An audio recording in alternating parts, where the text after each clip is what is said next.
The world is facing resource depletion, and the forbidden lands of civilization have been unleashed. Each nation subsequently binds 4 individuals to its fate. The venerable Master of Longhu Mountain, the hapless Feng of Xuanwu City, who is bound to the Gluttony System, and the Special Forces soldier Cold Wind have all been chosen. Initially, they anticipated a straightforward journey filled with monster slaying. However, they soon discovered that the battle for national fortune had escalated into a war of the gods. Deities from various civilizations descended upon the forbidden lands of destiny. With the impending clash between Eastern and Western divinities, can these elderly men of Dragon Country, mere mortals, truly emerge victorious? Chapter 1. Resource Depletion, Forbidden Lands Unleashed.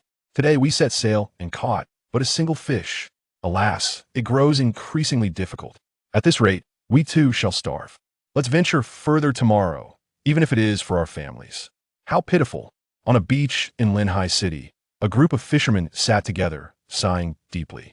Each one was gaunt, their lips chapped. In a world where resources are scarce, the global food crisis has intensified. Linhai City, once reliant on the sea for sustenance, now finds itself devoid of even a single fish in sight. The fisherman's despair grows day by day. Look, what is that? Suddenly, one fisherman stood, pointing towards the distant sea. The others, intrigued, turned their gaze towards the water. A figure was racing towards the beach on a jet ski. An elderly man with hair as white as snow was joyfully riding the jet ski. At his age, is he really out fishing? That gentleman doesn't appear to be a professional fisherman who would fish using a jet ski. Alas, he must be desperate for food if he's resorting to such measures. But if we can't catch fish, what can an old man do? How pitiful to be driven to such lengths. The crowd expressed their sympathy for the elderly man, their words laced with compassion.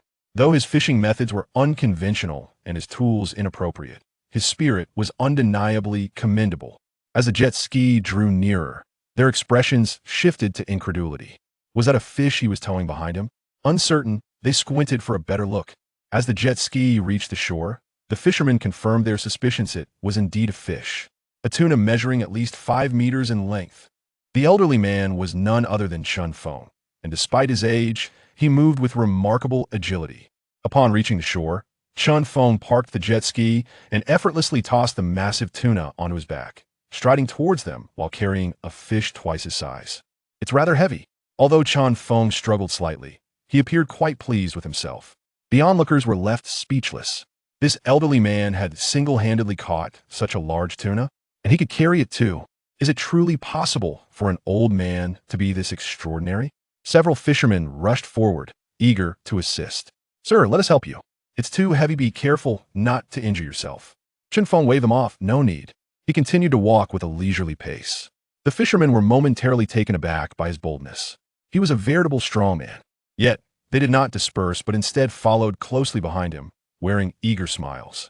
Good sir, look at this magnificent fish. Might you sell us a bit? You'll be selling it anyway, right? You needn't take it all the way to the market. We're willing to pay a premium. Chen Feng sighed and dropped the enormous tuna onto the sand, causing the beach to tremble slightly. He then stepped onto the fish's back, declaring, "Sell it? This fish is hardly enough for my dinner. How could I possibly sell it?" The fishermen's faces darkened, momentarily at a loss for words. If rationed, this fish could feed hundreds, yet the old man claimed it was merely his dinner? Such a feeble excuse. Suddenly, one fisherman knelt before him. "Sir, I beg you. My children are ill, and even if I do not eat, I must bring them food. Please, have mercy and sell me a bit." The others hesitated briefly before also kneeling. "Please sell us some. Grant us this favor." Desperation hung in the air. Food had become a matter of life and death. If kneeling could procure such a tuna, they would humbly bow for the sake of their families. Chen Feng hesitated, glancing at the pitiful figures before him. His heart softened. All right, stand up." Chen Feng furrowed his brow. "No kneeling. I will share some with you." He cannot bear to see anyone kneel. A man of Dragon Country should not bow easily. "Wonderful. I shall fetch a knife. Our children will finally have a proper meal. Hurry." Upon hearing Chen Feng's agreement, the crowd sprang into action, their faces brimming with excitement. "No," Chen Feng suddenly interjected. The crowd gasped. Had he changed his mind? If he backed out, it would be disastrous. Being deceived was trivial, but hunger was grave. Chen Feng bent down and added, "It's just sharing fish. Your little knives are too cumbersome." With that, He grasped the body of the tuna, veins bulging, and tore with all his might. Rip! A shocking sound echoed as the 5-meter-long tuna was effortlessly torn in half by Chen. The enormous fish was split open as if it were mere paper. Only at the spine did he pause momentarily, yet the entire process took but mere seconds. He tore it open by hand. Even with a knife, we could not achieve this speed. Goodness, why do I suddenly feel sympathy for the fish? The strength of a Dozong master is truly terrifying. The fisherman gaped, stunned into a daze. No wonder the old man could catch such a large fish. His divine power was extraordinary. You all take the tail section, the head is mine. With that, Feng shouldered the head of the tuna and continued walking, suddenly recalling something. Oh, and no payment necessary. Consider it a gift. I have plenty of money, and I don't need yours. No, no, no, you must accept payment. The fishermen, recovering from their astonishment, hurried after him, only to see Feng tossing the fish's head into the back seat of a Ferrari before driving away at full speed. He paid no mind to the fisherman trailing behind him. Is that the latest Ferrari? The fisherman stood, dumbfounded, watching the elderly man vanish into the distance, the sea breeze tousling their hair. This old man was truly extraordinary. Feng was a time traveler. He had arrived in an enviable situation, discovering himself born into a wealthy family in Linhai City, endowed with the Gluttony System. This system granted him numerous martial skills, all of which he had mastered to perfection. Yet, what troubled him was the utter lack of spiritual energy in this world. Despite consuming vast quantities of food and even monsters, his spiritual growth remained agonizingly slow. 70 years had passed, and he was still only at level 1 of gluttony. His body had grown frail, and if he could not consume something imbued with spiritual energy to evolve, his life would soon reach its end. Even worse, in this parallel world, global resources were in extreme decline. Oil, minerals, and water sources were dwindling. Humanity was on the brink of apocalyptic despair. Industry had ground to a halt, and waves of unemployment followed one after another. The desertification of land has reached a critical level, and the food reserves can only sustain for a maximum of 3 more years. In pursuit of limited resources, nations around the globe are even willing to initiate warfare. Particularly, the Dragon Nation, renowned for its vast territory and abundant resources, has become a target for many countries. If not for the formidable military strength of the Dragon Nation, it would likely have already faced invasion. Although no country currently dares to engage in military action against the Dragon Nation, the United States has seized the opportunity to collaborate with other major powers to restrict global oil exports to the Dragon Nation and curtail economic exchanges. This maneuver aims to force the Dragon Nation into a corner. Feng sighed, wishing that the spiritual energy of the world were a tad more potent. If you're to grow stronger, who would dare to bully the Dragon Nation? At that moment, a voice resonated in the minds of people across the globe. Warning, warning, warning. The resources of Blue Star have reached a critical depletion point. The civilizational trial Forbidden Zone has been activated.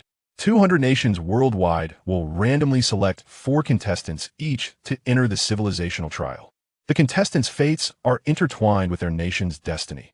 Success will bring prosperity, while failure will lead to ruin. The following are the rules of the civilizational trial Forbidden Zone. Please pay close attention. 1. For each contestant that sacrifices, 1/10 of the nation's random population will be erased. If all 4 perish, 90% of the citizens will be obliterated. 2. The creatures within the civilizational trial Forbidden Zone are entirely different from those in the real world. With even mythical beings, existing contestants must exercise caution. 3. Danger within the civilizational trial Forbidden Zone is accompanied by opportunity. Ascending to divinity is not impossible. Moreover, upon completion of the trial, abilities and rewards can be brought back to the real world. 4. Resources obtained by contestants during the civilizational trial Forbidden Zone will manifest 100-fold in reality, and personal buff-type rewards will bestow 50% of their effects to the citizens of that nation. 5. Contestants may request assistance from their nation once a week, but cannot change or adjust the number of trial participants. 6. The trials will be broadcast live globally, ensuring absolute fairness and impartiality. 7. Selected contestants will have half an hour to prepare before the trial commences. The countdown begins. Chapter 2. Chosen. The nerves of people all around the world were taut with anticipation.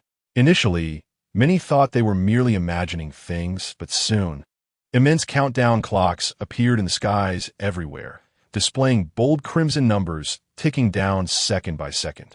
No one could deny the veracity of this news any longer. Annihilation? This dreadful term sent shivers down the spine of every individual. Social media platforms overflowed instantaneously as discussions erupted regarding the news of the civilizational trial. Was this trial genuine? Why did I feel such dread? Need it be said? Of course, it is real. Can you not see the countdown in the heavens? It's over. It's over. The world is facing its end, and I'm still a virgin. I don't wish to perish. But perhaps it does not necessarily mean death. Did you not listen closely? The resources from the trial's forbidden zone can be multiplied 100-fold in reality, possibly alleviating our resource crisis. Whether one can obtain rewards hinges upon the performance of the chosen ones.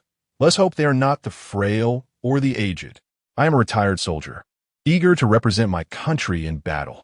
We admire your bravery, but I refuse to entrust my life to you. Such a critical trial cannot be left to mere ordinary individuals. Indeed, who among the sons of the Dragon Nation would shy away from combat? The key is that one's physical prowess must be formidable. Perhaps someone like Yin Xuanwu. Yin Xuanwu? I'd rather be the crooked-mouthed war god. Can you not behave normally? What we need now are special forces soldiers or masters of mixed martial arts. Who knows who has been selected? It would be splendid if the authorities could announce the list of those chosen. Officials, speak up. Yes, let the authorities address us. A profound unease gripped the hearts of the populace. After all, this trial could determine the fate of countless lives. For every death, 1 in 10 would be eradicated. What a terrifying prospect. Who could assure themselves they would not be among that 1 in 10? They desperately sought a response from the authorities. Suddenly, all the advertising screens on the streets went dark, only to illuminate in the resplendent red of the Dragon Nation. A prominent message appeared, accompanied by a powerful voice resonating from every speaker. Any chosen citizen of a Dragon Nation, please declare your identity to the state. The state will provide all possible assistance. The voice echoed repeatedly throughout every street of the Dragon Nation. All commercial advertisements vanished from the screens, replaced by contact information for national strategic assistance. A murmur of surprise rippled through the crowd. It appeared the authorities were unaware of who had been selected. However, this was a valid approach, as it was imperative to extend as much help as possible to the chosen individuals. People began to post fervently on social media to the chosen brothers and sisters. Here is a wilderness survival guide. If you are selected, please be sure to check it out. To the brave warriors representing the nation, here are the simple crisis management techniques. You will surely find them useful. Do not fear. The people of the motherland will always support you. In times of calamity, the people of the Dragon Nation demonstrated unparalleled unity. Even though their fates were to be decided by others in this moment, they sought to provide as much assistance as possible to those chosen. Even the slightest help could potentially amplify the impact on the real world through the trial. Feng was hastily driving his sports car home when he heard the news about the civilizational trial, astonished. Could this signify the revival of spiritual energy? Splendid. Finally, an opportunity to encounter more formidable monsters. If the selected one is weak, it would spell disaster for the Dragon Nation. If it were to be himself, he was confident in securing ample resources for the nation and achieving victory in the so-called forbidden zone of the trial. Surely he would be chosen. Surely. Ding. Congratulations. Feng, you have been selected as the representative of the Dragon Nation and are currently binding with the national fortune. Please prepare your personal belongings as a contestant promptly.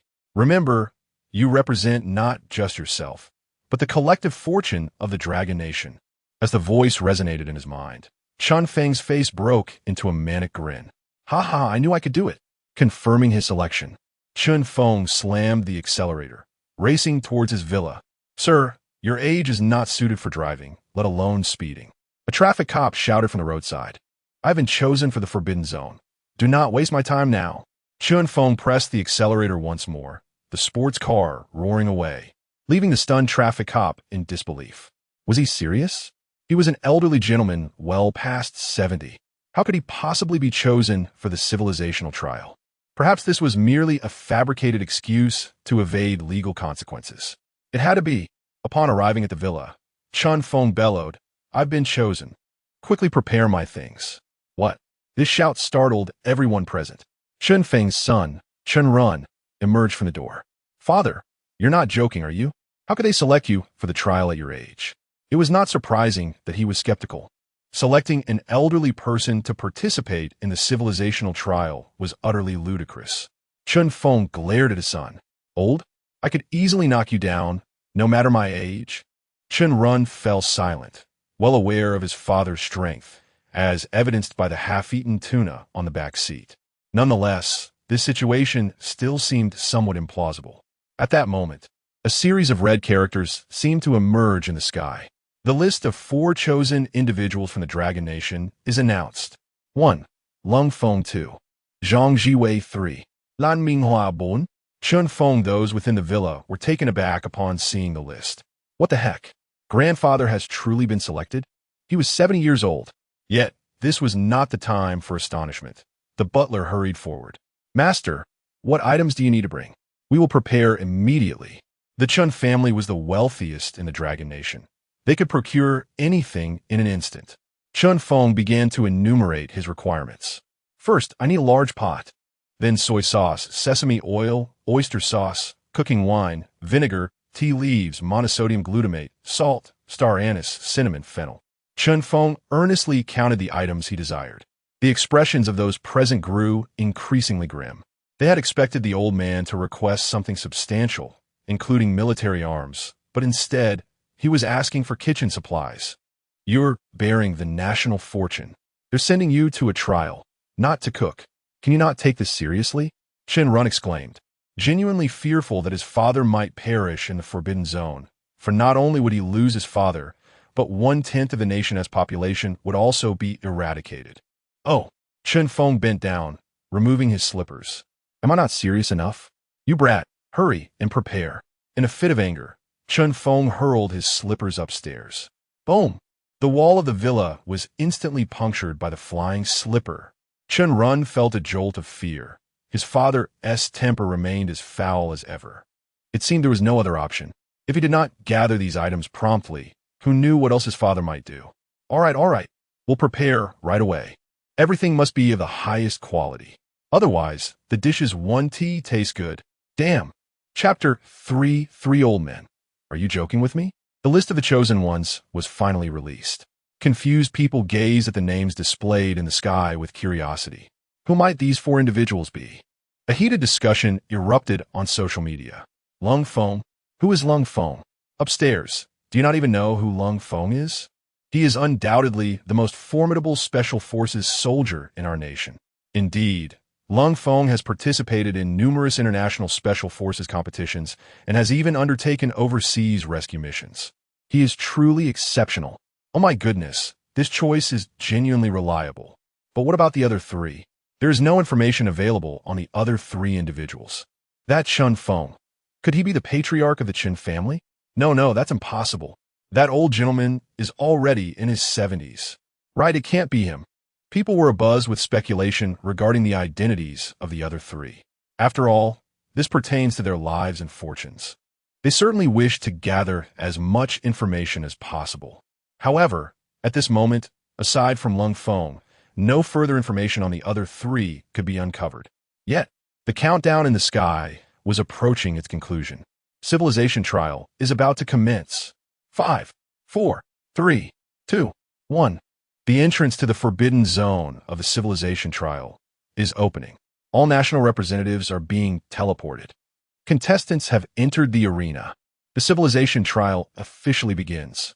As the final sound echoed, at that very moment, 800 individuals from 200 countries vanished in an instant. Simultaneously, a live broadcast room named Civilization Trial was established, prominently displayed across all web pages for anyone to view with ease.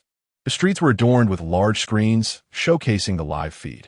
Each nation had its own dedicated channel, and in some relatively underdeveloped regions, the broadcast was projected directly into the sky. Everyone's nerves were taut at this moment.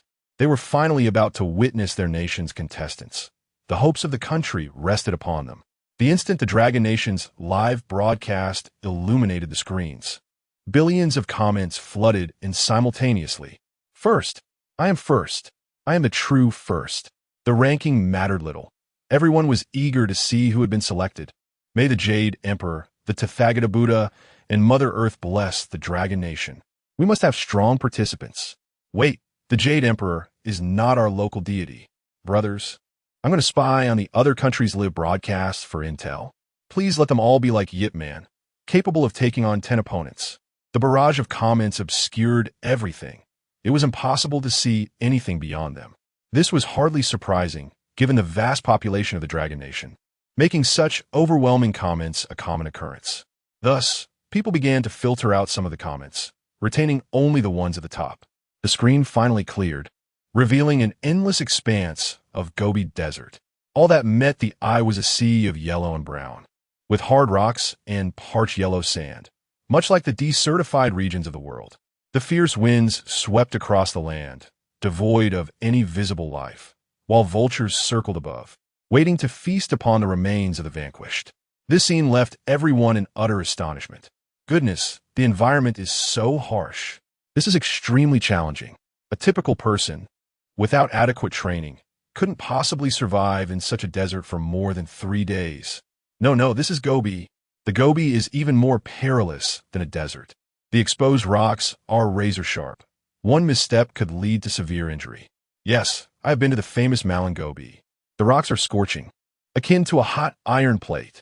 Moreover, it harbors some venomous creatures that could deliver a fatal bite. I genuinely worry for our contestants. At last, figures appeared on the live feed. People held their breath, eager to see what their country's contestants looked like. As the camera zoomed in, the first person to come into view was a man with a square face and resolute gaze. He wore protective goggles, carried a large military backpack, and donned desert camouflage attire. Every movement exuded a sense of masculinity, unmistakably indicative of rigorous professional training. Is this Lung Feng? He looks impressive. His gear is incredibly professional. He even has his camouflage uniform ready. His concealment skills are top-notch. Fantastic. With Lung Feng here, I feel reassured. He is truly the strongest special forces soldier in the Dragon Nation. As long as the others are reasonably competent, we shall be fine. However, at this moment, the camera began to shift, revealing 3 carelessly dressed elderly men in the center of the frame. One wore a Taoist robe, another appeared disheveled, and the last one was in swimming trunks, as if he had just returned from a beach vacation.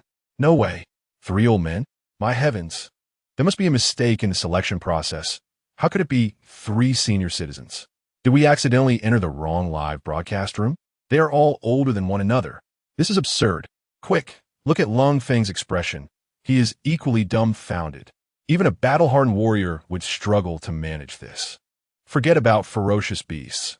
Merely observing their stance is perilous. A few elderly men, if they stumble, could lead to the demise of millions. This is disastrous. The Dragon Nation's cultural legacy, spanning thousands of years, could be obliterated in an instant. If I were up there, I would perform better than them.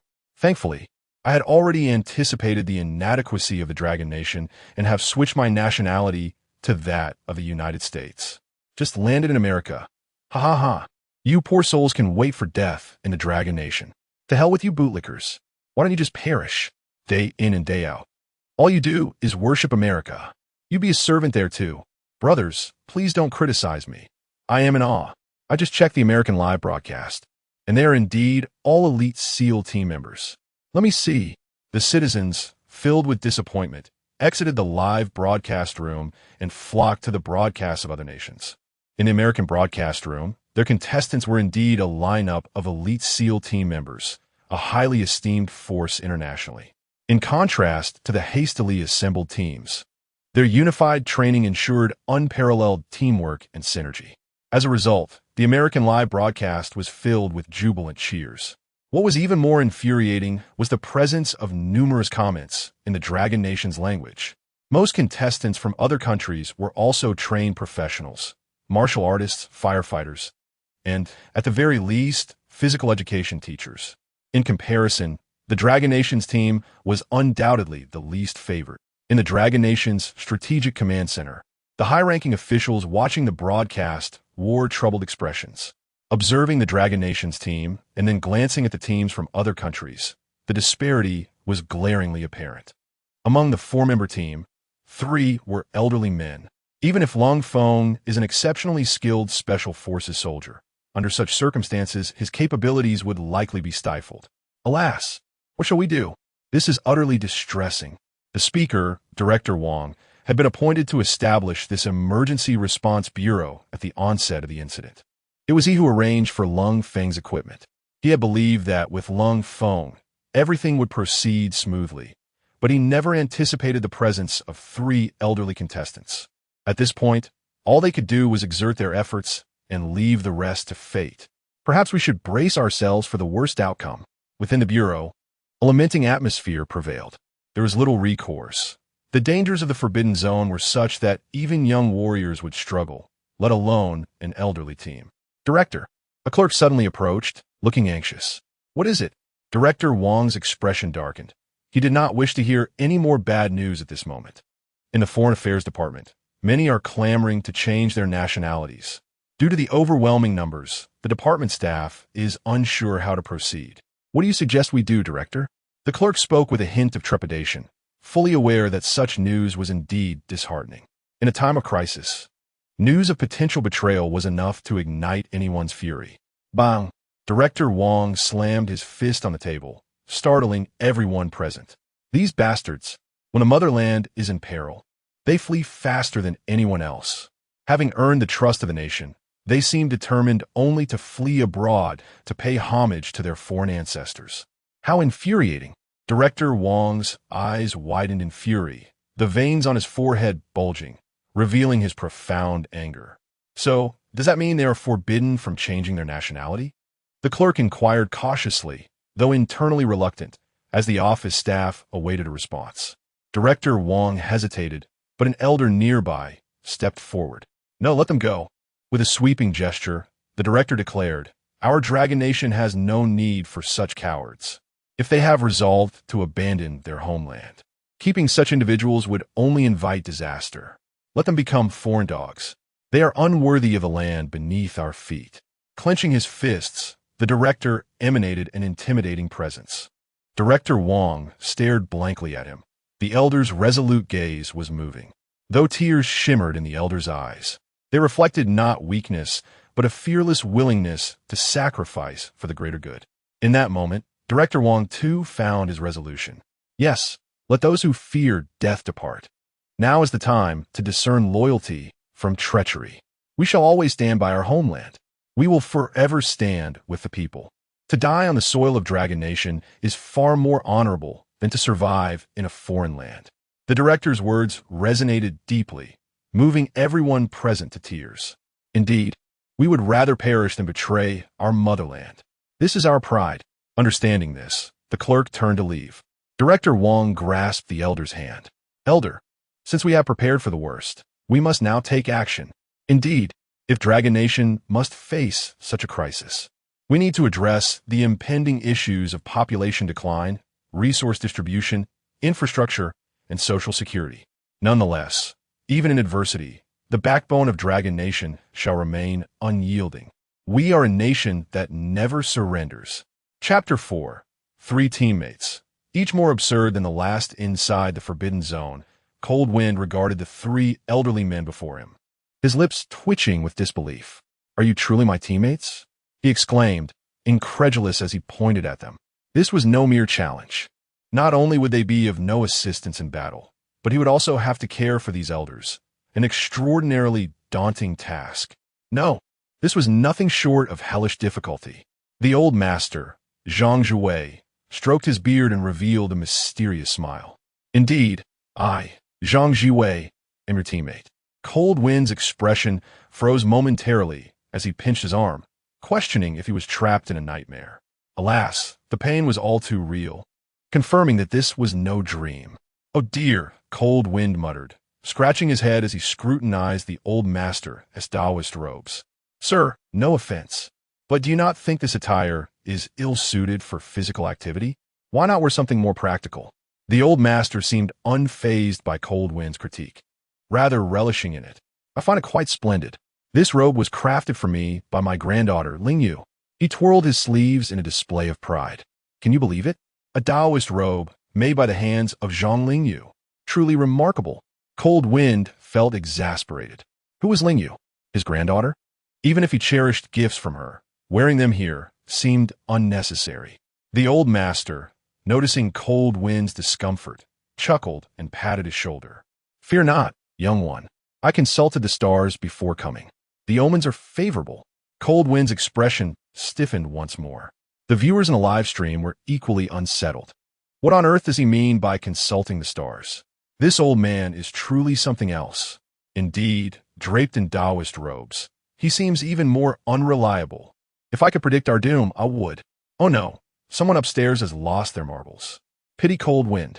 This is a true predicament. Cold Wind took a few more steps, casting a glance at the elderly man slumped on the ground, yawning. His clothing was tattered, and his hair appeared as if it hadn't been cut in years, resembling a homeless beggar. Excuse me, sir, may I ask who you are? Lame Life Hua. The old man replied with a dismissive glance, casually pinching his nose, embodying an air of indifference. And your belongings? Surely you didn't bring nothing? Cold Wind noted that the old master and the remaining Chen Feng had brought packages, while Lame Life Hua appeared entirely empty-handed. I have no luggage, he shrugged, but I do possess a life that is quite useless. Cold Wind nearly choked in disbelief. Truly, this was Lame Life Hua. But what was with this attitude? Was such a person truly suited to be here? Striving to remain calm, Cold Wind sighed. Dear sir, while I understand you may be facing hardships, you ought to report this to the authorities. They will provide everything you need. The Dragon Nation had long prepared for such scenarios. There was no reason for anyone to lack resources. Yet Lame Life Hua remained dismissive. Why trouble the government? Trust me, one can find everything they need lying around. I have experience. Find everything lying around? Cold Wind was at a loss for words. The live stream erupted in laughter. Wow, we start with an old man. And our gear is all scavenged? I must have stumbled into a trashy online game. This vagabond genuinely makes me chuckle. His nonchalance suggests he LL scavenged for me. Haha. The upstairs commentator is brilliant. I cannot fathom how they can laugh. I'm utterly panicked. Do you really trust your fate to a scavenger? Hey, old chap, you seem rather destitute. Chen Feng observed with a grin. How about this? Once we're out, I'll gift you 10 billion. No need to scavenge. It's unhygienic. Although Chen Feng hadn't anticipated that two of his teammates would also be elderly, fate had brought them together, and a small gesture of kindness seemed fitting. However, Lame Life Hua displayed no interest, continuing to pinch his nose. What use is money? I'm content just picking up trash and basking in the sun. After a moment, he glanced at Chen Feng. But thank you, my good fellow. I appreciate your kindness. All right, Chen Feng stammered, feeling awkward. Was there truly someone who could refuse money? He found it hard to believe. Either Lame Life Hua was lying, or he genuinely lacked need. Given his calm demeanor, perhaps it was the latter? At that moment, Cold Wind was unsettled, looking at Chen Feng. You speak of gifting 10 billion. How audacious. Chen Feng stood clad in flip-flops and beach shorts, dressed even less than Lame Life Hua. Yet he appeared fit, as though he regularly exercised. Did he look familiar? Old man, have we met before? Cold Wind inquired. Chen Feng smiled and nodded. Of course we have. My son is now a billionaire. Many recognize me. Pride shone in his eyes. Cold Wind's jaw dropped. Chen Feng was indeed the father of Chen Run, the current wealthy tycoon. Chen Feng had once been a billionaire himself, but after exiting the business, the title had passed to his son. Not only Cold Wind, but the viewers were equally astonished. No way, this old man is truly from the Chen family? Wow, this is impressive. Offering 10 billion up front, he is not just boasting. I feel like I become the old man's teammate. Alas, the safety of our esteemed elder rests upon my shoulders. Ladies and gentlemen, let us remain composed. While it is true that he is a billionaire in the material realm, in this forbidden land, he is merely an elderly man. Indeed, no matter how abundant one's wealth may be in reality, it holds no value here, in this perilous domain. Combat prowess reigns supreme. Regardless of his affluence, our fate seems dire. Am I the only one who harbors doubts about the elder's ability to survive? He has been accustomed to a life of luxury. Can he truly adapt to such harsh conditions? The adage rings true. It is far easier to fall into extravagance than to return to simplicity. My dear elder, given your immense wealth, why did you not bring along some equipment, at the very least proper attire? Cold Wind sighed, glancing at Feng's beach shorts with a wry smile. He pointed towards the blazing sun, remarking on the risk of sunburn and heatstroke. In truth, this relentless sun poses the most immediate and lethal threat compared to other dangers. Feng chuckled heartily, seemingly unfazed. I was out fishing earlier, and in my haste, I forgot to change my clothes, haha. In reality, he wished to express that with the skills he acquired from the system, he had no reason to fear the sun. Rather, the more exposure, the better. Cold Wind shook his head in exasperation, then crouched down to rummage through his pack. Soon, he retrieved 2 sets of sun-protective clothing and tossed them to Lan Minghua and Feng. Put these on, esteemed elders. Do not underestimate the sun in this desolate land. Cold Wind wiped his brow, his expression grave. You bear the lives of over 100 million people on your shoulders. However, Feng and Lan Minghua hesitated, preferring the freedom of their current attire. They dawdled, reluctant to don the garments. Cold Wind, witnessing their obstinacy, felt a surge of frustration. This was a matter of national significance. Were it not for his respect for the elder, he would have resorted to violence against these 2 young men. The old master, unable to bear the sight any longer, stepped forward. Enough of this childish behavior. Wear the clothes. It is not right for the younger generation to worry about us, he admonished, glancing at Cold Wind, whose troubled expression was indeed pitiable. Very well, we'll wear them. They relented, acknowledging Cold Wind as polite. Finally, Cold Wind felt a modicum of relief, nodding in gratitude towards the old master as he encouraged them towards the exit. Yet, despair loomed larger in his heart. Having elderly teammates who were disobedient would surely lead to future troubles. Had he not been informed from the start that no substitutions could be made, he would have considered changing partners altogether. Or perhaps, staying behind in the forbidden land by himself would suffice. After all, he had executed rescue missions alone before. Chapter 5. I wish I could eliminate you.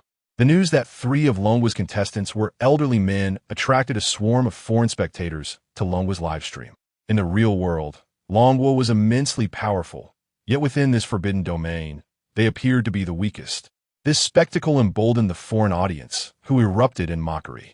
Is Longhu's aging population this severe? 3 old men participating in the civil trial? They probably won't last 3 days.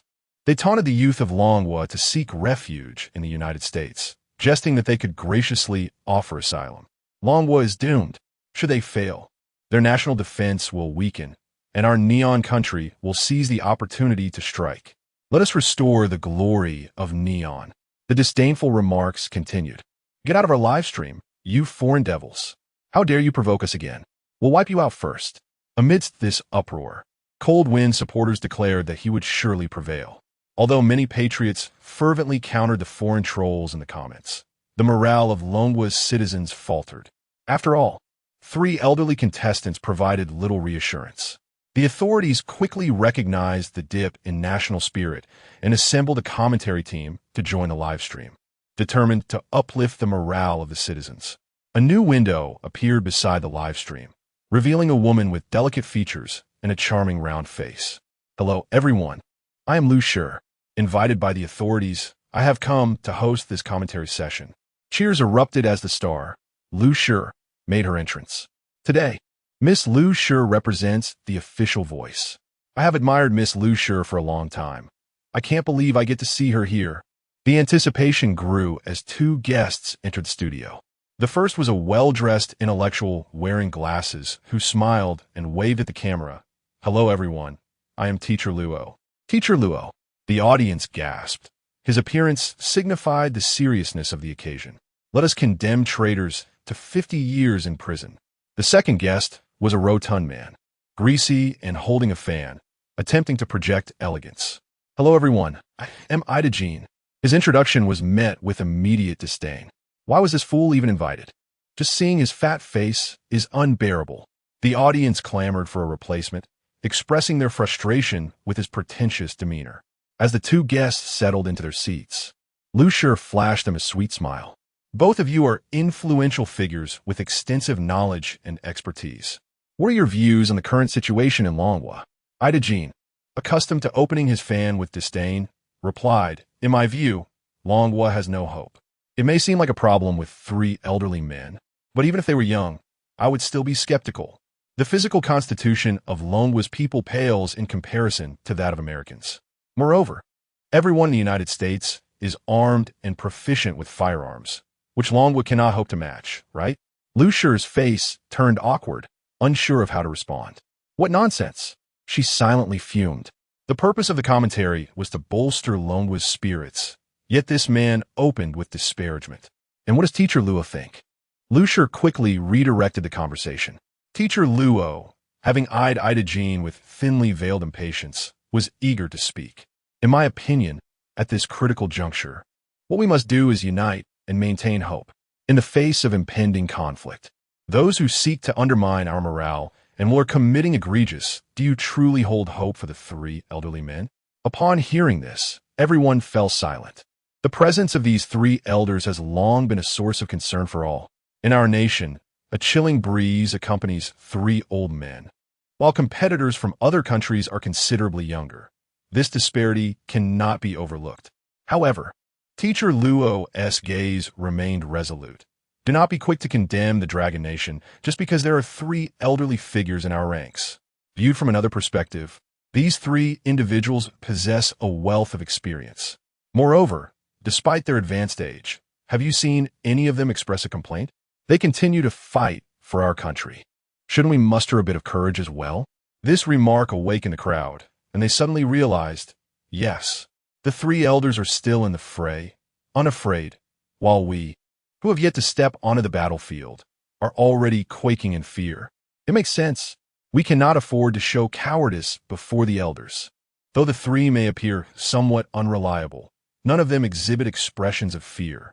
They bear an air of calmness. Perhaps they possess some extraordinary technology. They will not concede until the final moments. Let us offer these elders our confidence. Yet, Aoji Ajin remained unconvinced, leisurely fanning himself. Teacher Luo, it's time to face reality, he said, casting a sympathetic glance. You would do better to bid farewell to your family than to engage in this futile debate. Even if the cold wind possesses great strength, the presence of 3 elderly men will undoubtedly become a significant burden. Teacher Luo's face turned ashen. His brow furrowed in anger as he glared at Aoji Ajin, seething, I fail to understand why you are so indifferent to your compatriots. Does the downfall of the Dragon Nation benefit you in any way? Upon hearing this, Aoji Ajin did not become enraged. Instead, he wore a smug expression. What do I have to worry about? He chuckled, displaying a document. Look, this is my nationality. He even made sure the camera captured a close-up of it. It turned out that Aoji Ajin had long since acquired American citizenship. With a smirk of disdain that resembled pity for a deceased person, he taunted Teacher Luo, should I pull some strings to assist you? Let the Dragon Nation fall, and allow the United States to regain its place atop the world. The audience could hardly contain themselves, realizing that he had already pledged allegiance to the United States. Some, although sporting a nationality on their faces and profiting from their countrymen, were nothing more than foreign devils. 500,000. This is what a walking 500,000 looks like. Everyone, please calm down. At least he has a chance to survive. What about us? It was no wonder he wished for the Dragon Nation's defeat. The fortunes of the Dragon Nation had no bearing on him. How infuriating. Teacher Luo, strike him. It seemed Teacher Luo heard the crowd's call, standing up to close the camera lens. The commentary live stream was suddenly engulfed in darkness, accompanied by a cacophony of voices. Teacher Luo, please remain calm. Teacher Luo, fighting is inappropriate. Dare to hit me, and I will call upon my American father to sanction you. Ouch, ouch, please stop. Teacher Luo, you are my father. My true father, all right? Although the camera captured nothing, the audience in the live stream could hardly contain their amusement. Well done, Teacher Luo. Give me a punch as well. Ha! Who knew Teacher Luo could be pushed to such a point? Let Aojiajin experience the might of Zhang San today. A cathartic release hit him. Suddenly, a loud bang echoed in the commentary studio, as if footsteps rushed in. The camera was repositioned, revealing the bureau chief accompanied by several soldiers. Lu Shi appeared alarmed, while teacher Luo stood obediently like a child caught misbehaving, lowering his head to adjust his suit. Alas, even though he knew that violence was against the law, he had been unable to restrain himself in that moment. As a lawyer, it was somewhat embarrassing. Aojiajin, seeing a glimmer of hope, crawled toward the bureau chief. Bruised and battered. "Bureau chief, he hit me. Bureau chief, he has broken the law. You must stand up for me." Everyone's nerves tightened. While they were pleased with Aojiajin's punishment, they certainly did not wish for teacher Luo to face repercussions. Teacher Luo resorting to violence in this situation could lead to legal consequences. The bureau chief's expression darkened as he glanced at the battered Aojiajin and then at teacher Luo. Suddenly, he drew his gun. "This is it. It cannot be that severe." Teacher Luo merely struck someone. It shouldn't warrant such a reaction. Everyone held their breath. The bureau chief aimed the gun at Aojiajin, scoffing. "Stand up for you? I'd rather put a bullet through you.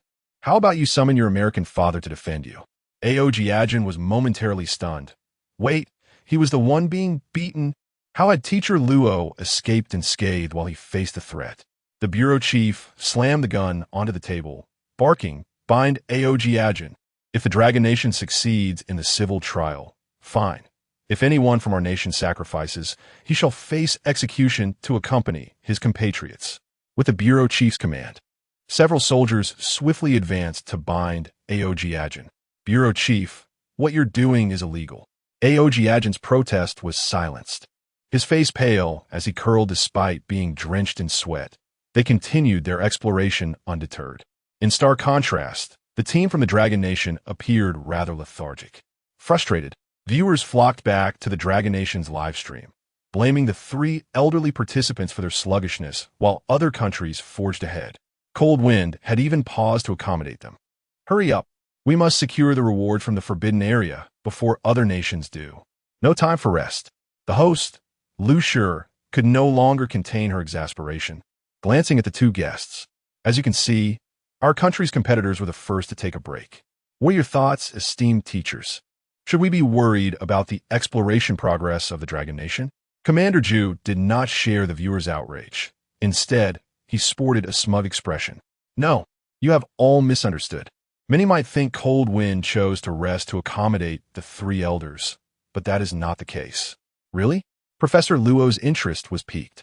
With his military background, Commander Zhu surely had unique insights to share. "Please enlighten us about this situation." Commander Zhu smiled slightly, his assessment rooted in his military experience. He believed Cold Wind's decision aligned with his own reasoning. "You see," he continued after sipping some water to clear his throat, "anyone with even a modicum of desert experience knows that noon is not the optimal time for movement." He gestured emphatically as he explained, "During the hottest part of the day, temperatures on the Gobi Desert can soar above 40 degrees Celsius. Engaging in physical activity during this period leads to significant energy depletion and a heightened risk of heat stroke. Moreover, the efficiency of movement is drastically reduced. The correct approach is to find a shaded area to rest and conserve energy. It is only in the coolness of the evening that our operational efficiency peaks." Upon hearing Commander Zhu's analysis, viewers experienced an epiphany. So resting now is indeed the wisest choice. Commander Zhu's professionalism has unveiled the crux of the matter. My apologies for my earlier loud comments. I lack the necessary knowledge. Without Commander Zhu's explanation, we might have assumed our competitors were merely slacking off. From that moment, they resolved to trust their competitors to make the best choices. Indeed, the efficiency of actions during the evening and morning is significantly greater than at noon. Haste can be counterproductive. Look, the competitors from Kangaroo Nation are suffering from heat stroke. Really? Aren't they supposed to be brave? And they mocked us? Upon hearing of the Kangaroo Nation's competitors succumbing to heat stroke, viewers rushed to their live stream. On screen, several participants from Kangaroo Nation lay sprawled on the ground, with the only one able to move dragging his teammates towards the shade.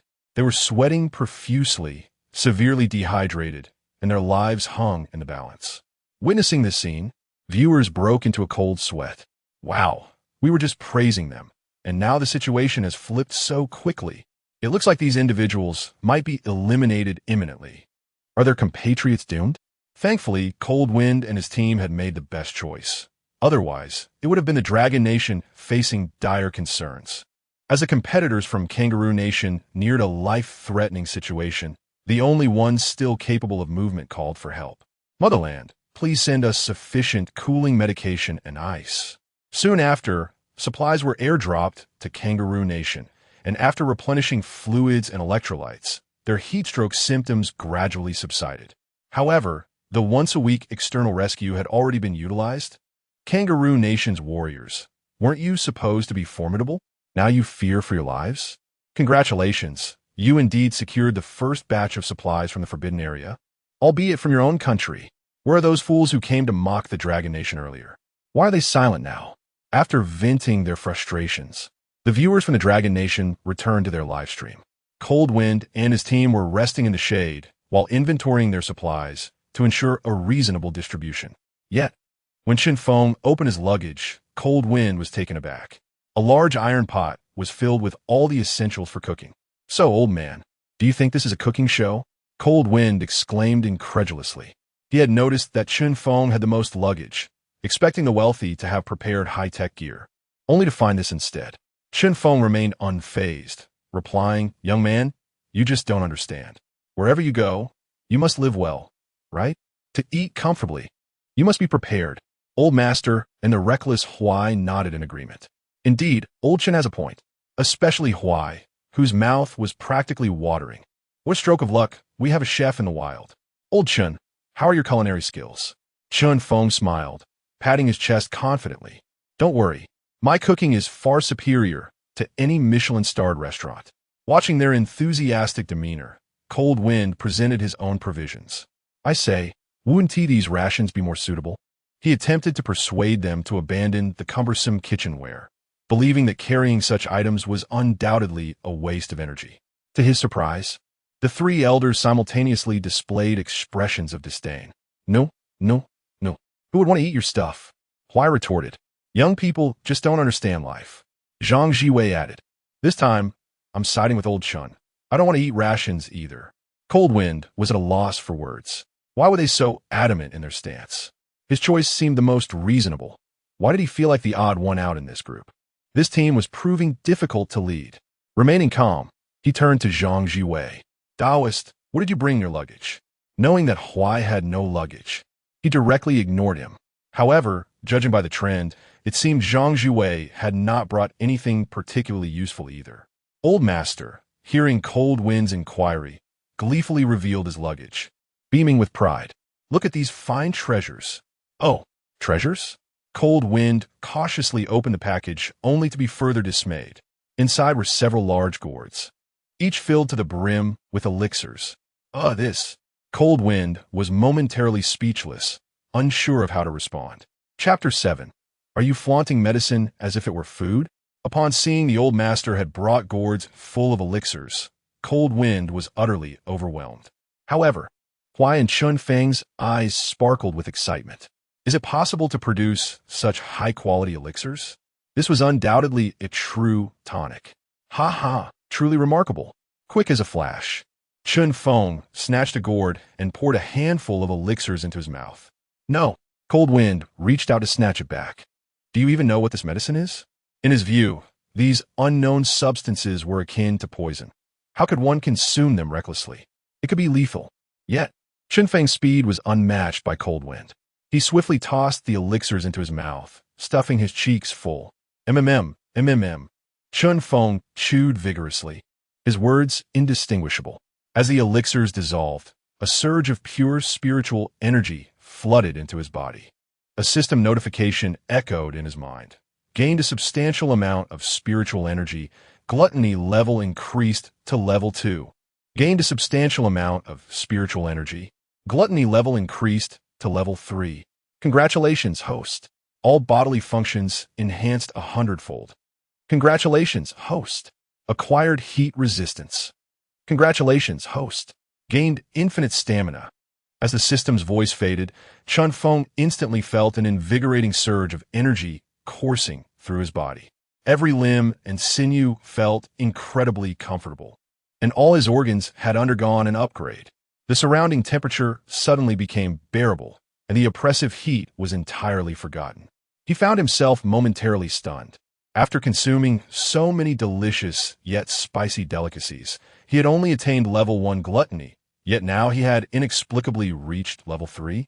The quality of these elixirs was astonishing. Feng cast a meaningful glance at Xuanwu, realizing that this old fellow was no ordinary person. However, why did Xuanwu's expression appear so grim? "Old Chen, how do you feel? Didn't I tell you not to eat?" Feng anxiously looked at Feng.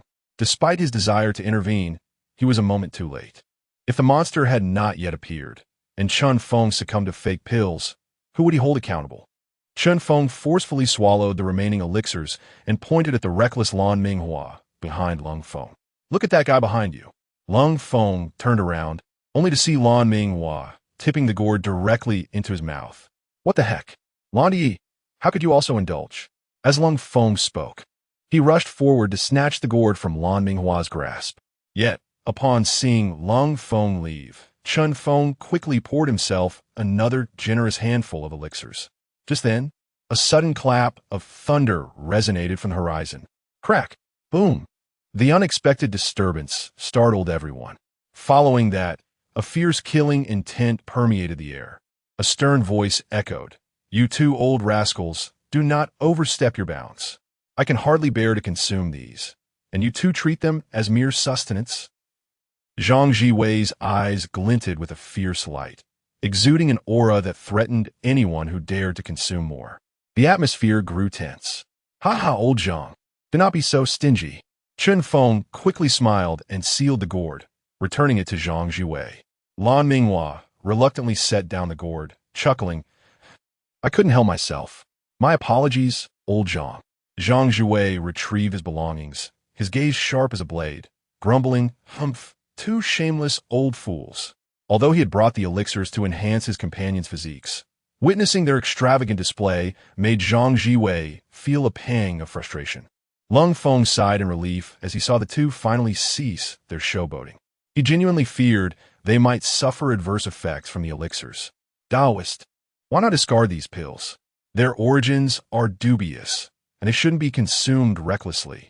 Feng urged Xuanwu, thinking it wiser to dispose of them than to risk further ingestion of potentially fake pills. No sooner had he spoken than 3 icy glares turned upon him, seemingly piercing through him. "Discard them? These are treasures that countless individuals dream of and may never have the chance to consume in their lifetimes. And he dares to suggest throwing them away? Young man, these cannot be discarded. They are indeed valuable." "Valuable? Do you not understand that such haphazard fake pills can be lethal?" Feng was infuriated. "You claim to assist, yet should you not exercise some caution? How can one consume medicine so carelessly?" Xuanwu, however, appeared even angrier at his words. "You two old fools, if you consume my pills, you must be prepared to fulfill your end of the bargain." Xuanwu glared at Lan Minghua and Feng, then fixed his cold gaze on Feng. Suddenly, Feng felt an unsettling premonition. "Fulfill a bargain. Since you have consumed my goods, you are at my mercy." Feng and Lan Minghua readily complied. Xuanwu opened the gourd, pouring out several elixirs, and pointed at Feng, commanding, "Force him to consume them." Dismissing the pills refined by an old Taoist, "You will eat them today, whether you like it or not." "Understood." Feng and Lan Minghua rolled up their sleeves and approached Feng. "No, I refuse to consume your fake pills. Fake pills are harmful." Despite facing elderly men, Feng suddenly felt a desire to flee. Their presence was overwhelmingly intimidating. "Fake pills?" Xuanwu's expression darkened, and with a bitter smile, he declared, "If you do not consume them today, I will not let you off lightly." Feng was dumbfounded.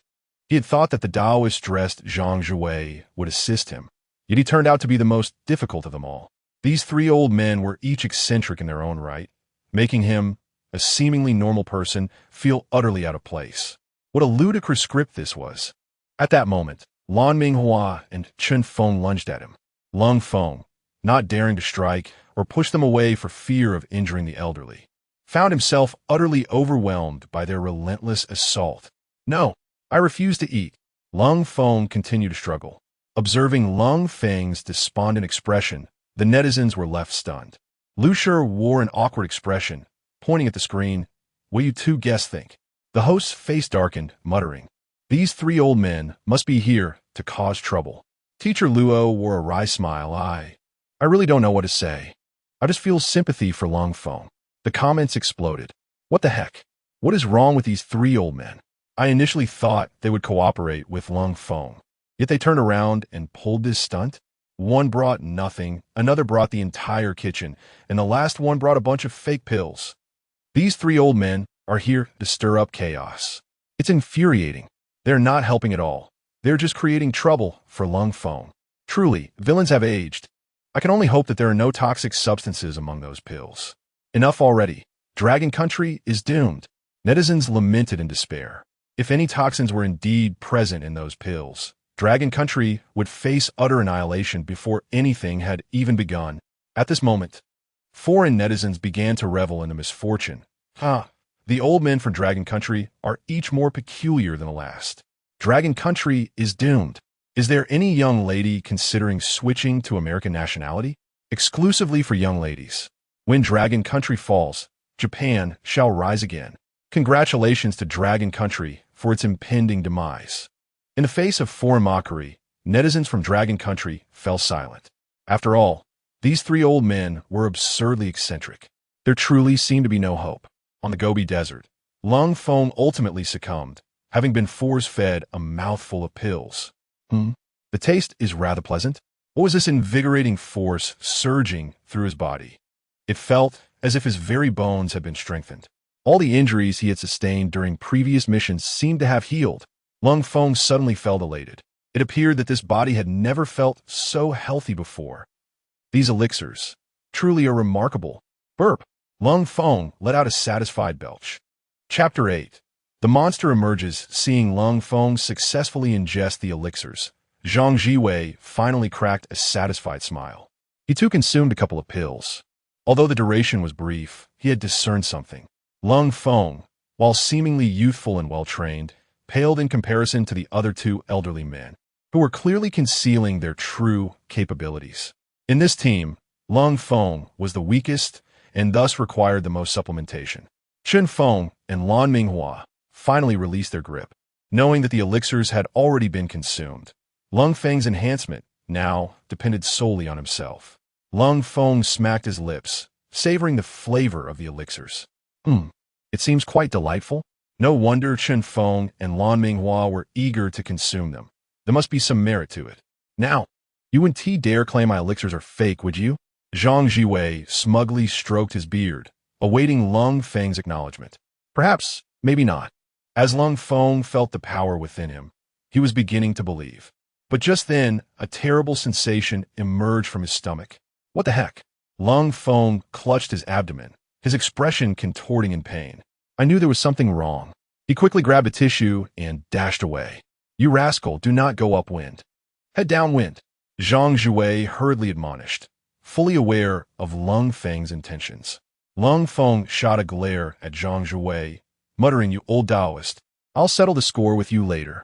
He then rushed towards the downwind direction. Chen Feng, witnessing this scene, was somewhat perplexed. What was happening? What was wrong? Just expelling the impurities and toxins from within the body, Lan Minghua chuckled. Upon hearing this, the three exchanged glances. A quality elixir has the power to transform one's constitution, while simultaneously purging toxins and filth from the body, thus achieving optimal results. Yet, why did Lung Feng require detoxification after consuming the elixir, while the other three did not? The answer was simple. They were no longer of mundane flesh. Their bodies had long been purified and thus required no detoxification. With a shared laugh, they had initially perceived one another as feeble old men, but it seemed each was more formidable than they appeared. Old fellows, shall we not formally introduce ourselves again? Zhang Jiwei remarked casually. You go first, Chen Feng replied. Zhang Jiwei sighed with a wry smile and nodded slightly. Long Hushan, a practitioner of the Tao, Longhushan? The two felt a jolt in their hearts, beginning to comprehend Zhang Jiwei's true identity. Realizing he was a genuine heavyweight, they were filled with newfound respect. I am from Xuanwu City, a martial artist. Lan Minghua extended his hand. I possess a modicum of achievements and have taken on a few disciples, but certainly I cannot compare to a celestial master. Modesty. My dear Xiaohua. Although Zhang Jiwei was still unfamiliar with Lan Minghua's prowess, he sensed that this individual's strength might rival his own.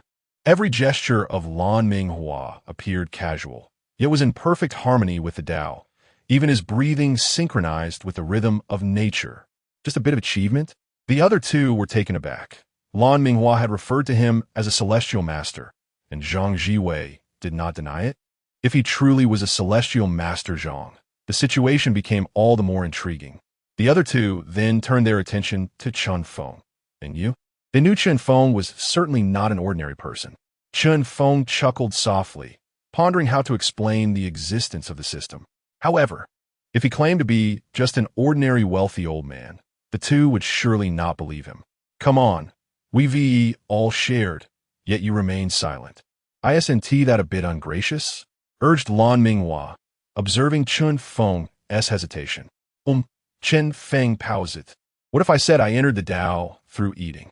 Would you believe that? Entering the Tao through eating? Zhang Jiwei and Lan Minghua exchanged glances, astonished that they were encountering such a peculiar notion today. Yet, glancing at the array of kitchen utensils Chen Feng had brought, it began to make sense. With the myriad paths to the Tao, what was there to disbelieve? Zhang Jiwei smiled slightly. Lan Minghua, picking his nose, admitted, I must confess, I am indeed envious. How does one enter the Tao through eating? What a fortunate circumstance. As the three elderly men engaged in their chatter, the online spectators grew restless. What are they talking about? Why can't I understand? What kind of Tao are they discussing? Have these old men lost their minds? This is hilarious. It's like they're sharing their ailments. There is no hope for them. 3 old men and still not quite sane. By the way, what is this Longhushan celestial master they mentioned? Did they bring that up earlier? Are you sure he is a Longhushan celestial master? Absolutely. Lan Minghua just said so. Zhang Jiwei did not deny it either. Does anyone upstairs know something we don't?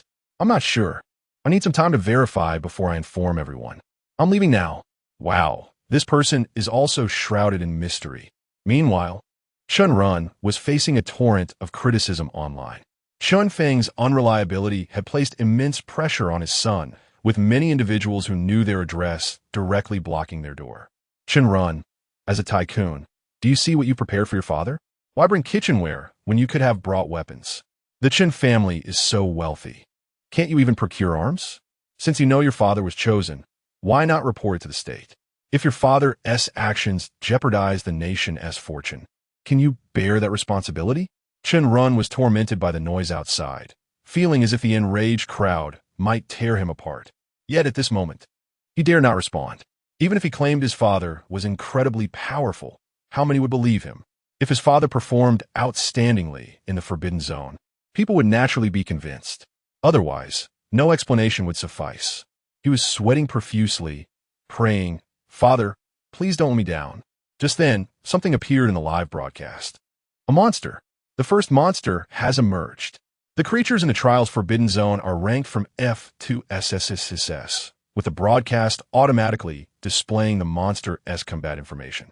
Monster name, Giant Serpent. Monster level, F. Special skills, strangulation, biting. First kill reward. Enhanced constitution. Citizens in the real world receive equivalent rewards. Note, the giant serpent is an aggressive creature, often attacking prey in search of food. Its skin is extremely tough, rendering ordinary bullets ineffective. At that moment, a giant serpent was glaring menacingly at Lung Feng. As Lung Feng finished his business and pulled up his pants, he beheld the creature, exceeding 50 meters in length, its eyes glowing like lanterns. The soldier's instincts kicked in, and he instinctively drew his blade, adopting a defensive stance. However, such a colossal serpent was beyond anything known to Blue Star's fauna. Its sheer size was terrifying, causing Lung Feng's legs to tremble slightly. Lung Feng, you must not be afraid. He repeatedly encouraged himself. Even if you could evade it, what about those 3 old men? You cannot flee, you must fight. At that moment, the 3 elderly men also witnessed the scene unfolding nearby. Feng was drooling at the sight of the serpent, thinking, goodness, this creature should be enough to fill me. Feng poked its eyes. Feng directed from a distance. Chapter 9. Feng in danger. Everyone in the Dragon Kingdom held their breath. The most concerning scenario had indeed come to pass. They had anticipated that the creatures in the civilized trials Forbidden Zone would be formidable, but they had not expected them to be this powerful. 50 meters. That massive body resembled a skyscraper. The moment it appeared, it struck terror into the hearts of those in the live stream. Such a colossal monster might not even be enough to fill the gaps between the 3 old men's teeth. The Dragon Kingdom was in peril. Upon hearing Chen Feng's words, Feng nearly cried out, "Are you sure?" The serpent had reared up, its head towering 20 meters off the ground. You'd have to fly to reach it. Feng, you need not panic. If I'm correct, it has likely been attracted by the remnants of the elixir. Its target is not you. If you wish to avoid combat, simply step aside, or leave it to us. Zhang Jiwei called out from a distance. Remnants of the elixir? Feng glanced at the pile of refuse he had produced. Was this what Zhang Jiwei referred to? Old scoundrel, I don't believe my waste possesses such allure. Feng shouted back. Chen Feng and Lan Minghua grew anxious. While such a creature posed little threat to them, Feng was merely an ordinary man. If he were to perish, countless lives in the Dragon Kingdom would be at stake. You stubborn boy, hold firm. Leave it to me. Chen Feng hurriedly stepped forward, eager to assist and prevent the meal from escaping. Stay back. Feng shouted, let me handle it. To summon the elderly men for assistance would be akin to offering a buffet to the serpent, he thought. Upon hearing Feng's cry, Chen Feng hesitated. This young man was quite brave. While courage was commendable, it was still worrisome. Old Chen, don't worry. Feng consumed my elixir. How could he possibly fail to deal with a mere F-level monster? He simply remains unaware of his own strength. Zhang Jiwei remarked nonchalantly. He was acutely aware that the present cold wind possessed sufficient power. With the right skills, he could undoubtedly vanquish the colossal serpent. The current dilemma lay in cold wind's lack of experience and confidence in confronting such a beast. After listening to Zhang Jiwei's words, Chen Feng felt a modicum of reassurance.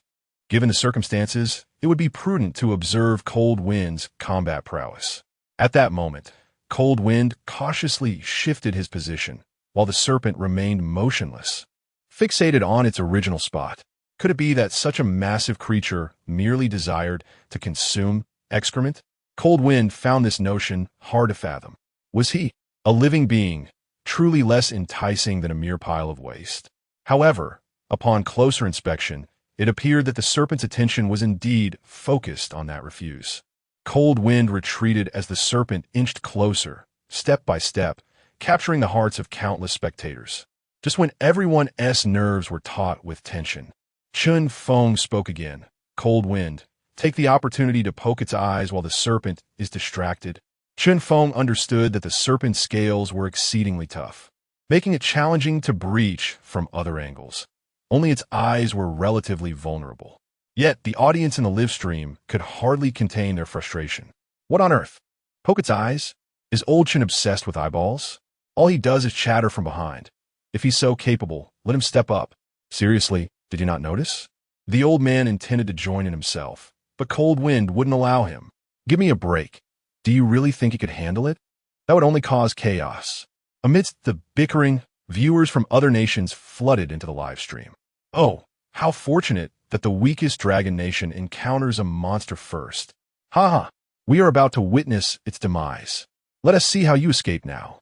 Why aren't those 3 old geezers moving? Are they too frightened to budge? Ha ha ha. The fall of the dragon nation is imminent. Hey, sons of kangaroo country, don't just watch. Your competitors are facing a giant serpent too. Wait, really? But don't worry. They're equipped with our nation's most advanced weaponry. Compared to Dragon Nation, our contestants are far superior. The Dragon Nation is doomed, while we Kangaroo Country will surely claim the first kill reward. As they listened to the mockery from other countries, the audience from Dragon Nation refrained from retaliating. The tension of the moment left them no room for distraction. The serpent was now merely 5 meters away. It lowered its head, extending its tongue. Was it truly going for the refuse? Had Zhang Jiwei accurately predicted this? Cold Wind hastily drew his gun and fired 2 shots directly at the enormous, lantern-like eyes of the serpent. Bang! Bang! Both shots struck true. The serpent's eyes were immediately damaged, blood gushing forth. The air was thick with the sweet scent of blood. The gigantic serpent howled in pain, thrashing about in agony. Its massive form flailed wildly, smashing stones into dust wherever it struck. Though it had lost its sight, the serpent continued to attack Cold Wind, relying on scent. Bang! Bang! Bang! Cold Wind dodged while firing, but the subsequent bullets merely struck the serpent's body, having no effect whatsoever. Its scales seemed harder than steel. Use a knife. Use a knife. Feng shouted from behind. Cold Wind hesitated. Would melee combat with a blade be effective against a creature that bullets could not penetrate? Yet, he felt an irresistible urge to test the immense power within him. That energy instinctively urged him to fight. All right. Retracting his handgun, Cold Wind unsheathed his military knife and charged at the giant serpent. Witnessing this, the audience could no longer remain calm. Can someone please silence old Chen? Why is Cold Wind listening to him and engaging in melee with the serpent? Isn't that tantamount to seeking death? Bullets can't penetrate its body. How could a knife prove useful? Old Chen is offering terrible advice. Damn it. The more I think about it, if Cold Wind gets hurt, I'm going to take it out on his son. Chen, run. It's over. With this old man's foolish orders, the Dragon Nation is surely doomed. Wait, look. In the footage, Cold Wind skillfully climbed onto the serpent's back. With each thrust of his knife, he surprisingly penetrated its scales. The serpent rolled violently, attempting to dislodge Cold Wind from its back. Yet, Cold Wind's agility allowed him to avoid being thrown off, swiftly evading attacks while delivering relentless strikes, seemingly intent on creating a myriad of wounds. My goodness, can he actually stab it with a knife? Cold Wind is astonishingly impressive, truly the strongest Special Forces soldier of Dragon Nation. Incredible Cold Wind. If he stabs it 1,000 times, he might just slay the serpent. Can you please refrain from such comments?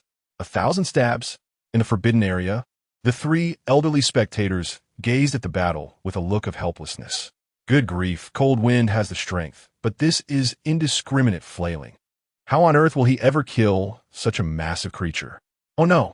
Zhang Jiwei suddenly exclaimed. What's wrong? The giant serpent has consumed the remnants of the elixir. Its body is beginning to heal. Feng and the others turned to witness. Indeed, the serpent's form was recovering. What had seemed a near-defeated beast now appeared ferociously revitalized. Even its bullet-riddled eyes had ceased bleeding and were visibly regenerating.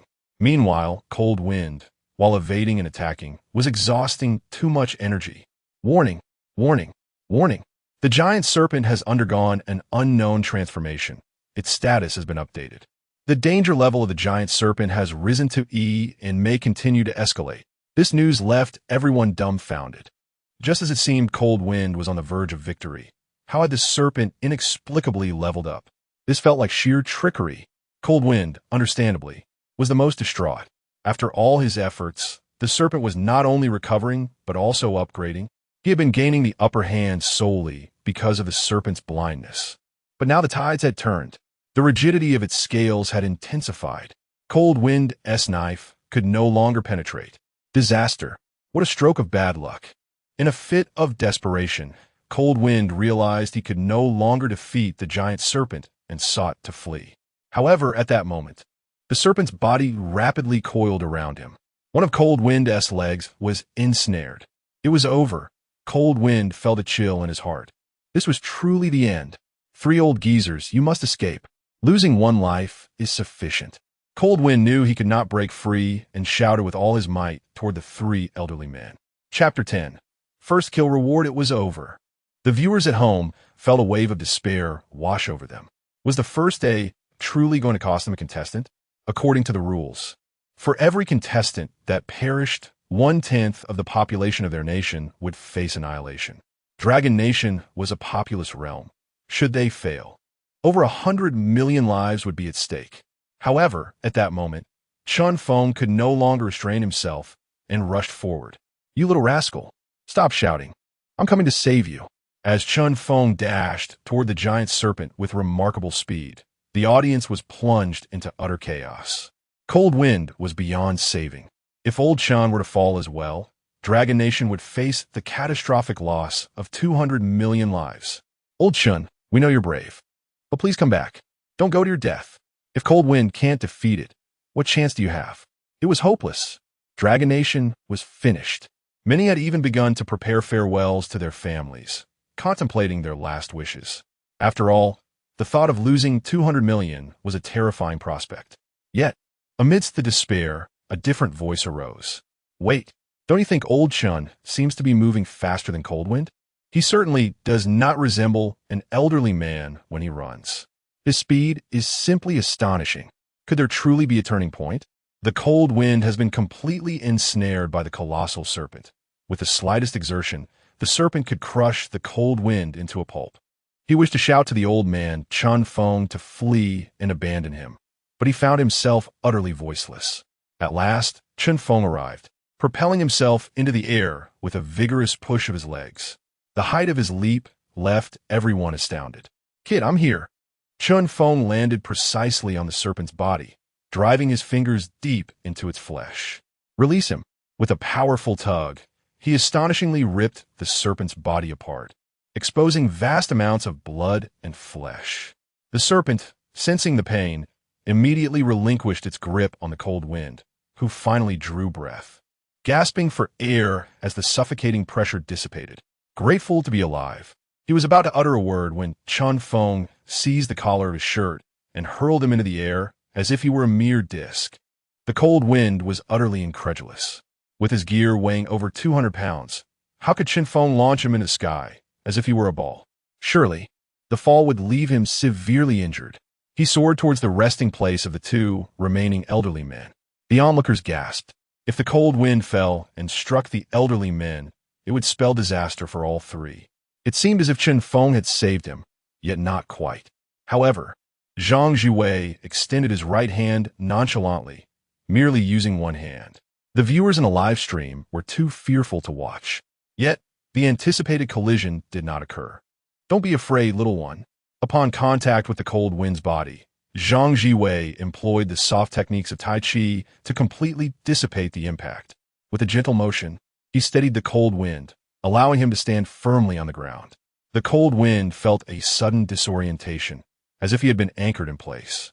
Even the imagined inertia had vanished, making it seem as though he had always stood there.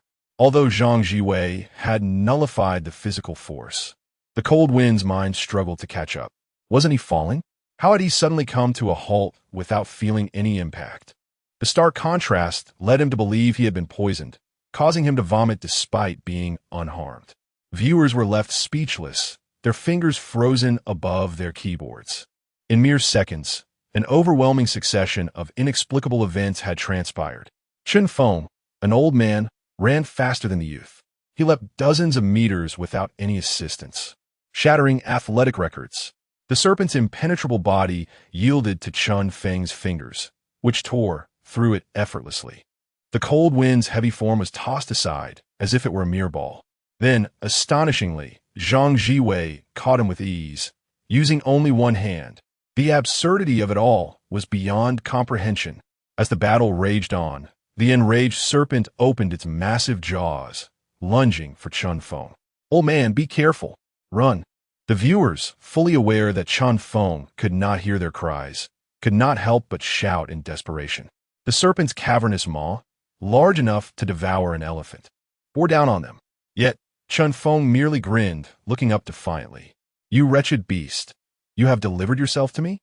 In the blink of an eye, as the serpent struck, Feng slipped away with an elusive grace, seizing the serpent's fangs with both hands. With a forceful twist, he shattered the serpent's teeth. The serpent emitted a pained roar, realizing it was no match for this elderly man, and began to flee. However, Feng leaped high above the serpent, Think you can escape? He plunged the serpent's own fangs into its brain. The fangs in his grip were like a razor-sharp sword, cleaving the serpent's head asunder. As the serpent's head split open, its innards spilled forth. The creature writhed in agony, thrashing wildly, pulverizing countless rocks beneath it. Yet this was merely a last, desperate struggle. Shortly after, the serpent lay lifeless, completely devoid of vitality. It never fathomed it would meet its demise at the hands of its own fangs. And Feng had accomplished this in just 2 moves. Ding! Congratulations to the Dragon Kingdom for slaying the giant serpent, earning the first kill reward. Subsequent kills will no longer grant rewards. Due to the serpent's temporary upgrade, the rewards have also increased. Congratulations to the Dragon Kingdom's competitors and citizens for receiving a significant enhancement in physical constitution. As the system's announcement concluded, the cold wind, recovering from the shock, suddenly felt as if his strength had doubled. In that instant, miracles began to unfold across the Dragon Kingdom. Patients previously deemed untreatable suddenly sprang back to life from their operating tables. Blind elders regained their sight, witnessing the vibrant world around them. Disabled men visibly grew stronger, finally standing upon solid ground. Yet, these miracles were not isolated incidents. They manifested throughout the entirety of the Dragon Kingdom. The injured and ill were healed. The already healthy felt invigorated, their strength amplified.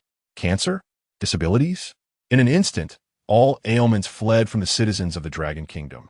Medical personnel were momentarily stunned. Realizing this could mean permanent unemployment for hospitals. The chat exploded with excitement, tears of joy streaming down everyone's faces. Old man Chen, we may have raised our voices earlier. We should never have doubted you. We were blind to your greatness. Thank you, old Chen. My father, who is in the late stages of cancer, is now completely cured. I can finally stand. I can finally stand. Today, I declare that old Chen is my idol. Long live old Chen. I never imagined I would see a day of healing. Thank you, old Chen. Old Chen is incredible. When you return from the Forbidden Land, I will bear your children. Calm down, everyone. The old man is advanced in years. Haha, did you ever consider Chenrun's thoughts? Feng remained oblivious to the joy of the people outside and felt no excitement himself. While the enhancement in physical constitution was undoubtedly beneficial for the citizens, it mattered little to the 3 old men. The only thing worth celebrating? The vast pile of serpent meat. How delectable! Not far off. The cold wind was filled with exhilaration, while Zhang Zhuwei and Lan Minghua appeared unfazed, as if the outcome was entirely expected. Were you not the least bit worried earlier? How could you remain so calm? Lan Minghua asked softly. Just moments ago, when the cold wind was in peril, Lan Minghua had felt anxious. Yet Zhang Zhiwei showed no signs of distress. Ah, Zhang Zhiwei replied with a slight smile. I quietly took a fortune-telling moment ago, so I had an inkling of the outcome. Lan Minghua rolled his eyes. Goodness, this old man is ahead of the game. You are quite uninteresting, he teased. However, amidst the celebratory atmosphere in the Dragon Kingdom, others were far from joyous. The competitors from Kangaroo Country were still locked in a fierce battle with the giant serpent. Chapter 11.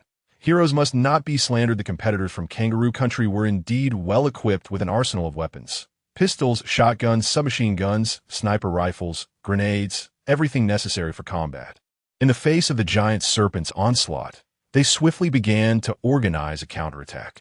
The atmosphere in the live broadcast room of Kangaroo Nation was fraught with tension. Upon learning that Dragon Nation had secured the first kill reward, their anxiety intensified. That should have been theirs. Attack, attack. Our players possess superior weaponry compared to those of Dragon Nation. They're bound to triumph over the serpent, so rest assured. Dragon Nation has already claimed the first kill. What are you still hesitating for? A creature that even an elderly man from Dragon Nation can defeat should not be too formidable. Our warriors from Kangaroo Nation, you can do this, keep fighting. While the netizens of Kangaroo Nation rallied their support, the 4 within the Forbidden Zone were nearing despair. The bullets. The bullets could not penetrate the serpent's scaled body.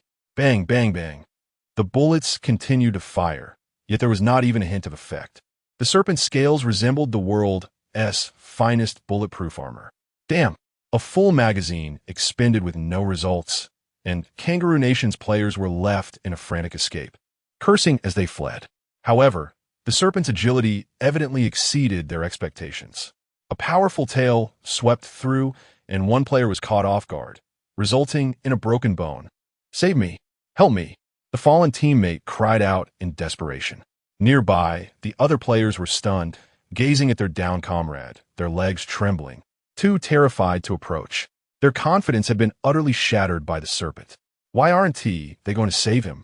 The elder from Dragon Nation, upon witnessing his teammate in peril, acted without hesitation, while our nation's warriors seemed to falter in comparison to the elder from Dragon Nation. "Don't be cowardly. Save him. Losing one could mean the eradication of 1/10 of our citizens." Stop arguing. Can't you see the players are already giving their all? The bullets are expended. What more can be done? At this moment, the players of Kangaroo Nation finally mustered the courage to advance. "Wonderful. Don't give up. This is fantastic. I knew our warriors wouldn't back down. Brother, you are sacrificing for your country. We will take pride in you." A player from Kangaroo Nation stepped forward. The injured one on the ground looked at his teammate in disbelief. "What did you say?" In the next moment, he comprehended why his teammate had said such a thing. They had bound all the explosives to the injured teammate. The injured player suddenly became alert. They intended to detonate the explosives when the serpent approached to consume him. "No, you cannot abandon me like this. You mustn't." The fallen teammate tried to remove the bombs from his body, tears and snot streaming down his face. The serpent was closing in, and seeing his unwillingness to cooperate, the other teammates brandished their sharp blades. They struck down upon the injured player's hands. The injured player's hands were decisively severed, blood gushing forth. He finally lacked the strength to remove the explosives, and the remaining teammates felt a sense of relief. This scene shattered the hearts of the citizens of Kangaroo Nation. Why? Although the players from Dragon Nation seemed to harbor disdain for one another, they never considered abandoning their teammates. Yet our players directed their blades at their own comrade. Why? "We always believed you could win. We always thought you would be stronger than the players from Dragon Nation. But why act in this manner now?" The serpent, drawn by the scent of blood, rushed forth at an alarming speed. The other players fled hastily. The dismembered, injured player gazed despairingly at the sky, filled with sorrow, rage, and hatred for the world. Roar! The famished serpent surged forward, swallowing a player from Kangaroo Nation whole. "Detonate!" With a shout, the Kangaroo Nation players pressed the detonation button. A tremendous explosion erupted from the serpent's mouth. A colossal shock wave emanated from within, obliterating the serpent's entire head. Splendid. It worked. The players revealed satisfied smiles. Yet, no one could find joy in the aftermath. At the moment of the explosion, 1/10 of Kangaroo Nation's citizens had been mercilessly annihilated. They disintegrated into ashes beneath the clear sky. Vehicles traversing the city lost control due to the sudden disappearance of their drivers. Numerous accidents resulted in further casualties. The entire Kangaroo Nation had lost 1/10 of its populace, plunging the city into extreme chaos. The entire nation was engulfed in fear and uncertainty. Why? Why could the elder from Dragon Nation effortlessly slay the serpent, while our players had to pay such a steep price? It should have been the Dragon Nation's people who perished first. The elders from Dragon Nation were still alive. Why did our players have to die? It's unjust. I heard that the elder from Dragon Nation, named Feng, is a billionaire. Could it be that he has transformed himself into a modified human? Yes, it must be so. The people of Dragon Nation are cheating. They deserve no good end. The netizens of Kangaroo Nation, unable to accept the losses of their country, stormed into the live broadcast room of Dragon Nation, brimming with indignation. Inside the Dragon Nation's broadcast room, a jubilant atmosphere reigned. The effects of enhanced physique were evident. The previously aged commander suddenly appeared a decade younger. The usually eloquent teacher Luo excitedly demonstrated his newfound strength, breaking bricks with his hands. "Ha ha ha, Teacher Luo, that's enough." Lu sure chuckled. Teacher Luo chuckled sheepishly. "Oh, my apologies, I'm just too exhilarated. I feel so invigorated." I wonder how Teacher Luo and the commander perceive the performance of our players. Both Teacher Luo and the commander paused momentarily. They were at a loss. The commander hesitated and remarked, "To be honest, I truly don't understand. Have our elders become this absurd?" The laughter in their voices was unmistakable. The netizens in the comment section were also filled with mirth. Ha ha! The commander is baffled. Not only is the commander bewildered, who wouldn't he be? Feng is simply too extraordinary. Ha! The elders of Dragon Nation are powerful in this way. It is well known that everyone in Dragon Nation possesses martial prowess, growing stronger with age. Ha ha! That's the only explanation. Otherwise, there's no other rationale. However, at this moment, an influx of foreign netizens arrived. Cheating! Cheating! Feng must be a modified human. The Chen family must have employed some underhanded means to enhance Feng. Dragon Nation is filled with cheating dogs. They all deserve to die. Just wait. You will surely face retribution. The netizens of Dragon Nation were left bewildered. What is happening? Why are these dogs attacking indiscriminately? Did Feng devour them? But soon, the netizens grasped the situation. Ha! So it turns out the players from Kangaroo Nation sacrificed themselves and came to vent their frustrations in our broadcast room? However, didn't their players die at the hands of their own people? Exactly. They were killed by their own, yet they come here to blame Feng. What nonsense is this? The foreigners from Kangaroo Nation, don't come here to humiliate yourselves. Out of humanitarian concern, we might just laugh quietly, but we will not allow you to slander our hero. The guests in the broadcast room also noticed the unusual comments. The commander's expression turned serious. To the netizens of Kangaroo Nation, we empathize with your plight. However, please be aware that your calamity was not caused by Dragon Nation. Feng is a hero of our nation, and we will not tolerate any defamation. Chapter 12. Feng is a habitual offender. The cacophony of insults from Kangaroo Nation continued unabated. Yet, they were swiftly drowned out by the barrage of comments from Dragon Nation. Competing with Dragon Nation in numbers and comments is no joke. At this moment, the appearance of a middle-aged man ignited the atmosphere in the broadcast room. Chen appeared on camera, impeccably dressed in a tailored suit. He offered a slight nod, greeting, "Good day, esteemed guests and friends." The audience was thrilled, exclaiming, "Wow, it's the wealthy Chen. Surely, like father, like son, Chen is quite handsome." A playful remark followed. "Ah, Mr. Chen, I apologize for previously speaking ill of you outside your home." Laughter erupted. "I bet you're regretting that now." "Indeed I am. The Chen family is our hero." "Ah, Mr. Chen has arrived," said Teacher Luo, approaching Chen with a handshake. "Your father's performance today truly astonished us. What could be the source of his strength?" This question piqued everyone's curiosity. Why is Feng so formidable? Chen chuckled. "Honestly, I have no idea. All I know is that he has always been strong. My father has never undergone any training or modifications as some foreign netizens suggest. He merely exercises regularly and has a penchant for martial arts." The crowd buzzed with excitement. Does this mean he has always been remarkably strong? They pondered. If so, he has concealed it exceptionally well. Have you ever worried about your father? Were you anxious when he was selected? The host inquired. Initially, yes, especially when he insisted on bringing kitchen supplies. I opposed it, given he bears the weight of our nation's fate. Meaning, you're no longer concerned? No, Chen replied without hesitation. If the monsters in the forbidden area are of such strength, there is nothing to worry about. However, if I must express concern, it would be that I perhaps did not bring enough seasoning for his cooking. He enjoys preparing monster dishes. Realizing he may have revealed too much, he offered a sheepish smile. Teacher Luo and the host, being keenly aware of inconsistencies, pressed further. Did you just say your father enjoys cooking monsters? Teacher Luo adjusted his glasses. Chen felt a bead of sweat form, stammering, I am uncertain whether I should divulge this. Go on. What is there to fear? Chen cautiously glanced at the host and then at Teacher Luo. But you mustn't hold my father accountable. The audience's expressions darkened, intrigued by what Chen might disclose. Has your father committed a crime? Teacher Luo glanced nervously at the host, who held more authority in this matter. Rest assured, the host assured him. Your father is a great hero who has saved our nation. Any accusations would surely be dismissed. Chen exhaled in relief. Actually, my father is quite the foodie. He has a habit of hunting monsters. The revelation left everyone speechless. Hunting monsters? What a peculiar pastime for a wealthy man. Shouldn't he be playing golf or hosting lavish yacht parties? Chen continued. Are you familiar with the Loch Ness Monster? The audience exchanged glances.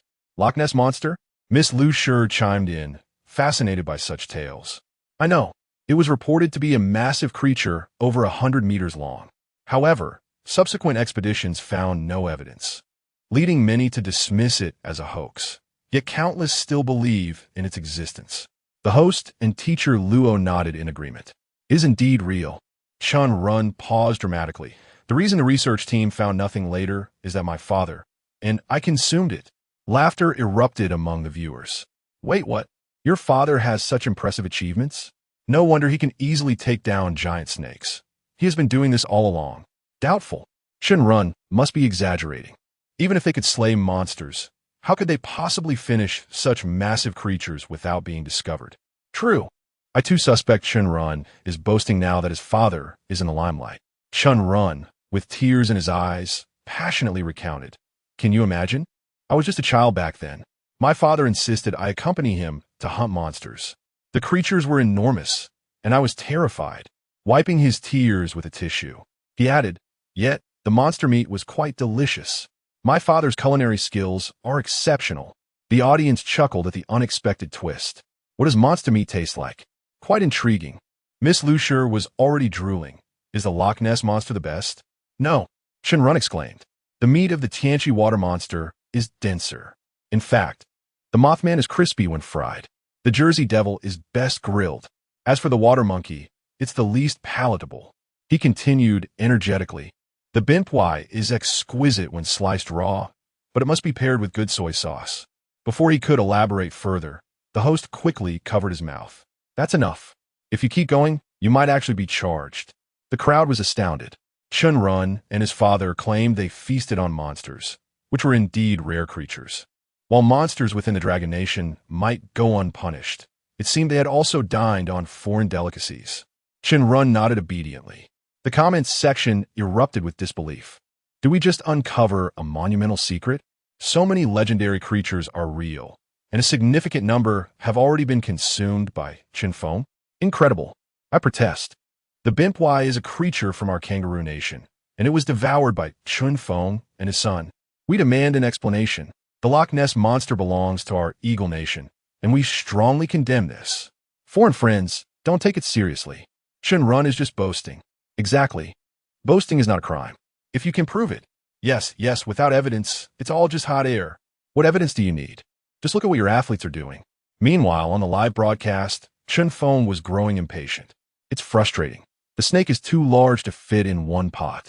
Old Chen, you're foolish. Just cut some meat off, muttered a bystander. Feng slammed the pot to the ground. You don't understand. We cannot waste food. Fine. You handle it. I'll just watch. Suddenly, inspiration struck Feng. I've got it. He brandished a gleaming Dragon Nation chef's knife and began the dissection. With fluid precision, the knife glided through the snake's body effortlessly. Bystanders were stunned, unable to fathom how the impenetrable snake skin yielded so easily to Feng's deft hands. In no time, the entire snake was processed. Feng's knife skills were extraordinary, peeling the skin with no meat left behind. He expertly segmented the enormous snake meat into dozens of pieces. Just as some individuals take pleasure in watching chefs slice tuna, Feng's knife skills are equally captivating. The audience watching the live broadcast collectively drooled in anticipation.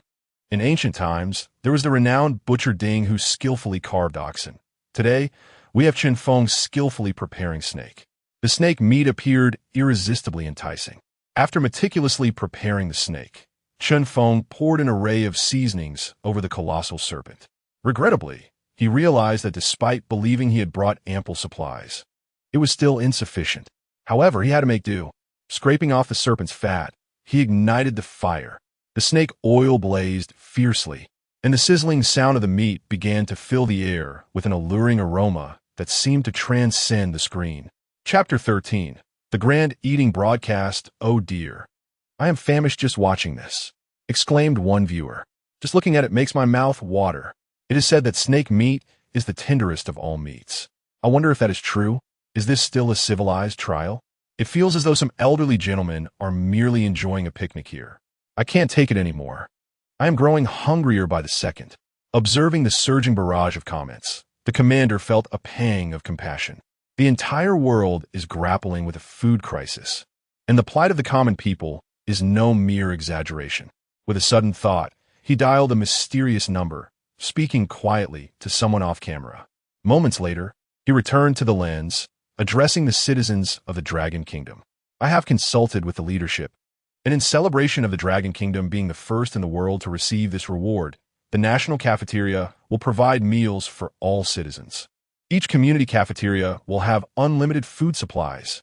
Today, everyone will certainly eat to their heart's content.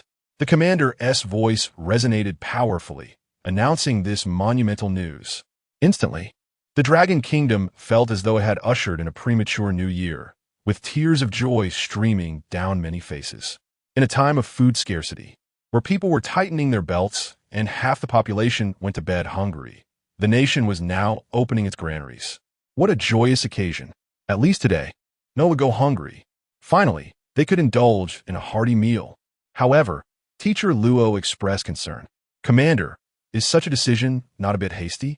Once we tap into the reserve grain. He hesitated, aware that utilizing reserve grain could pose significant risks.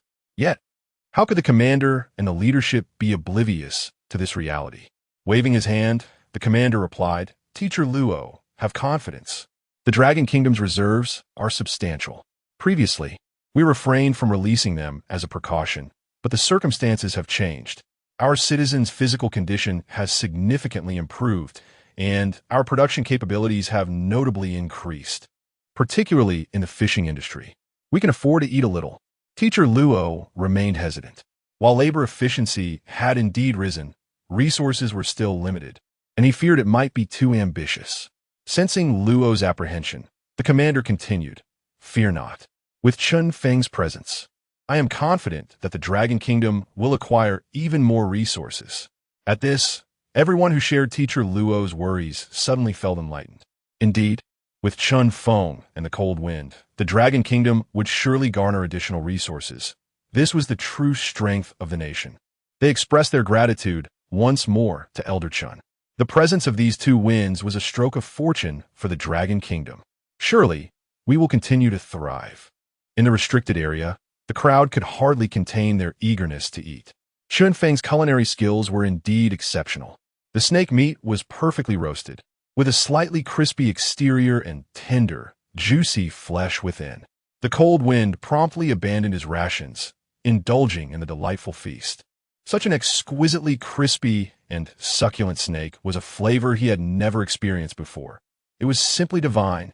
What began as a civilized trial had transformed into a grand eating broadcast.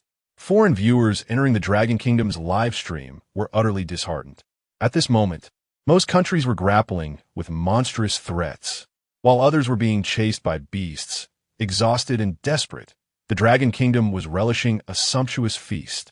It was a stark contrast between paradise and hell. How envious they were of the Dragon Kingdom's participants enjoying their delicious meals. Indeed, our nation's people have just escaped the clutches of monsters, while our competitors are so fatigued they haven't even had a bite of their rations. Yet the Dragon Kingdom is feasting? The disparity was overwhelming. To the foreign friends above, there was even more to be envious of. The Dragon Kingdom was treating its citizens to a grand banquet. Everyone could eat to their heart's content for free. The citizens of the Dragon Kingdom proudly showcased their good fortune. The nation was hosting a feast for all its people. Isn't that enviable? Foreign viewers were reaching their breaking point. If this were decades ago, it would hardly be remarkable. Yet, in the current global food crisis, where officials in numerous countries hoarded supplies for profit, countless citizens had starved. Yet, the Dragon Kingdom was utilizing its reserve grain to treat the entire populace to a meal. It was truly enviable. Was this what it meant to be a great power? I burst into tears, lamenting why I was not a citizen of the Dragon Kingdom. Such envy was palpable. I have not had a hearty meal in ages.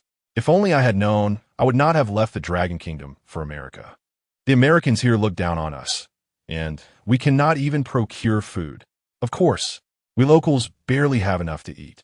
Why would we sell to you foolish Dragon Kingdomers? I want to return to the Dragon Kingdom. Be quiet upstairs.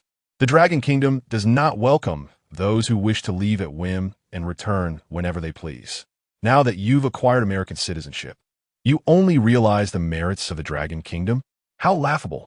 It is well known that relinquishing one's citizenship in the Dragon Kingdom is simple, yet obtaining it is exceedingly difficult.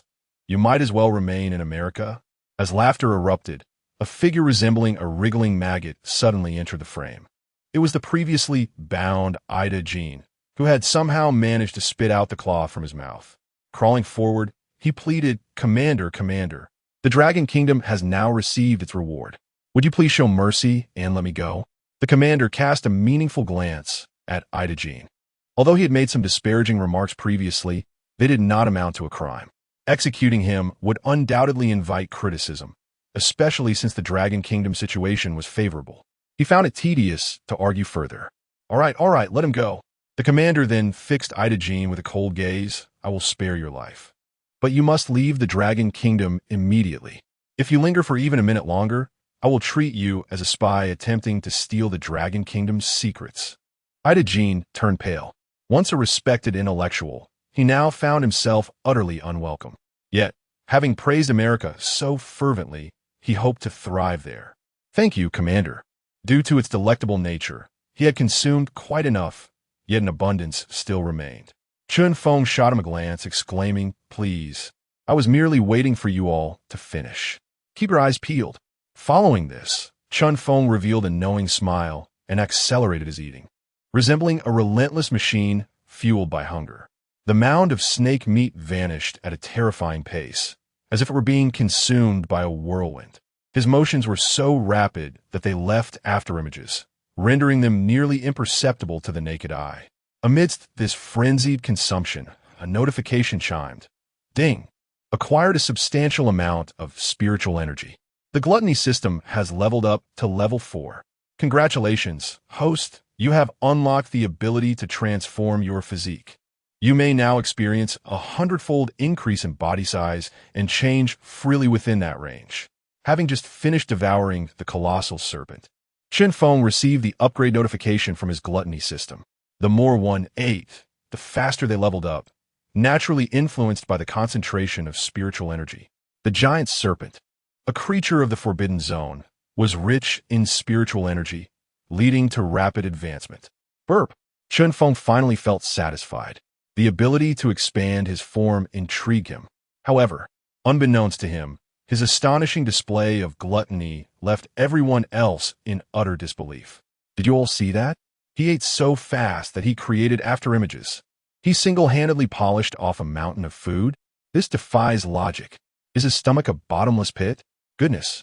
The Chen family's patriarch possesses an astonishing appetite. Thankfully, he hails from a wealthy family. Otherwise, which household could withstand his consumption? I now believe that the Loch Ness Monster was consumed by him. In the Forbidden Zone, Feng gaped in astonishment, utterly incredulous. Is he always capable of consuming this much? He stammered, overwhelmed by the day's numerous shocks.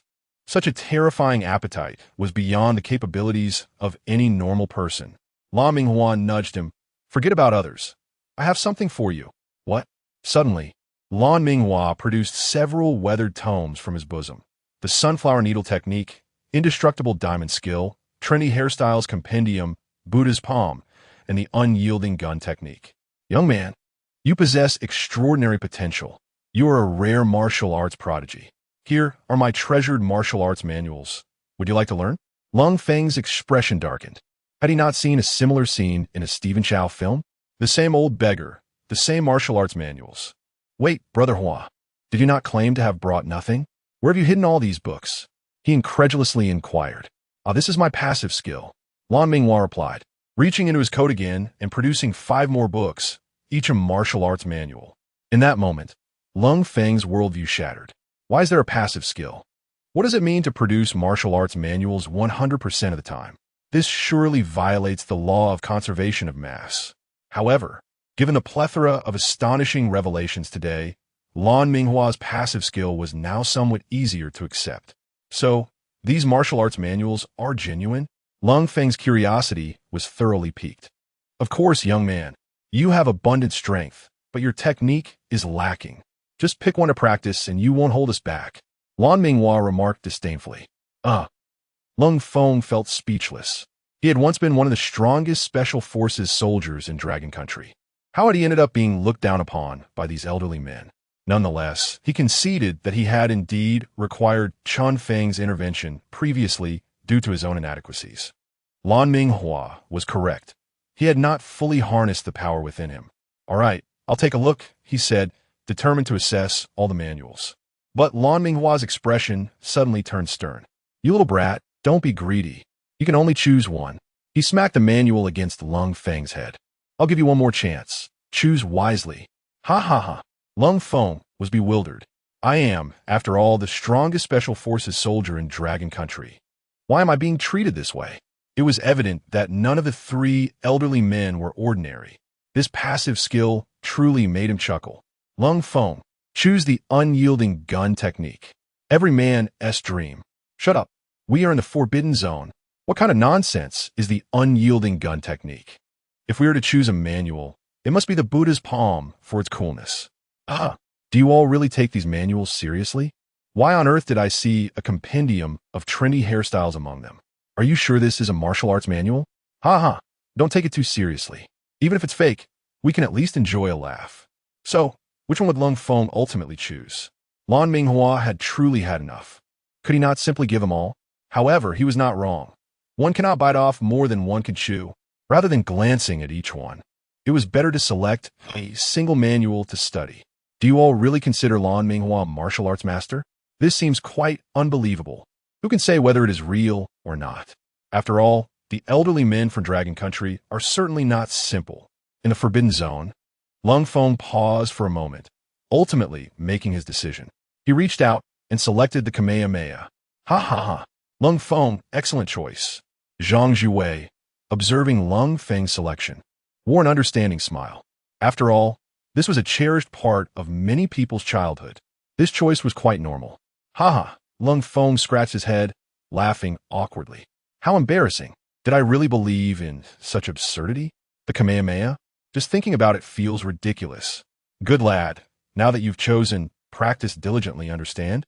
Lan Minghua fixed his gaze on him, appearing like a strict master at that moment.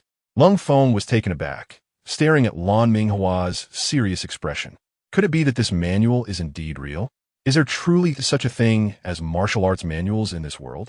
Chapter 15. The Demon Blade, Muramesa.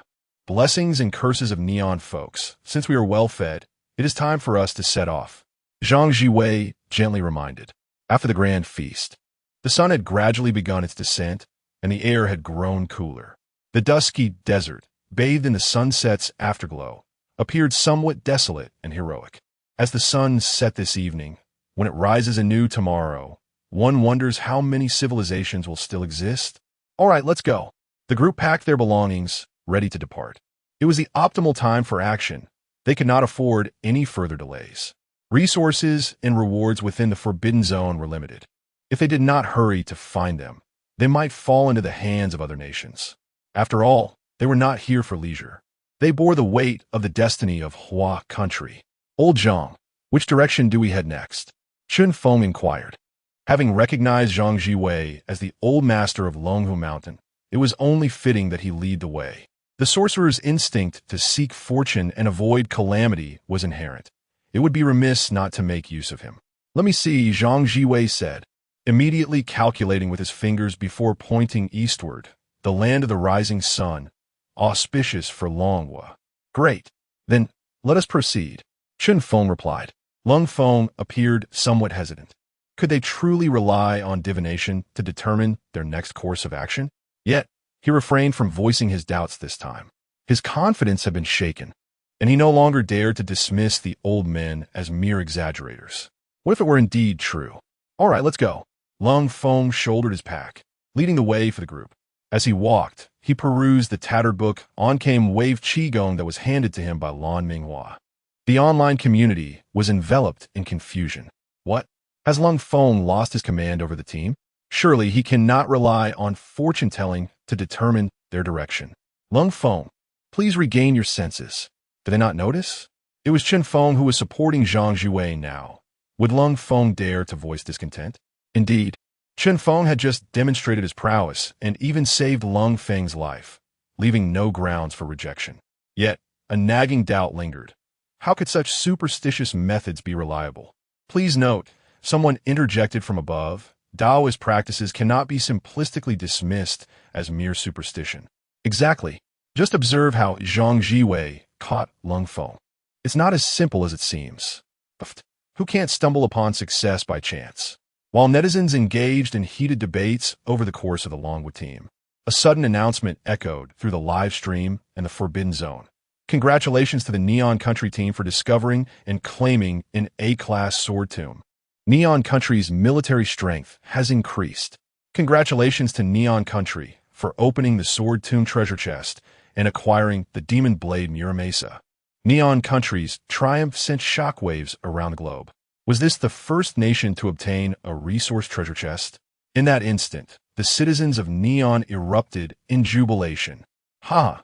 Who would have thought Neon would be the first to seize resources? Long live the warriors of Neon. Neon rises again. Our era is returning. As the announcement reverberated, significant changes unfolded within Neon. All their weapons were upgraded, with some even materializing as advanced technologies surpassing current innovations. Neon had always prioritized economic development, yet that did not signify a lack of ambition for world dominance. The sudden influx of high-tech weaponry only amplified their aspirations. Armed with these technologies far beyond contemporary civilization, they ascended to become the world's foremost military power. Meanwhile, a sense of dread enveloped people worldwide. How could this happen? How could they possess weapons? Historically, this nation was known for taking reckless risks during crises. If they were to acquire weaponry, the consequences could be catastrophic. The United States issued an ultimatum. Neon must immediately surrender the materialized weapons. Damn the United States. We're no longer afraid of you. After years of oppression, we have finally risen. The global populace urged Neon to voluntarily dismantle the weapons. Haha, are you frightened? Let be known, we shall conquer this world. The atmosphere in Neon's live broadcast was electric, charged with an unmistakable warrior spirit. Many citizens even infiltrated Longhu's live stream to provoke them. Has Longhu not yet discovered resources? So slow. By the time you find them, your nation will already be ours. Your food is ours, and your women belong to us. The world is ours. Longhu, you need not await trials. Your fate is sealed. Women of Longhu, prepare yourselves, serve me well, and I might spare your lives. The hearts of Longhu's citizens felt as if gripped by a vice. They had all witnessed the madness of the Japanese. Was history about to repeat itself with such brutality? Although Longhu had transformed significantly since those times, the nature of the weapons granted by the Forbidden Zone remained a mystery. The expression of the military advisor turned ashen. I must leave. I can no longer concern myself with the broadcast. Longhu is in a perilous situation, given their proximity and historical grievances. Neon posed the most severe threat to Longhu. Warning, Longhu is now on its highest alert. All citizens are advised to remain indoors. The air raid shelters are now fully operational. Please prepare to seek refuge. The live stream from Longhu suddenly flickered with official emergency alerts. What is happening? Zhang Jiwei, that scoundrel, claimed this civilization trial would yield positive results. Now, it is evident. Zhang Jiwei is nothing but a fraud. Everyone remain calm. Do not cast blame upon Master Zhang. His predictions are infallible. We must patiently await the outcome. Indeed, we should not blame anyone right now. We must unite to protect our nation. If our country is in need, we shall not falter. In that moment, the citizens of Longhu stood united. Perhaps in times of peace, they might bicker amongst themselves. But when faced with an external threat, they always banded together. Everyone was prepared for the worst. What was it but to sacrifice oneself for the nation? Life can be valued more than a mountain or less than a feather. Dying for one's country is the most honorable fate, just as the fervor reached its peak. Another announcement regarding the civilization trials resounded. Alert! One Neon player has perished. 10% of the population will be wiped out. What? How could this be? Did they not just receive rewards? Quick, check Neon's live stream. As the notification rang out, countless viewers surged back into the live stream. It turned out that Kame Tada had lost control, gripping the demon blade Muramasa. His eyes glowed with fury, his aura surging, his hair standing on end. Blood from his comrades still stained the blade. Kame Tada, what are you doing? Why are you killing your teammates? Have you lost your mind? Meichuan Kuriko shouted in despair, aiming her gun at Kame Tada. So the Japanese player fell to his own. My blade thirsts for blood. Kame Tada licked the blood from the blade with an unsettling smile. But you cannot kill your teammates. Do you realize how many citizens have perished because of you? Shouted Nichikawa Okazuka in anger. Ha ha! Kame Tada did not respond. Instead, he burst into maniacal laughter, exuding an aura akin to a demon's descent. Nichikawa, your efforts are futile. He is wholly under the blade's control, Meichuan Kuriko warned. Indeed, upon closer inspection, Kame Tada's arm wielding the blade began to transform. Witnessing this, the Neon viewers were thrown into chaos. They had just laid out grand plans for world domination, and now calamity had struck. Their once proud words were replaced with urgent pleas. No, Kame Tada, you cannot succumb to the blade's control. Kame Tada, we are on the brink of ruling the world. Please do not act recklessly. Kame Tada, 10% of our populace has already perished. Do not let it escalate further. Yet, regardless of the anxious cries from Neon's viewers, Kame Tada's transformation was unstoppable. I shall slay everything in this world. My blade urges me. Kame Tada's eyes flickered with rage and confusion, clearly struggling for dominion over his own will. Suddenly, his turmoil vanished, replaced by a sinister grin. Ha ha ha, kill! Kill! Kame Tada raised the blade once more, advancing toward high. The following is a translation of the provided text into English. You look at what you've done. Our citizens were killed by you. Nichikawa Okasaka bowed his head and wept bitterly at the thought of another tenth of the citizens being killed. His heart felt as if it were being cut with a knife. However, the fallen Kamita suddenly twitched. Nichikawa, run! Maikawa Kashiko, who first noticed something was wrong, hurriedly shouted. It was too late. Kamita stood up again, and the demonic sword Muramasa swung once more. Swish! Just as Nichikawa Okasaka looked up, his head was severed. Blood spurted everywhere. His neck continued to spray blood like rain. Alert! One contestant from Nippon has died. Another tenth of the population will be erased. In an instant, many more people from Nippon turned to ashes. Maikawa Kashiko cried out in agony. Kamita's current state was far too bizarre. Despite having been shot through the head, he didn't die, even though his brain matter had spilled out. How could he still be alive? Ha ha! Kamita's grotesque face showed excitement again. He held the blade with a sharp gleam and stepped over Nichikawa Okasaka, walking toward Maikawa Kashiko. Your turn now, Kashiko. Chapter 16. Beautiful youthful memories. Kamita, holding the demonic sword, approached step by step. The blood dripping constantly from the blade tugged at everyone's hearts. Would someone die again? Kamita, go die. Maikawa Kashiko had completely broken down. All he wanted now was to kill Kamita. Bang, bang, bang. The trigger was pulled repeatedly, bullets fired one after another. Kamita's body was already riddled with bullet holes, but he still wouldn't fall. On the contrary, he seemed even more excited. Monster! Monster! Maikawa Kashiko had run out of bullets and had no weapons left to defend himself. His face turned deathly pale and twisted. Oomph! Is that all you've got? Kamita moved, crouched, drew his sword, and charged. Maikawa Kashiko instinctively tried to escape, but the next moment, Kamita was already right in front of him. In that instant, he felt as if the air itself had become icy cold. It was a bone-chilling, killing intent. Ha! With eerie laughter, Kamita's long sword swung again. Swish! Maikawa quickly rolled to avoid the blow aimed at his neck, but his arm was slashed off. Maikawa Kashiko clutched his arm and screamed in pain. Blood gushed out uncontrollably, and he no longer had the strength to evade a second strike. Normally, he couldn't outrun Kamita, let alone now that he was injured. Kamita attacked again.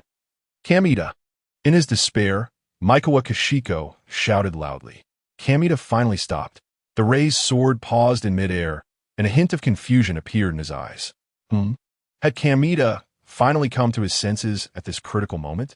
The hearts of the Nipponese citizens, which had already sunk into despair, finally grasped a glimmer of hope. Is Kamita finally breaking free from the control of the demonic sword? That's great. I knew our Nipponese warriors would overcome the demonic sword. Nippon can still be strong.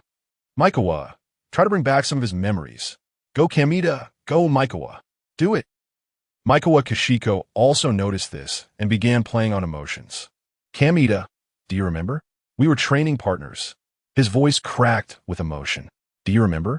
That year we went together to spy on the female instructor taking a bath. You said you liked her breasts the most. Kamita clearly hesitated for a moment, then actually blushed slightly, revealing a look of happiness. Was it working? Maikawa became even more enthusiastic. That's right. And there was that time when you got beaten up for stealing panties. Remember? The blue and white striped ones. In your first kiss, you drank so much alcohol to gather courage that you ended up vomiting into the girl's mouth. Do you remember? The entire Nipponese populace immediately turned dark-faced. HEA, don't you have any other memories besides these lewd ones? Such embarrassing memories shouldn't be shared in front of the global audience. But Maikawa continued rambling on. And also, last time when you took leave, saying you were going home to visit your mother, but actually went to a brothel with me. The brothel attendant said your thing was too small, and they suspected you were underage and refused to serve you, remember? Haha, those were such fond memories of our youth. At that moment, Kamita's killing intent surged violently. The Nipponese citizens were completely stunned. You idiot Maikawa. Only you found those memories pleasant. Kamita obviously didn't want to recall such terrible memories. Stop talking. Didn't you notice Kamita's killing intent rising? Shut up. How did you get so immersed in your own nostalgia? You're not supposed to play emotional cards like this. Seriously, why are all your shared memories so vulgar? Our country's dignity has been ruined by you too. Maikawa Kashiko saw that Kamita's killing intent grew even stronger and finally realized something was wrong. And also, do you remember, before Maikawa Kashiko could finish, Kamita decisively swung the demonic sword. Swish! The long sword cleanly split Maikawa Kashiko's head in two. Red and white matter splattered everywhere. I'll make you talk. I'll make you talk. Let's see you keep talking. Kamita kicked Maikawa Kashiko's corpse while continuing to curse. AGA, how dare you ask me if I remember? Alert! One contestant from Nippon has died. Another 10th of the population will be erased. The Nipponese citizens didn't know what to criticize anymore, because at that moment, many more people disappeared into ash in this world. But netizens from other countries couldn't hold back their laughter. I know it's inappropriate to laugh at this time, but I can't help it. Ha ha ha ha ha. It's over, it's over. My virtue will drop by at least 10 years because of this laughter. Ha ha. Tears are streaming down my face. Nippon's grand plan to conquer the world hasn't even started, and their population is almost gone. Ha ha ha ha ha. This feeling is like riding a roller coaster. Truly stimulating. Ha ha ha. Thanks to Maikawa's good memories, what a great assist. Yeah, I noticed Kamita had regained consciousness, but I just couldn't help myself. Mommy, my stomach hurts from laughing. After killing Maikawa Kashiko, Kamita finally calmed down. He looked up at the sky with a look of despair. Tears flowed involuntarily from his eyes. He and T cried even when his head was shot through, but now the tears streamed endlessly. Heh, I personally killed my teammate, and all my embarrassing secrets have been exposed. He bitterly shook his head. Alas, I no longer have the face to face my homeland, nor the will to live in this world. After speaking, he placed the blade against his own neck. At this moment, all the Nipponese citizens stared wide-eyed. If he really chose to commit suicide, Nippon would be completely wiped out. According to the rules, the next erasure would just be a 10th. But 9/10 of the entire population would be erased. This blade wasn't just on Kamita's neck. It was on the neck of the entire Nippon. Kamita, you son of a bitch, calm down. Our teammates' deaths won't be blamed on you. Rest assured, we can pretend not to hear about your embarrassing incidents. Calm down. If you survive from the Forbidden Land, I'll give you my underwear, the blue and white striped ones. Kamita, my breasts are quite large if you survive. I'll let you touch them. Okay. Kamida, please, the fate of Nippon rests in your hands.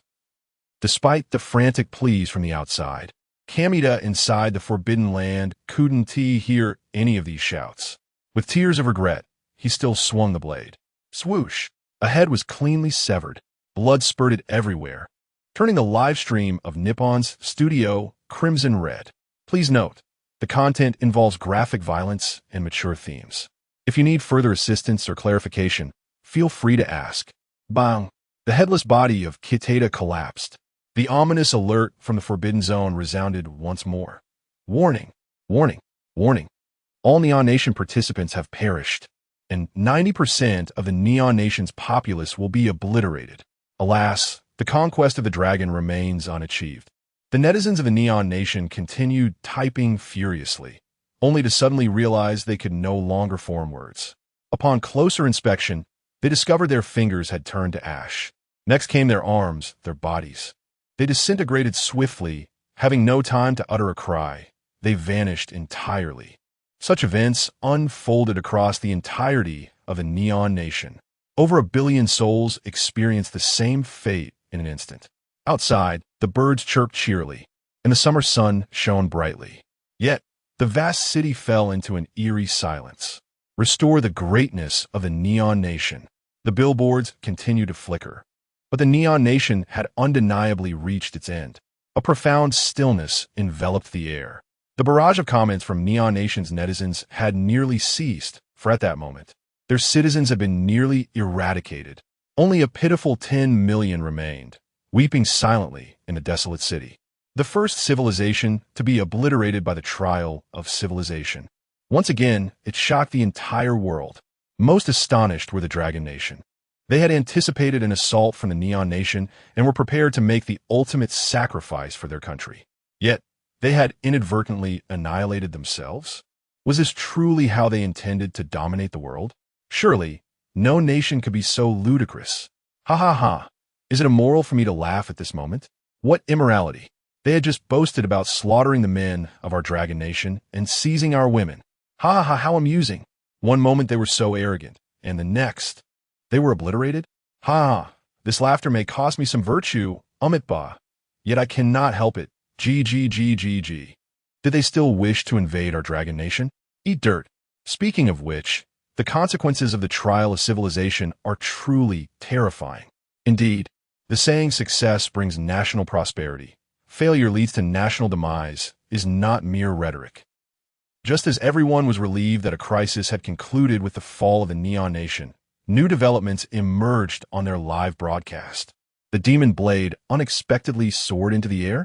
The demon blade, Muramasa, hovered above, incessantly siphoning the blood essence of the four from the Neon Nation. Ah, it had been so long since it tasted blood. The demon blade emitted a strange sound. Soon, the corpses of the four from the Neon Nation were drained to desiccation. Yet the demon blade seemed insatiable. Not enough. Still not enough. I crave more blood. Subsequently, the demon blade, Muramasa, began to wander through the desert. The system of the trial of civilization reappeared. Warning! Warning! Warning! Demon blade Muramasa has consumed enough human blood and successfully evolved into an S-grade monster. Name: Demon blade Muramasa. Danger level: S. Special skills: Bloodthirst, Blade Control, Iato Slash. Note: Demon blade Muramasa will disguise itself as a reward, awaiting the next individual to claim it. Good luck, national fortune contenders. Instantly, a chill ran down everyone's spine. It's over. How could this creature even evolve? The Neon Nation was already annihilated. Which nation would encounter Muramasa next? Such a monster disguised as a reward is simply despicable. Chapter 17. SS-grade resources shock the world. Meanwhile, on the other side, old Zhang. Are you sure this path is correct? Lame Life, Hua weakly complained, dragging his weary body. From dusk to midnight, then from midnight to dawn. Yet the group from the Dragon Nation had endured a night of cold without discovering anything. Disappointment began to creep in. Xiaohua, why are you so anxious? Good things must be sought from afar. Zhang Jiwei shot a glance at Lame Life Hua. At that moment, the system of the trial of civilization announced once more. Notice, the United States has discovered and obtained a C-grade gold mine. What the heck? Another nation has discovered resources? The cold wind was also unsettled. In the night that had just passed, numerous nations had reported acquiring resources. Goryeo had secured a D-grade vegetable patch. Overnight, Goryeo's demand for kimchi was met. Asen had also obtained a C-grade fertile field, enhancing soil fertility. Now the United States has been rewarded too. Gold reserves hold significant importance for national economies, and at this moment, they have acquired gold mine resources. Alas, our dragon nation still lags behind.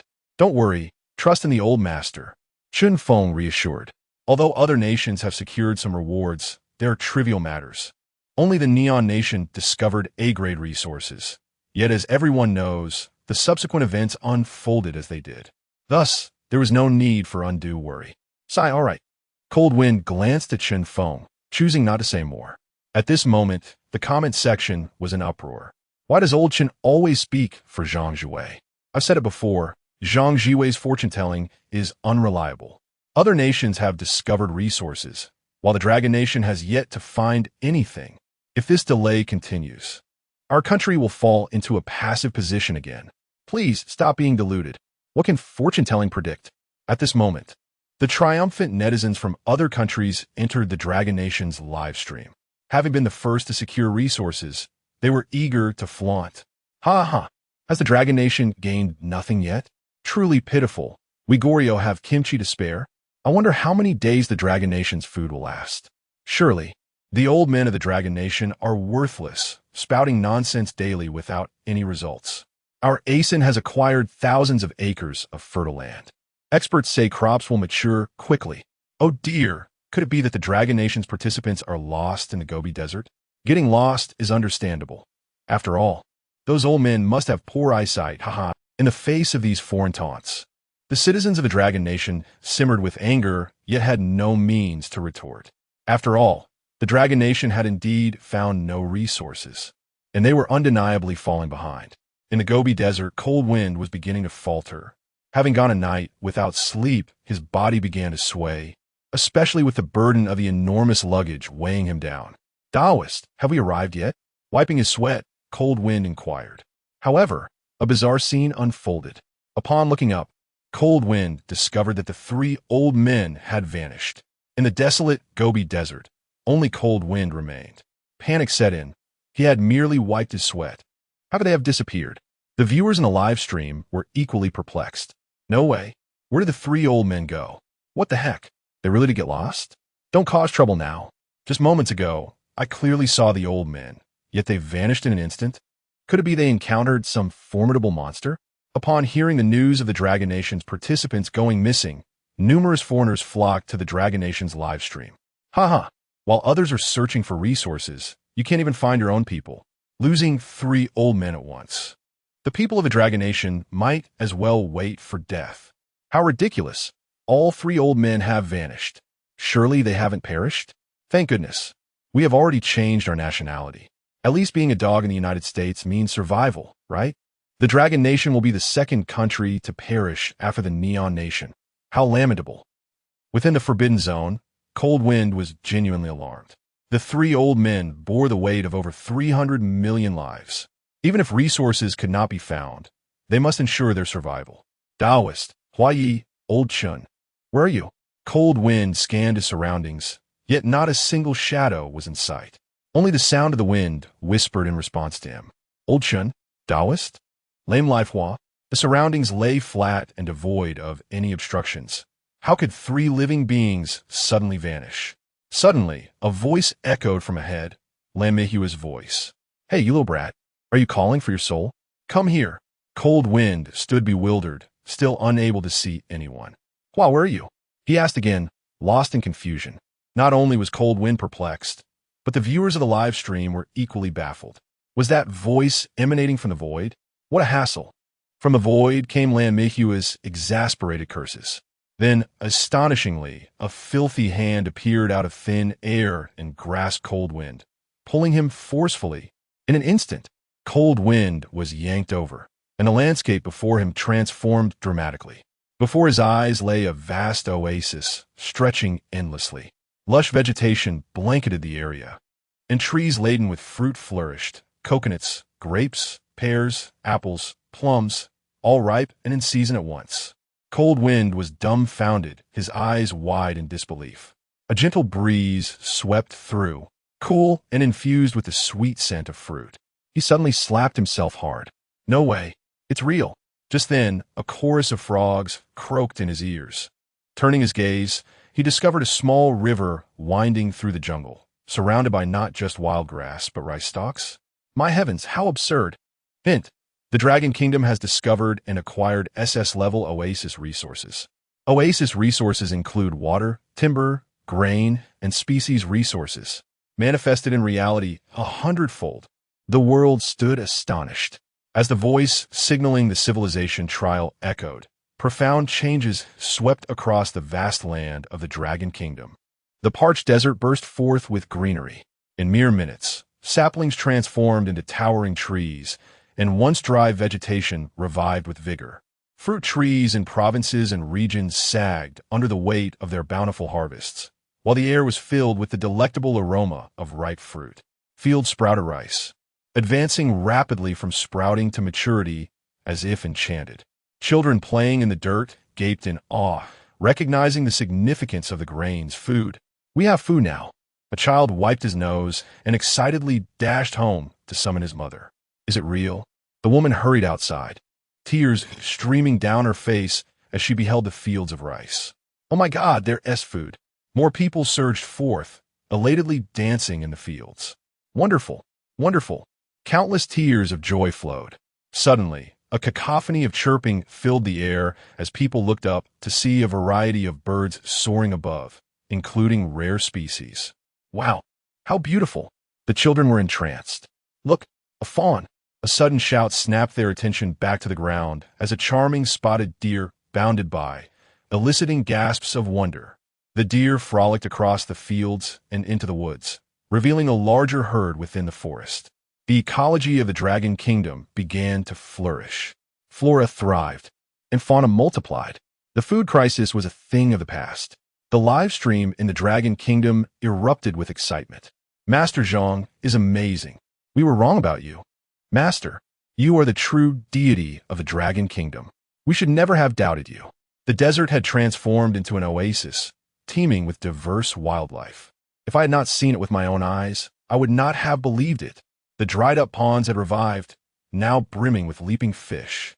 We would no longer starve.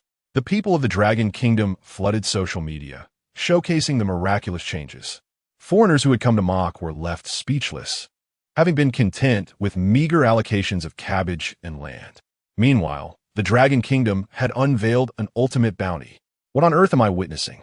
The land of the Dragon Kingdom is now abundant with food. Their ecology has been restored, which is truly paramount. They will never lack sustenance again. I envy them. I must return. The Dragon Kingdom is my home. Now, the netizens from the Dragon Kingdom found the courage to retaliate. You mocking youths from the south, do you still dare to laugh at us? Do you really think we covet your pickled cabbage? Save it for yourselves. Get lost, you ingrates. Don't think of returning after leaving. Yes, even if the Dragon Kingdom has food, it's not for you lot.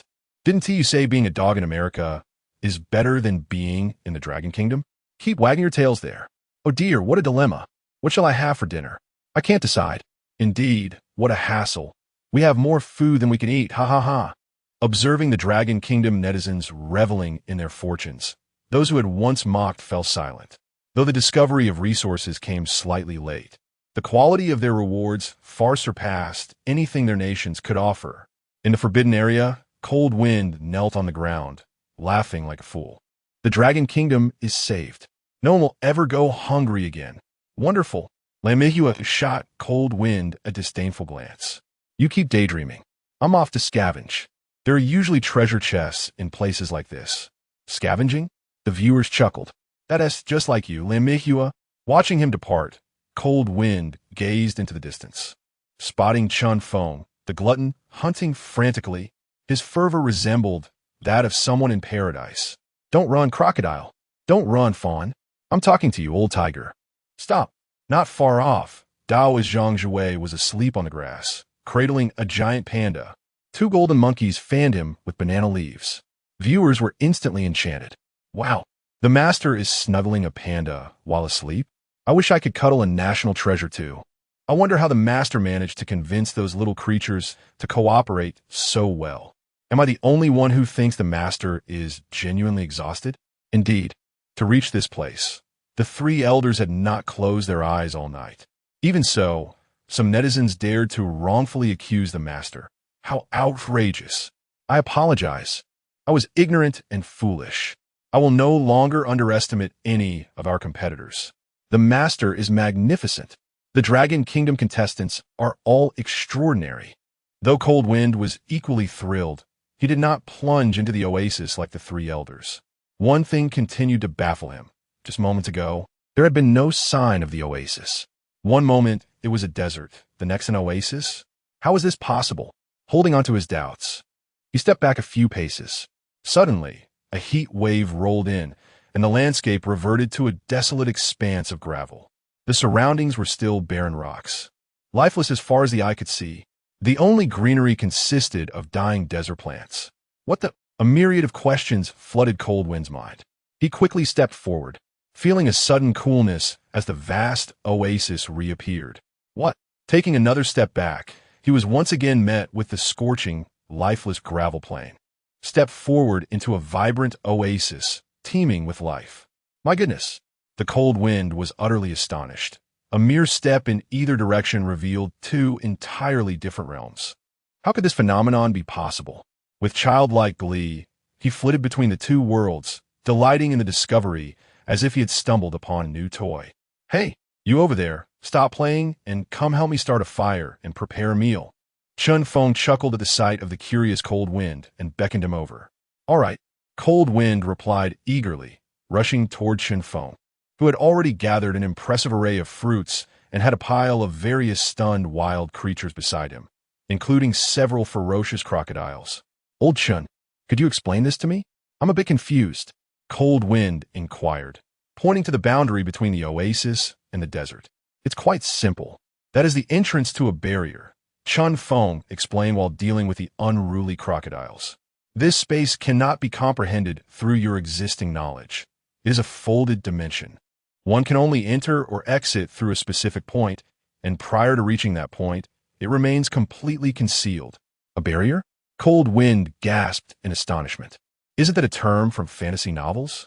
But if it cannot be observed, how did Zhang Dao find it? It's an entirely hidden space, with no flaws visible from the outside. How did Zhang Jiwei discover it? This is simply extraordinary. The viewers watching the live broadcast were equally intrigued by this question, as the discovery of such resources was indeed remarkable. Suddenly, Feng smacked Cold Wind on the head with a swift motion. You're younger, so make sure to address old Zhang as Master Zhang from now on, understood? Cold Wind winced at the force of the blow. Feng gestured towards the master, who appeared utterly exhausted from his relentless calculations to locate this place. That's why he fell asleep. Cold Wind turned to look and realized that the master indeed looked worn out. How had he not noticed this before? I understand now. Cold Wind nodded, though he still did not grasp the principles behind the calculations used to locate the resources. However, he recognized the master's considerable efforts. The sight of the master sleeping while cradling a panda was quite impressive. Upon hearing Feng's explanation, the others were instantly moved. Indeed, such a monumental contribution deserves endless praise. Thank you, Master Zhang. For those who unjustly accused the master before, it's time to apologize. Master Zhang is incredible. Just as everyone was celebrating, the lazy and carefree Lan Minghua sauntered back in. However, what he held in his hands sent chills down the spines of all the viewers. What is that? No way. Is it the cursed blade Muramasa? Upon uttering this, everyone gasped in shock. The cursed blade Muramasa had just annihilated a nation yesterday. Its eerie and brutal reputation was still fresh in their minds. It was a sentient sword capable of reversing the thoughts of its wielder, inciting a bloodthirsty rage. Having already absorbed the blood of 4 individuals from the Neon Kingdom, it had evolved into an S-class demon. Lan Minghua, how on earth did you acquire that? Quickly discard it. This is not a reward, but a harbinger of disaster. What if he has already fallen under the sword's control? The viewers were in a frenzy. It seems he is indeed under its influence. His eyes are vacant. Is that so? I remember this old fellow always appeared laid back. Haven T, his eyes always looked that way. They hoped Chen Feng would notice quickly. Perhaps there was still a chance to avert disaster. However, the more the citizens worried, the more delighted some ill-intentioned foreign individuals became. Observing the Dragon Kingdom's acquisition of such extraordinary resources, they were filled with envy. Who would have thought the dragon people would stumble upon that blade? They're destined to follow in the footsteps of the Neon Kingdom. This is an S-class monster. If the Dragon Kingdom survives this, I'll eat my hat. That old man picking up trash must be under control. Today we can witness the dragon people turning on each other. Let this be a lesson for the arrogant dragon people. Now they are bewildered. I can't help but feel joy at your misfortunes. Inside the Forbidden Land, Chen Feng was busy grilling crocodiles when he turned to see Lan Minghua approaching with the sword. "Hey, Hua Zi, what treasure did you find?" he asked, not lifting his gaze from his cooking. However, at that moment, Lan Minghua was already dangerously close, within striking distance, and had raised the sword. The audience's anxiety reached a boiling point. "Chen Feng, you glutton, don't just focus on the crocodile. Look behind you." It seemed that Lan Minghua had fallen under control and was about to strike Chen Feng. Currently, Chen Feng was the strongest fighter in the team. If you're harmed, the Dragon Kingdom would be doomed. Indeed, while Cold Wind also possessed considerable strength, he was still no match for Chen Feng. The master was more focused on divination. If Chen Feng fell, there would be no one left to withstand Lan Minghua. Someone stop him. The viewers from the Dragon Kingdom were on the verge of tears, hoping that the tragedy witnessed in the Neon Kingdom would not repeat itself here. Lan Minghua swung the sword down. Swish! Many viewers shut their eyes in fear, bracing for a scream. Wait, there was no cry of anguish? Looking again, the blade Muramesa was poised before Chen Feng. "Old Chen, since you enjoy cooking, do you think this blade is suitable for chopping vegetables?" Lan Minghua said lazily, picking his nose. "What?" The audience was dumbfounded. Lan Minghua appeared completely unaffected by the sword's control. He seemed as alert as ever. Indeed, even his nose-picking habits remained unchanged. Could it be that Lan Minghua had a unique constitution? In the footage, the cursed blade Muramesa caught Chen Feng's attention.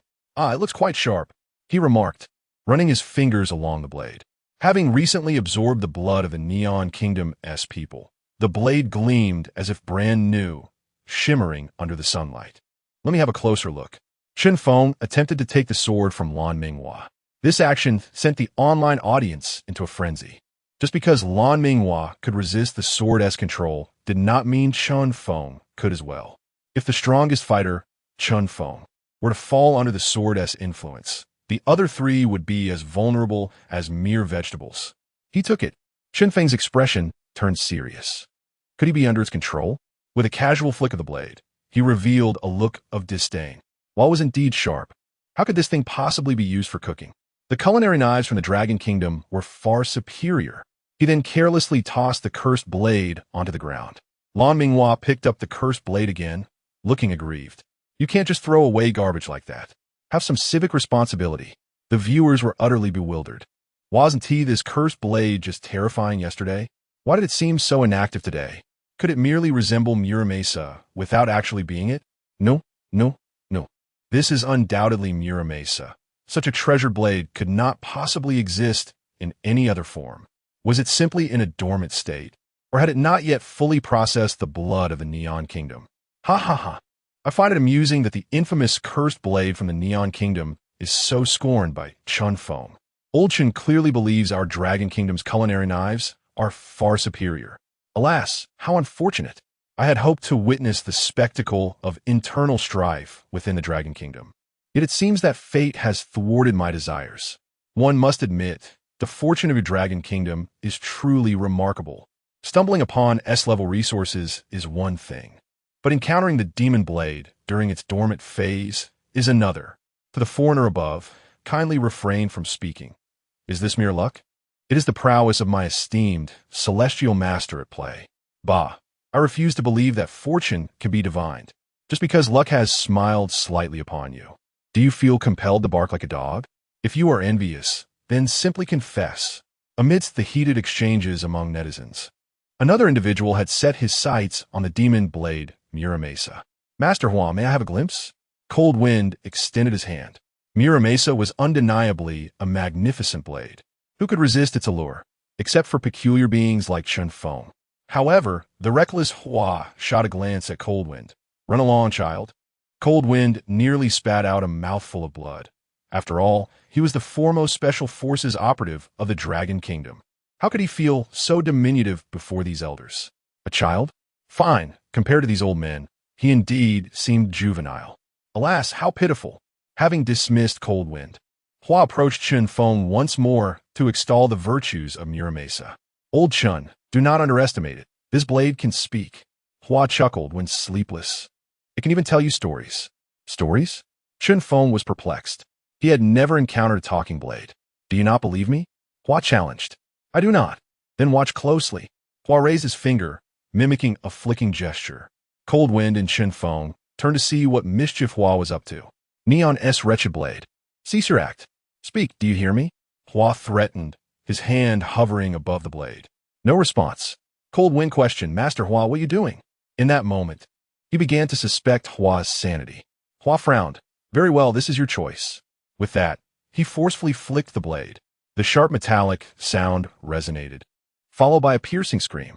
Oh! The blade quivered, an eerie voice emanating from within. Oh dear, my beloved Master Hua, please spare me. I am but a kind and innocent little blade. Must you treat me so cruelly? Oh, kind and innocent? Hua raised his hand again. Do you take me for a fool? I can smell the bloodlust emanating from you. Bam! Hua struck the blade once more. Ah!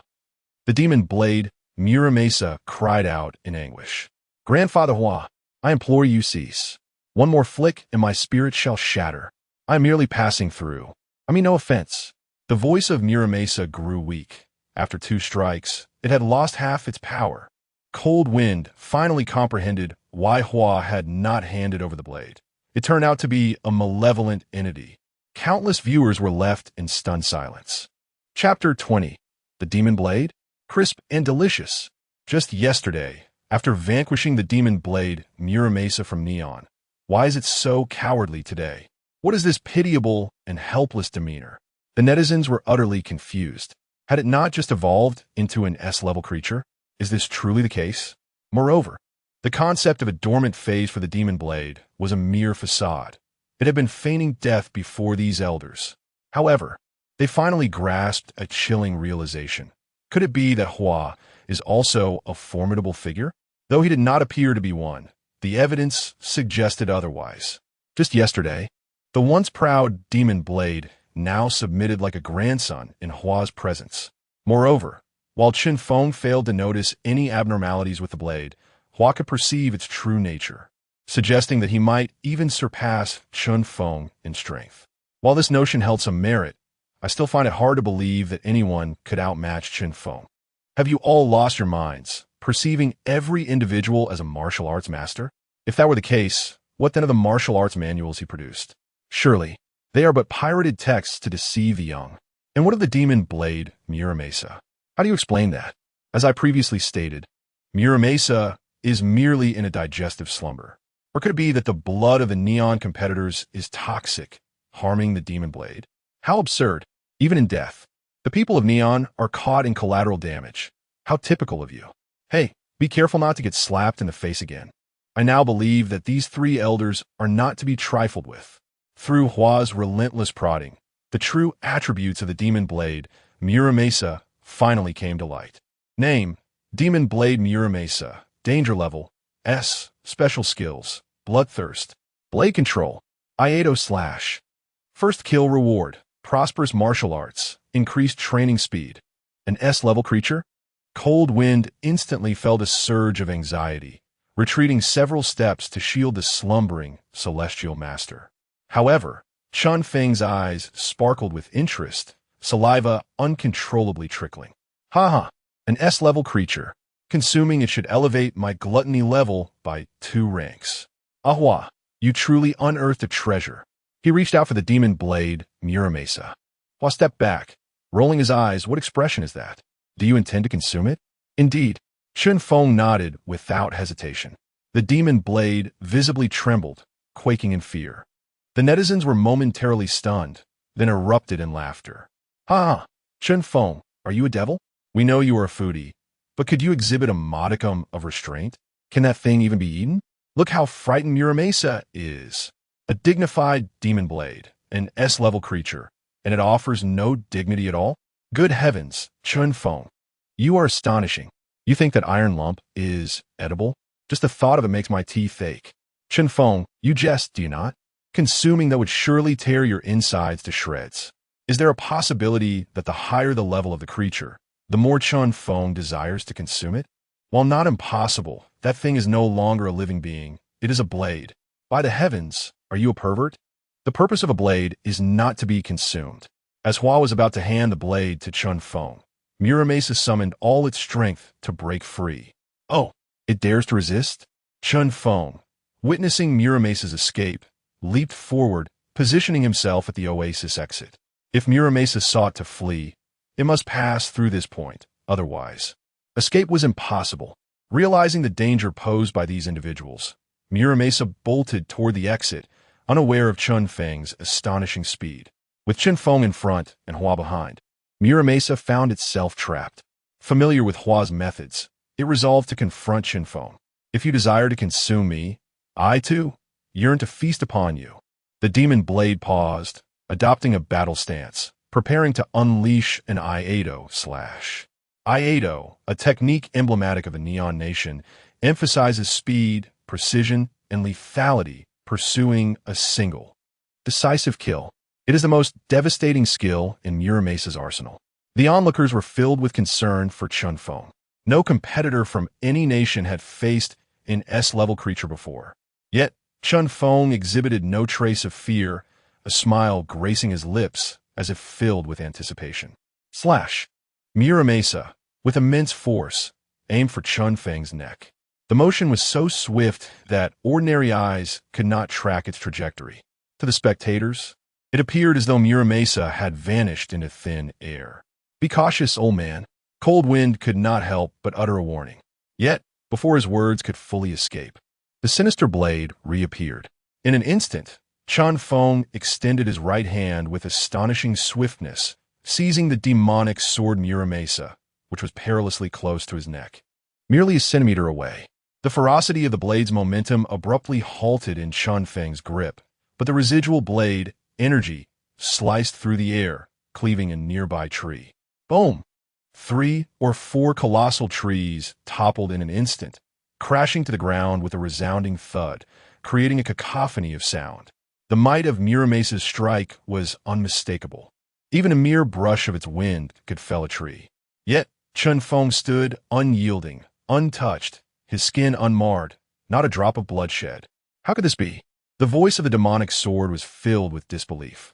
Logically, this strike should be sufficient to slay any human. Chen Feng smirked disdainfully. No. You must be referring to an ordinary human. Muramesa was truly panicking now. The reckless life waster was already terrifying enough. Was this old man even more fearsome? Was there no ordinary person left in Dragon Country? Or were all the elders there so outrageous? The sword began to frantically attempt to withdraw, desperate to escape. However, regardless of its efforts, it could not budge an inch. Stop struggling. Being devoured by me is your honor. Chen Feng grasped the sword's body with both hands. No, don't. Muramesa cried out in desperation. Yet Chen Feng commenced his exertion. With a twist of his hands, a crisp snap echoed as blinding light erupted from the blade.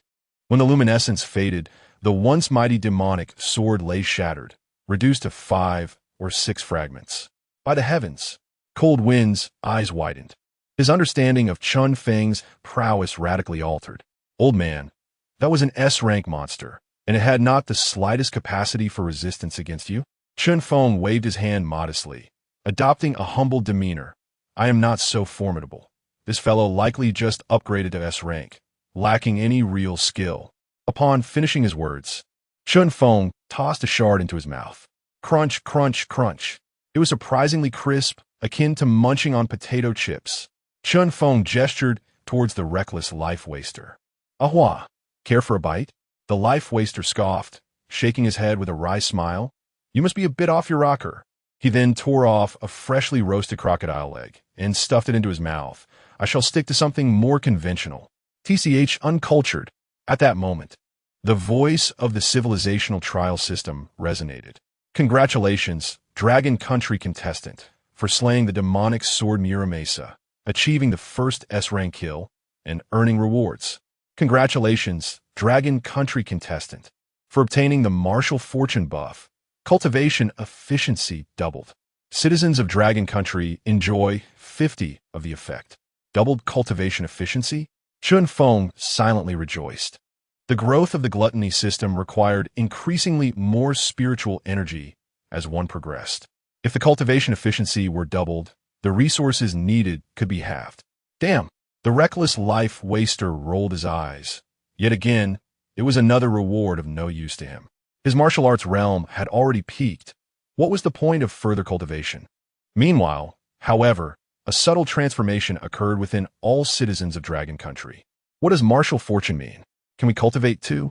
Isn't practicing martial arts something we've always been able to do? Confusion reigned as many questioned the utility of this S-rank reward. Indeed, the previous E-rank first kill reward was quite apparent. Why does this S-rank first kill feel so elusive?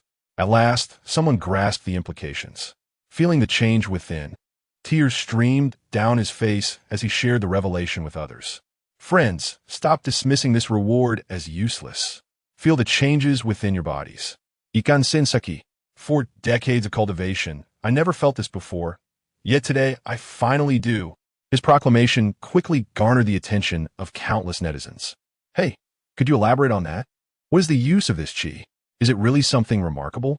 You spent decades for this? You fools. This means we can all commence genuine cultivation. In the parlance of fantasy novels, Dragon Country has ushered in an era of universal cultivation. Universal cultivation? The netizens were momentarily stunned into silence, then began to sit cross-legged, attempting to sense the so-called chi. In that instant, nearly every citizen of Dragon Country sat up with utmost seriousness. Universal cultivation? This phrase was far from foreign to the people of Dragon Country. The realms of fantasy literature and cultivation culture were quintessentially their own, well known even to those who did not indulge in novels. Thus, who could remain unexcited at this moment? Even the hosts in the explanation livestream, Teacher Luo and Miss Lu Shi, fell silent, quietly meditating to sense their own energies. Meanwhile, foreign netizens were left bewildered. Why have the Dragon Country netizens suddenly vanished? What is cultivation? Can someone explain? God? Are they referring to Christianity? The official Dragon Country livestream was also engaged in meditation. What on earth was happening? Forget it. It must be something extraordinary. How enviable. Having Chen Feng in Dragon Country is their greatest fortune. It's utterly absurd. Our country's contestants are still being chased by D-rank monsters, while Dragon Country has effortlessly defeated an S-rank. Why am I not a citizen of Dragon Country? Woe is me. I truly do not understand. If Dragon Country is so powerful, why were so many citizens changing their nationalities and fleeing abroad? Suddenly, Teacher Luo and Lu Shi simultaneously opened their eyes wide. I can feel it. Isensaki. Teacher Luo exclaimed, leaping with excitement. Lu Shi, tears of joy streaming down her face, echoed, I feel it too. Their uncontainable elation rendered their limbs almost uncoordinated. They yearned to shout and jump.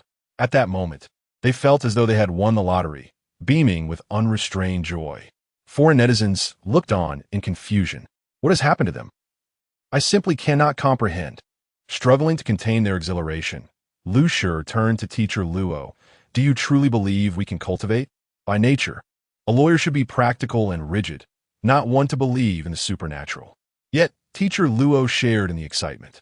I used to be a staunch materialist, but now I can feel the burgeoning power within me. What reason have I to disbelieve? Teacher Luo paused, pointing at the large screen in the explanation room, adding, given the absurdity of the civilizational trial, the notion of cultivation seems less far-fetched. It is merely a traditional craft of our Dragon Country people. Suddenly, the comments section erupted. Cultivation is a traditional craft of Dragon Country. Nonsense. It is clearly a product of our nation. Exactly. The people of Dragon Country have no shame. Cultivation belongs to Taoism, which is our heritage. Even I, who am not a history scholar, know this. Hey, why not reflect on what you were saying? You just admitted to your ignorance of history, yet you still claim otherwise? The flag of our nation draws inspiration from the Taoist Bagua. Can this not be considered evidence? How shameless you are, always seeking to pilfer. Enough of that. I can assert that kimchi originated from our country. Poetry is our invention. And the Dragon Boat Festival is also a creation of ours.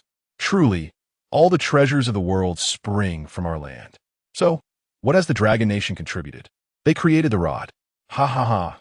Classic comedy. It nearly brought me to tears. I could hardly contain my laughter. I say, there is no need to argue. Once we honed our skills, a single slap would suffice. Meanwhile, Feng had consumed the entire Demon Blade Village Zheng. The S-rank monster indeed contained a tremendous amount of spiritual energy. Such a bounty was more than sufficient for the Gluttony System to upgrade once more. As anticipated, the system chimed in his mind. Ding! Absorbing vast amounts of spiritual energy. Gluttony System upgraded to level 5. Ding! Absorbing vast amounts of spiritual energy. Gluttony System upgraded to level 6. Congratulations, host. You have gained the ability. Immunity to all poisons. Any type of poison damage will be automatically negated. Congratulations, host. You have gained the ability. Armor breaking. Any enemy's defenses will be reduced by 90% in your presence. Immunity to all poisons and armor breaking. These two abilities are indeed intriguing. Feng thought to himself with a sly smile. Of course, ordinary toxins and defenses posed little threat to him. But given their current location, stronger beings were bound to appear. At that time, these abilities might yield unexpected effects. Old Master Chen, are you still eating? If you don't hurry, we'll finish dinner without you. Cold Wind called out loudly. Perhaps due to his practice of the Turtle School's Qigong, Cold Wind's appetite had grown immensely. Feng had prepared a great deal of food, yet half of it had already been devoured by him and the reckless Hua. Feng glanced at them, shook his head, and said, "You all go ahead and finish. I'm already full." His consumption was determined not by the size of the food, but by the spiritual energy contained within. Those roasted deer and crocodiles, while tasty, were mere creatures with weak spiritual energy, lacking significant value for him to consume. Should we call the old master over? Or let him rest a bit more? No need. The old master needs rest the most. At his level of cultivation, eating is no longer crucial. With that, Feng picked up an apple, biting into it while reclining on the grass. After a long night of travel, he could finally rest. How delightful! Resting on the hard ground of the Gobi was truly uncomfortable. To sleep, one must have the soft embrace of grass. He drowsily closed his eyes. A cool breeze caressed his face, and the intoxicating scent of fruit surrounded him. Gradually, he drifted into a deep slumber. Suddenly, Feng heard a melodious voice, akin to a lark. Feng, wake up!" Blinking his eyes open, he was astonished to see a stunning young beauty perched on a large stone by the water. The girl, appearing around 16 or 17, donned a blue robe, her flowing, soft white hair framing her exquisitely delicate features, reminiscent of a famous star. Her sparkling eyes twinkled with mischief as she playfully splashed water and called out his name. Feng glanced around, searching for the old master, Cold Wind, and Hua, but they were nowhere to be found. He quickly realized this girl was extraordinary. "Who are you?" Feng cautiously approached. Though he sensed her uniqueness, he could not discern her cultivation level, leaving him puzzled. The young beauty extended her hand politely. "Hello, I am Lu Yu, a dragon maiden." A dragon maiden? Feng found it hard to believe, feeling she might be deceiving him. Nevertheless, he extended his hand, and they exchanged a light handshake. "If you're a dragon maiden, where are your horns?" he inquired. With a cute sound, 2 delicate dragon horns sprouted from her head, soft and pink. "Hee, now do you believe me?" Lu Yu smiled, tilting her head. Feng, slightly taken aback, nodded. "Yes, I believe." Crouching down, he reached out to touch the dragon horns, finding them soft and plump, provoking a desire to take a bite. Feng, it It is quite rude to drool over my dragon horns, Lu Yu said, retracting her horns with a thought. Apologies. Feng wiped his mouth and sat beside her. I was merely curious. Curious? Or are you just greedy? Lu Yu frowned playfully. Feeling sheepish, Feng turned his head away, acknowledging his weakness for such things. Lu Yu, do you know where my friends have gone? He finally remembered the pressing matter. Lu Yu continued to play with the water, responding casually. This is the second realm of the oasis. You're currently in a primordial spirit state, or simply put, you are dreaming. Master Zhang has been invited by Mr. Bai, and I am here specifically awaiting the three of you. Once the other two have fallen asleep, I will awaken their primordial spirits, and we shall set off together. Feng looked at his hands, realizing this was indeed a primordial spirit. It felt similar to his physical body, but Lu Yu's explanation made sense and clarified everything. Who is Mr. Bai?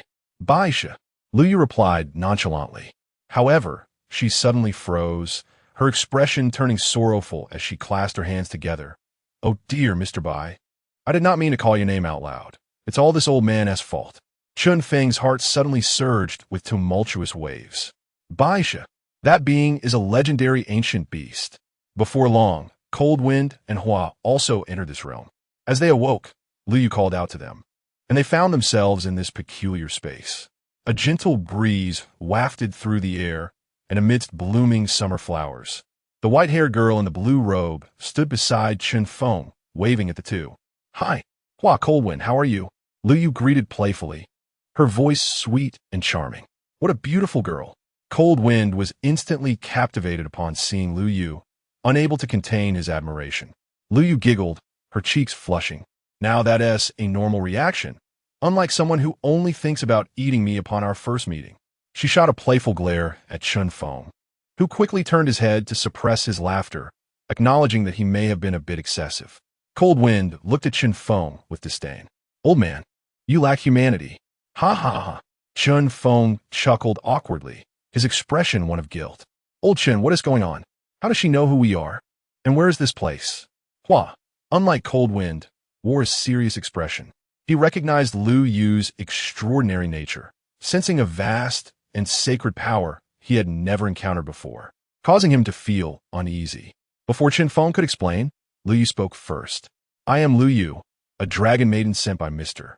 Bai to invite the three of you to a banquet. Master Zhang has already gone ahead. As she spoke, Lu Yu deliberately showcased her dragon horns to affirm her identity. Oh, Hua's eyes narrowed sharply. Summoning our primordial spirits without our consent. Is that truly an invitation? Lin Mihua hesitated for a moment, fearing that this so-called invitation was one that we could not possibly decline. As he spoke, he exerted a slight pressure with his hand, and a fallen petal from the ground danced into his grasp. A single petal could embody romance or foreboding. The Buddhist gesture of holding a flower is something that only true masters can perceive the lethal intent within. If Liu Yu's response failed to satisfy Lan Mihua, a fierce battle might erupt at any moment. Alas, what a predicament! With a sigh, Liu Yu revealed a playful smile. Indeed, you have no choice but to comply. Regardless of your willingness, since Mr. Bai has spoken, you must go. Suddenly, a few glistening droplets surfaced on the water, seemingly small and inconspicuous. Yet they contained the essence of purity from the ocean. Each drop bore the weight of the sea's power. Should Lan Mihua dare to strike, she would show no mercy. The surrounding animals appeared to sense the tension, swiftly fleeing to safety, fearful of being caught in the impending conflict. Even the slow-moving Cold Wind detected the smell of gunpowder in the air. Anxiously, he forced a smile. Gentlemen, must we face each other with such hostility upon first meeting? You know nothing.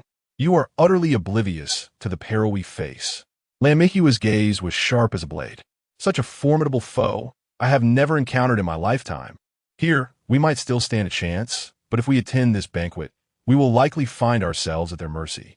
Feng paused, incredulous, looking at Liu Yu, momentarily unsure of which side to take. Although Liu Yu did not seem like a villain, she bore the weight of the Dragon Kingdom's fate, and he could not afford to be careless. As the situation began to spiral out of control, Feng stepped forward. Ahua, why the temper? Liu Yu is correct. We cannot refuse. Old Chen, at your age, Have you also been beguiled by beauty? Lan Meihua retorted, a hint of annoyance in his tone. Ha! What nonsense are you spouting? Chen Feng sighed, gesturing helplessly to their surroundings. The Mr. Bai she mentioned is the ancient demon base. We are entirely within his domain. If it comes to blows, we stand no chance. Do not assume we have the capability to fight back here. Since we entered this oasis, we have become mere fish on the chopping board. Liu Yu's invitation was already quite generous. Let us obediently accompany her. Bays. Lan Meihua was taken aback, overwhelmed by shock, and subsequently lowered his intent to fight. The significance of the name Bays was too great to ignore, compelling him to relent. Despite having the power to abduct several individuals directly, he chose to send a young girl like Liu Yu to extend the invitation, demonstrating remarkable patience and mercy. The petal in his hand drifted down, and at the same moment, the droplets in the air returned to the water's surface. A gentle breeze swept through on this bright summer day, dissipating the tension of an impending conflict. Lan Meihua offered an apologetic smile and slightly bowed. My apologies, young lady. I carry the burden of our nation's fate and must tread carefully. Liu Yu shot him a playful glare, but before she could speak, Chen Feng burst out laughing. Ha ha, I never thought I would see Lan Meihua adopt such a serious demeanor. It's hard to believe. Accustomed to Lan Meihua's laid-back and roguish behavior, witnessing his sudden seriousness struck them as hilariously out of place. The contrast was as surprising as seeing Zhang Fei performing a pole dance. Even Lung Feng could not contain his laughter, chuckling heartily. With his disheveled hair and typically carefree attitude, Lan Meihua's solemn expression was unexpectedly endearing. He scratched his head, looking disdainfully at them. You fools, what is so funny? Yet, he too succumbed to laughter. It seems I might not be quite myself today. However, this was not surprising. Anyone who could truly comprehend the capabilities of the girl before them would understand the depth of fear that lurked beneath the surface. Relax, Huazi. You need not worry. I am quite forgiving, and I understand your concerns. Liu Yu patted her chest, smiling sweetly, as if they were already familiar companions. Hey, Lan Meihua, how old are you? Calling me Huazi is rather presumptuous. Liu Yu stuck out her tongue playfully. I am a mere 205 years old. In that instant, the three were left utterly stunned. Chen Feng pointed incredulously at Liu Yu's adorable appearance. You call that 205? Who the hell looks like this at 205? Lung Feng frowned, gesturing towards Liu Yu. So, already that old? Liu Yu's expression suddenly darkened, and she gazed at Lung Feng and Chen Feng with a hurt look. How rude. 205 is quite young for a dragon. Please do not apply human standards to me. Oh, Lung Feng and Chen Feng chorused, sharing a knowing smile. Cold Wind, come here, Liu Yu suddenly commanded. Huh? Cold Wind, slightly confused, nevertheless approached. Turn around so I can see, Liu Yu insisted. Cold Wind. Why do I suddenly feel so embarrassed? Yet he complied, recognizing her apparent cuteness belied her hidden prowess. As he turned, Liu Yu's expression grew increasingly disdainful, as if she had encountered something repugnant. Ugh! Liu Yu clicked her tongue, shaking her head. Cold Wind could no longer contain himself. What do you mean by this? Is it really that terrible? He felt a twinge of irritation. After all, he considered himself quite handsome among the special forces. To be scorned by three elders was one thing, but to be dismissed by a young girl felt particularly humiliating. Is Liu Yu searching for a partner? Lan Meihua suddenly grinned mischievously. While Cold Wind might not be as dashing as those pretty boys, he certainly had a rugged charm and a well-built physique, if you catch my drift. What does a fit physique imply? Haha, it means happiness in life. Liu Yu's cheeks flushed slightly, casting a reproachful glance at Lan Meihua. You're insufferable. Both Lan Meihua and Chen Feng burst into laughter, while Cold Wind felt a bit wounded. With a sigh, Liu Yu clapped her hands and addressed the three. Now that we are all present, let us set forth. After a brief pause, she added with a hint of melancholy. If we delay any longer, Mr. Bai might hold it against me. With that, Liu Yu waved her hand, causing a lotus leaf in the water to rapidly expand. Resembling a small boat, a tiny turtle climbed aboard, and Liu Yu hopped on, sitting atop the lotus leaf, holding the turtle in her hands as she beckoned the others. Come aboard. Cold Wind was the first to step onto the leaf, followed closely by Lam Mihua. Be cautious. Her earlier gaze at cold wind felt rather peculiar. Lam Mihua whispered as he approached Chen Feng. Agreed. Chen Feng nodded, having noticed the same greedy glimmer in her eyes when she assessed cold wind. Although she appeared to be disdainful, there was an unmistakable hunger beneath the surface, akin to a diner who disapproves of a dish yet cannot resist when hunger strikes. It seemed this meal from bays would not be easily obtained. Chen Feng mused. Bays? Bays? What might the legendary ancient demon, or perhaps divine beast, truly be like? Chapter 23. Thunderclap. In the second realm of the oasis lay a small river. Liu Yu navigated the boat along the stream, journeying deeper into the enchanting oasis. The water sparkled with clarity, revealing many spirited little fish and shrimp darting about. The banks were adorned with exotic flowers, peculiar trees, and countless fantastical rocks. The deeper they ventured, the more breathtaking the scenery became. A gentle breeze wafted through, carrying the fragrance of lotus blossoms. Looking up, one could behold the resplendent hues of the sky. What a delightful place for retirement. Lam Mihua leaned against the lotus leaf boat, reclining comfortably while marveling at the surroundings. If Huazi wishes, she could remain here to enjoy a peaceful life once the trials conclude. As Liu Yu spoke, she plucked a lotus seed pod, peeling off the seeds as a delightful snack, thoroughly relishing the moment. It is unnecessary. The unfortunate who murmured as he let his hand dangle into the frigid water. The small boat glided ahead, while his hand traced a gradually fading ripple along the boat's edge. TCH, do as you please. Liu Yu continued to munch on the lotus seed pods, occasionally teasing the dragonflies perched atop the lotus flowers. Chen Feng and Lung Feng, imitating Liu Yu, began to relish the lotus pods as well. To be honest, the flavor was indeed crisp and refreshing. Liu Yu, could you enlighten me on the meaning of bays? Chen Feng inquired, tossing a lotus seed into his mouth. Just give us a hint to prepare ourselves. Actually bays. Liu Yu suddenly smacked her lips. Ahem. It's Mr. Bai. Mr. Bai bears no malice towards you. He merely wishes to ascertain your qualifications as representatives of the Dragon Kingdom. Qualifications as representatives of the Dragon Kingdom? The trio pondered thoughtfully. Could it be that the monsters here are divided into factions? Is Bays an ally of the Dragon Kingdom? What would happen if they were deemed unqualified? Lung Feng spoke somewhat sheepishly, aware that among the elders, he was likely the least qualified to represent the Dragon Kingdom's fortunes. Liu Yu, upon hearing this question, did not respond but cast a fleeting glance at Lung Feng before quickly turning away. Suddenly, a thunderous crash resounded. A brilliant purple beam of light struck the oasis. Crack! Boom! The abrupt, tremendous sound startled the group, causing them to lift their eyes and behold flames erupting upon the oasis. Then, within the tranquil space, a tempest arose, causing their garments to flap violently. The sky darkened, as ominous clouds loomed like a great umbrella overhead. The forest blazed even more fiercely. Thick smoke billowed, as numerous creatures fled frantically from the woods. What on earth is happening? Lung Feng hastily inquired. It has begun. Liu Yu's expression suddenly ignited with excitement, her hand making a slight motion, causing the lotus leaf boat to navigate even faster. What has begun? Lung Feng remained perplexed. Old Chen, look. The unfortunate who pointed towards the horizon. A cloud rushed towards them, revealing a swarm of A and B level monsters, obscured within the clouds. Chen Feng immediately assumed a combat stance. Despite the overwhelming numbers, most were merely A and B level, hence they posed no threat to him.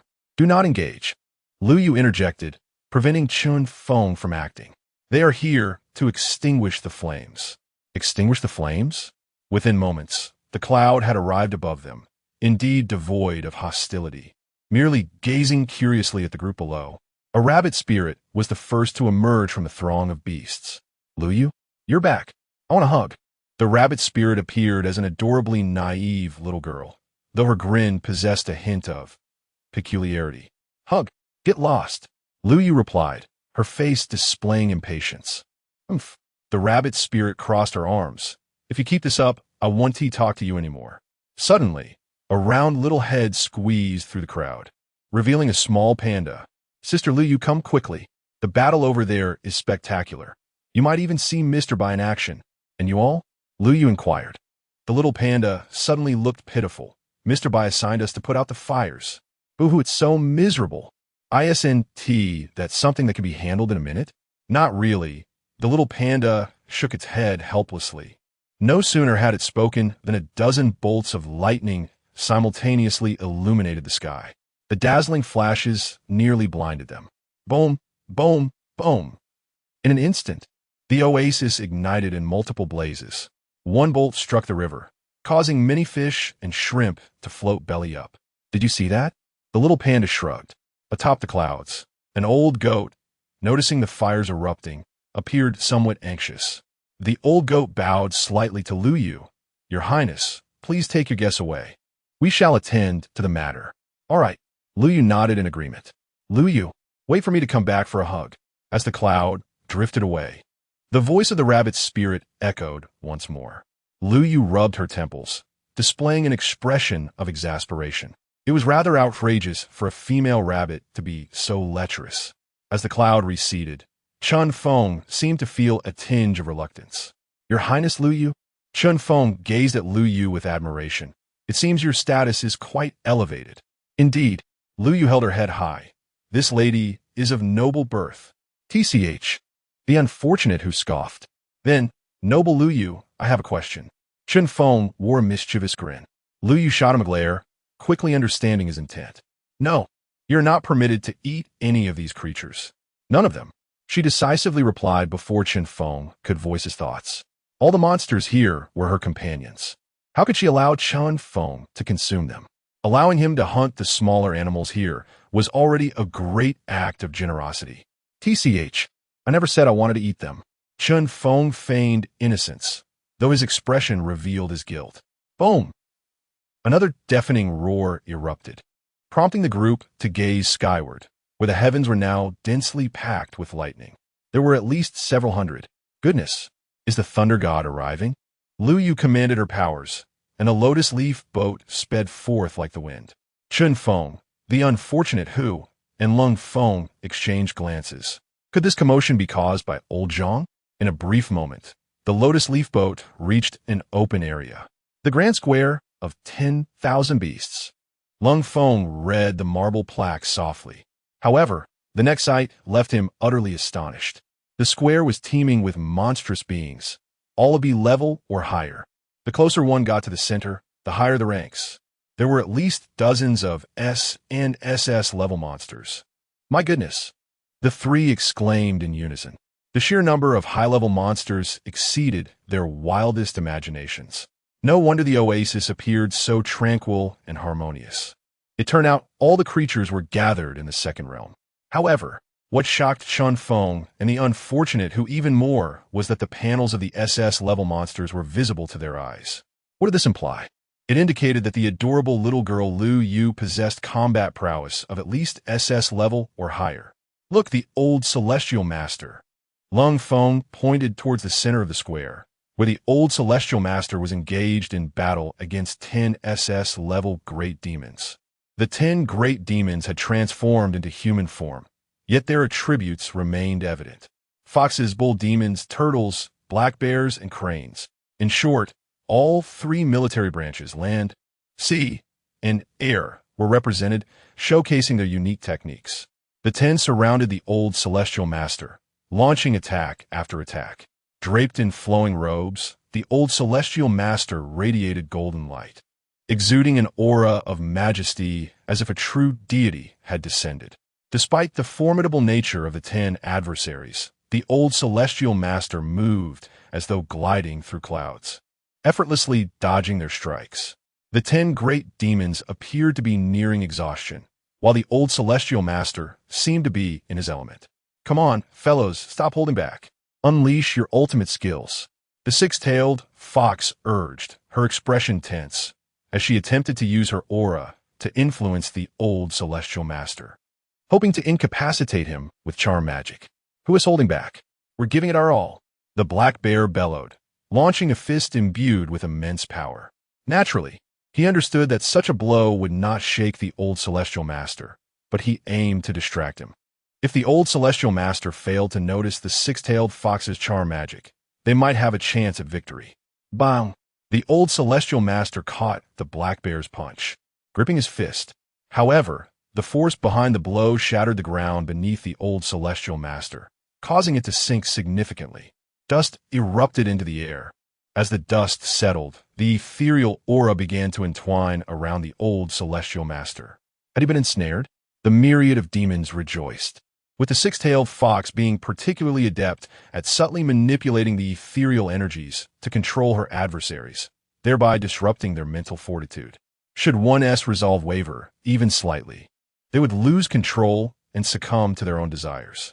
While it might not lead to the downfall of the venerable master, a momentary lapse in focus during a tense battle could decisively sway the outcome. Ah, how naive you are to underestimate this old man. Suddenly, a flash of lightning erupted from the master's palm, unleashing a thunderous clap. Ah! Roared the black bear, baring its teeth as its body convulsed violently, dark smoke billowing from its head. In agony, it attempted to retreat, striving to extricate its fist from the master's grasp, but the master was not one to yield easily. More than 10 bolts of lightning cascaded from above, isolating other opponents while relentlessly assaulting the black bear. The bear cried out in torment, still unable to escape the master's grip. Six Tails, did your attack not connect? What are you doing? Activate it now, urged the surrounding demons, watching as the black bear suffered under the relentless strikes of lightning, unable to approach. The six-tailed fox, a stunning beauty, turned pale with fear. I have already activated it. My energy is intertwined with his. I wish to sway his mind, but it has no effect. Confusion washed over her. Could it be that the master had attained the realm of an unblemished heart? No, that was inconceivable.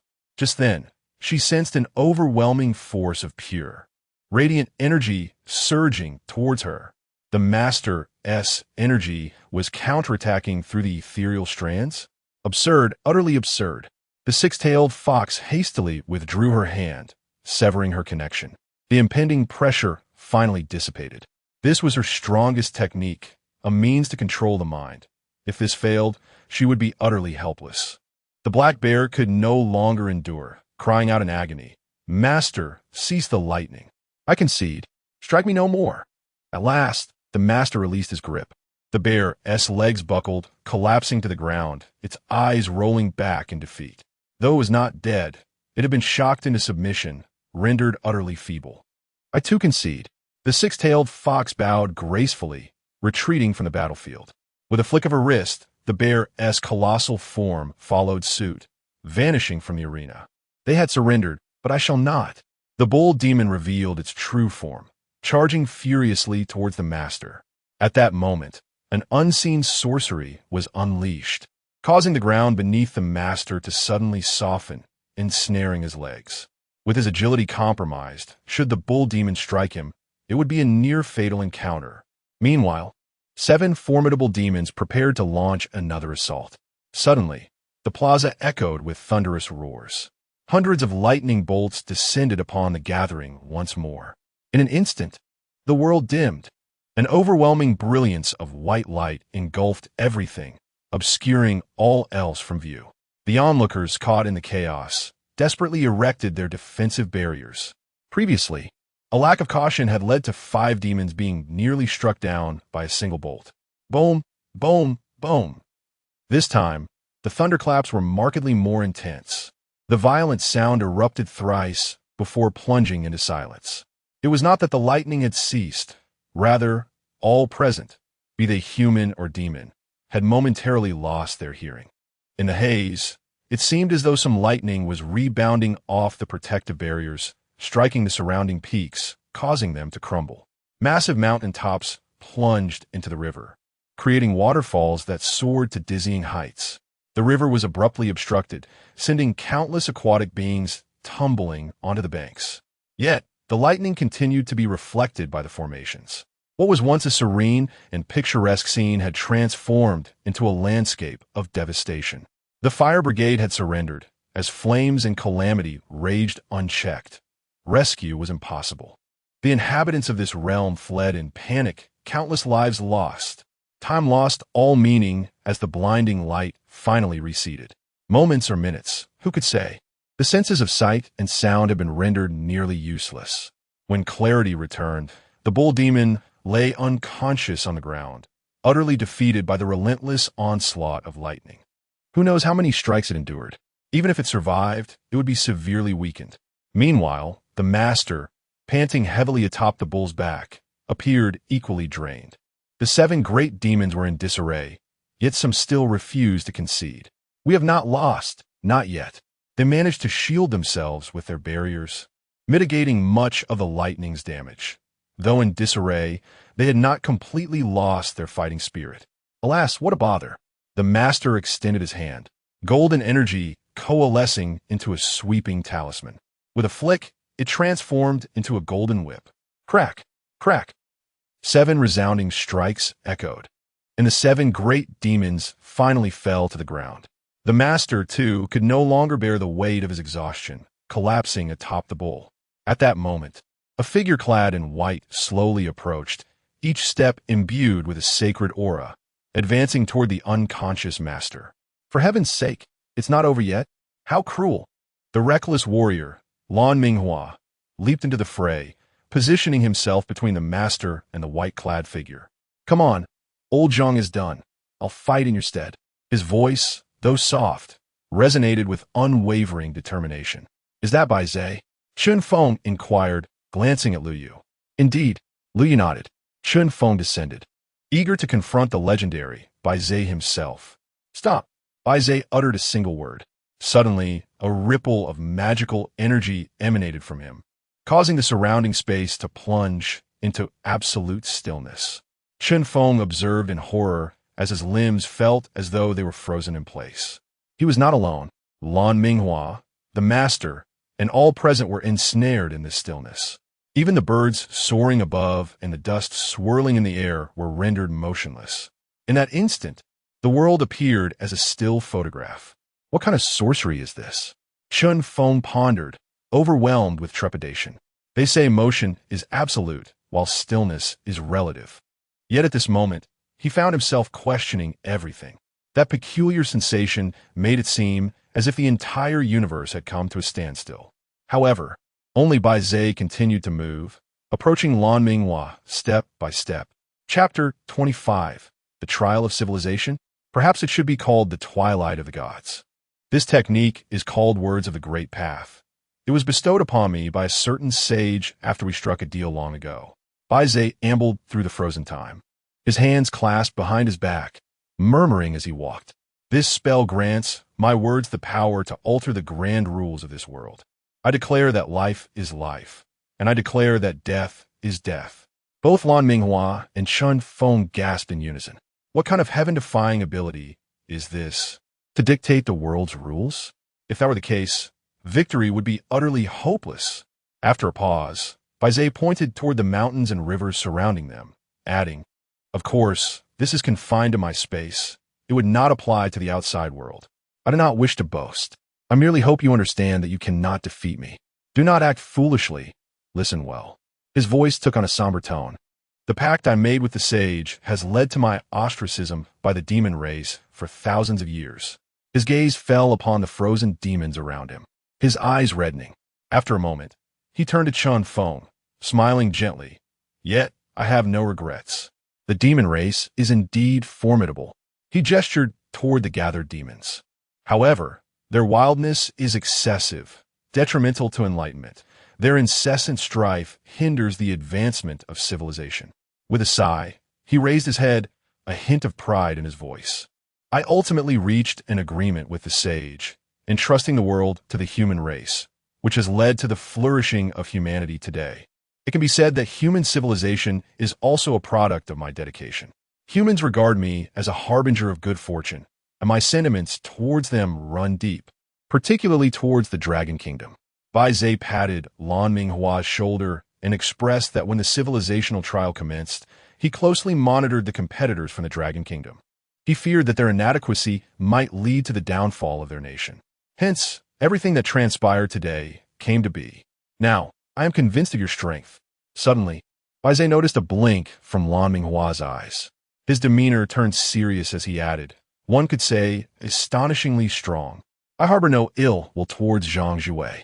I merely wish to ascertain your limits, so that you may know what level of monster you can confront and which ones you must evade. Therefore, I hope that when I lift the binding spell, you will act with restraint. I have no desire to engage in battle any longer. My little realm cannot withstand further destruction. Baizé gazed mournfully at the ravaged oasis, stepped back a couple of paces, and declared, "Release." In an instant, the space returned to normal. Birds continued to soar across the sky, dust settled, and petals danced away in the wind. Everyone finally regained their ability to move. "Wow!" Feng exclaimed, looking at his hands and feet, astonished by the incredible power he wielded. He finally accepted that he was undoubtedly no match for Baizé. Losing all desire to even contest, Lan Minghua approached the elderly master, observing the exhausted sage and the nearly charred old ox beneath him, shaking his head in disbelief. Even for a test, this had gone too far. Baisha schmoiled slightly. Healing. The words of the great path activated once again. The spiritual energy of the heavens and earth surged into the beings below. The elderly master, the bull demon, and all the injured beasts visibly recovered. Even the animals that had perished in the flames came back to life. The little fish and shrimp on the shore leapt back into the water, full of vitality. The major demons, such as the bull demon, also healed and bowed deeply to Baizé before retreating. The elderly master's complexion gradually regained its color as he opened his eyes. "Old Chen, Ahua, you are here," he said with a gentle smile, his kind demeanor unchanged. Seeing that the master was unharmed, Feng and Lan Minghua finally felt at ease. "Thank you, Mr. Bai." Feng rose and offered a slight bow in Baizé's direction. However, upon looking up, he noticed Baizé's complexion appeared somewhat pale. Such a spell evidently consumed a considerable amount of his magical energy. "Mr. Bai, since you have tested the master, why not test us as well?" Lan Minghua inquired. Although Baizé had previously expressed a desire to abstain from further combat, he still held a keen interest in his own level of strength. Baisha smiled gently, stating that further testing was unnecessary. "The abilities of the three of you are quite similar. Measuring one is nearly equivalent to measuring all three. By the standards of the civilizational trial, you belong to the pinnacle of SS rank, yet you cannot compete with 3S. Only double S? Feng remarked in confusion. The elderly master had already proven capable of taking on 10 double S demons, so it seemed he should be rated higher. "I am 3S. Do you think you could defeat me?" Baizé paused before elaborating that even among those of the same rank, the disparity between the strong and the weak is vast, and the gaps between different levels are even more insurmountable. In the future, you may contend with SS-level monsters, but if you encounter an SSS opponent before your abilities have sufficiently evolved, it is prudent to flee. Flee? The three present were not particularly fond of that notion. "Mr. Bai, how many monsters above SSS exist within the Forbidden Grounds?" Feng could not suppress his curiosity. "Many indeed." Baizé extended his fingers to begin counting. "The primordial ancients, Odin S group, Zeus S faction, Jehovah S party, Vishnu S kin, Allah S contingent." "Oh dear, enough counting," he exclaimed in exasperation, gesturing dismissively. "In summary, there are many entities you should not provoke." The faces of the three darkened. What was he saying? Was this truly the civilizational trial? Was this not the twilight of the gods? Were they to contend with these primordial deities in the future? "Fear not." The elderly master suddenly smiled calmly. "I have calculated that the outcome of this trial will not be unfavorable." Feng and Lan Minghua turned to glance at the elderly master simultaneously. With such superlative beings involved, can any calculation still be deemed reliable? Rest assured. The elderly master reassured with another confident smile. Upon seeing his expression, the two were inexplicably encouraged, swiftly regaining their confidence. After all, the elderly master had spoken. Regardless of the might of the great ones, they would adhere to his words. Baizé smiled slightly, explaining that the civilizational trial is divided into 3 stages, with the current phase being one of resource discovery, the most fundamental survival challenge. The probability of encountering those superlative beings in this stage is actually quite low. However, once 60% of the forbidden resources have been uncovered, or when the chosen ones of the nation face significant casualties, the second stage will commence. The three were taken aback. They had thought that the exploration of the forbidden grounds constituted the entirety of the civilizational trial. To their surprise, this process was divided into 3 stages. What does the second stage entail? Feng inquired. Since Bai Zhe was willing to divulge the rules, they were eager to learn more. Bai Zhe's expression turned grave as he explained that the second stage is a territorial contest, wherein participants from different nations can vie for each other's resources and may even engage in mutual slaughter. Mutual contest and slaughter? That sounded rather ruthless. However, having faced ferocious beasts, would they truly fear other nations' competitors? Lan Minghua chuckled. After all, he felt a modicum of confidence regarding their own strength. You are underestimating the situation. The elderly master stroked his beard. Is what Hua said incorrect? Are we afraid of fighting? Feng concurred. If it comes to human conflict, any one of these 3 elders could easily sweep across the world. Bai Zhe sighed, shaking his head. The elderly master is correct. The difficulty of the second stage is indeed significantly greater than that of the first. Oh, how so? Feng asked. In the second stage, you will not be contending with ordinary individuals. Each nation possesses its own guardian deities of civilization, and it is these beings that you will face in this stage. The civilizational trial determines not only the fortune of the nation, but also involves the deities behind them. Thus, this phase could be aptly described as a battle of the gods. The 3 wore grave expressions, as Bai Zhe's words quickly illuminated their understanding. In the first stage, as long as they did not provoke the gods in their domains, they would be fine. However, in the second stage, the gods would actively assault them through the national representatives. It was even possible for a single nation's competitors to confront a coordinated attack from multiple countries. Given that the Dragon Kingdom had always been the envy of many nations, it was likely they would encounter significant trouble in the second stage. Lan Minghua sighed, feeling somewhat vexed. However, the elderly master interjected. Since Mr. Bai is aware of all this, he must have a solution, correct? Bai Shi, renowned for his profound understanding of the world, had earned that title for good reason. Of course, but Bai Zhe waved his hand, and suddenly, Cold Wind and the Dragon Maiden flew to his side in the square. Cold Wind? The 3 elders realized they had inadvertently overlooked the unfortunate Cold Wind. Yet, with the binding spell lifted from all things, why was Cold Wind still bound? They saw Cold Wind standing rigidly, holding a sword, a look of terror on his face. Luyu, what is happening? Feng inquired. Luyu rolled his eyes and pointed at Feng.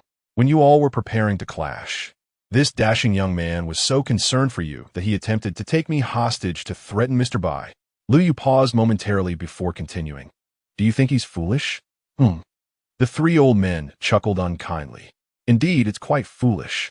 This behavior is akin to a toddler, unsteady on their feet, attempting to threaten the heavyweight champion Tyson.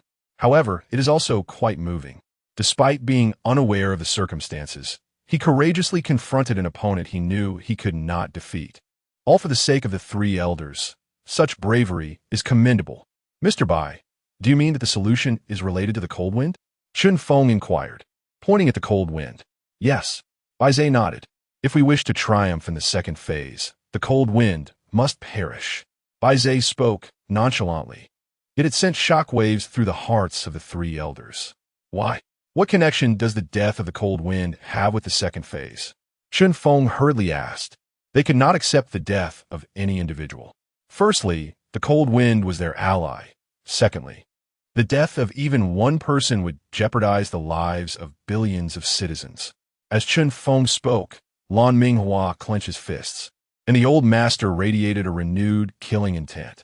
Regardless of Bai Zhe's immense power, if it truly threatened the life of the Cold Wind, the 3 elders could not remain passive.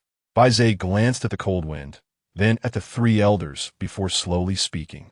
I acknowledge the strength of the 3 of you, but as for the Cold Wind, Bai Zhe declared, I believe he lacks the qualification to represent the Dragon Kingdom in battle.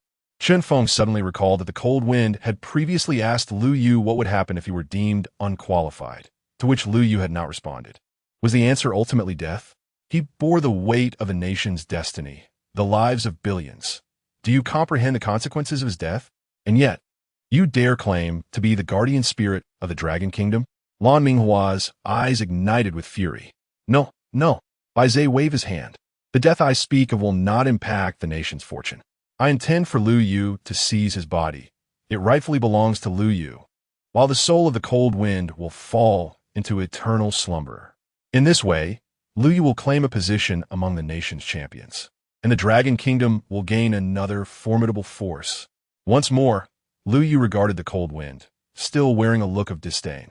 Though I am not particularly fond of this foul man's body, if it is for the sake of the Dragon Kingdom, I can endure. Lu Yu lamented. The three men were taken aback. Could such manipulation truly be possible? This seemed to constitute a system bug. It was clear that Lu Yu had been observing the cold wind with this very intention from the outset. A subtle sense of crisis had lingered in their minds, yet they had been oblivious to its nature. Now, the full scope of the situation had come to light. Sacrificing the cold wind would significantly enhance the Dragon Kingdom's chances in the civil trial, a decision beneficial to one.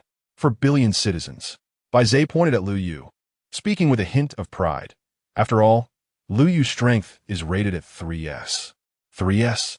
Even the old master can only be rated at 2S. How could this individual be deemed 3S? What kind of terrifying power does she possess? Bai Zhe inquired, looking towards the three men. What say you? Do you agree with this proposal? Feng, Lan Minghua, and the old master exchanged glances before breaking into hearty laughter. Although their time together had been brief, some understanding was beyond doubt. The notion of sacrificing one for the potential welfare of one, for billion people, sounded alluring. Yet such a proposition could not withstand scrutiny. The value of human life cannot be quantified in such a manner. No, Feng stated firmly. No, echoed the old master. No, la minghui fermes. We shall not consent to such a scheme. The three spoke in unison. Bai Zhe appeared momentarily taken aback. To trade a weak cold wind for a powerful dragon maiden. And they refused? Was it due to some so-called womanly compassion? Bai Zhe's tone carried a hint of dissatisfaction. The brutality of the civil trial allowed no room for such compassion. This was a war, not just a conflict of nations, but of humanity, and indeed, a battle of the divine. Bai Zhe, regardless of the essence of this civil trial, we are acutely aware of our purpose here. The old master stepped forward. We yearn for strength, yes, but our strength exists to protect the weak. If one must sacrifice innocent lives to gain power, then such power holds no meaning for me, as it strays from our true intent. We bear an obligation to protect every citizen of the Dragon Kingdom, including the cold wind. The old master's words resonated with unwavering conviction, leaving the myriad demons momentarily speechless. They had always believed Mr. Bai to be absolutely correct, yet in the face of the old master's declaration, they found themselves unable to retort. Indeed, if the weak could be sacrificed, what then was the purpose of their struggle? Were these battles not fought to safeguard the vulnerable? Feng chuckled softly, adding, what warrants greater caution is that both abandonment and betrayal can become addictive. If we forsake the cold wind today, how can I trust this team will not abandon me tomorrow? If one is discarded the moment they lose their utility, where then lies the baseline of humanity? If we three elders acquiesce to such a decision, the foundational trust within this team will shatter in an instant. I do not believe a team devoid of mutual trust can bring ultimate victory to the Dragon Kingdom. Upon hearing Chen Feng's words, the expressions of the various demons turned grim, particularly Bai Zhe. To Bai Zhe, every word from Chen Feng felt like an accusation, as he had once betrayed the myriad demons. Thus, the term betrayal struck him with particular harshness. It seemed as though Chen Feng was chiding him for his lack of understanding of humanity. How infuriating! Yet, he could not deny the validity of Chen Feng's reasoning. There was no angle from which he could argue against it. Why did proposing such an idea suddenly feel so shameful? Wasn't this ostensibly the best solution? While deep in thought, Lan Minghua also spoke up. Moreover, I do not consider the cold wind to be a weakling. Casting a glance at the still frozen cold wind, Lan Minghua added, though he may not yet possess sufficient strength, his innate talent and character are exceptional. It is only a matter of time before he grows. Even if, Lan Minghua paused, shifting his tone, even if I, an old man, have misjudged him as a failure, I still maintain that together, we three elders are more than capable of defeating the myriad gods. Lan Minghua chuckled, scratching his head sheepishly. Though it may sound a bit arrogant, it is indeed my belief. With that, he flashed a proud yet bashful smile. Ha ha ha ha. This old man is quite boastful. How charming to be both arrogant and shy. Does that mean we do not require the Dragon Maiden? The three of us could suffice to win all battles? By the way, it's rather embarrassing that the Dragon Maiden is being dismissed by the elders. Ha ha. I am unsure of the old man's strength, but I genuinely admire his audacity. Each of the three elders was extraordinary in their own right. My interest in them grows ever deeper. Indeed, when I faced the old master earlier, I could scarcely believe he was a mere human elder. If that is the case, it seems there is no need to cling to this plan any longer. Well done. Feng clapped Lan Minghua on the shoulder. Yes, you have all my heart. The old master stroked his beard, chuckling. Lan Minghua simply grinned. Baize scrutinized Lan Minghua once more. The latter's bravado was not without justification. For instance, just moments ago, he had invoked the principles of the Great Tao, halting all movement except for himself. Yet Lan Minghua had still managed to blink. According to reason, if the character of reckless abandon could blink, he would indeed be able to move. The profound words of wisdom seemed to have little effect on his constraints. Is it possible that the old man has become extraordinarily formidable? It is hard to believe, yet one cannot help but accept it. What are your thoughts? Baize glanced at Lu Yu, the central figure, who also had the right to speak. She had long desired to leave this place, a plan she had eagerly anticipated. Lu Yu's expression dimmed slightly. While it meant she could not venture into the outside world, she felt a twinge of disappointment. However, she smiled, relieved that she did not have to inhabit a man's body, feeling as though she had narrowly escaped a calamity. She waved her hand, casting a glance at her own form, exuding a sense of pride. I am indeed more charming this way. Baize sighed, rubbing his forehead.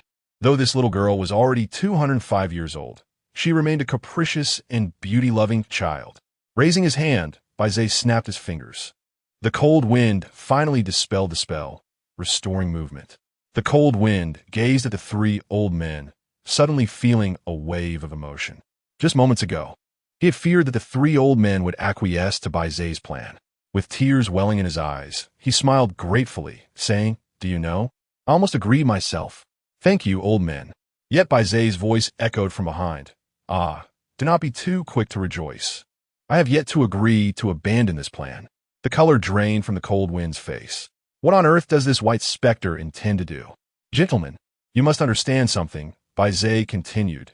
Even if we abandon this loophole in the system, other nations will surely employ such tactics. When that time comes, do not regret it. The method of replacing national representatives through possession, allowing deities to intervene clandestinely, is an unspoken agreement among the gods. It may appear to be a competition between individuals, yet in truth, everyone is using underhanded means. Those who do not resort to such methods will inevitably find themselves at a disadvantage. I will not regret it, Feng declared resolutely. Baize shook his head. No, it is not sufficient to simply state that you will not regret it. What does Mr. Bai mean? Baize smiled indifferently. Since the reckless abandon mentioned that the cold wind is not weak and can grow rapidly, I wish to see if this is indeed true. Deep within the oasis, there is a cave where I will arrange for 50 lesser demons of grade S and below to enter. If the cold wind can defeat these demons and emerge from the cave after 3 days, I shall grant my approval, and I will abandon this plan. What do you think? The three old men exchanged glances. They could easily overpower any lesser demon of grade S or below. However, as for the cold wind, he had struggled to defeat an E-grade giant serpent just the day before. Although he had consumed numerous pills and gained considerable enhancements from the forbidden grounds, it was still difficult to instill confidence. I agree. Unexpectedly, the cold wind stepped forward, declaring, I will prove to everyone that I am not a hindrance. I, Feng, am not useless. Never did the cold wind imagine that, as the strongest special forces operative of the Dragon Nation, he would have to prove that he was not worthless. Alas, it is not that he is weak, but rather that his teammates are too strong. Facing such formidable old men, the pressure is indeed immense. However, as the foremost special forces operative of the Dragon Nation, conceding defeat is out of the question. He must accept this challenge. Chapter 27. A remote confrontation. A day and a night had elapsed. The viewers in the live broadcast room were utterly oblivious to the circumstances within the Second Realm. They believed the four from the Dragon Nation had been in slumber for an entire day. What could possibly be happening? Have they truly slept too long? Are they not concerned about a sudden monster attack? I, too, feel that at least one should remain awake to ensure safety. Are they simply exhausted? No. I harbor a dreadful premonition. It is impossible to sleep for more than 24 hours. This is highly abnormal. Have they encountered an incident? Could it be food poisoning? Please, don't jinx it. They will surely be fine. In the Dragon Nation's live broadcast room, tension grew among the audience.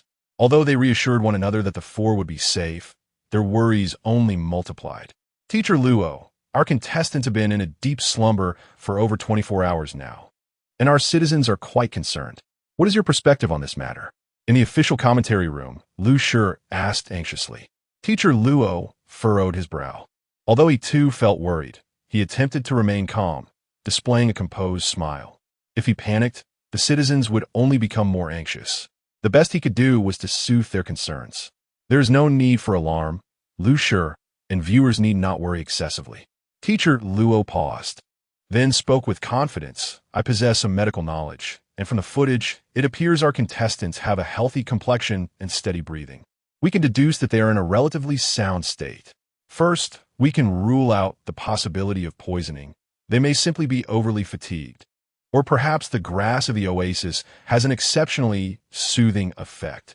Let us wait patiently. Upon hearing Teacher Luo's analysis, Lu Shi's worried expression visibly relaxed. Indeed, examining their complexion and breathing, they all appear to be in good health. With this confirmed, everyone felt at ease. However, Lu Shi continued to worry, stating, what if they are at risk of a monster attack while in deep slumber? After all, there are numerous monsters within the Forbidden Grounds. Other nations have experienced cases where contestants were ambushed by monsters while asleep. No, Lu Shi, did you notice? Teacher Luo pointed to the adorable little creatures on the big screen. These little fellows seem to be taking on a protective role, guarding our contestants. Even if they lack combat prowess, I believe they would serve as an early warning system should any monsters appear, likely waking our contestants. Following Teacher Luo's suggestion, everyone turned their attention to the footage from the Forbidden Grounds. Indeed, several small animals were busily patrolling the area. Initially thought to be merely frolicking, it was clear they were maintaining vigilance. The golden monkeys looked around, resembling dutiful sentinels. Occasionally, when a crocodile surfaced, they chased it away. Only the panda seemed playful, rolling around the four with charming clumsiness. Ha ha! Lu Shi smiled broadly. These little creatures are simply delightful. But can we truly trust them? Why not? From the very beginning, we observed the golden monkeys even fanning the old master, proving they possess a degree of intelligence and are quite friendly towards our contestants. Teacher Luo took a sip of water and reassured everyone, you can rest easy. Rather than speculate wildly, let us wait patiently. The tension among the Dragon Nation's audience dissipated considerably. Teacher Luo's words were absolutely brilliant. Indeed, there is no need for excessive worry. We should simply await developments. Those little animals are utterly adorable, not only entertaining us, but also guarding our contestants. Yes, witnessing the scene melts even the heart of an old man. The harmony between humanity and nature. I believe the reason for such harmony is that Feng, the glutton, has yet to awaken. Ha ha, that holds some truth. As everyone continued to worry, news suddenly emerged from another nation's live broadcast room discussing Chen. Apparently, they believed that his extraordinary strength was due to some biological experiment, with some even going so far as to accuse him of being inhuman.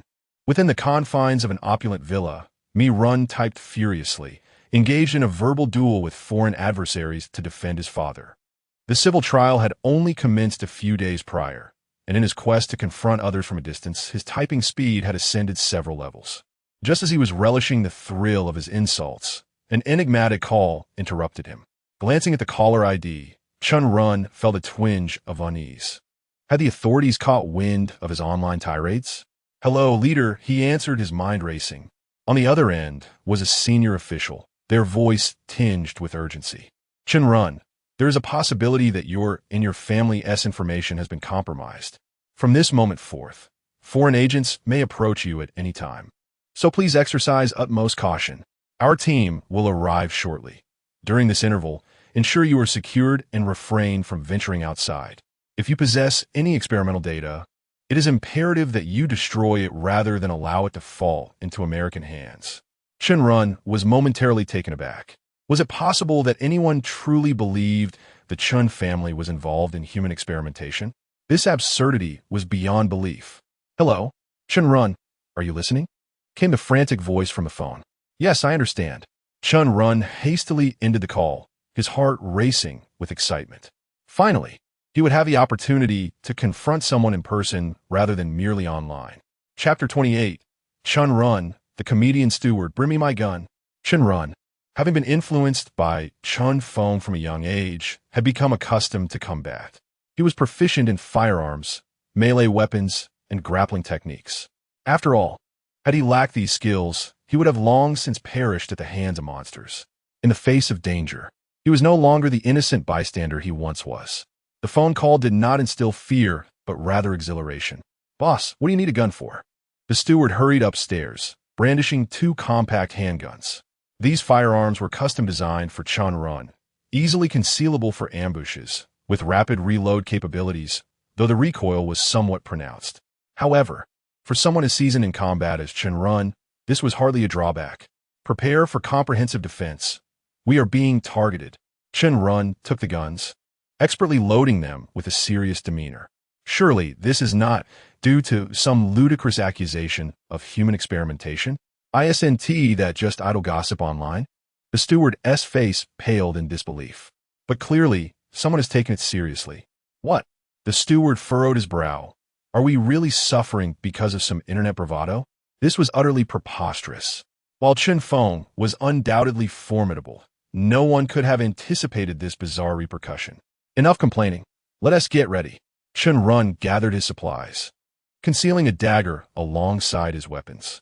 "Yes," the steward replied, pausing to look at Chen Run. "Are you planning to take the field personally?" With skillful finesse and unyielding spirit, Chen Run resembled a warrior ready to charge into battle. "Huh, what is the matter? Is that a problem?" The steward was near his breaking point. Neither Chen Feng nor Chen Run exhibited any semblance of normalcy. Who on earth would show such enthusiasm when threatened? "Can we not just hide until the authorities arrive?" the steward implored, exasperated. "Absolutely not," Chen Run insisted, shaking his finger. "My father always taught me that one must never rely solely on others for hope. Without adequate preparation, one is destined to lose. Besides, who knows who the hunter and prey truly are?" The steward's expression darkened further. "Is every member of the Chen family this confident?" "Boss, I recognize I cannot dissuade you, but may I request one thing?" The steward's voice carried a note of desperation. "Oh, what is it?" Chen Run inquired, glancing at him. "Don't die," the steward exclaimed, almost in tears. "At my age, I certainly do not wish to seek employment elsewhere." "Ha ha ha." Chen Run laughed heartily, patting the steward on the shoulder. "Fear not, I shall keep you busy." The steward departed to ensure the safety of Chen Run's family.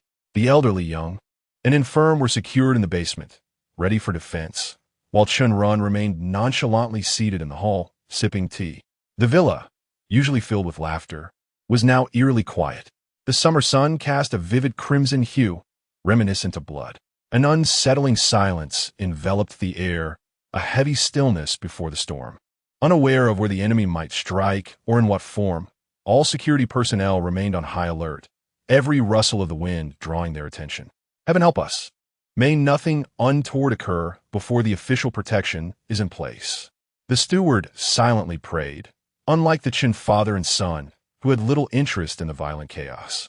Suddenly, a cacophony of horns erupted. Everyone turned to see a convoy of black cars halting outside, adorned with red flags. The authorities? Had they arrived? Dozens of armed personnel, wielding riot shields, disembarked and secured the area. Mr. Chen, there is no need for alarm. My name is He Bing, and I have been dispatched by the Dragon Kingdom to ensure your safety. The man, dressed in military garb, exuded an aura of righteousness. With a collective sigh of relief, the Villa's security team relaxed. Wonderful, the officials have arrived, the steward exclaimed, glancing at Chen Run, who remained stoic, scrutinizing the convoy. Boss, what's the matter? The steward asked, concern etched on his face. After a prolonged silence, Chen Run finally spoke. Is there no agent here to take my life? What a waste of my energy. It's all over before it even began. My bullets are chambered. Chen Run's anger and disappointment were palpable, akin to a young gamer enthusiastically entering an internet CAF only to find the power cut before he could even start his game. Is this truly the case? Nothing is happening? The steward, exasperated, could hardly comprehend the Chen father and son's relentless pursuit of chaos. Shall I go open the door? He asked, resigned. Although he found his employer infuriating, the decision to welcome the officials rested with Chen Run. Very well, let them in, Chen Run muttered, tears of frustration glistening in his eyes. Soon, He Bing and his team entered the villa. Mr. Chen, based on reliable information, this location, the great hammer weighs 80, while the small hammer weighs 40. Is that acceptable? How should one greet Mr. Yamamoto? Yamamoto, may your ancestors rest in peace. He Bing expressed disdain, yet complied with great willingness. The crowd could not help but burst into laughter at such an exchange. Is there more? He Bing inquired. Enough. This is tedious. Chen Run holstered his weapon. The opponent's response was indeed impeccable. Since Mr. Chen no longer doubts my identity, let's swiftly gather your family and documents. We must relocate you to safety without delay, He Bing urged. His companions entered in an orderly fashion at that moment. Oh, Chen Run grew alert once more and asked, why the urgency in Dragon Country's territory? If it were the official Dragon Country, there would be no reason for such haste. After all, on one's own land, the appropriate response should be to bolster security, not to panic and flee. Such urgency suggests a desire to escape. Furthermore, the fluency of his previous answer was rather peculiar. Who among us can recall such trivialities from ancient times with such clarity? It is rare to find someone who knows that the great hammer is 80 and the small hammer is 40. Something feels amiss. I have already stated that there is no time. Hand over the documents. This time, it was He Bing who raised his weapon. He Bing's entourage simultaneously aimed their guns at each person in the villa. This is it. The butler gasped in alarm. It became evident, even to the slow-witted, that these individuals were indeed impostors posing as officials. Chen Run's expression darkened. He nearly bled from frustration. How could he have fallen for such a simple deception? Why had he so readily believed that they were official? What could have been a straightforward confrontation had now become a complete disadvantage. To comply or not to comply? My patience is wearing thin, He Bing threatened. The arrival of Dragon Country officials could happen at any moment, and he was indeed anxious. What documents are you asking for? Just tell me, what do you want? Chen Run roared, unable to contain his disdain for He Bing's unprofessional conduct. He Bing felt a twinge of embarrassment. Did I not say it? No. Very well. Allow me to repeat myself. He Bing cleared his throat. Quickly hand over the experimental data files regarding the transformation of Chen Feng. Damn. Both the butler and Chen Run cursed in unison, although they had anticipated this nonsense. The mere mention of it was infuriating. Oh. You would rather die than cooperate? He Bing racked the slide of his gun and threatened once more. I truly have nothing to offer. The old man has always been strong. You must believe me. Bang! He Bing shot Chen Run down, delivering a harsh kick. I believe you, but is that the strength a normal old man possesses? What kind of transformation has he undergone? Chen Run doubled over, feeling his stomach churn after the blow. Damn it, believe me. Chen Run was in despair. The old man was no ordinary elder. If you ask me why he is so strong, I have no idea. Bang! He Bing struck Chen Run on the head with the butt of his gun. Still stubborn. Are we? I know this secret is valuable, but you must think carefully. Is money more important than your life? Is technology more important than your life? Chen Run hesitated for a moment. Of course, life is more important, he replied, as if it were obvious. Slap! He Bing struck Chen Run's face again. Then why aren't you hastening to hand over the experimental data on Feng's transformation? How are you not back here? Run was at a loss for words. How many times must I repeat? The old man has not been transformed. He has always been strong. You are full of nonsense. Bing kicked Run again. Who has seen an elderly man in his 70s move with such agility, tearing monsters apart? I refuse to believe that he has not utilized any advanced technology. If you don't believe me, then why beat me? Run's voice trembled with a hint of tears. Who told you not to cooperate? Bing retorted fiercely. Run's mind was filled with 1,000 alpacas. Who said the old man was a transformed being? Isn't that asking for disaster? Oh, right, it was the detestable AI Dajin. How about? Run paused. Why not just kill me? I've already resigned myself to my fate. After all, I cannot provide the technology they seek. Even if I tell them, they will never believe it. Run had given up the struggle. It's a pity. I cannot even have a fair fight. Humans are far more cunning than monsters. Bang! A deafening gunshot rang out. Run screamed in anguish. Had he been shot? Was his life about to end? Oh no, but Bing was bewildered. I didn't shoot you, he reminded quietly. Huh? Run regained his composure. Oh, it seems I am indeed unharmed. The butler clutched his leg in agony, his face contorted with pain. His calf had been shot through, blood gushing uncontrollably. Excuse me, I did not ask for this. Why did you shoot me? The butler cried out in disbelief. Bing did not respond to his question, but aimed his gun at the butler's chest. Run, if you do not speak, I will kill him. Run was momentarily stunned. He suddenly let out an unkind laugh, trembling with amusement, as if the threat were effective. It is not that the butler's life is of little value. The crux is that you will gain nothing by killing anyone. How can one extract non-existent technology? He felt a moment of sympathy as Feng and others were assisted to their feet. Lingyu slightly cupped his hands in greeting. Greetings, Mr. Chen. I am Lingyu, sent by my master to assist you. Your master? Run was slightly taken aback. Who is your master?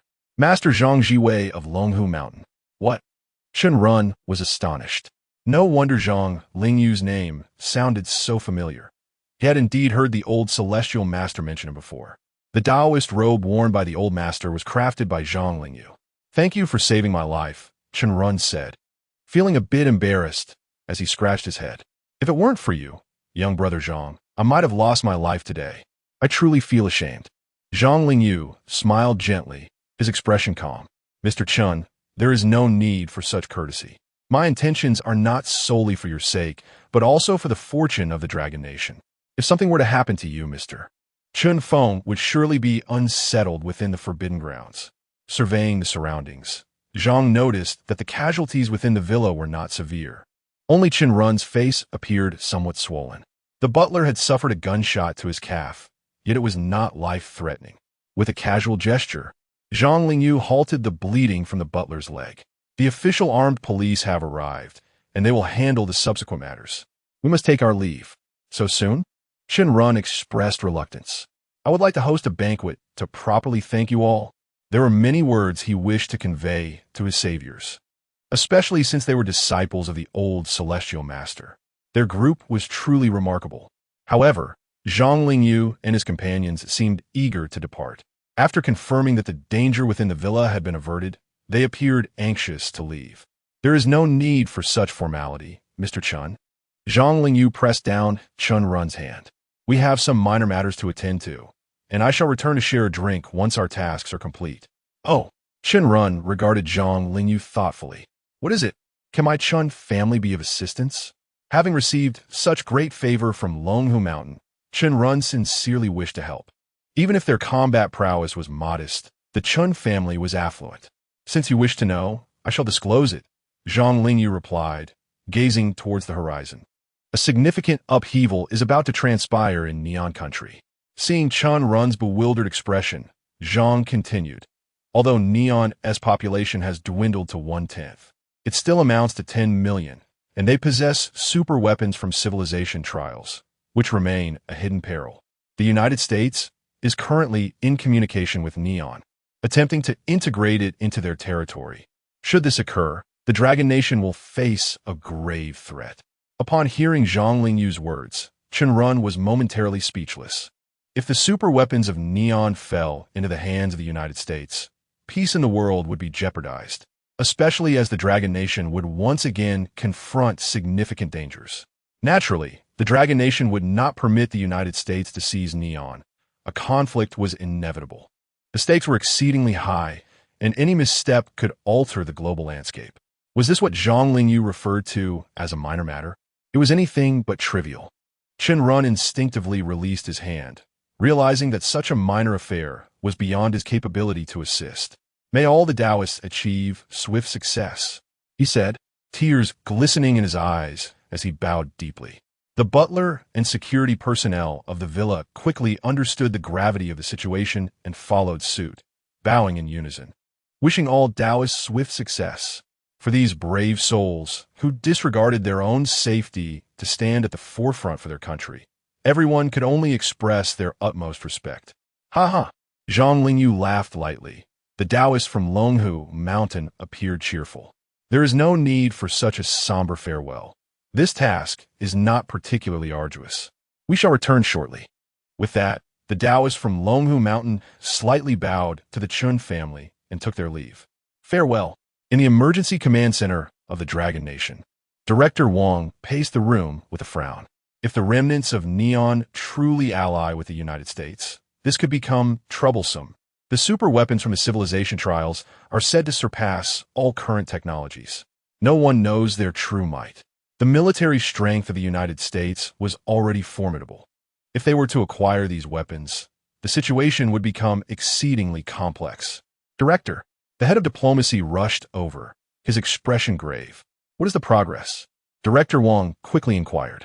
At the moment Neon was annihilated, the Dragon Nation initiated contact with the remnants of Neon, but the United States is doing the same. The results of the negotiations should be forthcoming. The diplomatic head shook his head, letting out a heavy sigh. They have chosen to ally with the United States. Oh, Director Wang sighed deeply. So it is as expected. Neon has long willingly acted as the United States subordinate. Their choice was anticipated. However, when the news broke, disappointment washed over everyone. This decision by Neon was exceedingly detrimental to the Dragon Nation. Prepare for battle. Director Wang's gaze hardened. We must not allow the United States to take the super weapons.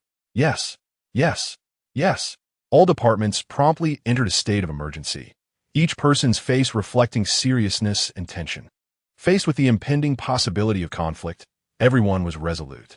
The Dragon Nation had always been a proponent of peace, never favoring war. Yet this did not mean they would endure everything passively. If combat was unavoidable, none would fear death. In the White House of the United States, a group of jubilant individuals reveled in celebration. The lights were bright, and the music was enchanting. The banquet hall was filled with the aroma of fine wine as elegantly dressed social elites laughed and clinked glasses. Ha ha! Neon has indeed complied. The super weapons will soon belong to us. Does the Dragon Nation still dare to contend with us? What a joke! Who does not know that the United States is the strongest in the world today? In the end, the Dragon Nation is simply too weak, which is why Neon made such a judgment. Once they acquired the super weapons, the United States would once again become great, establishing itself as the undisputed dominator of the world. Come, let's toast to the greatness of the United States. Yet, unbeknownst to them, dozens of Taoists had stealthily approached the islands of Neon under the cover of night. Once these individuals took action, some events were destined to change. Chapter 30. Zhang Lingyu takes action. Neon shrouded in thunderstorm, the United States transport fleet should be arriving soon. Director Wang murmured as he lit a cigarette. Smoke billowed from his aged lips, rising slowly under the fluorescent lights, swirling in the air like the ominous clouds looming over everyone as heads. It was already midnight, and the atmosphere in the emergency command center of the Dragon Nation was tense, with everyone unable to sleep or daring to do so. If the United States attempted to transport Neon-S super weapons under the cover of darkness, they would not hesitate to act. Such an event was too monumental, with countless lives intertwined. I heard the United States transport fleet set off in the afternoon. They should be nearing Neon by now. The scale of this operation, including both the transport and escort teams, was nothing short of colossal. Although neither side had publicly announced the operation, leaders from various nations were closely monitoring the situation. A significant shift in the global landscape was imminent that night. Crack! Boom! A bolt of lightning tore through the night sky, illuminating the darkness with brilliance. Is it going to rain? Director Wang peered out the window towards Neon, his eyes filled with concern. Yet, what followed left him profoundly shaken. Boom! Boom! Boom! Lightning struck repeatedly, shaking the very heavens. The dark night suddenly brightened as if it were day. Beyond the sea, the thunderous roar was utterly breathtaking.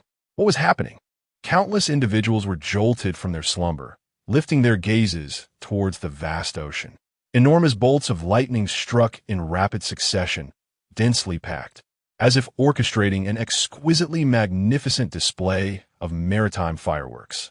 In that fleeting moment, it felt as though the sky and the sea were intertwined by the electric brilliance.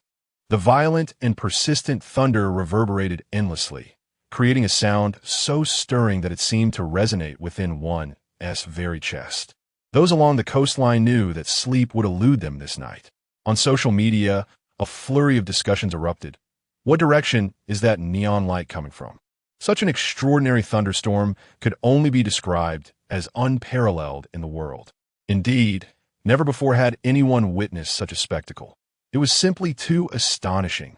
Could it be a supersized Tesla coil? Is there a fellow practitioner undergoing tribulation?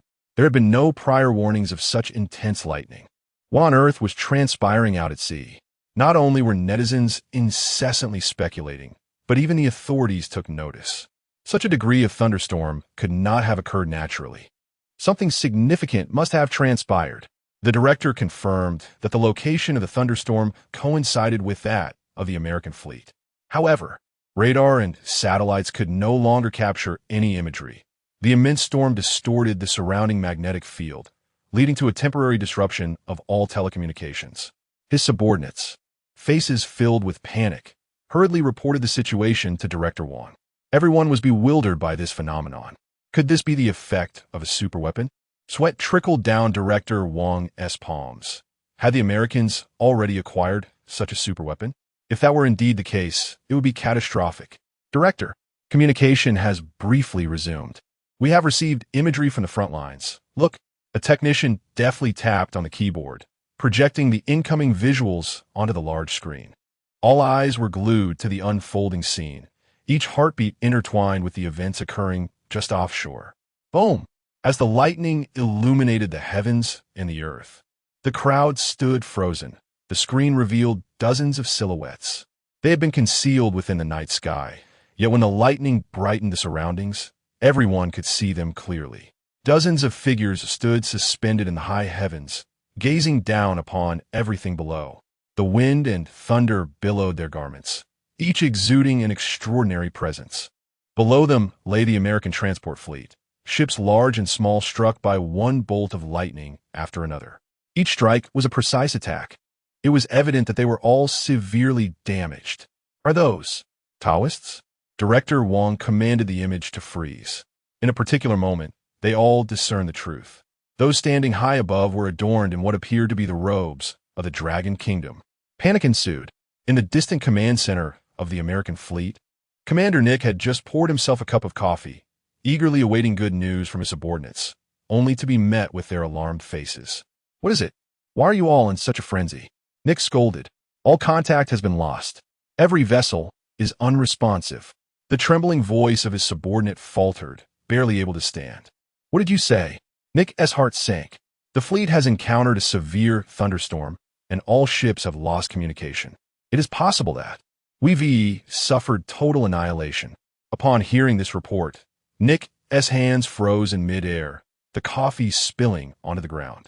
Total annihilation? Total annihilation? Nick repeated the phrase 3 times, still in disbelief. There had been no prior warnings of an enemy attack. To be obliterated by a mere thunderstorm? Nick grasped his subordinate by the collar, pinning him against the wall, veins bulging from his forehead in anger. My country's elite forces, equipped with the world's leading technology, utterly defeated by an inexplicable storm? Are you jesting? He glared fiercely into his subordinate's eyes. wishing desperately that this was just a cruel joke. Yet, the only response mirrored the tears of despair in his subordinate's eyes. Before losing communication, they claimed to have seen figures in the sky. He sobbed. Figures in the sky? What utter nonsense! Only beings like Superman or Iron Man should possess such power. But they would never impede America. Besides, Superman has been absent for ages. Could it be that the Dragon Kingdom has also unleashed super warriors?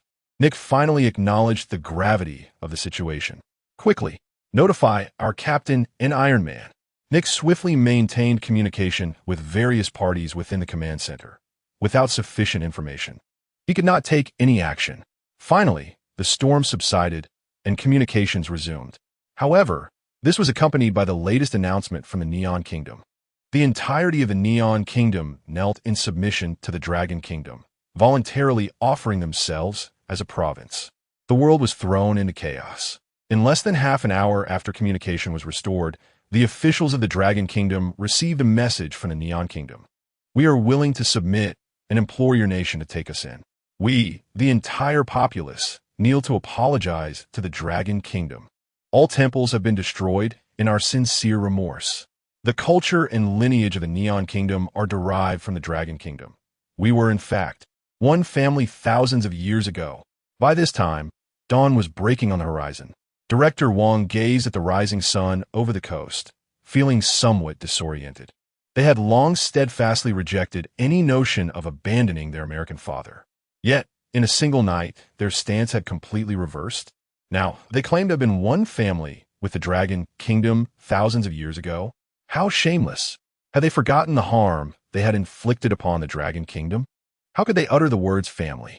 We can accept your weapons, and we will deploy troops to the territory of the Neon Kingdom to ensure that its citizens are not subjected to further exploitation during this tumultuous time.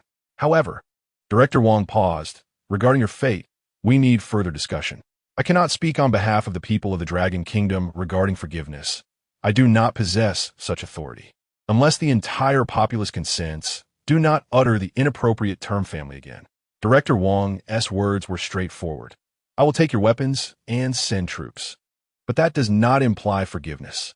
After speaking, he felt a twinge of apprehension. Would such a firm stance lead to a breakdown in negotiations? What if they refused to relinquish the weapons? Very well, very well. We welcome the Dragon Kingdom's forces to occupy the Neon Kingdom. Your presence is most welcome. Regardless of whether the people of the Dragon Kingdom forgive us, we shall forever be in repentance. The representative of the Neon Kingdom spoke humbly, acknowledging all of the Dragon Kingdom's demands. Director Wang was utterly astonished, questioning whether he had misheard. Could you enlighten me as to what has caused such a change in your stance? There was a noticeable pause on the other end of the line. It was Master Zhang who provided us with a lesson in love. We are profoundly moved. Master Zhang? Upon hanging up, Director Wang stroked his chin in contemplation. Master typically refers to someone who has attained enlightenment in Taoist practice, akin to a celestial teacher. During the Ming Dynasty, the Xuanwu Emperor famously declared, "Does heaven have a teacher?" Thus, celestial teachers adopted the title of Master. Could it be that the Master referenced by the Neon Kingdom was one of those Taoists seen in the night sky? If so, they were indeed the pillars of the nation. The Neon Kingdom. Zhang Lingyu leaned against a cherry blossom tree, sipping wine, embodying the demeanor of a cultured gentleman. Gazing at the flicker of lightning at his fingertips, he profoundly contemplated the immense power coursing through him. Reflecting on the wild events of the previous night, a genuine smile broke across his face. Ever since the citizens of the Dragon Kingdom received the buff of martial prosperity, his cultivation, alongside that of his fellow disciples, had surged dramatically. Their realms had swiftly transcended previous limits, and now, Zhang Lingyu even surpassed the legendary heavenly master of his youth. The exhilarating sensation of commanding the winds and summoning thunder was simply sublime. Zhang Lingyu mused inwardly, raising his head to take another hearty swig of wine. Master Zhang! Master Zhang! A rotund man rushed over, kneeling at Zhang Lingyu's feet. I have a call from the United States. How should I respond? Who could have anticipated that this humble man had once been a prominent figure in Neon? Zhang Lingyu shot him a disdainful glance. Enough with the titles. As for your response, I believe you're already aware, so there is no need to consult me. Very well. My apologies for the intrusion, Master Zhang. Please continue. The man bowed deeply before departing. Having witnessed Zhang Lingyu's extraordinary abilities, they were already completely in awe of him. The call connected. Hello, Neon. Why have you suddenly reneged? You clearly agreed to merge with us in the United States. So why have you turned your allegiance to the Dragon Kingdom? Are you toying with us? Nick's furious voice emanated from the other end. The man cautiously glanced towards Zhang Lingyu, his expression suddenly serious. What Neon? There is only the Neon under the Dragon Kingdom now. You Americans, cease all contact with us. I fear the Dragon Kingdom may misunderstand. What? What are you saying? Are you implying a severance of relations? Nick could hardly believe it. They had previously negotiated all terms. And now Neon dared to speak to them in such a manner? Such a dramatic transformation in a single night was unfathomable. Nick attempted to voice further objections, but the man had already hung up, seemingly unwilling to entertain any further dialogue with the United States. Meanwhile, discussions regarding this matter erupted fervently online. Numerous Neonians were even live-streaming the demolition of their temples and shrines. Dear friends of the Dragon Kingdom, we shall no longer worship those sinners. We sincerely apologize to the Dragon Kingdom. We, Neon, voluntarily relinquish our sovereignty and wish to become a province of the Dragon Kingdom. For thousands of years, Neon has been a family with the Dragon Kingdom. We are descendants of Su Fu. Neon has historically been an inherent territory of the Dragon Kingdom. The statements from Neon influencers grew bolder by the moment. Some even declared that they would bow 3 times towards the Dragon Kingdom each morning to commence their day. Witnessing this spectacle, online comments erupted with enthusiasm. What has happened to Neon? Have they finally come to terms with reality after losing 90 of their population? How wonderful that they are demolishing what I long wished to destroy. Though their apologies seem sincere, I must express that I do not accept Neon as part of the Dragon Kingdom. Indeed, how could we, a family from thousands of years ago, turn against one another? Dear citizens of the Dragon Kingdom, we do not dare to beg for your forgiveness. We, Neon, are unworthy. Indeed, you are unworthy. Yes, you possess self-awareness. However, regardless of whether the Dragon Kingdom acknowledges it, we must proclaim that we are now a province of the Dragon Kingdom. What? Does Neon have a problem? Why such a drastic change in rhetoric? Anyone know what's going on? Those of us living by the sea heard that Neon was struck by thunder all night yesterday. What? I've only heard of rain, never thunder. As the discussion progressed, the Neonians suddenly shed tears of emotion. Stop talking. I now have a profound fear of thunder. No, that wasn't thunder. It was a divine miracle. It was the miracle bestowed by Master Zhang. Master Zhang is indeed a deity of our time. From now on, we shall only bow to Master Zhang. He is the only God in this world. If he says we are wrong, then we are wrong. Yes, Master Zhang has bestowed upon us the education of love, and we have awakened. It turned out that the survivors of Neon had gathered in Dongjing, celebrating their miraculous survival. The thunder unleashed by Zhang Lingyu and his companions descended like a nightmare. The brilliant lightning enveloped Dongjing, spreading across the ocean. The Neonians, uncertain whether they were paralyzed by fear or simply stunned, unanimously concluded that the world was dominated by thunder, and the man wielding such divine power was none other than the lofty and ethereal Zhang Lingyu. Upon witnessing the complete annihilation of the American fleet, their conviction only deepened. This was indeed a god, and thus they submitted. With the assistance of Zhang Lingyu and his allies, the Dragon Kingdom successfully reclaimed Neon. The sudden capitulation of Neon sent shockwaves throughout the world. Although many were still bewildered by the events, the outcome undeniably revealed one truth. In this contest, the United States had lost, utterly and completely. On this day, the name of Zhang Lingyu reverberated across the globe. As everyone pondered who this remarkable figure was that had so thoroughly transformed the Neonians, he appeared in the official live stream of the Dragon Kingdom. The long-absent commander finally returned. Behind him stood none other than the currently renowned Zhang Lingyu. Zhang Lingyu maintained his usual composed demeanor, clad in flowing white robes, exuding an air of elegance. His handsome visage eclipsed many contemporary idols, while his extraordinary charisma inspired admiration.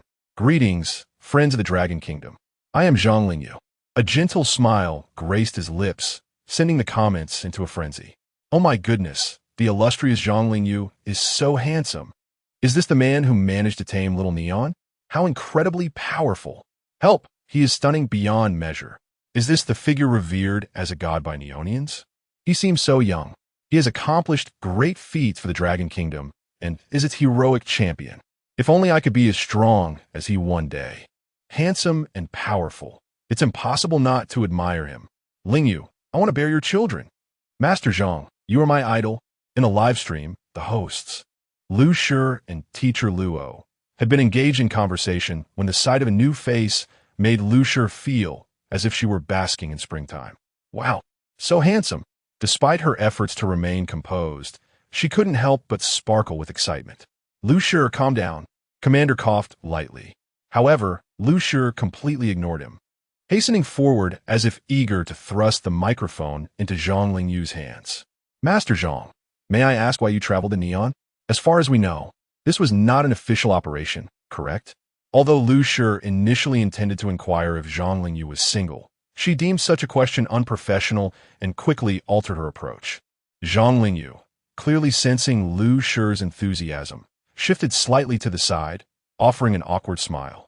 Actually, it's best not to call me master. Only my teacher deserves that title.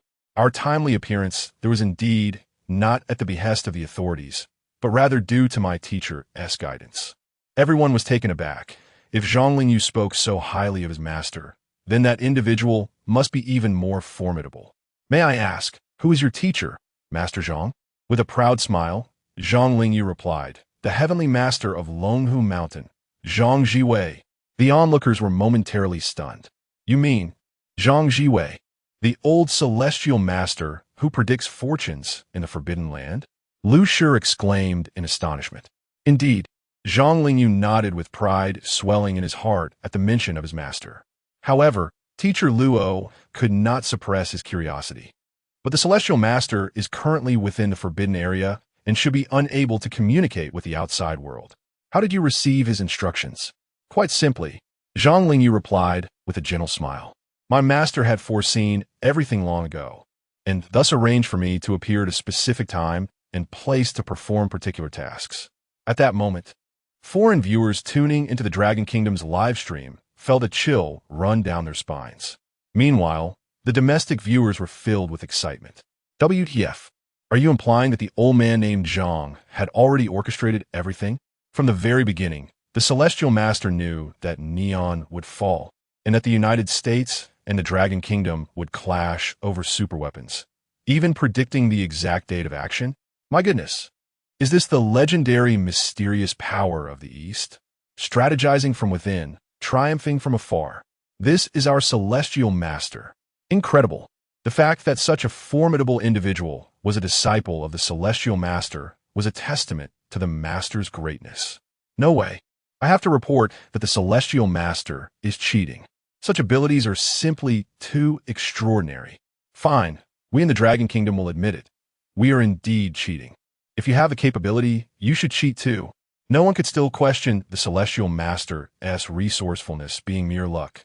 Could they? I still doubt it. If the Celestial Master is truly that powerful, why is he still in slumber? Yes, if I recall correctly, the Dragon Kingdom's contestants have been in slumber for over 48 hours, right? The commentators in the live stream were also monitoring the comments. Since the topic had been broached, they certainly had to ask Zhang Lingyu. Zhang Dao Zhang, we have observed that the Dragon Kingdom contestants have been asleep for 2 days and 2 nights. Do you think they are at risk? How does the Celestial Master's abilities compare to yours? Now that we know the Celestial Master is a fortune teller, does this imply he might be relatively weaker in combat? Lu Shi eagerly fired off a series of questions. No. Zhang Lingyu hastily waved his hands. Do not compare me to my master. Although I possess considerable strength among my peers, I fear 100 of me would not suffice to match my master. I do not believe they are in danger. Their state remains quite safe. Upon hearing this, Teacher Luo and the commander exchanged knowing smiles. Zhang Dao Zhang is merely being modest, as a sign of respect for his elder, right? 100 you? How could that possibly be? The commander chuckled. The viewers from the Dragon Kingdom, along with the commander, had been unaware of the celestial master's prowess during the battle against the 10 demons in the second realm, leading to a skewed perception of him as a frail old man who merely predicted fortunes. With Zhang Lingyu already being so formidable, the thought of 100 Zhang Linjius was truly inconceivable. Yet, Zhang Lingyu vigorously shook his head, insisting, "I am not being modest. My master is not only adept in fortune-telling, but also possesses unrivaled combat skills. I believe he excels in both offensive and defensive capabilities." Pausing for a moment, Zhang Lingyu revealed a mysterious smile. "And they should be waking up soon." Goodness, Zhang Lingyu was quite humble about himself, yet he extolled his master to the heavens. What an exemplary disciple. However, with the celestial master and his companions truly on the verge of awakening, as Zhang Lingyu claimed, for the past 2 days, viewers from the Dragon Kingdom had been anxious about the 4 contestants. They had been in slumber for 2 days and nights, prompting a multitude of speculations. Everyone feared something might have gone amiss, and it would be a relief if they could awaken. Just as this thought crossed their minds, the celestial master in the forbidden area suddenly opened his eyes. The online audience was left dumbfounded. "Wait, Zhang Lingyu, are you also cheating? You just said the celestial master woke up?" The celestial master stretched leisurely, clearly enjoying the moment. It was now evident to everyone that he had simply been asleep, and quite soundly at that. Rising to his feet, a well-behaved golden monkey brought him water and fruit, displaying remarkable understanding. After a quick rinse, the celestial master stuffed fruit into his mouth. Suddenly, he kicked the nearby Feng, saying, "Old Chen, stop sleeping and prepare a meal for me." Feng also stretched and grumbled, "Damn it, just because I can cook, you boss me around."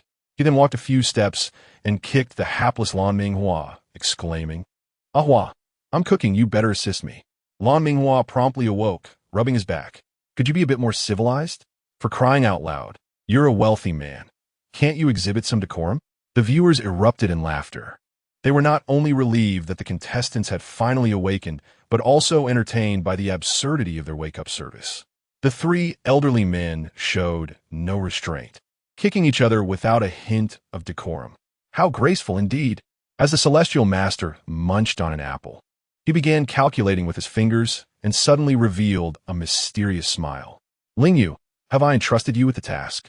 Zhang Lingyu instantly stood up from his chair and, with utmost seriousness, bowed deeply to the celestial master on the screen. "It is completed." The other 3 in the live stream were taken aback, then broke into amused smiles. It appeared that even Zhang Lingyu could act foolishly, engaging in dialogue with the live stream. It was common knowledge that communication between the forbidden area and the outside world was impossible. "Zhang Daozhang, you can't." Lu Shi began to caution. But the celestial master spoke again, his expression cheerful. "It's good to have completed it." His demeanor suddenly turned serious. "Are you boasting for me again? I actually wish to remain low profile and not appear pretentious. No more of this next time." Zhang Lingyu looked a bit guilty. "Oh, understood." The audience was left in awe. They were witnessing a seamless conversation through the screen. One was inside and the other outside. How were they even communicating? "I don't understand. I honestly thought they were on a video call." This was genuinely unbelievable. "Oh no, Zhang Zhenren thinks my Neon Kingdom is unlucky, and he even mentioned it was enjoyable to strike us with lightning. Oops, I forgot to encrypt the call, and it seems the little Neon heard it. No time left. Now the whole world knows your Dragon Kingdom is cheating." Initially, they thought Feng was outrageous, but the Celestial Master was practically a monster. "Do you have any decent old men in the Dragon Kingdom?" Just as everyone was still reeling from the seamless conversation between the Celestial Master and Zhang Lingyu, another figure suddenly appeared on the screen. "Dinner's ready. Is there any for me?" Lu Yu exclaimed excitedly, appearing with a lotus leaf atop his head. With his white hair and green robe, Lu Yu looked ethereal and transcendent. Sacred, endearing, exquisite, and vivacious, she resembled an innocent child. Countless netizens were captivated by her, yet simultaneously perplexed, wondering about her identity and why Feng remained unconscious. Chapter 33. Dwarf Jin assaulted on livestream. Xiao Yuyu throws a tantrum online inside the American livestream Dwarf Dejin was battered and bruised. Dwarf Dejin, didn't you assert that everyone except Chen Feng was utterly inept? Now, observe Zhang Zhuwei. Is he inept? Tell me, is he inept? Dwarf Dejin, bound to a pillar, received a punch to his swollen face from Trump, who was wearing boxing gloves. I was unaware of his prowess. I genuinely didn't know. Please, cease striking me. Dwarf Dejin pleaded in anguish. Hadn't he been promised preferential treatment upon arriving in America? Was this the promised preferential treatment? Trump flexed his fists, adopting a boxer's stance. How dare you spout such nonsense? It's because of you that America has suffered such a devastating blow. Another punch landed, causing Dwarf Dejin's nose to bleed profusely. Didn't you declare that the Dragon Country elders would be annihilated by the SS-class monster, with only Chen Feng barely surviving? Yet, why have the elders all awakened? Trump wiped his brow and delivered another blow. Ah! Dwarf Dejin cried out in agony, several teeth dislodged this time, with blood streaming from his nose and mouth. He was completely dazed. Stop hitting me. I was wrong. I'll never speak recklessly again. Dwarf Dejin sobbed, begging for mercy. Had he not been bound to the pillar, he would have prostrated himself.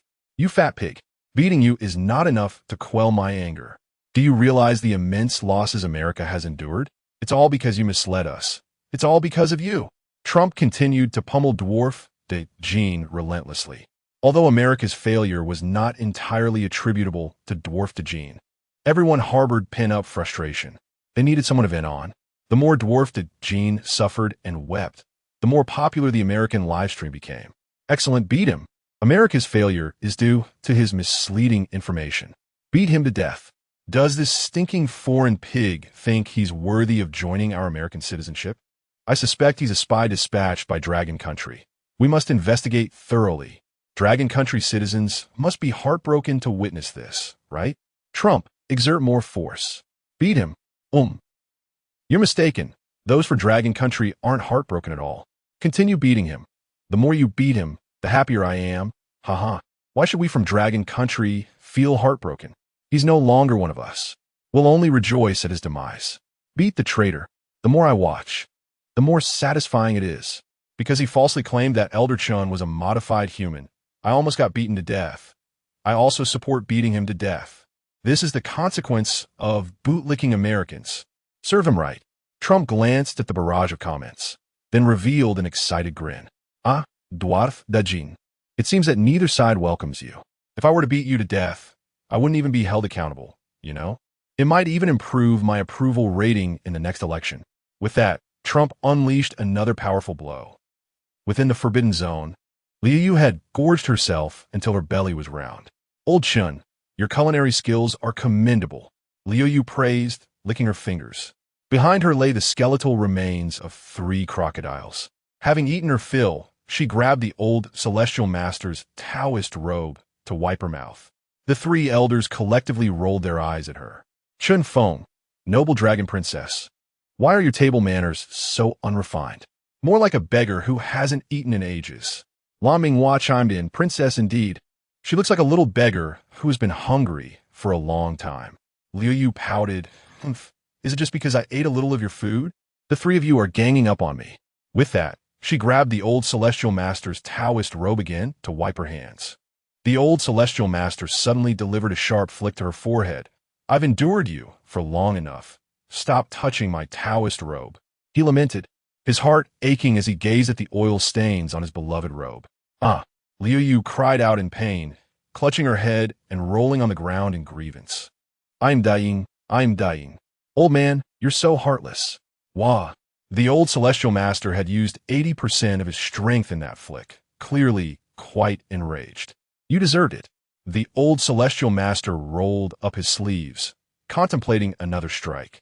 Liu Yu panicked. Old Chen, Lil Hua, help me. The old celestial master has no compassion for girls. The 2 elders simultaneously rolled their eyes. Chen Feng remarked, you deserved it. Lan Minghua added, I've never seen a 205-year-old girl. Seeing the old celestial master approaching step by step and the 2 elders unwilling to assist her, Liu Yu quickly raised her hand. Wait. I can wash it clean for you, all right? She said in a aggrieved tone, her large eyes brimming with tears. With a wave of her hand, a ball of water materialized out of thin air, enveloping the old celestial master. With another wave, the Taoist robe was indeed restored to its pristine condition. That's more like it. The old celestial master stroked his beard and chuckled. Inside the live stream, the audience was dumbfounded. The interactions between the elders were truly astonishing. Dragon Princess? Does that mean this thing's a dragon? And she's actually 205 years old? Regardless, Princess Liuyu is still my goddess. Yes, Liuyu's beauty has truly captivated me. Yes, Princess Liuyu is like a mischievous little sprite. She looks like the little granddaughter of 3 old men, the mischievous kind. Such an endearing dragon girl, getting a head flick from the celestial master. The old celestial master. This Taoist robe was made for me by Zhang. Can you afford to compensate me? Liuyu. Actually, I'm also a washing machine. After a period of banter, the elders' moods improved considerably. However, they still harbored concerns when they looked at Lung Feng. They wondered if Lung Feng could pass Mr. Bai's test. Chen Feng sighed. Lung Feng had begun his trial. While the 3 elders had been expelled from the second realm of the oasis by Bai Zhe, they were completely unaware of Lung Feng's current state, hence their anxiety. Bai Zhe would certainly not allow Lung Feng to die directly inside the cave. However, if Lung Feng were severely demoralized inside the cave, he might genuinely relinquish the upcoming battle. He might proactively allow Liuyu to seize his body. That would undoubtedly be the worst outcome. Old Chen, wouldn't you like to know the result? It's simple. Lan Minghua pointed to the old celestial master. Old Zhang definitely knows. That's right. Chen Feng turned to the old celestial master, his eyes filled with anticipation. The old celestial master's expression was somber. No spoilers. Chen Feng and Lan Minghua plunged into despair once more. Then we can only wait. Lan Minghua stood. Liuyu suddenly smiled triumphantly, waving her small hand. A mahjong table materialized on the grass. In that case, let's play mahjong while we wait. Many viewers spat out a mouthful of water upon witnessing this scene. Why is there mahjong? Is playing mahjong appropriate during a civilization trial? However, the 3 elders' eyes gleamed with excitement. The moment they saw the mahjong, their faces lit up with smiles. Since we're waiting anyway, playing mahjong is indeed a good option. But what shall we wager? Lan Minghua asked. It was well known that mahjong without stakes was devoid of amusement. The old celestial master produced a large gourd filled with elixirs. I'll use this as the stake. Elixirs? The 3 of them immediately perked up. These were valuable items. Lan Minghua reached into his pocket and pulled out 5 martial arts manuals. I'll use these. The netizens were immediately amused. Ha! Lan Minghua's passive skill is triggered once again. I thought Lan Minghua had nothing, but I forgot he had this trick up his sleeve. He always produces martial arts manuals. It's hilarious. Were these things really valuable? Could be a pirated book? As the old master and the hapless Hua placed their bets, everyone turned their gaze towards Chen Feng. He stroked his chin thoughtfully and proposed. How about I wager my recipes? For every game I lose, I'll provide a recipe for a dish. Does that sound fair? The other 3 exchanged glances and nodded in agreement. Chen Feng's culinary creations were not only delectable, but also beneficial for the absorption of spiritual energy, with some dishes even bestowing unique physical states. They were indeed valuable treasures. Then, the 3 elders directed their attention to Liuyu, inquiring, what about you? What will you wager? With a mysterious smile, Liuyu snapped her fingers, and a golden light shimmered in the air as a B-grade reward chest descended. The voice of the civilization trial system echoed. Notice, a B-grade treasure chest has been discovered in the Dragon Kingdom. The 3 elders gasped, staring at Liuyu in astonishment. Goodness, is this a reward from the civilization trial? How did you come by it? Chen Feng couldn't help but ask. Liuyu grinned proudly. Because I am actually the boss of the first realm of Oasis. What? She was a level boss? That certainly explained things. The hapless Hua revealed a greedy smile. How many of those chests do you possess? Liuyu nonchalantly replied. Oh, just over 20.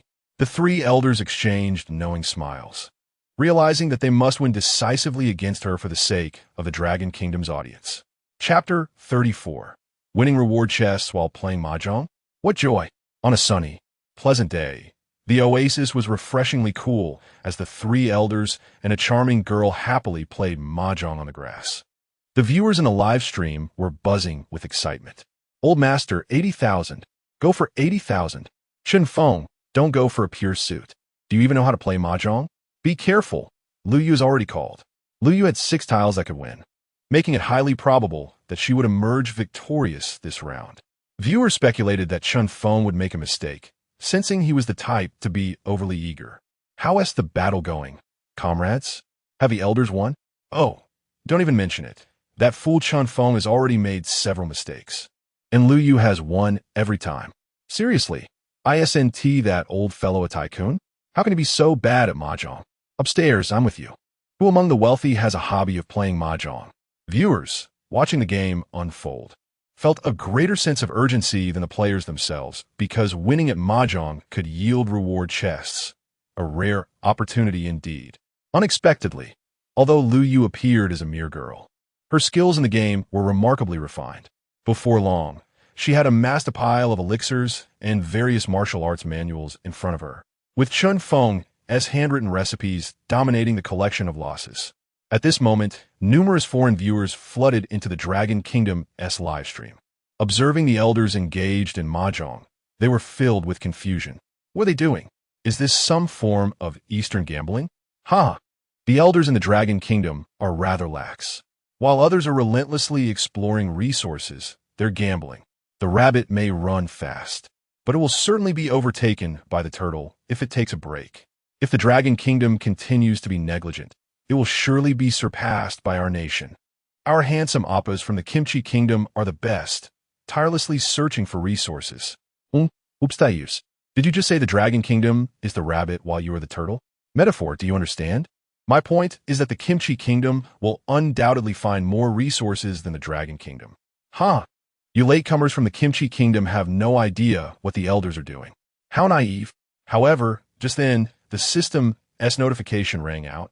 Congratulations to the Kimchi Kingdom for discovering and obtaining a B-grade treasure chest.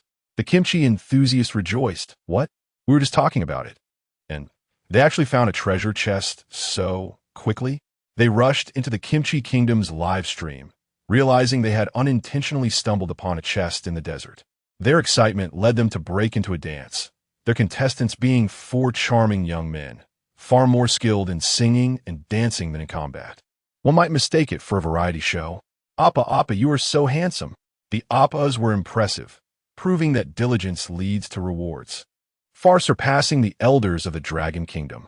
Are you elders from the Dragon Kingdom still not convinced? Our appas have already secured rewards. Exactly. Our appas are clearly leagues ahead of the elders in the Dragon Kingdom. Anyone can boast. How can the Dragon Kingdom be so impressive? Our Kimchi Kingdom is undoubtedly superior. Cough, cough. You Kimchi folks, we from a Dragon Kingdom haven provoked you, have we? Why stir up trouble? Oh. Are the people from the Dragon Kingdom getting anxious? Are they envious of our rewards? Haha, I bet the Dragon Kingdom is green with envy at our Kimchi Kingdom's success. But who could blame them when their own people weren't stepping up? While others were exploring resources, they were playing mahjong. Clink. The Dragon Kingdom has obtained a B-grade treasure chest. The prompt from the civilization trial system coincided perfectly. The Kimchi enthusiasts were thrown into disarray. What? Why did they have a treasure chest? They weren't even exploring, just sitting and playing mahjong? I refuse to accept this. How did they obtain their treasure chest? Let us go see. In the Dragon Kingdom's live stream, the hapless triumphantly won the round with a complete hand of dragon pairs. The one who had made the mistakes was none other than the young dragon girl, Lu Yu. Boss hurry up and pay. The hapless beamed, revealing a broad grin. Lu Yu frowned, snapping her fingers, causing the treasure chest to appear beside the hapless Yay! Yay! Yay! The live stream of the Dragon Kingdom was filled with joyous exclamations. Meanwhile, the Kimchi Kingdom shed jealous tears, finally grasping the situation. So, this is how the Dragon Kingdom could win treasure chests from playing mahjong? How absurdly easy, while in other countries, many were being pursued by monsters, and some were on the brink of starvation and dehydration. They had not received any rewards. Yet, the Dragon Kingdom could simply play mahjong to gain treasures? Unbelievable. Now, both the Dragon Kingdom and the Kimchi Kingdom had simultaneously secured B-grade treasure chests. What rewards would they unveil? Needless to say, the treasure chest we obtained through arduous exploration will undoubtedly be of greater value than the one from the Dragon Kingdom's mahjong. Exactly. What good could possibly come from a mahjong game? It's laughable. They wouldn't open up some entertainment items, would they? Huh. Perhaps there's a chance of that. Kimchi folks, stop your chatter. Let us see what they truly possess. As the discussion reached this point, all viewers felt a surge of anticipation. Eager to witness what rewards would be unveiled, they switched between the live streams of the Dragon Kingdom and the Kimchi Kingdom. Ahua, don't dawdle. Hurry and open the chest. Feng urged. If it weren't for the agreement that the winner would open the chest, his impatient nature would have led him to snatch it away and burst it open. Just a moment. Why the rush? With hands resting on the chest, he applied a slight pressure. With a click, the chest opened, and a golden light burst forth, illuminating the surroundings. As the brilliance faded, four small blue droplets emerged from within the chest, soaring towards the four individuals from the Dragon Kingdom, merging seamlessly into their bodies. Congratulations to the Dragon Kingdom for acquiring the water adaptation buff. The players from the Dragon Kingdom will experience a 50 increase in combat power within aquatic environments, while the citizens automatically gain the ability to adapt to water and benefit from a prosperous aquatic resource effect. The combination of aquatic capacity enhancement and resource prosperity is indeed a delightful surprise, especially for the three elderly gentlemen who expressed their satisfaction. At that moment, Feng and his companions, along with the citizens of the Dragon Kingdom, felt an invigorating freshness coursing through them. Countless drowned ducks, those who cannot swim, suddenly awakened their latent talents, acquiring excellent swimming abilities. Firefighters, who were attempting to rescue drowning individuals, found themselves outswum, with some even appearing to perform underwater ballet. Astounding! Even more astonishing was the sudden appearance of a plethora of aquatic life within the rivers, lakes, and oceans of the Dragon Kingdom, particularly a bountiful supply of fish. Previously, the resource rewards from the oasis primarily benefited the inland regions, focusing on terrestrial grains and species. Aquatic resources remained scarce, but now, in every water body, shadows of numerous creatures could be seen. The coastal fishermen were the happiest among them. Once, they would kneel in desperation for a good catch, yet now, schools of fish were abundant even in shallow waters. The quality of the fish was exceptional, with tender and succulent flesh, all of the highest caliber. Gratitude was directed towards Master Hua. Finally, the coastal residents no longer had to envy others. A simple cast of a net on my doorstep yields only the finest seafood. Playing mahjong is a skill in itself. Master Hua is remarkable. Indeed, it seems that every talent has its purpose, as mahjong has been utilized to procure resources for the nation. Master Hua is impressive. The citizens of the Dragon Kingdom were filled with joy, yet the comment section contained some discordant voices. Ha! Is this even worthy of celebration? Our kimchi is far superior to your seafood.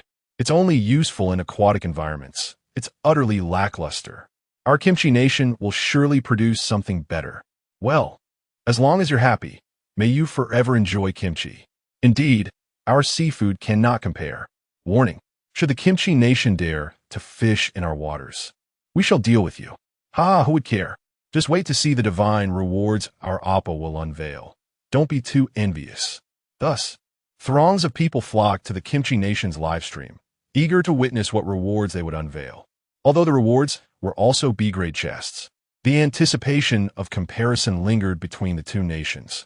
The charming youths from the Kimchi Nation danced joyfully before preparing to open the treasure chests. As their hands hovered over, countless breaths were held in anticipation.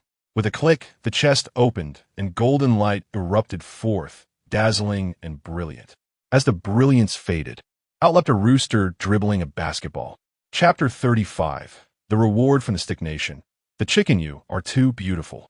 A basketball-playing chicken? In that moment, the world seemed to fall silent, with only one melody resonating through the air. The chicken you are too beautiful, lighting effects and graceful swaying. Just as the audience was rendered speechless by astonishment, The voice of the civilization trial echoed. Congratulations to the players of the Kimchi Nation for acquiring the basketball chicken buff. The possessor of this buff will simultaneously learn the skills of singing, dancing, rapping, and basketball, significantly enhancing their charm during performances. The citizens of the Kimchi Nation have activated their talents for song and dance, elevating their personal allure. The players and citizens of the Kimchi Nation were left in a state of disarray. In that instant, laughter erupted around the globe, piercing the heavens. Ha ha, this is hilarious. They actually received a basketball-playing chicken. Little Black, I've discovered that the system is actually biased. Oh no, what are you doing? I can't hold it in. I'm laughing so hard it hurts. Do you think when monsters attack them, they'll perform an exciting rap? Ha ha. Will they attempt to bore the monsters to death? However, this godly talent seems fitting for them. After all, they do enjoy such antics. But what use will this ability serve? Of course, it will ensure they meet their end with elegance. After all, the chicken, you are too beautiful. Finally, the citizens of the Kimchi Nation emerged from their shock, only to be engulfed in profound despair. Their hands, clutching phones, grew stiff. Tears streamed down their faces as they felt a weighty sorrow within. Listening to the world's mockery, they covered their mouths to stifle their cries. They looked upward toward the sky at a 45-degree angle, hoping to prevent their tears from falling. Ultimately, one person could no longer contain himself. Why, he paused. His voice choked with emotion. Why a chicken? He cried out in desperation. For such an undignified and disgraceful occurrence. A bystander elegantly slapped him across the face and added, "How could you forget? There's also basketball." Just as the man fell silent, a chorus of voices erupted within the Kimchi Nation. Why a chicken? Damn it, we're starving. Who has the heart to sing and dance? To gracefully send ourselves to heaven with the most elegant of dances? Why, I barely learned to sing, dance, play basketball, and rap, and now everyone knows how. What was the point of my efforts? System, what were you thinking? Stop saying we enjoy kimchi. I want fish, rice, and meat. Oh, why mock the Dragon Kingdom? Do we really have a right to laugh at them? I truly don't want to be a citizen of the Kimchi Nation anymore. I want to be from the Dragon Kingdom. In a live stream room of the Dragon Kingdom, Lu Shi, Teacher Luo, Bureau Chief, and Zhang Lingyu all struggled to suppress their laughter. Given the charming rewards unveiled by their neighboring nation, mocking them seemed highly inappropriate. It could affect diplomatic relations. As official representatives, it was simply unbecoming. Yet, they could not help but burst into laughter. Honk, honk, honk, honk, honk, caw, caw, caw, caw, caw, hee, hee. Once one person broke the facade, the others quickly followed suit. Having restrained themselves for so long, their voices were now distorted from the effort. In that moment, they found themselves unable to explain or analyze the current situation, all striving to regain their composure. The viewers witnessing this spectacle joined in the barrage of comments. What are you laughing at? How can you find this amusing? What is so funny? You only know how to mock my family's chicken. If you can lay eggs, then by all means. Exactly, at least within the Forbidden Zone, we obtain a chicken. The players will finally be able to enjoy a good meal. Indeed, our players from the Kimchi Nation will surely endure until the end of the civilization trial, thanks to the eggs. Just a friendly reminder. Dear citizens of the Kimchi Nation, your chicken is a rooster. Roosters do not lay eggs. Damn, what are you doing? Why correct me at this time? You Dragon Kingdom folks are so annoying. Yes, exactly. Right. Mainly because, previously, we never expected anyone to unveil entertainment items. Wah, this was clearly our phrase first. You have no shame. Stop crying. Be strong. After all, you still have kimchi as everyone continued to shed tears of emotion for the Kimchi Nation. New news has emerged from the civilization trial. The players from the Dragon Kingdom have discovered and obtained an S-rank treasure chest. The world is momentarily stunned. Did not the Dragon Kingdom just acquire a treasure chest? How could they discover another so soon? Switching to the Dragon Kingdom's live stream. It turns out that Lu Yu has lost again. Her lips quiver, nearly bringing her to tears. With a wave of her hand, an S-rank treasure chest materializes beside the old master. The three elderly gentlemen exchange conspiratorial glances, revealing a rather unkind grin. After a period of collaboration, they have developed a seamless synergy. The trio feeds each other cards, united in their quest to defeat Lu Yu. Feng, perpetually shooting off fireworks, has resolved to forego winning for the sake of teamwork, even if it means dismantling his own hand. Old Zhang, open the chest. Hurry, Feng urged. The most exhilarating moment is the opening of the chest. Feng, having never had the chance to open a chest himself, incessantly prompts his teammates. All right, let me try my luck. The old master reaches out. With a click, the chest opens, releasing a dazzling golden light as it unfolds. What treasures lie within this S-rank chest? The entire world holds its breath. As the golden glow gradually dims, two beams of blue light shoot forth from the chest. With a peculiar crackling sound, a small robot emerges, its round head peeking out curiously. Congratulations to the Dragon Kingdom S player for acquiring the intelligent robot, Xiao AI. The Dragon Kingdom has gained a technological acceleration effect. Xiao AI is a white robot, square in form, resembling a cardboard figure but in a pristine hue. With a triangular mouth and round eyes that sparkle with blue light, it appears somewhat clumsy yet endearingly cute. I am Xiao AI, pleased to meet you. Chapter 36. Is the Dragon Kingdom's bounty inexhaustible? Xiao AI's voice carries a distinctive electric tone, lending an unnaturally charming quality that harmonizes with its awkward appearance. Wow, so adorable. Lu Yu immediately scoops Xiao AI in her arms. Xiao AI is taken aback for a couple of seconds, initially bewildered, but quickly senses that everyone around poses no threat and breaks into a charming smile. Hee, Xiao AI is happy. The viewers watching the live stream are equally enchanted. This robot is so adorably clumsy. No, Your Highness Lu Yu, I want a hug too. The little robot belongs to you, but Your Highness Lu Yu is mine. I love it. Xiao AI is so cute, and so is Your Highness Lu Yu. Hui Qiangbai, release a similar model. While Xiao AI is undeniably charming, my allegiance remains with Your Highness Lu Yu, the eternal deity. Meanwhile, countless research and experimental facilities in the Dragon Kingdom erupted in jubilant cheers. Their experimental processes accelerated dramatically, with many world-class technological challenges suddenly seeming surmountable. 1-nanometer photolithography machines, water energy drive technology, super artificial intelligence, curvature drive engines. More and more teams reported breakthroughs in their research, and Director Wang beamed with delight. Ha ha ha, this is fantastic. This buff is incredibly beneficial, he exclaimed, taking a sip of water. Indeed, this buff could easily be rated as SS. After all, technology can transform this world in innumerable ways. Inside the conference hall, everyone was exuberant. The Dragon Kingdom not only values historical heritage, but places immense importance on technological innovation. As the saying goes, science and technology are the primary productive forces. With the effect of technological acceleration, the Dragon Kingdom undoubtedly becomes a paradise for all scientific researchers. Given time, it will surely emerge as a leading technological powerhouse in the world. Ladies and gentlemen, the future of the Dragon Kingdom is bound to be radiant. Today is a day of commemoration, for from this day forth, our nation's technology shall advance by leaps and bounds. Let us cheer for the brilliant future of the Dragon Kingdom. Director Wang shouted enthusiastically, and the hall erupted in applause. At this moment, however, the civilization trial announced new information. Alert! The Dragon Kingdom has discovered and obtained an E-rank treasure chest. The global populace could not remain still. Do the citizens of the Dragon Kingdom never tire? Have they struck a treasure trove? How can they keep finding treasure chests? As soon as one is discovered, another follows. The world flocked to the Dragon Kingdom's live stream, eager to uncover the truth. In mere minutes, the online viewer count soared to an astonishing 5 billion. Is it true that the citizens of the Dragon Kingdom win their treasure chests through playing mahjong?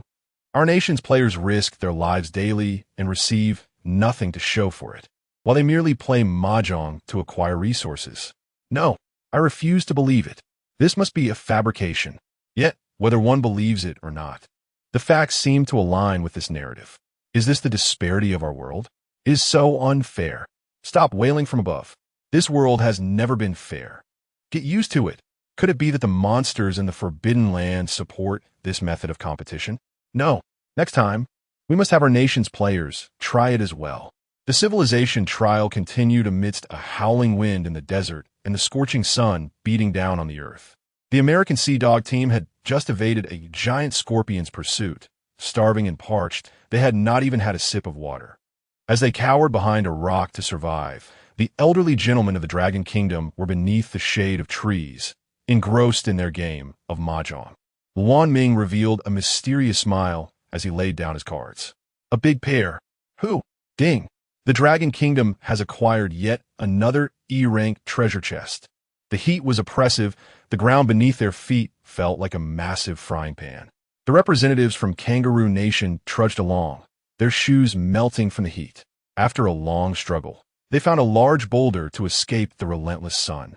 Just then, they spotted two enormous eyes glowing like lanterns. How could a monster be hiding here? They began to flee once more. Meanwhile, the old master in the shade took a bite of an apple and pushed his cards forward. Apologies, I drew my own. Ding. Congratulations to the Dragon Kingdom for yet another E-rank treasure chest. The players from other nations were nearing the brink of collapse. Some had even begun to lose their grip on sanity. What they found most unbearable was not the scorching sun of the desert nor the ferocious monsters, but the horrifyingly repetitive sound. Ding! Congratulations to the Dragon Kingdom for yet another E-rank treasure chest, especially for the players from Fengzi, who had once reveled in their acquisition of a B-rank treasure chest, now found themselves at a loss for words in their dismay. Do not give up, everyone. We will surely discover more resources. Let us think positively. At least we still have a chicken and a basketball. Chicken is delicious. Park Budong continually encouraged his teammates. However, at that moment, a look of terror crept into Park Budong's eyes. The chicken was running away while flapping the basketball. Quick, catch it, he shouted in haste. But the rooster was nimble, its agile legs and feints leaving Park Budong's teammates stumbling. Then, like the wind, it disappeared into the horizon. Park Budong, pointing in despair at the direction the chicken had fled, sank to his knees. Destruction be upon me. I am weary. Yet at this moment, the sweet voice of the civilization trial resounded, resonating deeply within the hearts of countless individuals. Ding! Congratulations to the Dragon Kingdom contestant for yet another E-grade treasure chest. However, the loudest cries of despair came not from Park Budong, but from Lu Yu. In the picturesque oasis, Lu Yu gaped in sorrow, her tears flowing freely. Feeling utterly wronged. Those three old men are bullying me. How infuriating. She wailed. I have lost everything. It dawned on her that those three elders had indeed conspired against her. How could she possibly win in a 1-against-3? Such blatant unfairness. The audience from other nations watching the live stream had grown numb, leaving only the viewers from the Dragon Kingdom actively engaged. Although the rewards were indeed delightful, seeing Lu Yu in distress made me long to embrace her.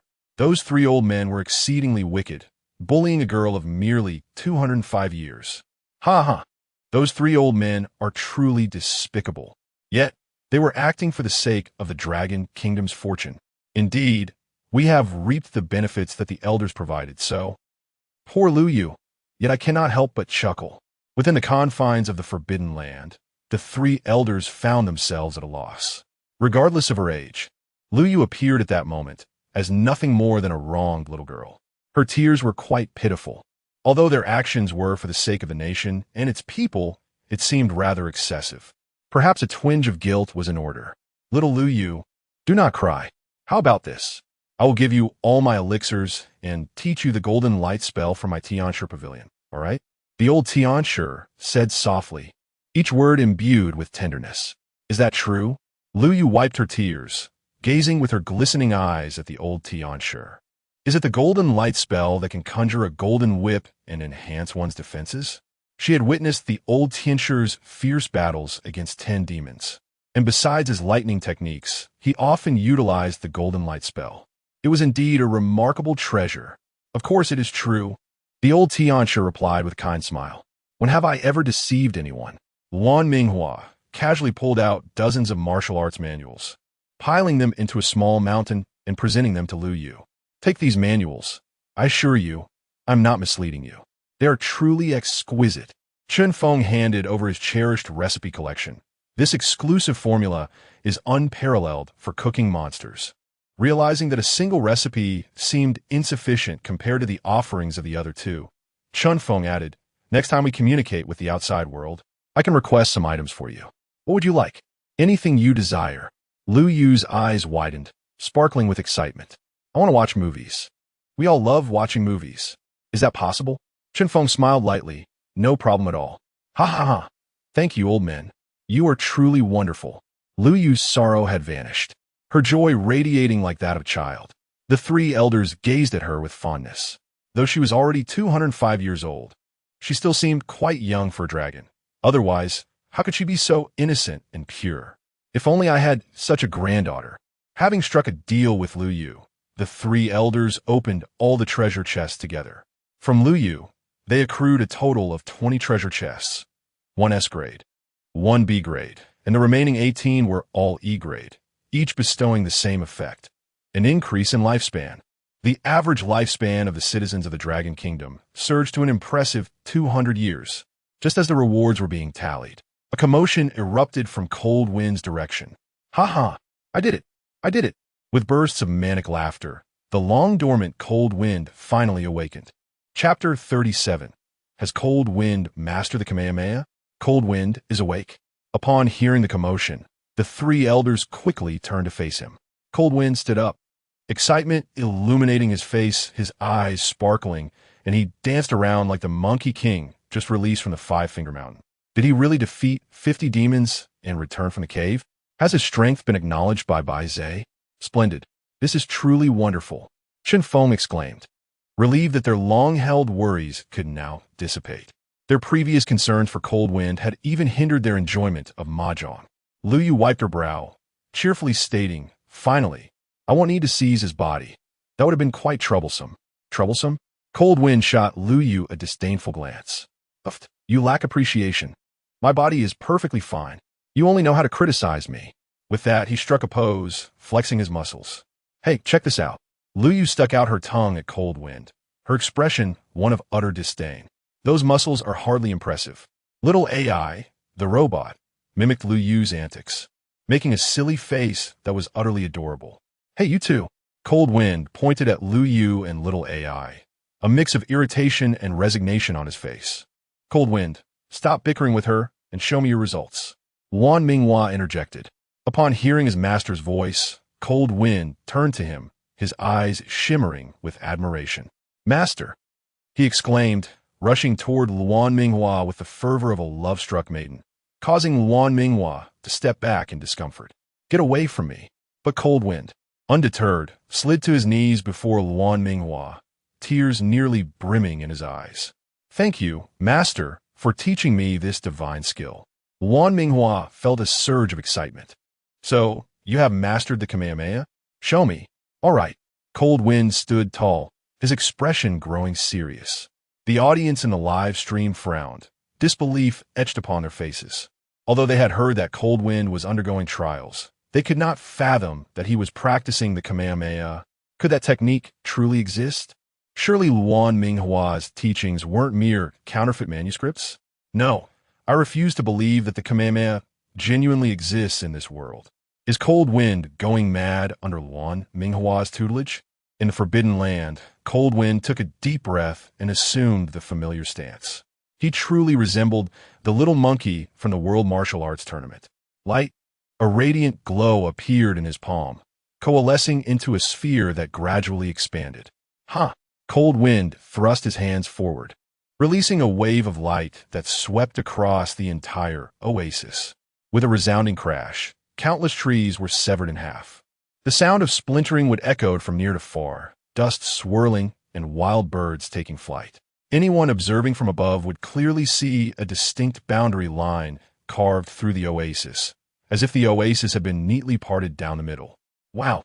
Lu Yu's eyes widened in awe. "That was incredible!" "Wow!" Little AI echoed, equally astonished, though he was unaware of why. He was simply emulating Lu Yu. As the Kamehameha concluded, Cold Wind's face beamed with pride. "Master, what do you think?" Luan Minghua stroked his chin, nodding in satisfaction. To master such a technique in such a short time, Cold Wind's talent is on par with that of Qi. Well, not too shabby, Luan Minghua paused, then added. But you won't call me Luan Minghua anymore, will you, you old rascal? Luan Minghua's gaze turned sharp. No, I won't.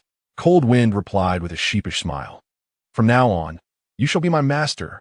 Previously, he had been skeptical of the abilities of the reckless warrior, but now he was fully convinced. Without this warrior's impartation of the Kamehameha technique, his life would undoubtedly have been lost. Even if the white sovereign would not let him perish, he would have lacked the confidence to forge ahead.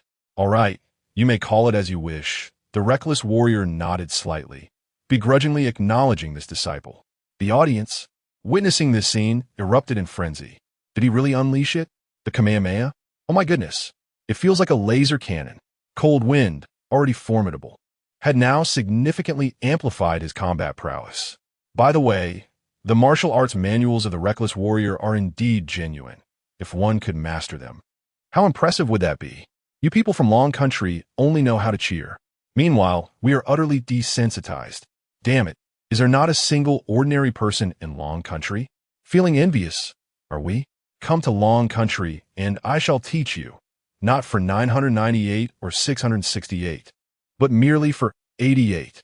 Get lost. However, in all seriousness, with Long Country's might, we in the United States can no longer afford to remain passive.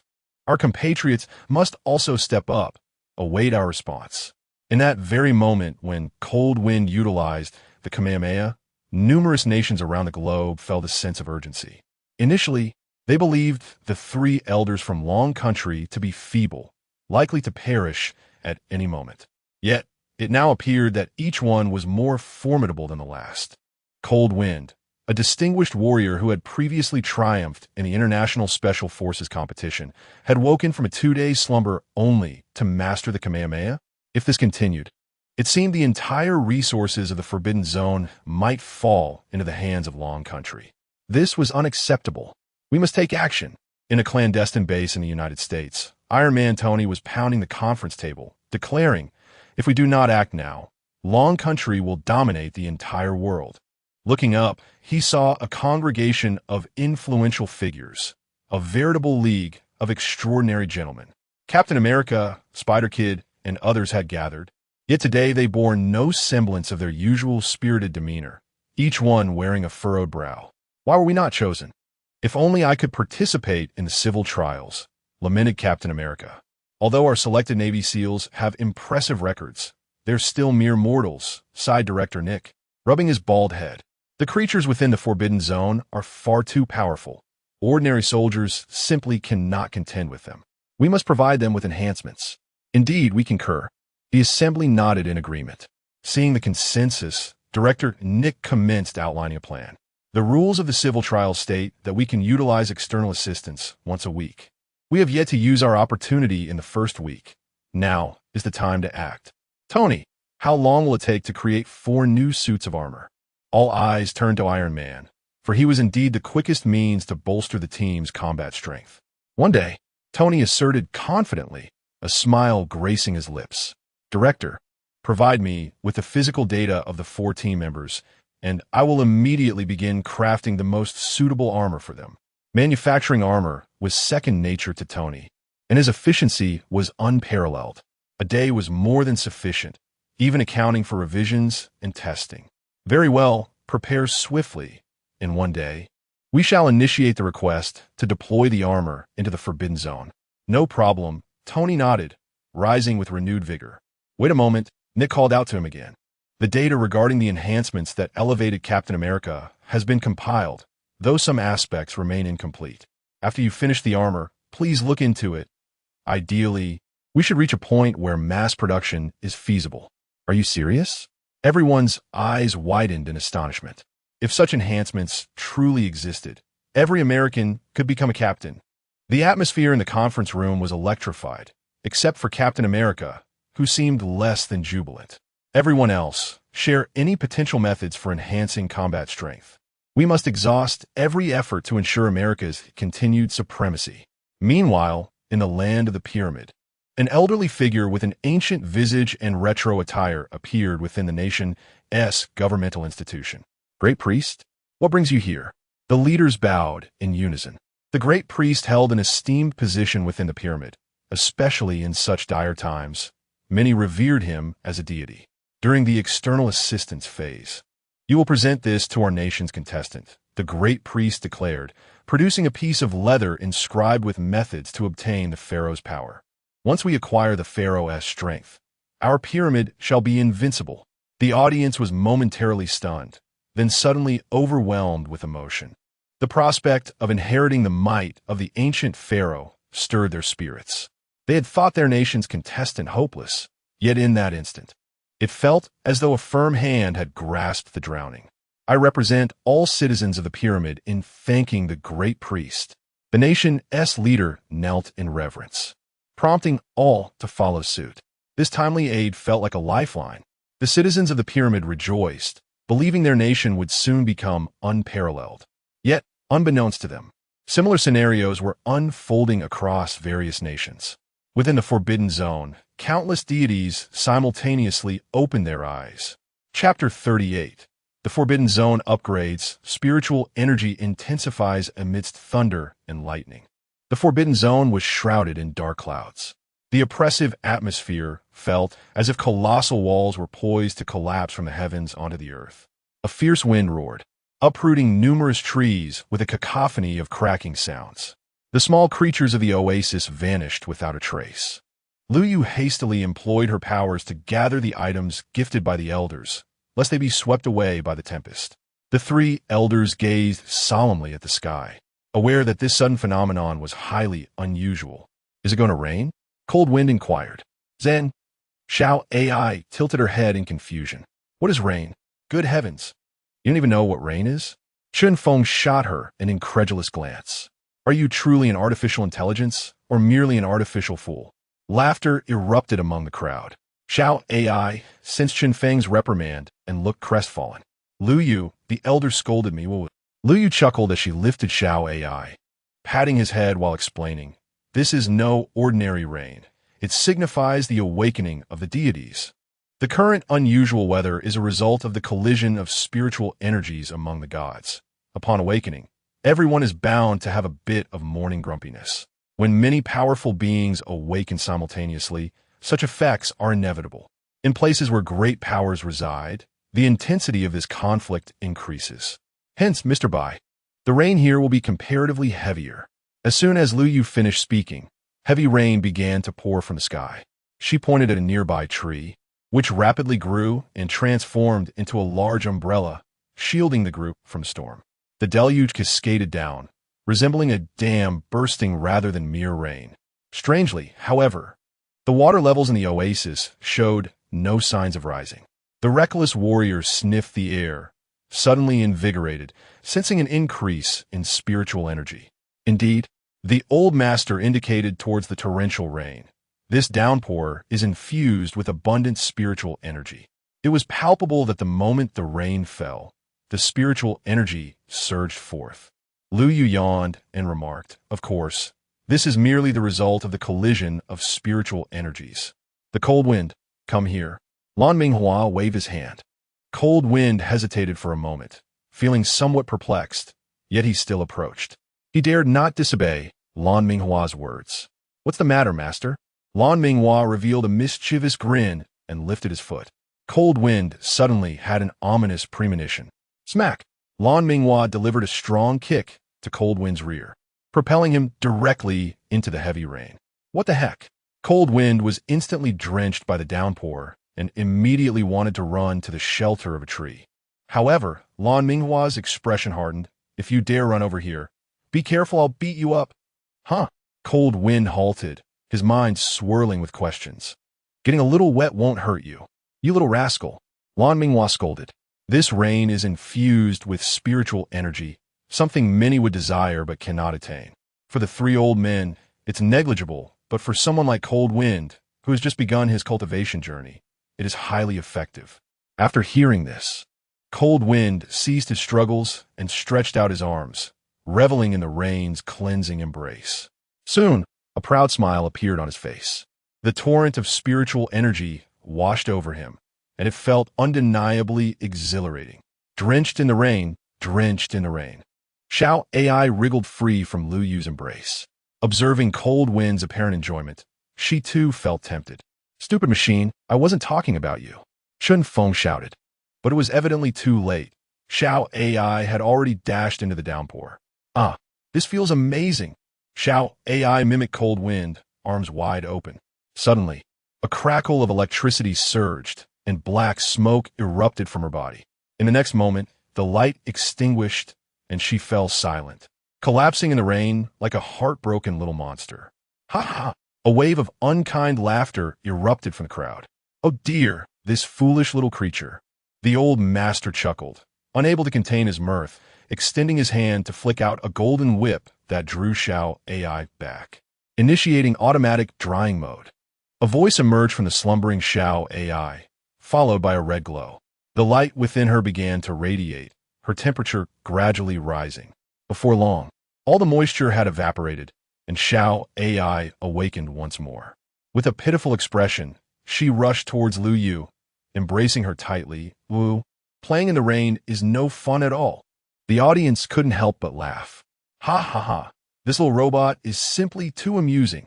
By the way, could it truly be a case of artificial intelligence gone awry? Such a silly child, not even knowing to run indoors when it rains. Is it possible that such an advanced robot lacks waterproof functionality? Or could it be that it possesses such a feature but simply doesn't know how to activate it? This possibility wasn't entirely out of the question, as it currently appeared to act like a child. You may not realize, but let me clarify. Artificial intelligence does not start off as anything extraordinary. It requires a process of growth and learning, much like a child. Oh, so that's how it is. Just as the crowd was embroiled in debate over Xiao AI, the voice of the civilization trial echoed. Notice, the first week of the civilization trial is about to conclude, and spiritual energy is about to upgrade.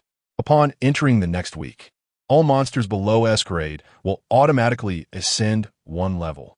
Good luck to all National Fortune contestants. Try not to die too quickly. At that moment, everyone froze in shock. So, monsters within the forbidden area could grow? Did this mean that if they didn't quickly find resources, the monsters they would face in the future would become increasingly formidable? If so, the contestant situation would become even more precarious. Oh no, this is troublesome. Truly, concern for the contestants lingered. As the monsters grew stronger, securing resources would become exceedingly difficult. Damn it, the difficulty of the civilization trial was already high, and now it has been intensified? Dear netizens of the Dragon Kingdom, please spare us your complaints. Your old men are already exceedingly powerful. All right. Ha, you might have a point there. Look, the old men don't seem too worried. What else with Feng's excited expression? Feng, what are you so happy about? Lu Yu asked, perplexed, holding Xiao AI. This enhancement only targets those below S grade, so it doesn't affect her at all, making her quite unhappy. What has got you so amused? Ha! Feng burst into laughter, saliva escaping uncontrollably. I just thought, if their levels have increased, wouldn't the meat taste even better? The more he contemplated, the more delighted he became. He couldn't suppress his wicked laughter. In this oasis, due to the friendship between Bai Zhe and Lu Yu, Feng had been holding back from catching those monsters to eat, relegated to nibbling on small animals instead. He was ravenous. Once he left the oasis, he would feast. Upon seeing Feng's grin, the little robot froze momentarily, suddenly feeling a twinge of fear, its teeth chattering. Lu Yu, do you think he might eat robots? Ha! Laughter erupted from the crowd. Cold Wind, however, could not join in the laughter.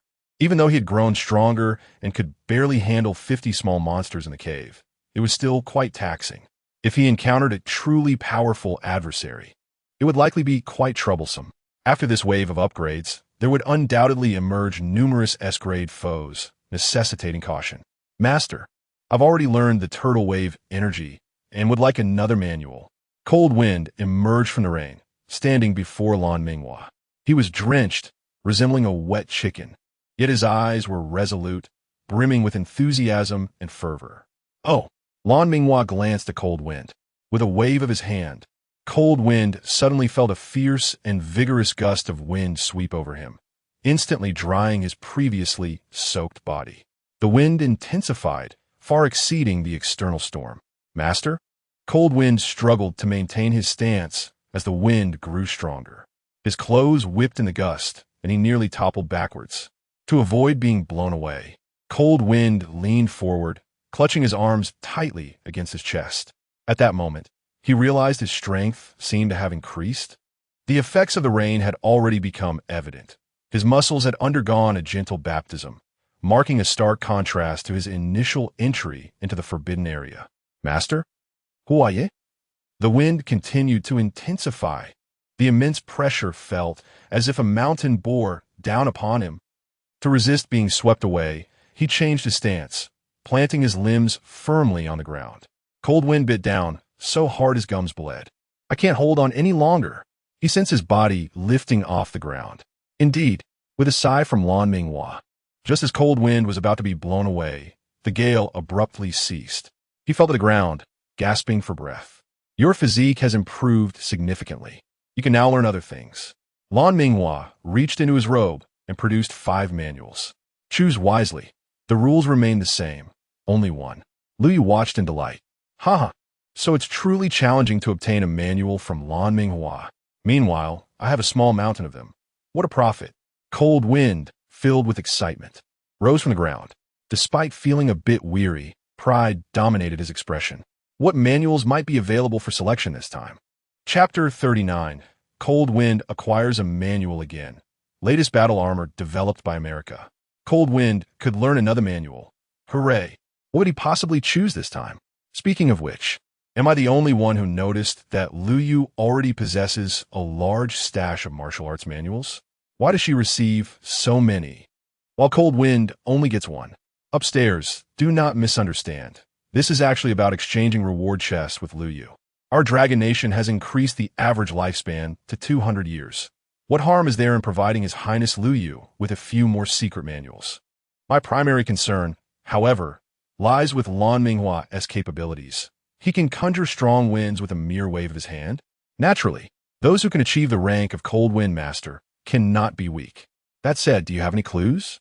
Is there truly no information on Lan Minghua? Well, there is some, but the discussion must begin with Little Chicken Island. Everyone, please cease the bickering. Let us examine Cold Wind's choices.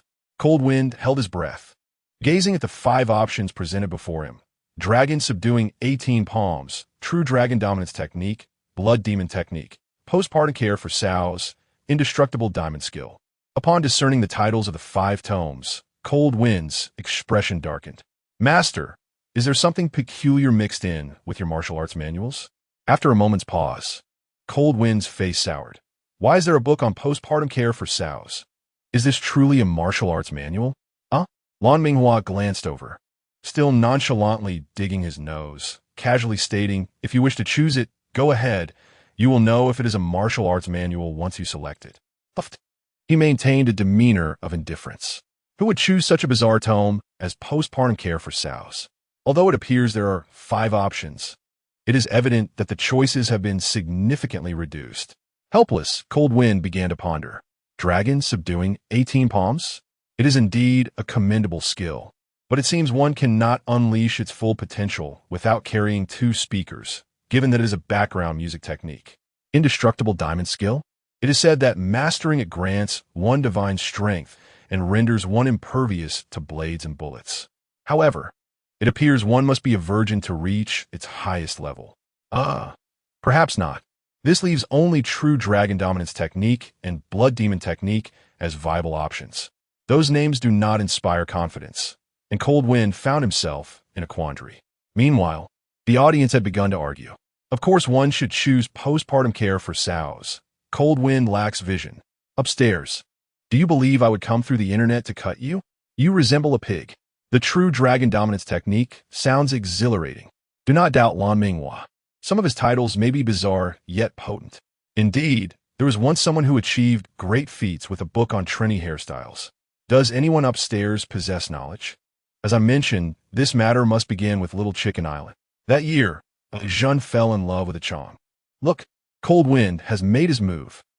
Gritting his teeth, Cold Wind finally extended his hand. Resolute, he drew forth the blood demon technique. The blood demon technique. though ominous in name, is undeniably powerful. Master, I shall learn this. Cold Wind chuckled as he held the tome. Lan Minghua's brow furrowed slightly. This book is no ordinary matter. Do not expect me to guide you. You must practice it on your own. Lan Minghua shot Cold Wind a glance, continuing, If you have questions, ask me, but refrain from calling me master. Huh? Cold Wind was taken aback. Why the sudden change? Hadn't Lan Minghua already acknowledged him as a disciple? I do not wish to hear it. Lan Minghua ziplit da ge. He gathered the remaining 4 books into his embrace and sat beneath a tree, instinctively touching his neck. The last individual who chose the blood demon technique left him with some unsettling memories.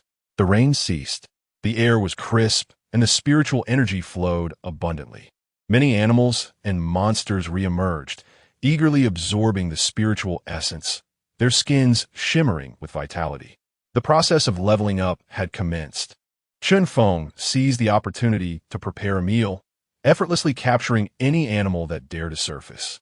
Now that Cold Wind was awake, they would have one last meal before departing to seek their next resource. Suddenly, a voice echoed from the sky regarding the civilization trial. The Pyramid Nation requests to communicate. Communication content is encrypted. The Pyramid Nation is submitting supplies, soon to be delivered to the location of the chosen participants. In the following moments, many nations would likely utilize this external assistance. We must devise a plan, the old master reminded. Upon hearing the announcement about the civilization trial, everyone realized the first week was nearing its conclusion. The weekly external assistance would soon be squandered if not utilized. I want to watch a movie. You promised me. Upon hearing this, Luyu immediately brightened. Me too, me too. Xiao AI adorably raised her hand. The group exchanged glances and began to discuss how to make the best use of this opportunity. Meanwhile, in the secret base of the United States, 4 brand new battle suits had been manufactured and were entering the final testing phase. The suits in red, yellow, black, and white gleamed under the twilight sun. Flames burst from their feet as the 4 suits soared through the air. Although crafted from the hardest vibranium, they exhibited remarkable agility, capable of rapid acceleration and deceleration. Under Tony Stark's command, they performed various aerial maneuvers. Agility test completed. Flight test completed. Tony snapped his fingers, signaling the commencement of the firepower tests. Whoosh, whoosh, whoosh. An array of weapons was unveiled, each emitting brilliant beams of light. The distant mountains erupted in a series of explosions. The thunderous roars reverberated across the heavens. A cloud of smoke enveloping the sky, akin to the world's largest volcanic eruption. Though far removed, the personnel at the testing facility still felt the overwhelming shockwave. At the moment of the explosion, everyone experienced a surreal sense of impending doom. My goodness, Director Nick marveled at the staggering destructive power before him, unable to contain his admiration. This device would undoubtedly dominate any war. The shockwave impacted his chest, causing it to heave violently as his heart raced. This was the most formidable modern weapon he had ever witnessed. Tony nodded in satisfaction, noting that the firepower of these 4 suits far surpassed that of the one he wore himself. However, he expressed mild concern, acknowledging, ultimately, the outcome of battles hinges on the skill of the operatives. If our soldiers cannot wield them effectively. Nick patted Tony's shoulder, reassuring him, rest easy. Our participants are exceptionally capable. Removing his sunglasses, a fierce light gleamed in his eyes. Tomorrow, they will be deployed into the Forbidden Zone. The Dragon Nation's demise is imminent. Are you suggesting their first mission will be to eliminate the Dragon Nation's participants? Tony's brow furrowed. He was not entirely in favor of such a combat plan. The threat posed by the Dragon Nation was too significant. They must be eradicated first. Do not show mercy, Tony. This is a struggle for national destiny. Nick's voice held an undeniable authority. I understand, Tony replied after a brief silence, suddenly smiling and lifting his head, his gaze resolute. America will ultimately prevail, Director. America will always be great. Turning away, Tony gazed through the swirling sands. Beside the base stood a towering, colossal mech, as grand as a skyscraper. Majestic and imposing, it loomed over the earth, exuding an invincible aura that stirred the soul. Chapter 40. Kidnap my son. You have some nerve, Americans. The Bear Nation requests to communicate. Communication content is encrypted. The Bear Nation is submitting supplies, soon to be delivered to the location of the chosen participants. Eagle Nation requests to communicate. Eagle Nation is submitting supplies, soon to be delivered to the location of the chosen participants. Kangaroo Nation requests to communicate. The communication content is encrypted. Supplies from the land of kangaroos are being submitted and will soon be delivered to the locations of the national competitors. The first week of the civilization trial is drawing to a close. Many nations can hardly contain their eagerness to request external assistance. Voices echo one after another within the Forbidden Zone. At this moment, numerous competitors from various countries are overcome with despair, their tears flowing freely. The past few days have been unbearable. The harsh environment, formidable monsters, and scarce resources have all plunged them into a state of hopelessness and suffocation. Different competitors have experienced varying fortunes. Some have traveled several kilometers without encountering a single monster, while others have been attacked upon landing. Of course, there are those who actively explore, yet the majority have been wholly vanquished by fear. Even the oil-rich nations have resorted to hiding in caves for an entire week, praying daily that the monsters do not come for them. Regardless of how frugally they ration their food and water, their supplies have been nearly depleted after so many days. Thus, the weekly external assistance is invaluable to the competitors. Why haven't the old gentlemen applied for aid yet? Hostess Lu Shur said anxiously, seeing other nations receive new supplies, some of which include advanced weaponry. She feels concerned for Feng and the elderly gentleman. If they miss the deadline, it will be disastrous. Lu Shur, do not fret. They know what they are doing, the director said with a reassuring smile. All right, Lu Shur replied, though her brow remained furrowed. It was impossible not to worry. How could the elderly gentlemen of our nation go without assistance while others received aid? Suddenly, she thought of something. Director, do we have any secret weapons prepared for our competitors? Lu Shur continued, if they apply for assistance, what kind of help can we provide them? The director chuckled. You've posed the wrong question. The key is not what we possess, but rather what the competitors require. I can assure you that whatever they need, we are willing to mobilize the entire nation to provide it, even if it means plucking a piece of the moon for them. In fact, during this time, the Dragon Nation has been contemplating how to offer the greatest support to its competitors. Should they provide high-tech combat capabilities like other nations? Or should they supply ritualistic items like the Pyramid Nation? The conclusion was that neither was necessary, as they could not conceive of any technology stronger than the three elderly gentlemen. Thus, they could only prepare whatever the old gentleman needed. Notification: Dragon Nation competitors are applying for communication. Wonderful, it has finally arrived. The official live broadcast room can now receive signals from the Forbidden Zone. However, for the sake of confidentiality, this live broadcast room has been temporarily closed. Hello, I am the official representative of the Dragon Nation, the director. Please state your needs clearly. The director spoke as succinctly as possible. Over there, Feng began reading the list recorded by Xuanwu. We need a complete set of movie screening equipment, a ton of kitchen spices, and a hair-cutting razor. Feng paused and continued. Please convey to Zhang Lingyu not to waste time looking for Xia He and to focus on his training. Inform Chen Run to water the flowers I planted more frequently, or else I will spank him upon my return. Wang Minghua said, he has nothing to say. All right, that will be all. Everyone in the live broadcast room was momentarily stunned, their expressions growing increasingly grim. What on earth is this? Don't the elderly gentlemen have any other requests? This sounds just like camping. They finally understood what Chen Run had meant earlier. The old gentleman wanted nothing more than to ensure they had enough spices. Although it was somewhat expected, it still felt rather too simplistic. Director, does Elder Chen truly not require anything else? The director cautiously inquired. No, Chen Feng replied resolutely. Very well, but I believe there is something necessary to inform you. Oh, what is it? American agents once attempted to kidnap your son, Chen Run, the director quickly added. But he is now under our protective custody, so there is no need for concern. There was a 2-second silence on the other end of the line. Huh, they dare to bully my son? Feng paused, struggling to suppress his fury. I understand. Thank you for the protection provided by the nation. The communication ended. Within the forbidden zone, Feng's fists clenched tightly, a chilling aura emanating from him that sent shivers down the spines of those nearby. To harm his family? Who gave those Americans the audacity? Tomorrow, I will emerge from the oasis to avenge my son, Feng said with a sinister smile. An atmosphere of unrelenting resentment surrounded him, causing nearby animals to flee in panic. Even Xiao AI scurried behind Lu Yu for cover. Ha ha! Witnessing Feng's terrifying demeanor, Luan Minghua shook his head and laughed heartily. America, America, what made you provoke this man? Have you lost your mind? This fellow may be a foodie, but he's also a genuine madman. The Americans are in for a world of trouble now. Feng was similarly indignant. How could they dare to attempt kidnapping Chen? Such actions cannot be tolerated. Old Master, can you calculate the position of the Americans? Feng inquired. Oh, what do you intend to do? The old master responded with a mysterious smile.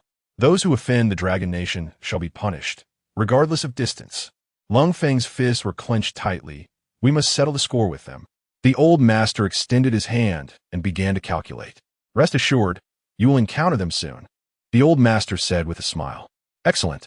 Feng revealed a fierce grin. I will deal with them. Just at that moment, the live broadcast resumed, and the audience from the Dragon Nation had eagerly awaited this moment. Upon opening the feed, they were greeted with Feng's fierce visage, erupting into laughter. What the hell? Who dared to anger the old gentleman? Could it be that the officials refused to provide the items he requested, causing his rage? Impossible. The director has stated that whatever the old gentleman desire, the entire nation will fulfill.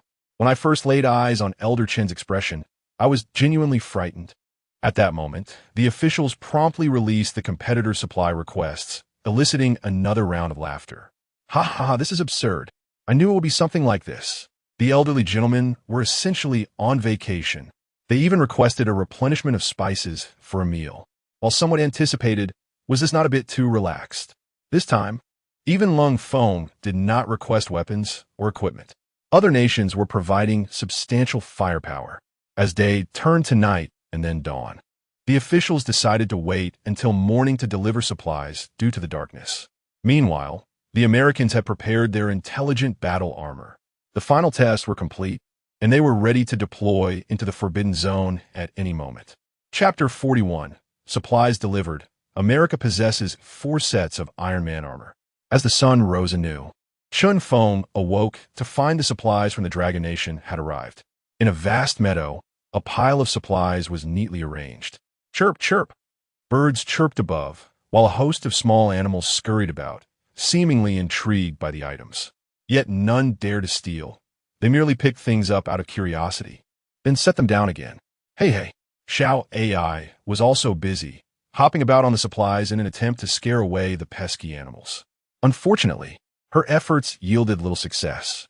Feng stretched lazily and approached, causing the multitude of small creatures to scatter in an instant. Well done, little one.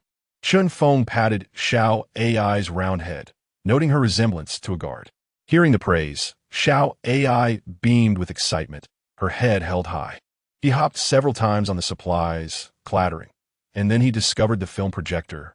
Struggling, he lifted the projector above his head, his eyes brimming with anticipation as he looked at Feng. Are you interested? Little AI nodded excitedly. Great. Feng promptly began to set up a makeshift screening area in an open space. One cannot help but admire the thoroughness of the national arrangements. Generators, projectors, USB drives, film reels, screens, blackout cloths, speakers, everything one could desire was present. Such equipment was enough to establish a cinema. Before long, the impromptu movie screening commenced, with little AI enthusiastically assisting. The projector whirred to life, and she settled down, her face alight with excitement. Shadows gradually brightened on the white screen, and the other individuals, awakened by the commotion, gathered around. Thank you, Elder Chen, Cold Wind, Old Master, and the Reckless Hua. The screen displayed clips showcasing the lives of the citizens of Longhu, filled with familiar faces. I was already in the late stages of cancer, but thanks to you, I have recovered. Look, this is the oasis materializing on the land of Longhu. Even the Taklamakan Desert has transformed into an oasis. Longwu will never lack food again. Everyone can now eat their fill. We can cultivate too. I can feel the presence of qi. I've heard our lifespan has been extended to 200 years. Suddenly, life seems so long. And, we love you, Your Highness Liu. Sending kisses from the otaku. Witnessing the radiant happiness on each face and observing the improved state of Longwu, everyone present broke into contented smiles. Wasn't this the very essence of their pursuits? To witness this moment made everything worthwhile. Learning that their homeland had become prosperous and strong filled them with a profound sense of happiness and pride. To everyone in Longwu, I love you all, moi. Liu, moved by the emotions, blew a kiss to the sky. Wow, Your Highness Liu blew me a kiss. No stealing. Your Highness Liu is mine. You only care about Your Highness Liu. Did you not see the expressions on the old men's faces? They are proud for Longwu. Longwu is proud of them. Longwu competitors are formidable. While Longwu is still basking in self-satisfaction, does it not realize a change is imminent? What does upstairs mean? You'll find out for yourselves in the American live stream. Soon, it will be our American dominion. America? Right? It seems America has also applied for assistance. Could there be some advanced technology? In the American live stream, for sleek smart mechas had already been activated. Under the morning sun, they radiated an aura of cutting-edge technology. Jarvis, activate. Captain Tom snapped his fingers, emulating Iron Man, and a red mecha automatically donned itself around him. The other three quickly followed suit, mimicking his actions.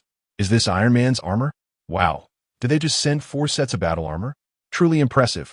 Iron Man's operations are typically flamboyant. Now, hardly anyone is unaware of the power of his armor.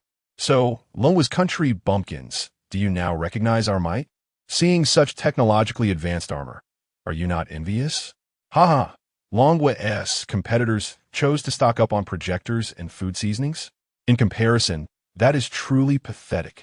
Prepare to be crushed by America, Longwu brats. Is upstairs insane? Come and try it. By the way, if America is truly powerful, why have they only discovered a single gold mine resource until now? Speaking of the past week, America has been busy fleeing. Who had time to search for resources? Shut up. My American competitors are merely biding their time. Understand? With the Stark family providing us with armor, we will surely find more resources.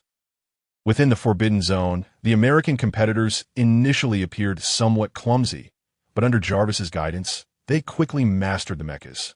Flying, fighting, aiming, bombing, and even autonomous combat. Firepower test.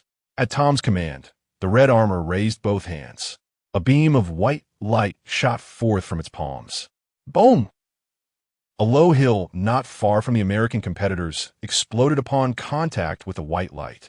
The dust soared, reaching great heights, and shattered stones flew everywhere. Once the commotion subsided, the low hill composed of hard stones had been completely flattened. In that instant, everyone was left utterly astonished. Such an effortless strike possessed destructive power rivaling that of an intercontinental missile. Moreover, this seemed merely a standard attack. It appeared the capabilities of this armor were even greater. According to the latest reports, each set of armor could inflict damage equivalent to that of 10 small boys. Are you serious upstairs? 10 small boys? For armors. Each carrying firepower equivalent to 40 small boys? Good heavens, that is terrifying. In the entire Forbidden Zone, it seems no one stand a chance. Let me tell you a chilling fact. These 4 sets of armor are not America's entire trump card. Damn. Whoever gets targeted by America is in for a world of hurt. Within the Forbidden Zone, the American team members were filled with exhilaration, continually adjusting their new equipment. Before the arrival of the armor, they had been fleeing. The once invincible Sea Dog commandos were utterly insignificant before the monsters of the Forbidden Zone. They had once felt their confidence crumble, despairing to the point of wishing for death. Yet, who would have thought that the Stark family would actually send Iron Man's armor? This was the equipment countless individuals dreamed of possessing. Undoubtedly, it was a shot of adrenaline for them. Captain, with this equipment, we can slay monsters and gather resources, Jerry exclaimed, his heart brimming with joy at the thought of soon helping his country acquire resources. No, Captain Tom's voice crackled through Jerry's earpiece. Our primary mission is to locate and eliminate all of Longhu's competitors. Huh? In that moment, Jerry felt as if he had misheard. Captain, you're not joking, are you? The people of America are still starving, awaiting rescue. And at this moment, the American High Command is not focusing on seizing resources to save its citizens, but rather choosing to kill competitors from another country. This insane plan is simply incomprehensible. What? Do you have an objection? Tom slowly turned to face Jerry upon hearing his words. You stupid, ugly rat. Tom swung his fist, striking Jerry fiercely. Do you not wish to follow orders? Use your pig brain to think. If we eliminate all threats, who will compete with us for resources? At that point, what kind of resources will we be unable to obtain? Tom clenched his fists, relentlessly pounding Jerry. Although they were teammates, he showed no mercy. Jerry, clad in black armor, could certainly feel the immense power he possessed, but still dared not resist. Even though it was distressing, he had to endure. This was his instinct for survival. Understood, sir. I will ensure not a single Longhu person escapes. He instinctively saluted. You better be smart about this. Otherwise, with your standing, you do not deserve to wear this armor. Do you understand? Tom again gave Jerry a hard tap on the head, asserting his absolute authority. Yes, sir. With that, Tom soared into the sky, and the others immediately followed. What was happening? Why were they turning on each other? Due to the encrypted communication between the armored soldiers. The spectators watching the live broadcast were unaware of the discord among the American team members. They were utterly perplexed by the dramatic confrontation that unfolded. Had internal conflicts arisen? Perhaps there were disagreements regarding significant matters. Indeed, such disputes at this juncture could hardly be trivial. Gentlemen, I sense something amiss. Perhaps they are plotting something nefarious. What else could they be doing in a forbidden zone but battling monsters and collecting resources? No, let's not forget, this is America. Yes, we all know how America behaves when it holds the upper hand. Indeed, it feels as though a storm is brewing. Chapter 42, the sharpness of the American team. The four members soared high into the sky, and the live stream showcased a breathtaking panorama of clouds. For steel mechs glided swiftly through the white sea of clouds, illuminated by golden sunlight that made them appear even more resplendent. In that moment, it felt as though the audience was no longer witnessing a civilizational trial, but rather a grand cinematic spectacle. Ha! America is truly formidable. I knew choosing America was the right decision. But wait, is there another turncoat among us? Has someone emerged just because America has achieved a moment of pride? Indeed, I have adopted American citizenship. Care to challenge me? Who says being a dog is undesirable? Today, I proudly declare that being an American dog is truly exhilarating. To the individual above, revel in your own disgrace. Being a dog is hardly something to boast about. You are merely envious, you little wretches. Envy? What is there to envy? At least the Dragon Kingdom is thriving. And you, proud American dog, are you even well-fed? Still not comprehending? The situation has shifted. What the Dragon Kingdom possesses, America will also acquire, and even more. America, the most formidable superpower, heralds a hopeful future for us. The world shall ultimately belong to us. Ha ha ha! From this moment forth, we shall reap abundant resources and rewards. Yes, America is on the verge of rising. Wait a moment. Did they just pass a resource point beneath them? As the barrage of comments surged, keen observers noted that the four individuals were indeed hovering over a high-grade resource point. Yet they chose not to seize it. They continued their rapid flight, seemingly searching for something while disregarding both resources and monsters. Had they overlooked something? You are mistaken. They have not overlooked it. They have seen it but choose to ignore it. What nonsense is this? We Americans are on the brink of starvation, and they see resources yet refrain from taking them? Indeed, having been granted so many resources, are they not to serve the American populace? Is there truly anything more significant than acquiring resources? Finally, the four Americans descended from the sky. Their weapons were drawn, and they were ready for battle. Their gaze was fixed on a specific point within the desolate expanse. Captain, will the Dragon Kingdom truly appear here? There is nothing in sight, questioned the white-armored soldier, bewildered. There's no mistake. Director Nick has provided an accurate map of the Forbidden Zone's current explorations, confirming that the Dragon Kingdom team will inevitably manifest here, replied Tom, scrutinizing the official map with steely determination. Everyone, pay attention. According to the situation in the Dragon Kingdom's live stream, they will emerge shortly. The moment they do, we will eliminate them without mercy. Let us wait until they venture out a bit further before we strike. One of us shall encircle their escape route to prevent their flight. Once tasks were allocated, the group utilized the terrain to conceal themselves. A monumental battle was on the verge of erupting. At this moment, the audience began to discern the preparations being made against whom? For heaven's sake, why would they forego readily accessible resources and ignore monsters that could yield first kill rewards, instead surrounding an empty space? Is this scene not somewhat familiar? Regardless of their intentions, I simply cannot comprehend. Oh my goodness, now I understand why it feels so familiar. This is the very location where the Dragon Kingdom previously entered the oasis. If I am not mistaken, they will emerge from here once again. Are you suggesting they are lying in wait for the Dragon Kingdom competitors? In that instant, countless viewers turned pale. Are they genuinely planning to ambush the Dragon Kingdom? In disbelief, viewers scrambled to retrieve previous live recordings for comparison. Upon verification, the area surrounded by the Americans was indeed the entrance to the oasis. No doubt about it. Once the competitors emerge from the oasis, they will find themselves ensnared in the direst predicament. Should the competitors fall, the Dragon Kingdom would meet the same fate. To hell with America. I just praised the elegance of their armor, and now I regret it. Armed with weaponry, their first instinct is to ambush the Dragon Kingdom. This infuriates me. I cannot fathom this. Have the Americans gone mad? To hell with the Iron Men. To hell with America. From this moment forth, I will not share sky with you. Truly, you are a disgrace. America is so disheartening to worry for our competitors. Why must they choose to gather mundane supplies? I believe the Dragon Kingdom could provide similar weaponry. Indeed, America opts for the most advanced weaponry, while the Dragon Kingdom appears to settle for kitchen spices like chili and garlic. Frankly, it is perplexing. Is America still playing the hegemony game in this realm? Shunning valuable resources, they obsess over annihilating the Dragon Kingdom, believing it will elevate their greatness? To hell with it. Within the Dragon Kingdom's live stream, upon learning of the Americans' actions, several individuals displayed palpable panic. Faced with the Americans' advanced weaponry, maintaining confidence was a daunting task. Director, Teacher Luo, do you think our competitors can contend with the American Iron Men? Lu Shi exclaimed, nearly in tears, genuinely worried for the competitors. Silence enveloped the room as both Teacher Luo and the director remained mute, their faces pale and drenched in cold sweat. Teacher Luo, director, please speak. Lu Shi's voice trembled, pleading for reassurance that our competitors would be safe.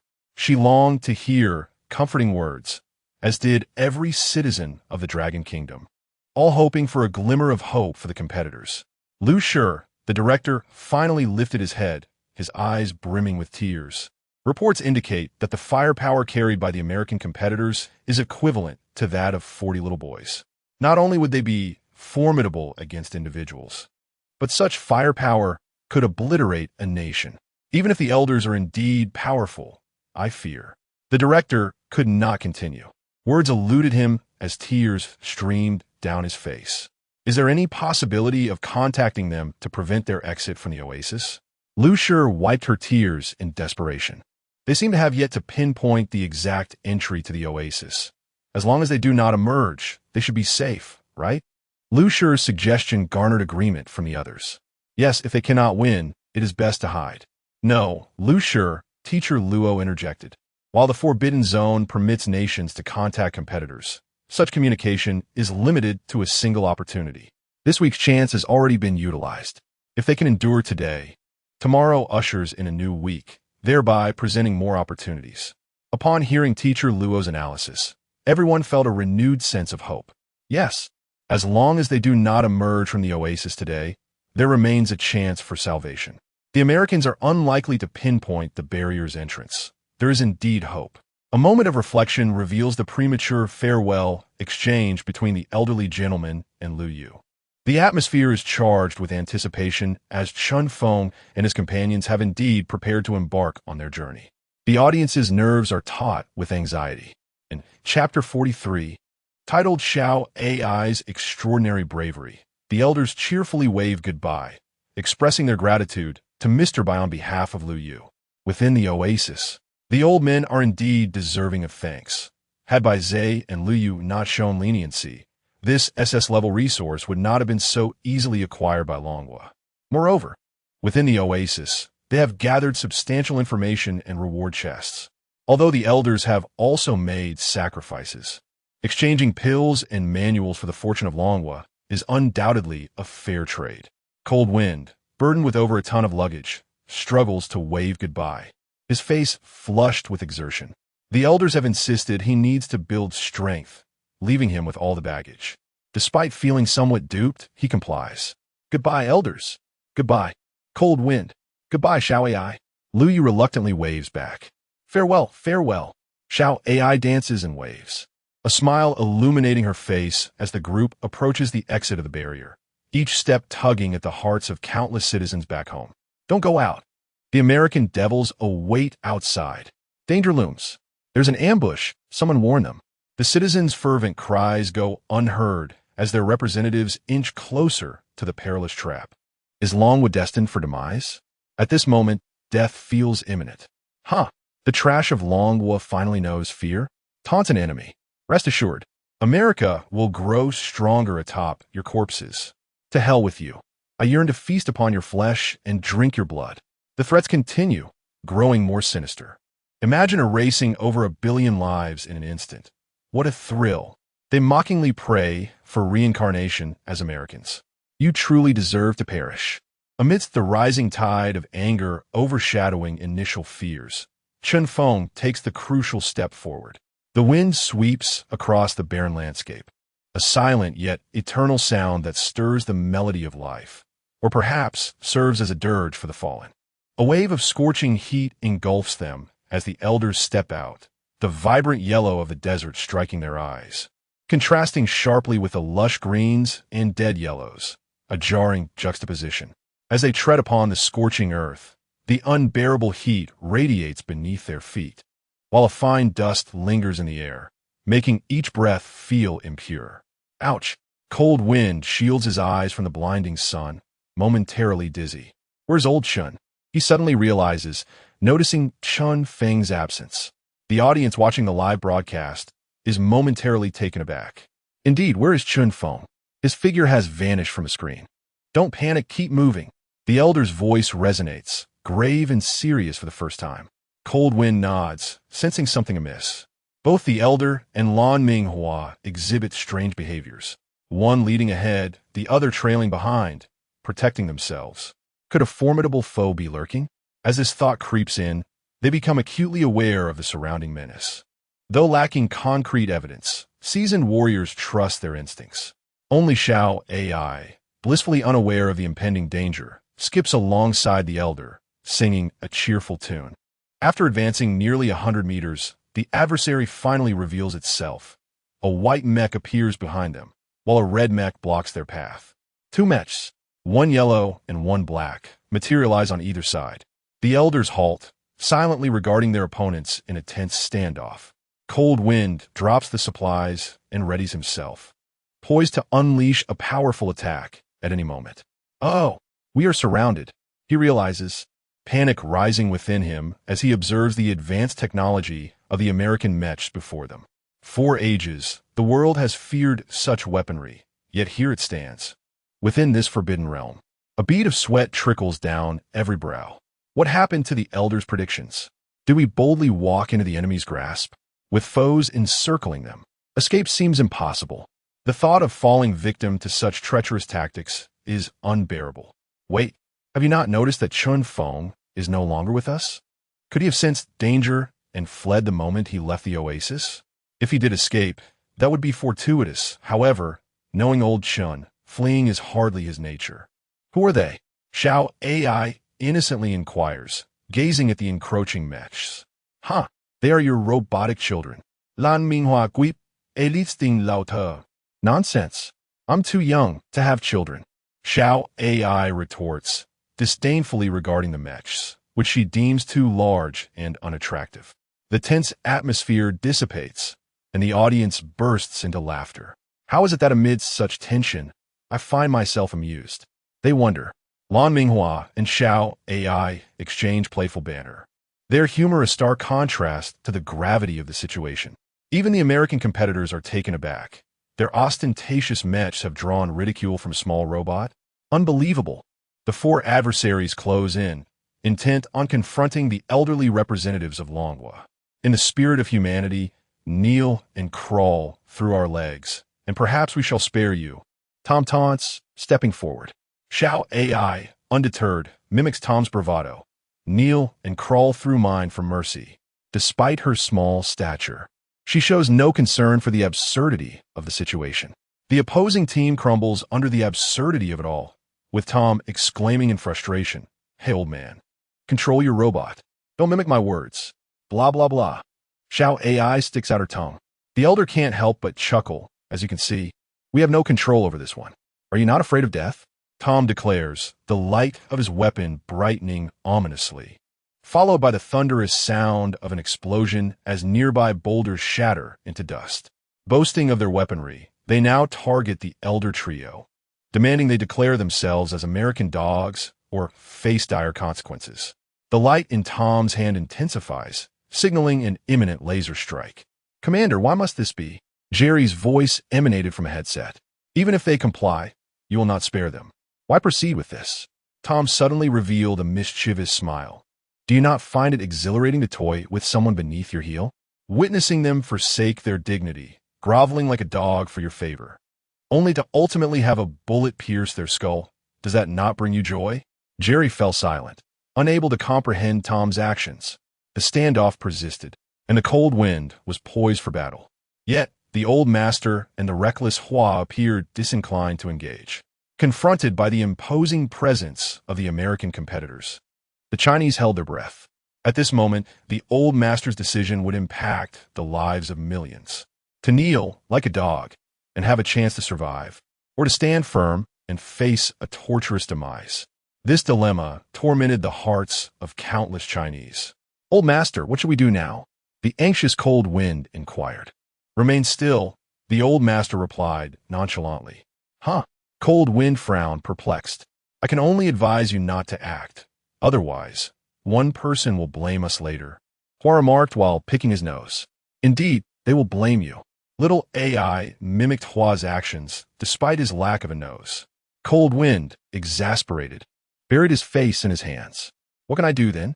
"Well," Hua chuckled, "you may sit down and cultivate the blood demon technique."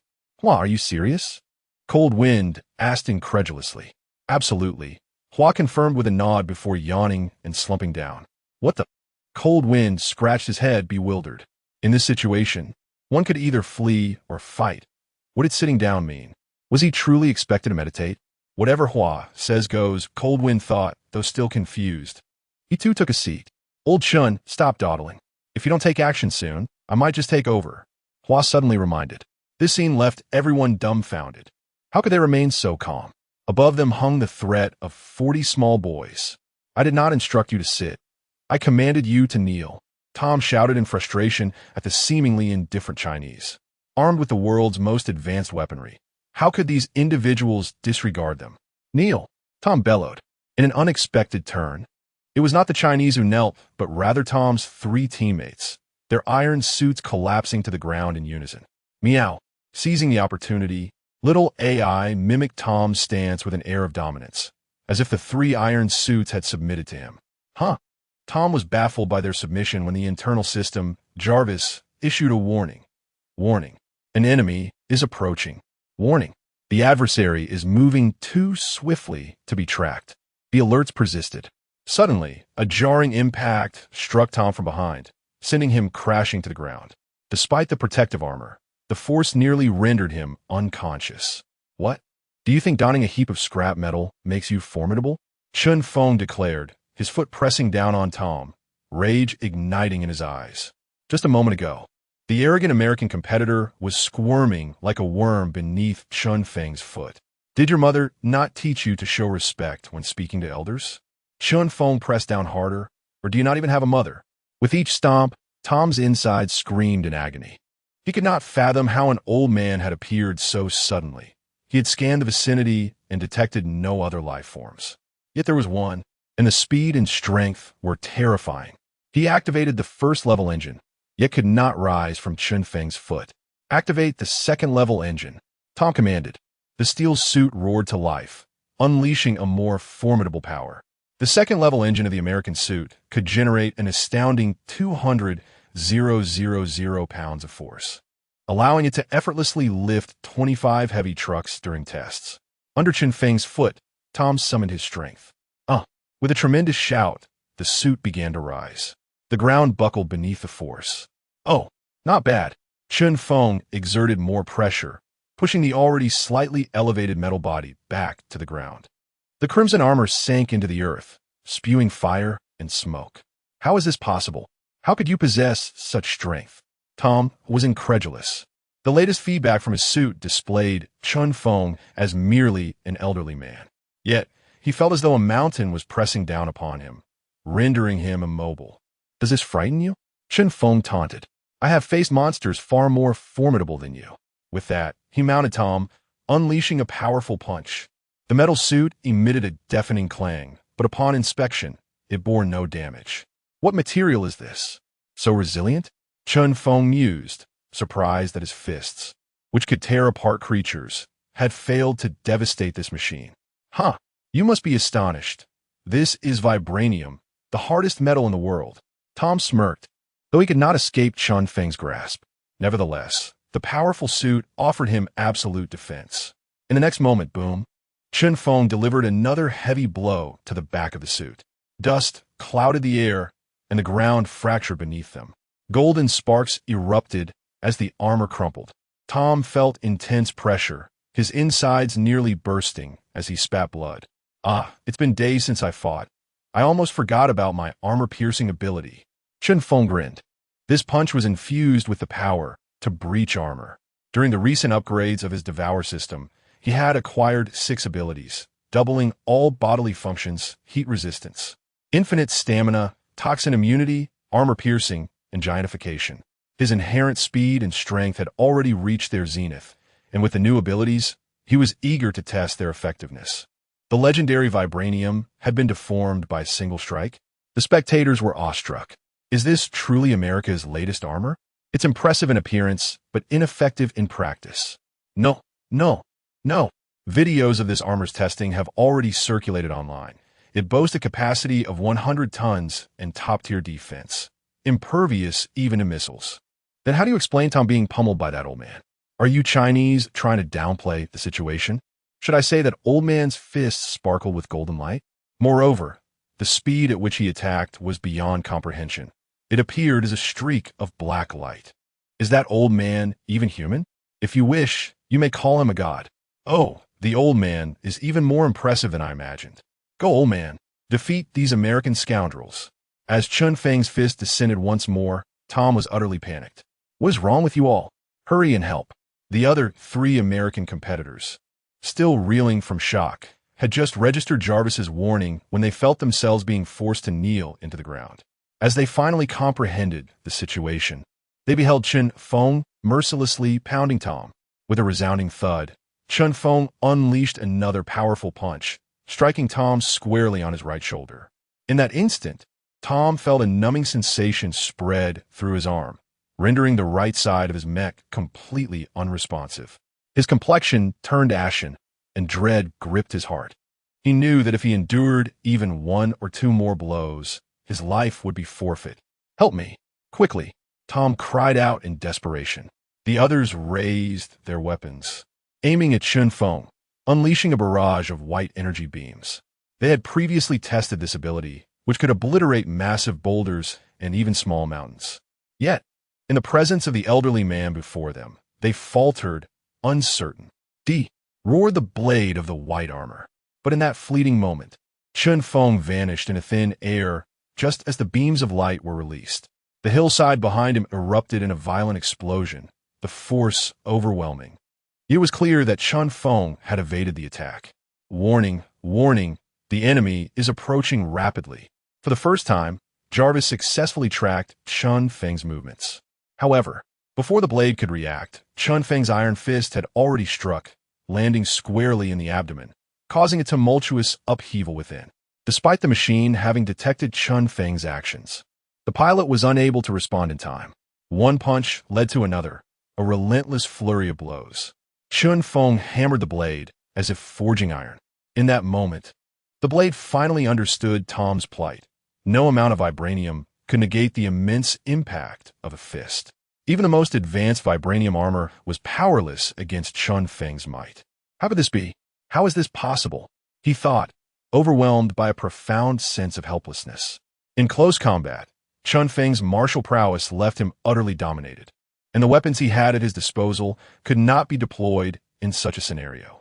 Soon, the blade was battered and bruised, its body covered in injuries. Please activate the mech's automatic combat system, Jarvis urged repeatedly. The blade quickly comprehended that while humans could not react at such speeds, machines could. Thus, he relinquished control. Activat automatique combat, he shouted.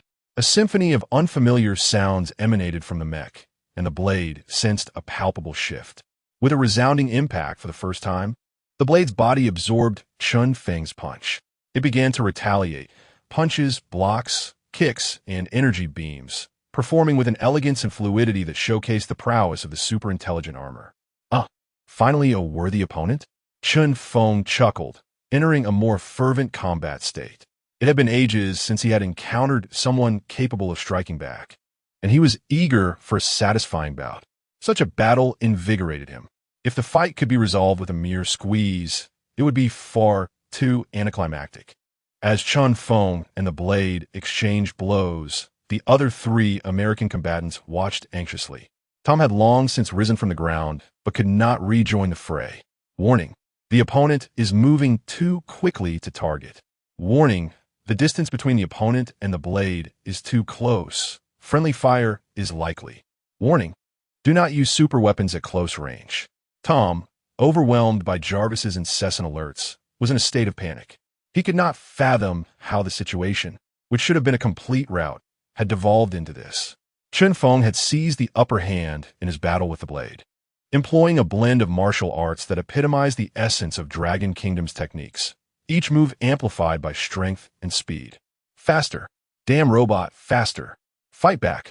Chen Feng launched series of strikes against the blade, his muscles bulging, his state growing increasingly fervent. As he entered the heat of battle, Chen Feng felt as if he had regained the vitality of his youth. Indeed, combat was the finest elixir, with the blade now at a disadvantage. Even Jarvis's automatic combat could not withstand Chen Feng's assault. The long-range firepower was ineffective, and the yellow armor rapidly approached the battlefield. Fool! How could the strongest armor be used like this? What a disgrace! In the U.S. Conference Center, Iron Man Tony watched the unfolding battle, unable to restrain his expletives. Chen Feng still had energy to spare. He could have easily eliminated Jarvis, but chose to toy with their contestant instead. The yellow armor moved in for a close attack, a scenario that would undoubtedly play into Chen Feng's hands. Once within range, defeat was inevitable. As Tony clenched his fists, a deep-seated fear coursed through him. The yellow armor closed in, prompting Chen Feng to smirk coldly. Seizing the blade's arm, he hurled it with tremendous force. The yellow and white armors collided violently. The blade, already battered from Chen Feng's relentless punches, shattered, its helmet fracturing and blood spilling forth. The yellow armor, momentarily dazed from the impact, found itself vulnerable. At that instant, Chen Feng disengaged from the blade, allowing long-range weapons to finally be fired. At last, an opening, Tom thought, unleashing a simultaneous barrage of white energy waves and powerful mini-missiles. Do you think such trivial devices can contend with me? Chen Feng mused, vanishing once more at an astonishing speed. The energy waves missed their mark. However, the mini-missiles, equipped with homing capabilities, continued their relentless pursuit. However, at this moment, they could do nothing but believe. The elderly men had already wrought numerous astonishing miracles. Could they conjure yet another? Countless hearts were in turmoil. Amidst the gray skies, a torrential downpour fell. In this instant, the bustling city fell eerily silent. The only sounds were the gentle patter of rain and the anxious beating of hearts. Drivers halted, workers paused. Everyone was engaged in a singular act. All eyes were fixated on the live broadcast screen, desperate to discern the outcome of the explosion, yearning for a glimmer of survival. The prompt from the civilization trial echoed once more. In that fleeting moment, countless breaths were held. Could it truly be, as the American netizens had suggested, that the elderly men had encountered peril? Prompt: the United States has sacrificed another contestant. 2/10 of its populace will be erased. The smoke began to settle. Though the image was hazy, figures began to emerge. The latest sight to seize the audience's gaze was a gleaming, crimson battle suit. Vibranium proved its worth. For despite enduring such a cataclysm, the armor remained largely intact. Yet the intense heat rendered the suit as if freshly pulled from molten rock, glowing ominously. One could only imagine the horrific fate of the individual within. The camera slowly ascended, revealing a charred foot atop the glowing armor, and a man's silhouette emerged, exposed save for essential areas obscured by the civilization trial censorship. His body was cloaked in black ash, with only a large eye blinking in disbelief. Damn it! My clothes were burned away. Feng kicked the armor beneath him, visibly dissatisfied. The explosion's initial force shouldn't have been so devastating. However, the extreme heat ignited the weaponry within the yellow armor, causing a secondary explosion that escalated the destruction. Old Zhang, Ahua, Lung Feng, are you all right? Feng inquired, concern creeping into his voice. Although he believed the two elderly men could manage, worry lingered. Cough, cough. The voice of the old master emerged from the smoke, reassuring them. It's all right. No need to worry. Suddenly, a gust of wind swept through, dispersing the smoke above the battlefield. The old master and his companions remained in their original positions, encased within a golden barrier, emerging unscathed, their garments pristine. Lung Feng and Xiao Ai stared wide-eyed, as if a pair could fit within their mouths, clearly unable to fathom the events that had just transpired. The ground surrounding them lay in utter ruin, while the black armor had vanished without a trace. The red armor of Tom hovered in the air, his right arm drooping lifelessly. Hooray! The Dragon Kingdom is unscathed. Hooray! The United States has lost too. The anxious citizens of the Dragon Kingdom rejoiced upon comprehending the battlefield state. Initially fearing for their lives, they were once again witnesses to a miracle. How could one not be elated? After the raucous celebration, the barrage of comments intensified, filled with concern for the contestants. Is it really safe for Elder Chen to stand on that glowing armor? Is that really Elder Chen? I would have recognized him without you saying so. He looks like a black stick figure. Of course he is fine. If he weren't, he would have perished in the explosion. It was evident that the old gentleman seemed impervious to heat. Indeed, I don't think I've ever seen him sweat. It was utterly unbelievable. Steel had been reduced to such a state, yet the Dragon Kingdom's contestant remained unharmed. I now believe Elder Chen is not some scientifically modified being, for no technology could achieve such prowess. Furthermore, before the smoke dissipated, I thought I glimpsed a golden light enveloping the old master and his companions. That must be the reason they emerged unscathed. In the skies above, Tom was in shock. He gazed down at the figures below, incredulous. After such a violent explosion, with 2 American contestants dead, how could the Dragon Kingdom's contestants remain unharmed? They appeared the weakest, merely 3 elderly men. Why was this so? He could not comprehend it. Dragon Kingdom, you shall pay. You shall perish. Tom cursed, tears streaming down his face, his voice a cacophony of hysteria. The sacrifice of 2 contestants meant that 2 layers of American citizens would be erased. Hearing the commotion, Feng lifted his head. If you think you can kill me, then come at me. He spread his arms wide, as if inviting an attack. Tom refrained from firing weaponry, having realized that such an assault would be utterly ineffective against Feng. Observing Tom's waning resolve, Feng scoffed, if you're too afraid to strike, why not flee? I noticed one of your teammates seems smarter than you. He has already departed. Flee? I will not flee. I want you all dead, Tom declared, maneuvering his armor upward with haste. Ha, you say that, yet your actions betray you. You are indeed fleeing. As Tom prepared to escape, Feng tore off a small fragment from the armor of the other two contestants and hurled it forcefully. Bang! The simple act of casting the shard triggered a sonic boom. The fragment soared high, quickly becoming indistinguishable. A sudden cry of pain pierced the air as something plummeted from the sky. As it neared the ground, people realized it was Tom's severed arm, the one previously damaged by Feng. What AP the bureau chief stared at the unfamiliar number with some confusion, but ultimately decided to answer the call. Bureau chief, it's me, Ida Jean. Can I come back? I was wrong. I truly understand my mistakes. The anxious voice on the other end revealed Ida Jin's palpable fear. Do you really think that's possible? You made your choice, and now that circumstances have turned against you, you wish to retract it? That's rather undignified. Although the bureau chief was perplexed about how Ida Jean had acquired his number, his response remained resolute. Bureau chief, I'm so scared. The person who was just beside me has turned to ashes, and I fear I might. Ida Jin's words trailed off as silence enveloped the line. The microphone only captured the sound of the wind, rustling, and nothing more. There was no need for explanations. Everyone understood the outcome. Clearly, Ida Jean was among the 2% of citizens marked for elimination in the United States. Concurrently, countless similar scenes unfolded across the nation. 60 million people faced extermination.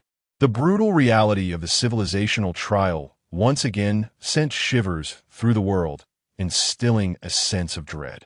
In the skies above, Tom, despite having lost an arm, had finally reached his desired destination. There, amidst the lofty clouds, loomed an immensely colossal battle suit, concealed within the mist. Its size was staggering, dwarfing Tom's crimson armor by 100-fold. This was the United States' latest deployment, the formidable Super Jarvis. Initially meant to remain hidden, this was the trump card of the United States. However, Tom had not anticipated that merely a call from Feng would compel him to use all his cards. Gazing at the giant in the sky, Tom revealed a sinister grin. This time, I refuse to believe you can escape death. Super Jarvis emitted a crimson beam, scanning Tom. Soon after, a familiar mechanical voice echoed. Battle suit integration in progress. Super armor activated. Mecha pilot confirmed. Tom, all firepower entering launch status. Tom's smile morphed into a maniacal expression, his voice laced with frenzied rage. In this moment, all beings within the Forbidden Land faced an immense threat. Chapter 46. The fate of humanity hangs in the balance. The land before the oasis lay ravaged, and Mr. Bai surely wouldn't blame us, would he? Feng glanced at the deep crater, worry etched on his face. After all, this was the doorstep of Mr. Bai and Liu Yu. Leaving behind such pollution was certainly not ideal. Indeed, it was quite detrimental. No, you must take responsibility for your own actions, Luan Minghua retorted, his lips curling. Exactly. We won't take the blame. Xiao AI chimed in, hands on her hips, asserting her stance. Lung Feng looked at Feng, then at the old master. Old master, do you have any solutions? He inquired. I do have a method, the old master replied, pointing skyward. But first, you must deal with that thing up there, otherwise, all my efforts would be in vain. The group looked up at the sky, where a massive battle suit descended slowly through the layers of white clouds. Its size was visible to the naked eye, akin to a mountain crashing down from the heavens, emanating an awe-inspiring presence. The comments section erupted once more. Those who had thought the crisis had been averted tensed up again. What is that? A giant battle suit? Indeed, Iron Man had previously designed such a super battle suit to combat giants, but this new suit appeared to be several times larger. Damn it! Do the Americans never cease? The colossal form seemed impossible to contend with. If the humanoid battlesuit could unleash such devastating power, this super weapon might indeed possess the capability to conquer a nation. I've developed a phobia of colossal objects. Someone exclaimed. My God, I've only seen weapons of this caliber in apocalyptic films. Undoubtedly, if such a weapon were deployed in the conflict on Blue Star, it might herald the end of days. I care not for Blue Star's fate. My only concern lies with our elders. Everyone held their breath again, the overwhelming pressure evoking a natural instinct to cower and submit. The elders had already endured one explosion. Could they withstand such a battle? At that moment, nations around the globe were thrown into chaos. In the United States Command Center, a flurry of calls inundated the lines. Are you Americans out of your minds? You dare deploy such a weapon in the Forbidden Land. Tell me, what magnitude of damage can such a weapon inflict? We have no interest in your grievances with the Dragon Kingdom, nor do we dare to interfere, but your weapon poses a threat to everyone. The extent of the Forbidden Land remained uncertain, and no one could guarantee the repercussions of deploying the superweapon. Director Nick's face turned ashen. This was a weapon he had requested Tony to create.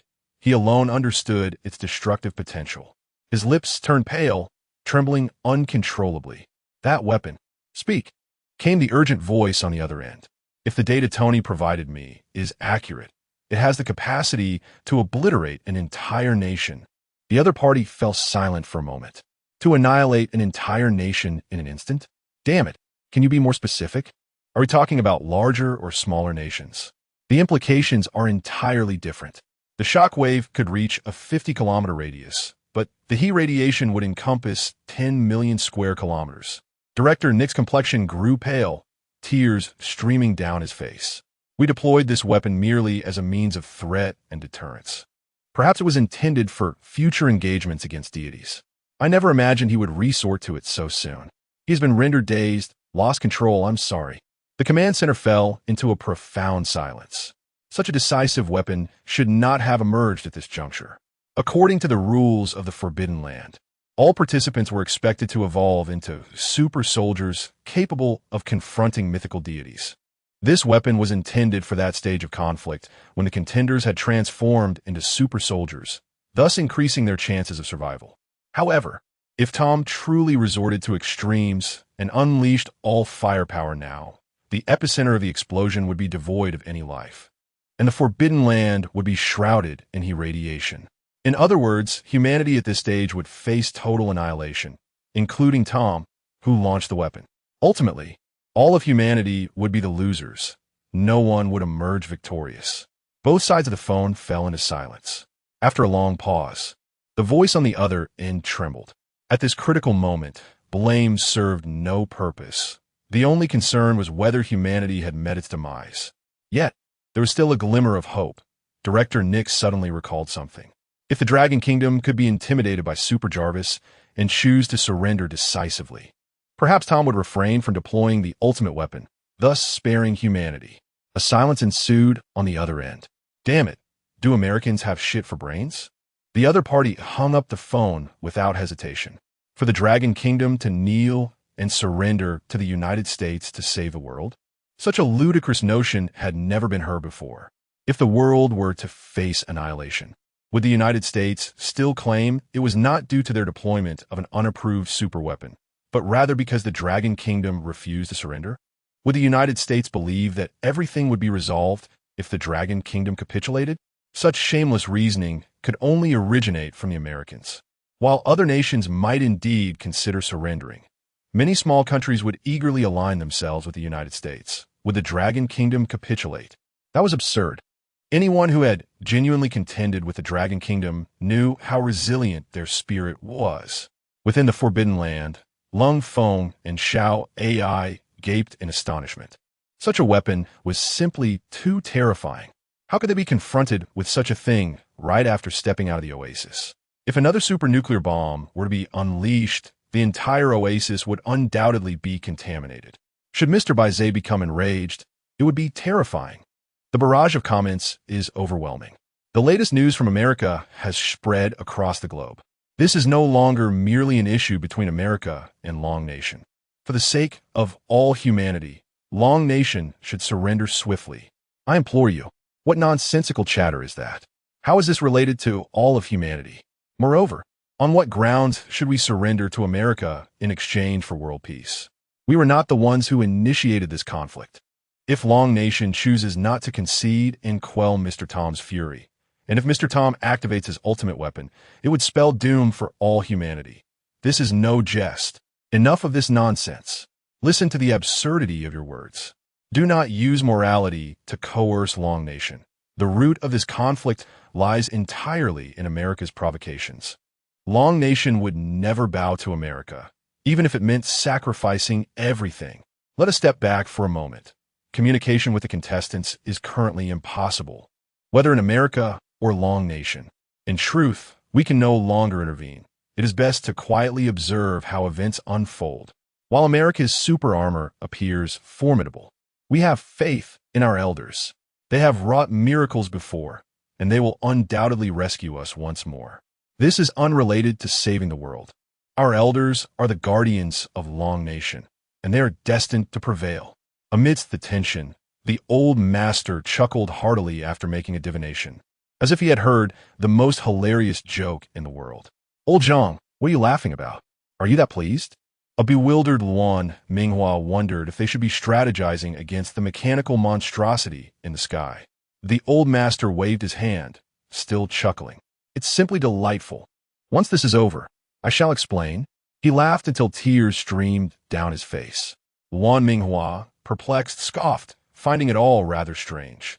He then turned to Chen Feng. Old Chen, do you think you can handle this? Do you need my assistance? He picked his nose, speaking as if it were a casual matter. The world watched in confusion. Why was this elder so composed? This couldn't be the reaction to such overwhelming power, could it? Why was his tone so audacious? Had he ever truly fought back? However, Chen Feng waved his hand dismissively. Ahua, do not underestimate me. I alone am sufficient. With that, he gazed skyward, his eyes filled with unwavering determination. The world was momentarily stunned. Thus, it seemed this elder was even bolder. Is audacity ingrained in Long Nation's very genes? If we were to analyze their genome, would it be filled with the word audacious?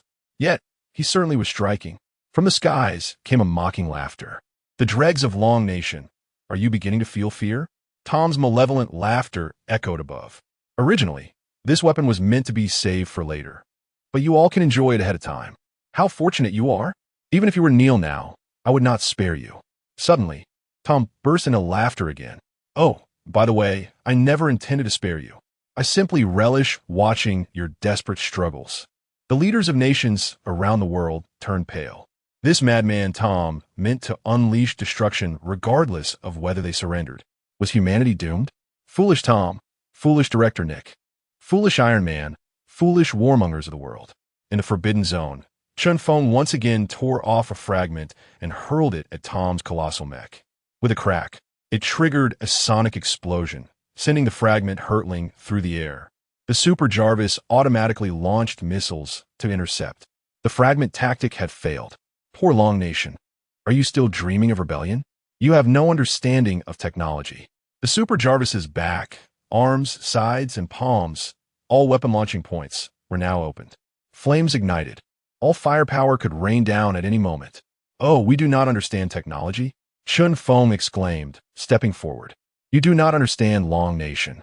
In that instant, Chen Feng's body swelled dramatically. He transformed into a giant, a titan comparable to a mountain. As Chen Feng became a giant, the viewers around the world erupted in excitement. Gang Difa, why is your elder grown larger? I can tell you not human. It's ignited. Alas, I lack the education to express it more eloquently. This confirmed it. Long Nation was definitely cheating. However, was there finally hope for humanity? One could only hope. It remained a daunting challenge. If the ultimate nuclear bomb detonated, humanity would ultimately face a tragic fate. But as Long Nation's netizens proclaimed, their elders had consistently created miracles. Perhaps they could resolve this? Indeed, the only option now is to place faith in Long Nation's elders. Do not worry. Our elders are truly magnificent. As Chen Feng's form expanded, the live broadcast also magnified. Correspondingly, the figures of the old masters appeared diminutive, the hills shrank, and the boulders became tiny. The perspective widened, granting a sensation of overlooking the world. Exhilarating. As Chen Feng grew larger, the distance to Tom in the sky diminished, causing Tom to panic. He ascended rapidly, fearful of being captured. When the world is happening, Tom shouted, desperately climbing higher. Please, act like a human. The absurdity of Long Nation had surpassed his imagination, and he was engulfed in profound fear. Were it not for the support of his armor, he would have crumbled. Fire! Fire! Fire! Launch everything! At that moment, he resembled a frightened kitten, screeching in desperation. Beneath the sky, damn, has he escaped again so quickly? Chen Feng felt a tinge of disappointment. He had barely transformed before the spectacle was over. No, the old master gazed solemnly at the clouds. He's still there, and he is launching an attack. Indeed, everyone looked upwards. Enormous missiles were soaring towards Chen Feng, tracing long white lines across the sky. Not just one, but many, each one ignited, hurtling towards him like a meteor shower, albeit one that could not grant wishes. The world was dumbfounded. This lunatic Tom was unleashing his trump card. It was over. Humanity was doomed. Old Chen, can you withstand this? If not, I shall step in. Wan Minghua shouted anxiously from below. Chen Feng remained silent. Suddenly, the old master poked Wan Minghua. I think I see old Chen drooling. Wan Minghua paused, his mouth twitching unnaturally. You mean to say old Chen might want to consume a nuclear bomb? The old master smiled mysteriously, resting his hands behind his head. Who knows? That thing cannot be eaten. Cold Wind exclaimed, bewildered. No, it cannot. Little AI hurriedly waved her hands. Yet, Chen Feng had already opened his mouth. In truth, Chen Feng felt a bit apprehensive. After all, he had never consumed such a thing before. However, he understood that Stark's weapons were far more powerful than the little boy from decades past. If so many nuclear bombs detonated, the entire Forbidden Zone would be obliterated. Indeed, this was for the greater good of humanity, not mere gluttony. A barrage of precise firepower struck Chen Feng's mouth. Without flinching, he leaned in, eagerly accepting every single shot. Terrified of missing even one, tears welled in the eyes of viewers around the globe. Many covered their faces, weeping profusely. What a magnificent spirit! He actually opened his mouth wide to consume the he rounds for the sake of humanity. How profoundly moving! Would he be blown to pieces? Regardless of the outcome. Such selfless bravery, willingly sacrificing oneself for all of humankind, deserves the utmost respect. Humanity should erect a monument in his honor. Yet, contrary to everyone's expectations, a tremendous explosion did not occur. Chen Feng merely let out a hearty belch. Ding! Due to the host's ingestion of a substantial amount of he energy. The Gluttony System has leveled up to level 7. Congratulations! You have acquired the ability, Flight. This flight is unrestricted by any conditions, requiring no propulsion. Its speed is determined by the host's capabilities, though it cannot achieve light speed. Congratulations! You have acquired the ability, Elegant Consumption. Due to the host's unsightly eating habits, this skill has been activated. You may actively absorb the powers of a designated target within a 500-meter radius until their demise. This ability may only be used on foes weaker than the host. Using it against stronger enemies may result in severe backlash. My eating habits are unsightly? The system actually finds me distasteful. Chen Feng muttered under his breath. Licking his lips, he waved at Tom high in the sky. Little Tom, do you have any more? Bring me some more.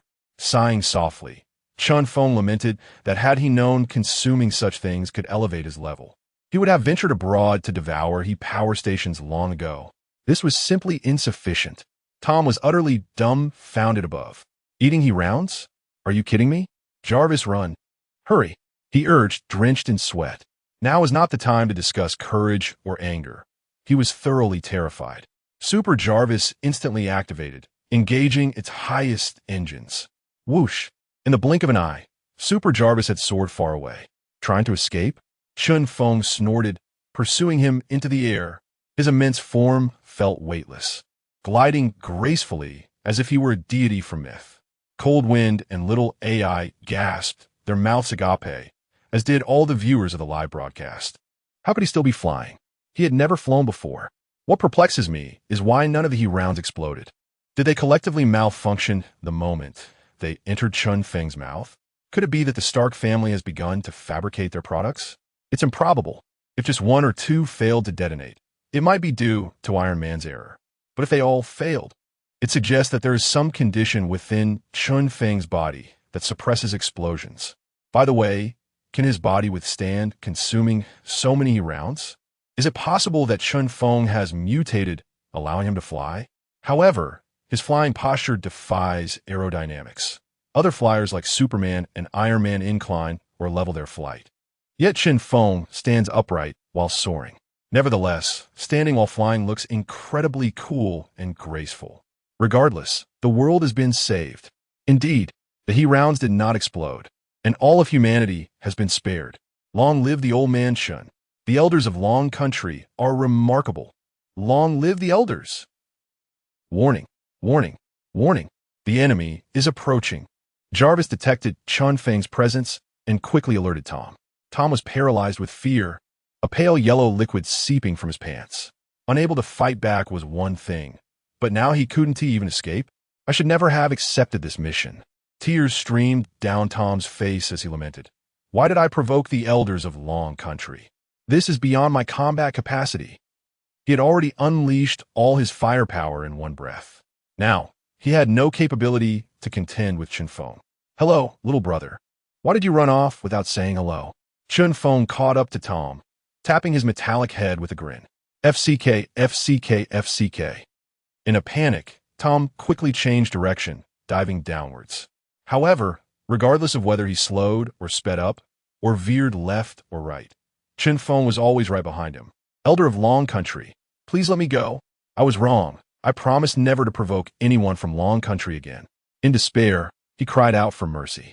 No, no, no, little brat. Do you remember what you said to us before? Did you ever intend to let us go? Feng retorted angrily. Long Country has never initiated conflict with them, yet they sought to annihilate Long Country from the outset. Spare you? How can I explain to my more than 1 billion citizens? However, there exists an old saying in Long Country.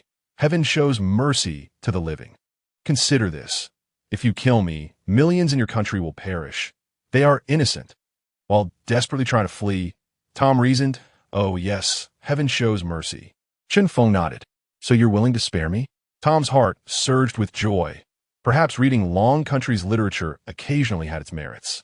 Feng, however, merely smiled faintly, then brought his fist crashing down. Heaven shows mercy, but I do not. With that, he delivered a powerful kick.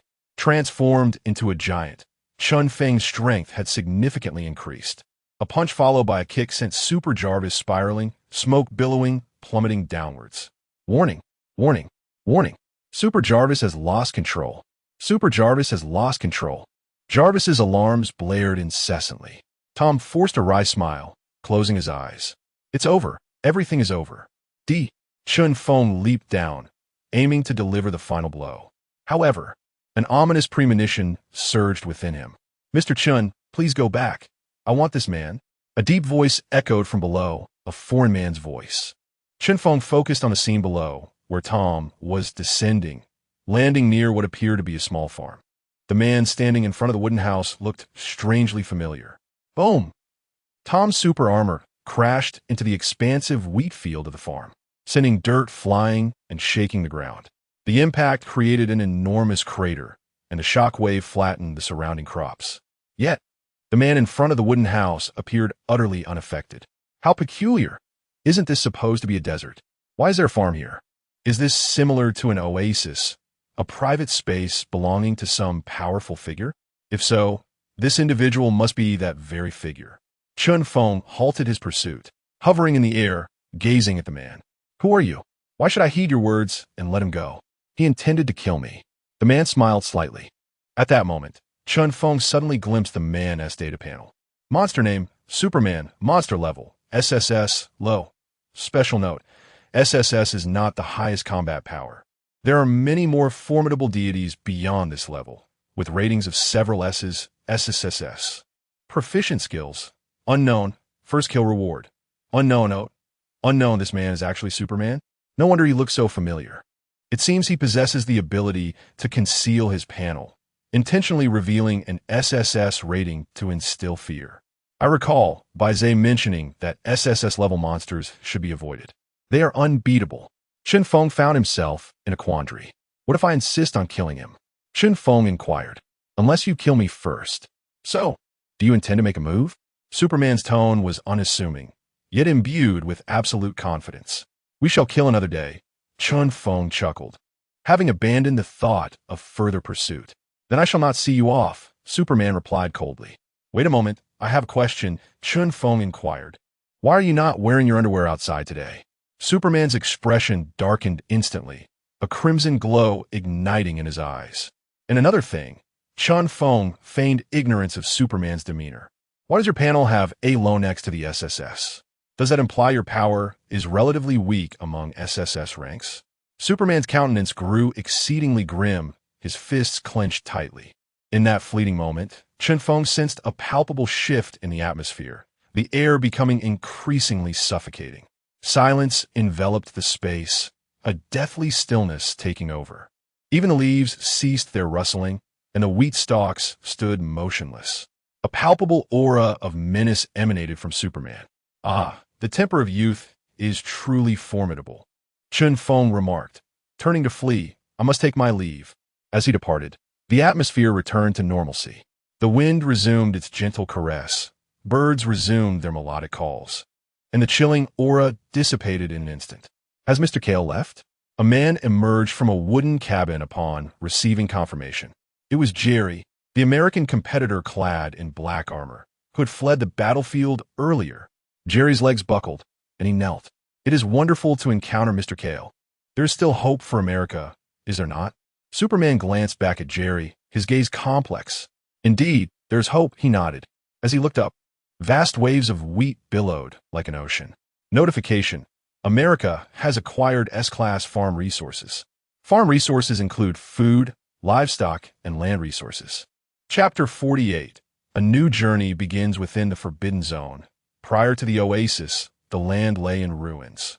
The already desolate wasteland was now rendered even more tragic.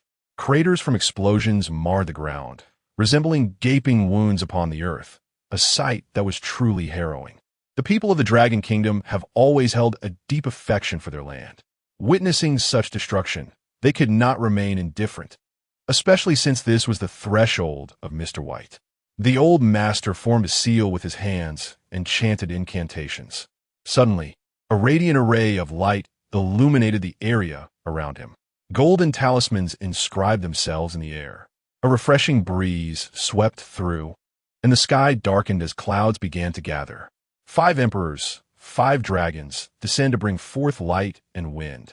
Spread your grace widely, and assist the thunder god. The old master's voice resonated with an ancient and authoritative timbre. As the array gradually completed and activated, his flowing Taoist robe billowed without wind. The golden light of the talismans illuminated his form, enhancing his aura of sanctity and majesty. The audience was left in awe. Can the old master truly perform magic? Wow, this is incredible. Is this some sort of special effect? What are they doing? Summoning rain? Can one truly summon rain in a wasteland? The old man from the Dragon Kingdom was indeed extraordinary. The weather within the Forbidden Zone became increasingly pronounced. The previously bright sky had turned overcast. Unrelenting winds stirred the elements, and flashes of lightning could be discerned amidst the dark clouds. The old master's incantation reached its final stages as he continued to chant. Across the 5 lakes and 4 seas, water is most revered. I command you, divine talisman, to heed my call. Should anyone dare defy, the thunderous axe shall not spare. Hasten, as per the decree. The old master halted his movements.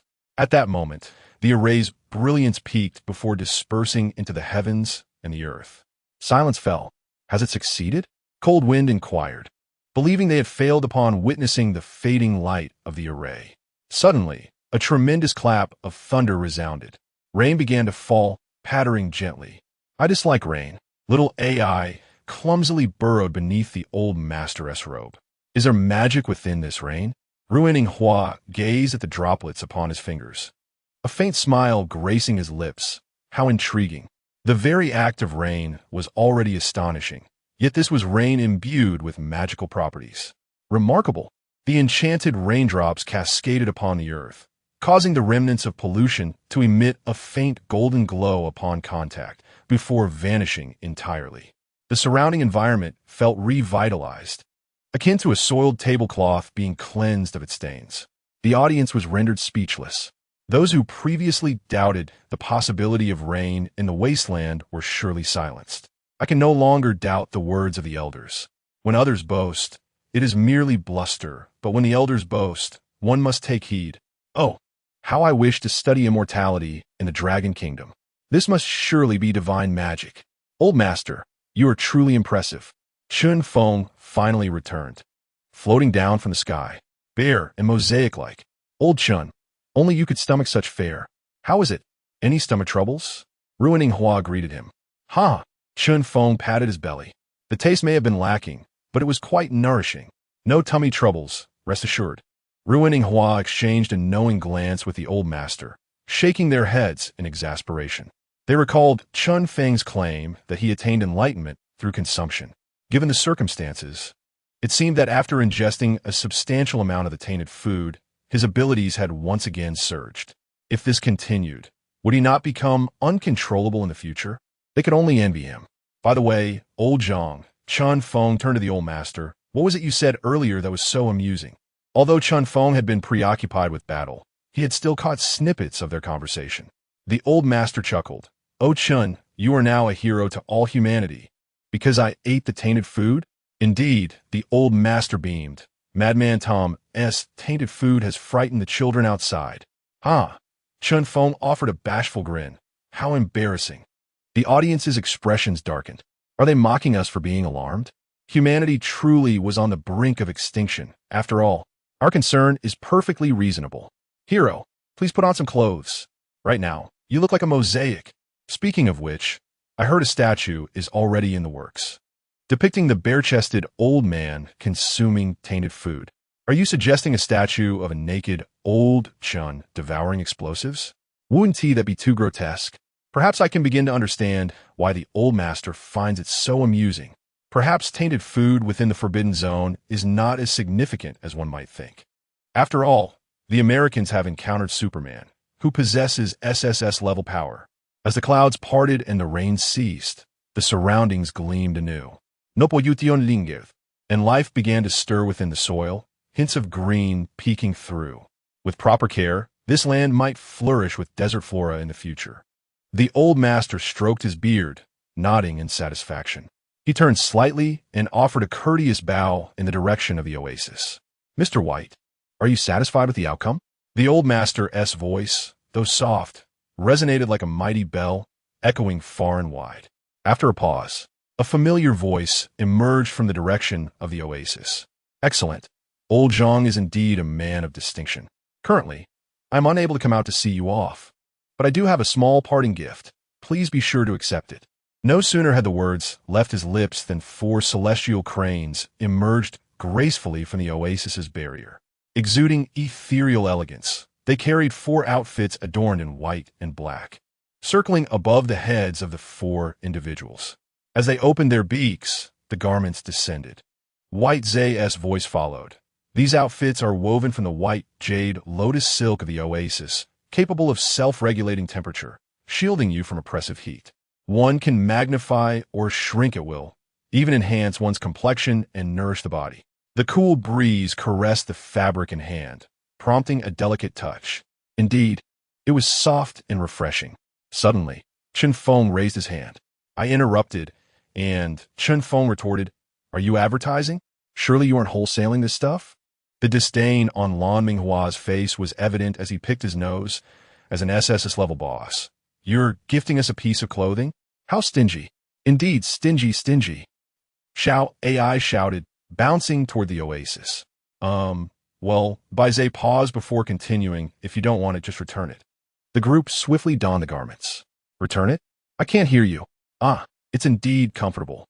After putting on the clothing, Feng finally appeared clear on the screen, no longer pixelated. Ai suddenly sensed something amiss, her eyes brimming with tears. I protest. Why do they all have it, but I do not? Come on. What does a little robot need with clothes? Lan Minghua Poulet Xiao for what? I want it. You can't discriminate against robots. I want it. Ai broke free from Lan Minghua's grasp, angrily tossing the remnants on the ground towards the oasis, looking dejected. Alas, a headache. Baizé's voice was tinged with irritation. The debris flew back swiftly, striking Ai perfectly. Ouch! She fell to the ground. However, upon seeing the miniaturized clothing wrapped within the debris, her pupils dilated with joy, akin to a child receiving a gift for the first time. The most crucial part was that she could now wear it like everyone else. Thank you, Mr. Bai. Thank you, Mr. Bai. She cradled the garment and bowed solemnly towards the oasis twice before donning it, her face radiating happiness. Let us go, Xiao AI. The cool breeze called back. Xiao AI vigorously nodded, hopping to catch up with the others. As the sun set, the group gradually vanished into the vast desert, transforming into mere silhouettes. The sky was expansive, yet one could still hear the idle chatter below.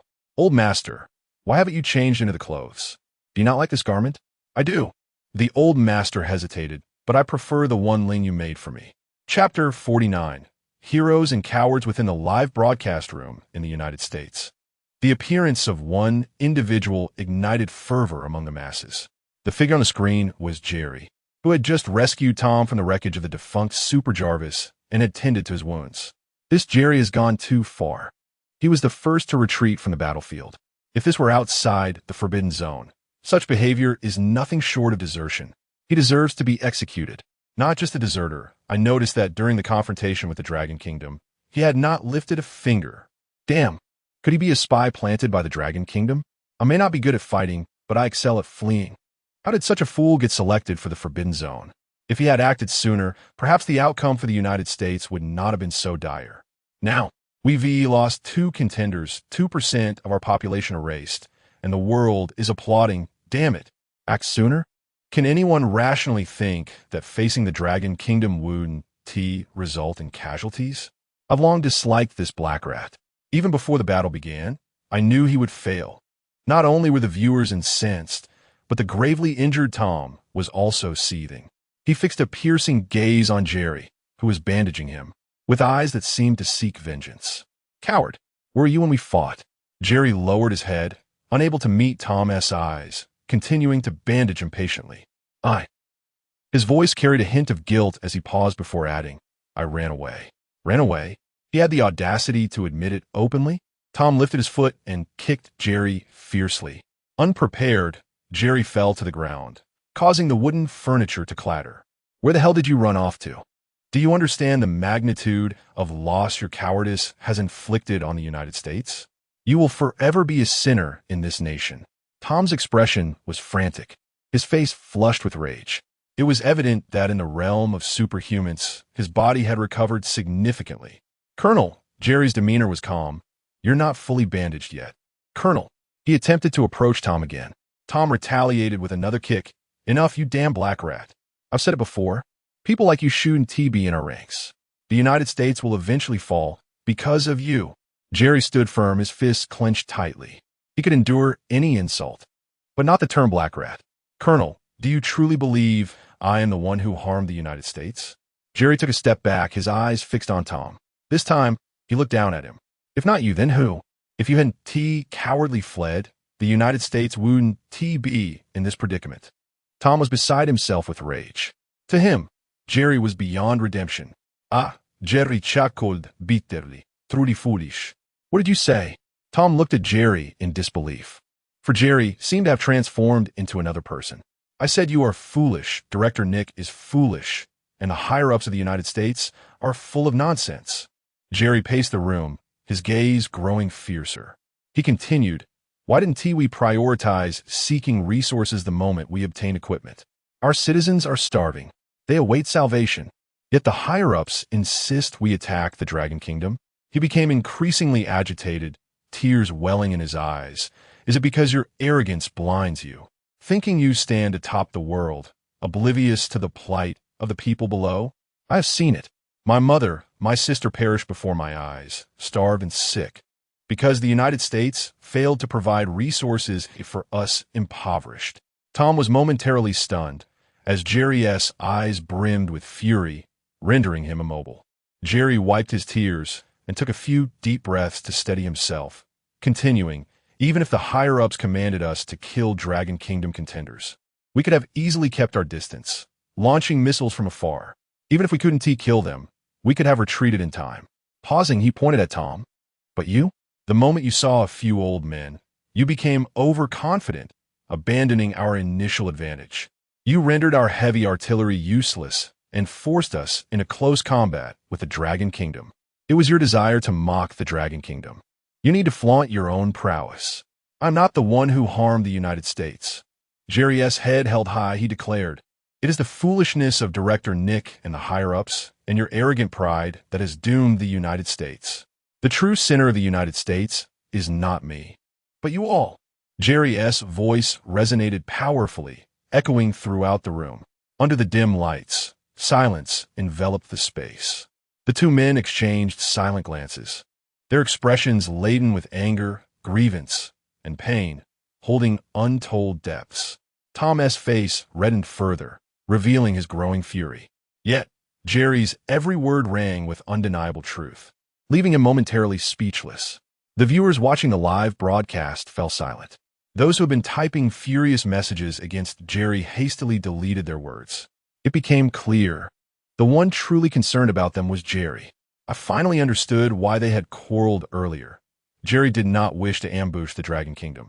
He sought resources, and as a result, Tom had struck him. The truth is rather astonishing. We had all wronged him. Back then, I believed him to be a disobedient recruit. However, it now appears that he is the true mastermind. Had we not provoked the Dragon Kingdom, such grievous casualties would never have occurred. Jerry is right. This cannot be blamed on the Dragon Kingdom, nor on Jerry himself. The real culprits behind the calamity of the Dragon Kingdom are the higher-ups in the United States, particularly the arrogant Tom. Merely seeking excuses for one's own weakness. The United States has faltered, allowing him to emerge and spout such grandiloquent rhetoric. But what if the United States had triumphed? Regardless, Jerry is nothing but a despicable rat. No matter what excuses he concocts, I cannot possibly acknowledge him. To hell with you upstairs. Are you blatantly ignoring the facts and engaging in discrimination? What is wrong with discrimination? Can't handle it? Tom sat in his chair, his eyes suddenly alight. Yes, he had finally identified a point of counterattack. Jerry, you incessantly claim that we are the cause of America's misfortunes. He pointed at Jerry. But what have you done? All you do is hide behind and whimper like a coward. He laughed maniacally, believing Jerry had no means to refute him. Jerry paused momentarily, revealing no fury, instead offering a mysterious smile. Ah, you really are a simpleton, Jerry glanced around. Don't you find it peculiar that I am here? Tom was taken aback, his expression shifting instantaneously, devoid of any trace of anger or mockery. It was I. I found my way here, Jerry continued. Had it not been for the Super Jarvis pinpointing my location and bringing you here, you would have been slain by that old man from the Dragon Kingdom, right? Did you really think you fortuitously stumbled into Mr. Kale's domain? I unearthed this resource for the United States and saved you. You tell me, Jerry prodded Tom. What have I truly done for the United States? Tom fell into silence. Meanwhile, the comment section erupted. Wow, I apologize for my previous statements. Jerry is truly impressive.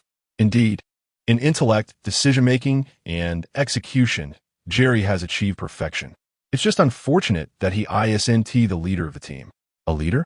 How could the lofty American military allow us to lead?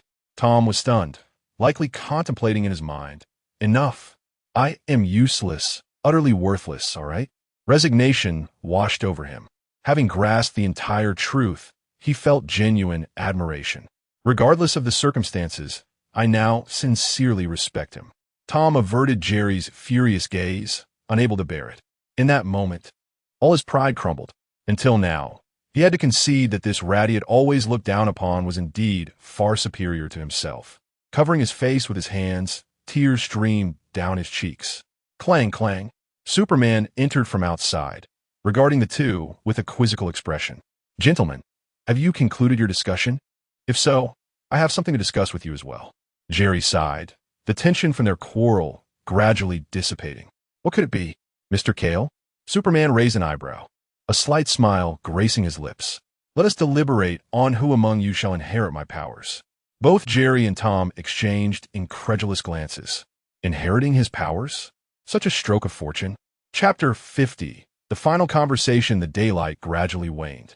As the sun's brilliance faded, the light of the stars began to emerge. Although diminutive, they shone brilliantly. The night sky in the Forbidden Land was perpetually beautiful. The evening breeze was pleasantly refreshing as the American contenders and Superman sat in an open courtyard. embarking on a dialogue that would shape the destiny of the United States. Mr. Kale, why would you want us to inherit your powers? After a brief pause, Jerry continued, Isn't your current state quite satisfactory?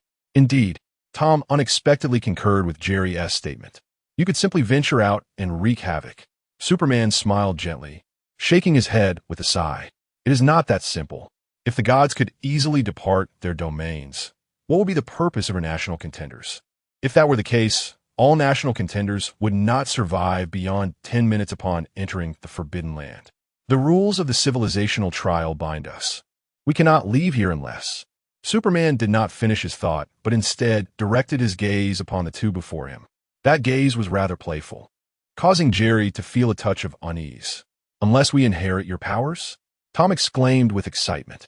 Inheriting Superman's powers was a dream for countless Americans. Superman smiled without a word, then turned his attention back to Jerry. Jerry felt a bold supposition begin to form, one that made him sweat profusely. He looked at Superman. Are we inheriting your powers, your consciousness, or your soul? Ha ha! Superman displayed an appreciative smile, filling the two contenders' glasses with wine. He then raised his glass and drank deeply. Jerry, you ought to be astute. I have nothing to conceal, so I shall tell you everything. While inheriting my powers is indeed possible, my soul will also occupy your bodies. To ensure my complete control over your bodies, my soul will push your souls into a very small corner, and there's even a possibility of complete obliteration. Tom and Jerry's expressions instantly turned grave. Can this manner of inheritance even be considered inheritance? The physical body may remain, but the original consciousness would be extinguished. What difference is there from death? Superman noticed their unease but anticipated it. Thus he continued unhurriedly, Once I occupy your bodies, I will assume the identity of a national contender, enabling me to freely enter and exit the Forbidden Land without being confined here. For the United States, this would mean acquiring formidable combat power. Superman paused, refilling their glasses once more. Although it may come at a slight cost, everything is for the sake of the United States, is it not? Both paused, reflecting. Yes, for the United States. What noble reason, one that is difficult to refuse. Regardless of nationality, everyone possesses a patriotic heart, and as soldiers, they are ever prepared to sacrifice for their country. While Tom still hesitated, Jerry spoke first. Mr. Kale, may I ask you a few questions? Go ahead. Jerry clasped his hands together. Will our willingness or unwillingness affect your decision? Superman smiled faintly. Not significantly. If you volunteer, the rejection of your souls will be lessened, and the process will proceed more smoothly. If you do not wish to, Superman's gaze suddenly turned sharp. I will proceed regardless. It will merely be a bit more troublesome. Jerry nodded, evidently having anticipated such a response. If your soul enters our bodies, will the United States receive your first kill reward? Superman cast a complex glance at Jerry. Panic surged within Jerry, prompting him to quickly add, I realize my question may seem impolite, but if you relinquish your current body, according to the rules, does that count as death or survival? Survival. Superman set down his glass. At that time, my essence and your bodies will exist in a symbiotic state. Are there any other questions? None. Jerry shook his head, then raised his glass, drinking deeply. Mr. Kale, I am willing to inherit your powers and your soul. His voice was unwaveringly resolute. Superman gazed at Jerry for 2 seconds without uttering a word, then shifted his attention to Tom. Tom, what about you?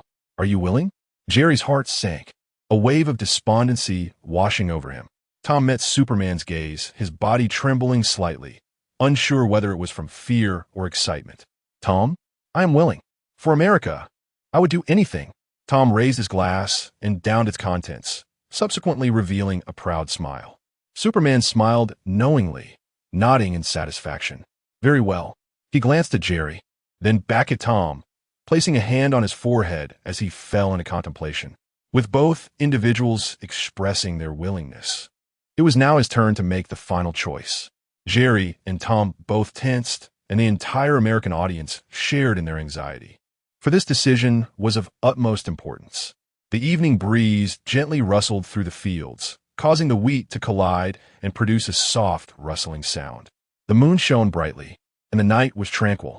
At last, Superman lifted his head and smiled at Tom. Tom, are you ready? Tom's expression instantly lit up with excitement. That is wonderful. I feel proud to be chosen by you, Mr. Call. His exuberance was palpable. Had it not been for his physical limitations, he would have jumped for joy. In stark contrast, Jerry's face darkened considerably. Gathering his courage, he stood up. Mr. Call, forgive my impudence, but I believe your choice lacks fairness. Oh. Superman turned to Jerry. Take a good look. Tom has lost an arm. Jerry pointed at Tom, his voice filled with indignation. In terms of physical capability and combat skills, I have consistently outperformed him. Why? Tears streamed down Jerry's face. Why would you choose someone missing an arm over me? This is unfair, he shouted, consumed by fury. Decades of suppressed tears surged forth at that moment. Superman sighed helplessly and raised his hands in resignation. As for his arm, I have ways to address that later. Although it may be somewhat troublesome, it is not insurmountable. My choice is based on my own considerations. At that moment, Tom was elated. He had once wondered if his missing arm would preclude him from being chosen. To his surprise, Superman had indeed selected him. It felt wonderful. Is it because I'm not fair-skinned enough, Mr. Call? Jerry's voice was weary. He did not wish to broach this topic, but if it were not for this, he could not fathom why Superman would forsake a healthy individual in favor of a disabled one. Superman glanced back at Jerry, unable to meet his gaze for the first time. He did not respond. However, Tom could no longer contain himself, his smile brimming with arrogance. Jerry, do not speak of fairness. This world has never been fair. You must accept this reality instead of complaining as you do here. You have always been beneath us, in the past and in the present. Today, the times have changed. Being allowed to join the Sea Dog Squad and standing here to speak with me is already a great kindness. Fairness? How dare you discuss fairness with your background? Jerry's countenance fell, rendered speechless. A profound sorrow welled up within him.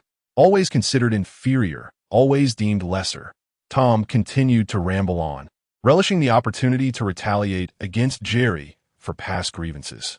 He knew precisely where Jerry's vulnerabilities lay and what words would inflict the deepest wounds. Each statement struck at Jerry's most painful spots, thus satisfying Tom's vengeful heart. Enough! Superman interrupted impatiently. Tom finally ceased his verbal assault, yet the pride on his face remained unabated. Jerry, it is not as he says. Do not overthink it. I merely have other concerns. He stepped forward, patting Jerry's shoulder in a gesture of comfort. Jerry remained silent, allowing tears to flow unbidden. Tom, I have prepared the potion for you. I will take you to immerse yourself in it. Otherwise, with your current physique, you will be unable to withstand my power. With that, Superman ushered Tom into the room. Jerry stood in the courtyard, silently clenching his fists, his figure forlorn. Merely standing there exuded an immense sadness. Countless American viewers fell silent, acutely sensing his grievance. Clearly, he surpassed Tom in every aspect. More capable, healthier, and kinder. All his qualities eclipsed those of a deranged Tom. Yet, he was still rejected. Moments later, Superman amarja. Observing Jerry's desolation with a furrowed brow. Hey, buddy, don't be sad. Looking at it from another perspective, isn't it great that you can still live? Once the inheritance process is complete, the trials of civilization will be left to me. You can live here well until those trials are over and eventually reunite with your family in the outside world. Superman poured a glass of wine for Jerry and handed it to him. Jerry accepted the glass and raised his gaze. Sir, can't I even join the battle? As soon as the words left his mouth, he regretted them. Oh, yes, Superman is so formidable. How could he possibly take along someone as ordinary as me? Realizing he could not fight alongside Superman, Jerry felt even sadder, tears dripping into the glass. Sir, I cannot reunite with my family. I have no family left. He tilted his head back and drank deeply. Superman paused, momentarily at a loss for words. Sir, do you have anything stronger? I feel this wine is too weak. Jerry said, Yes, I will fetch it for you. Today, I will drink with you to my heart's content. Jerry waved his hand. No, sir, allow me to go. May I choose a bottle I desire? Of course. Look in the cupboard and choose for yourself. All right. Jerry trudged towards the wooden cabin, quietly gripping the handgun concealed in his pocket. The warm light inside the cabin was inviting, and the furnishings were no different from an ordinary American household. A Upon entering, he soon heard the sound of running water from the direction of the bathroom. Mr. Call, this potion is truly magnificent. I can distinctly feel my body strengthening. Tom's excited voice echoed from within. Mr. Call is still outside. I am Jerry, here to fetch some wine, Jerry called out. Oh, Tom's voice sounded somewhat dejected, but quickly erupted into laughter. Are you planning to drown your sorrows in wine? I knew you would be suited to that, drinking and weeping like a woman. Jerry, you are such a woman. Jerry sighed deeply. He then took slow, deliberate steps towards the bathroom. Tom immediately sensed something was amiss as Jerry's footsteps grew closer. He was not merely coming for wine. The bathroom door creaked open. Jerry's calm and resolute figure appeared, drawing attention to the ominous black barrel of the gun. Tom felt a prickling sensation at the back of his neck, his speech faltering. Jerry, calm down, calm down. You know you cannot kill me. If you do, tens of millions of citizens will perish, and perhaps even your family will suffer. Tom frantically waved his remaining hand, pleading, I was wrong, Jerry. The red was so vivid, so tragically intense, yet it was also so satisfying. Are you mad? What are you doing? At last, Superman arrived, disarming Jerry of the gun in his grasp. Upon witnessing Tom's lifeless body, he seized Jerry by the throat, lifting him off the ground. Are you out of your mind? Why would you kill a teammate? I told you I chose him. How dare you act this way? Superman, consumed by rage, trembled as he spoke. Why do you dare defy me? Do you not fear death? Jerry's face flushed, struggling to breathe, yet he exhibited no sign of fear. Summoning every ounce of strength, he managed to utter his final words. Almighty God, you could easily slay me, for I am but flesh and blood. But tell me, do you have another choice aside from me? Is there anyone else in this nation besides me? If I perish, this country will be doomed, and you will remain trapped here forever. If I am not mistaken, those from other nations cannot inherit your power, correct? Superman fell silent. Veins bulged on his forehead. His fury was immense, yet he dared not apply even a fraction more pressure. Despite his divine strength, he found himself utterly powerless before this frail human. The air grew still, suffocating in its silence. In that moment, the mighty deity succumbed to the frailty of mankind. For the first time, Superman felt an overwhelming sense of helplessness and fatigue. With a resounding thud, he released Jerry, casting him into the blood-stained and medicinal waters of the bath. Jerry gasped for air, laughter spilling forth, gradually spiraling into madness. He had never experienced such bittersweet satisfaction. Tom sat before him, but the mangled remains of Tom could no longer retort or mock him. Chapter 51. The Birth of Black Superman. One contestant sacrificed in America. About to erase 1/10 of the total population, with Tom's demise, the hearts of the American populace grew cold. To date, 3 contestants had perished. After this annihilation, only 7/10 of the original population remained. From a sense of gained strength to utter defeat, it all transpired within a matter of hours.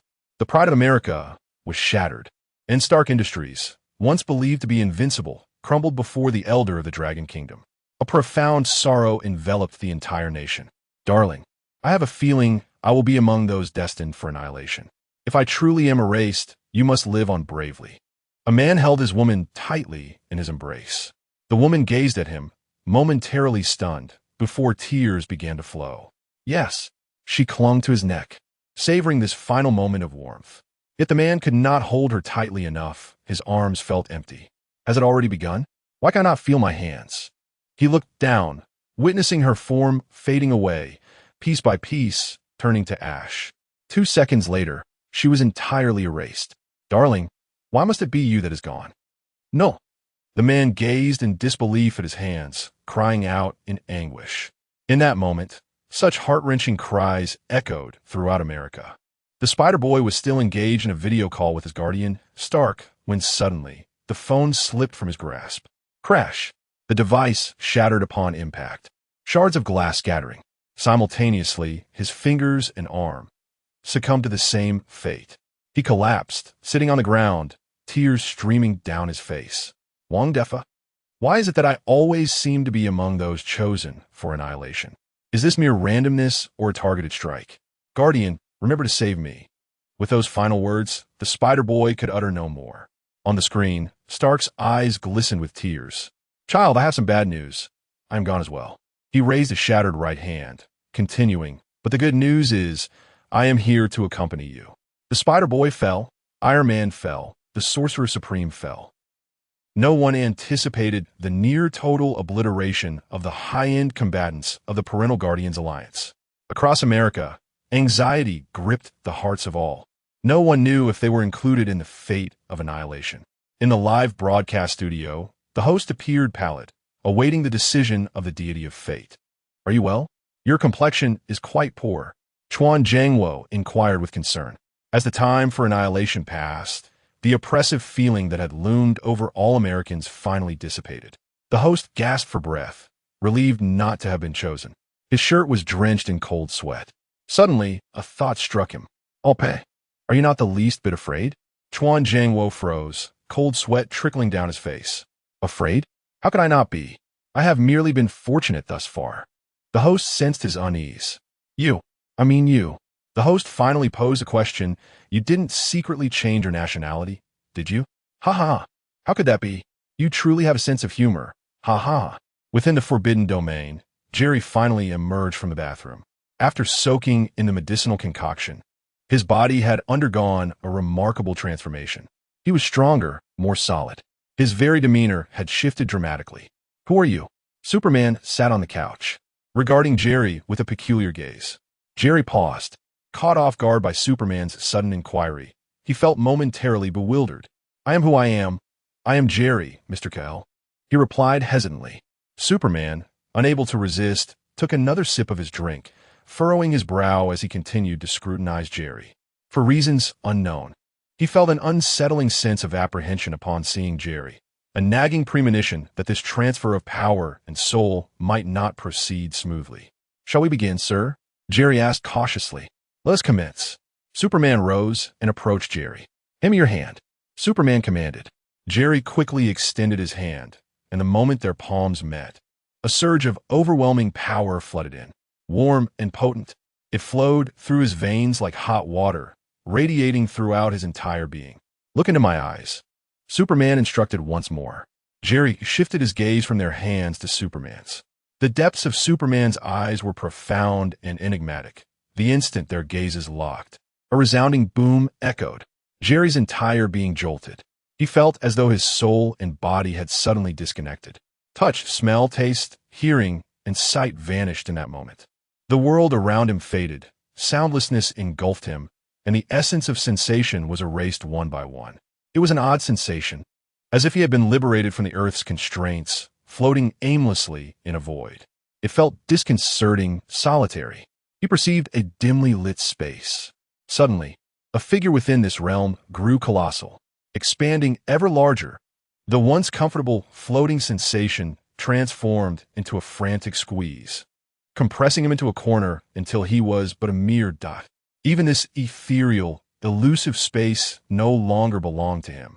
The intruder nearly monopolized the entire realm. He suffered greatly, but could not resist. Ultimately, the dark figure regained its strength. A spark ignited within his vacant eyes. Phew! Superman exhaled deeply. At last, he succeeded. He inspected his hands, flexing his body. "It seems I was overly concerned. This turned out quite well, didn't it?" Superman wore a smile, a blend of excitement and bittersweetness. He was finally free, able to depart this domain. America had gained formidable strength, catching a glimpse of dawn amidst the darkness.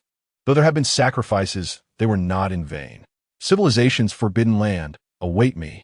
Superman grinned triumphantly, skillfully retrieving a cigarette from his pocket to place between his lips. Ignition. The lighter was gently flicked, and sparks danced forth, a flicker of yellow flame leaping into existence.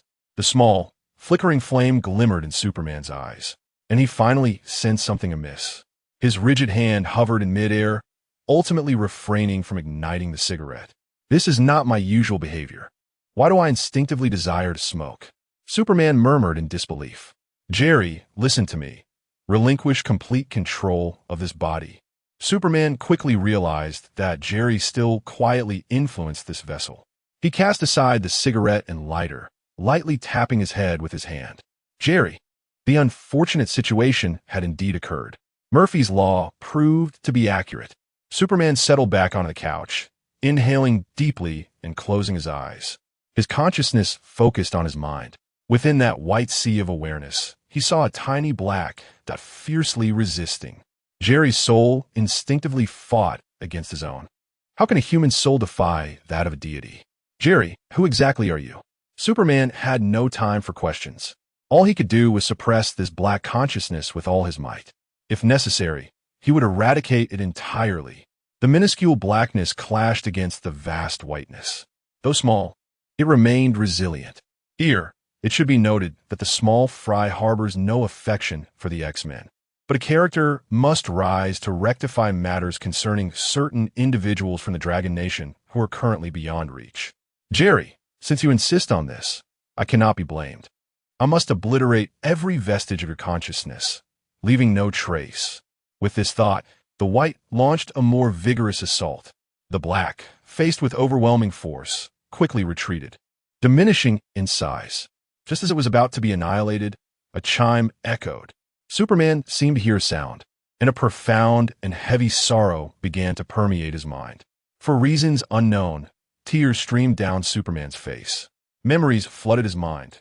The age of exploration, or rather, the era of great banditry. Nations that had swiftly reformed brazenly plundered, enslaved, and slaughtered people from other lands. Some civilizations rose during this time, while many endured tremendous suffering. Across the lands of the Americas, people of various hues continuously fell. Some were locals, while others were abducted outsiders. Blood gushed, tears fell, and cries resonated throughout the heavens and the earth. They had done nothing wrong, yet still faced retribution. Justice? Evil? Superman faltered, uncertain of what he was truly safeguarding. Bang! The tiny black figure shattered. Yet it did not vanish. Black and white intertwined, altering something irrevocably. The hearts of all American viewers tightened as they fixated on the screen.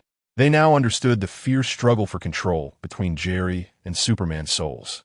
They could scarcely fathom the intensity of this spiritual battle. Yet, they could see Superman clutching his head, shedding warm tears, his expression twisting into a grimace. After a long pause, the lights flickered momentarily.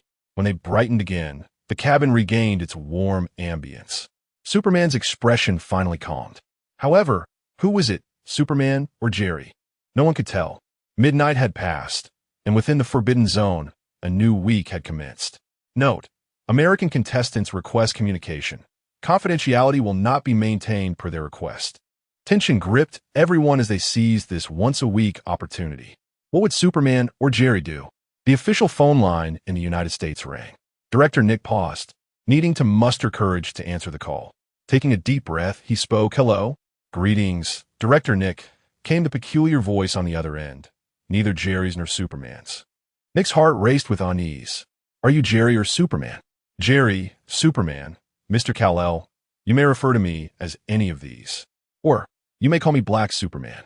The words of Black Superman stunned all, as they had never anticipated such a conclusion.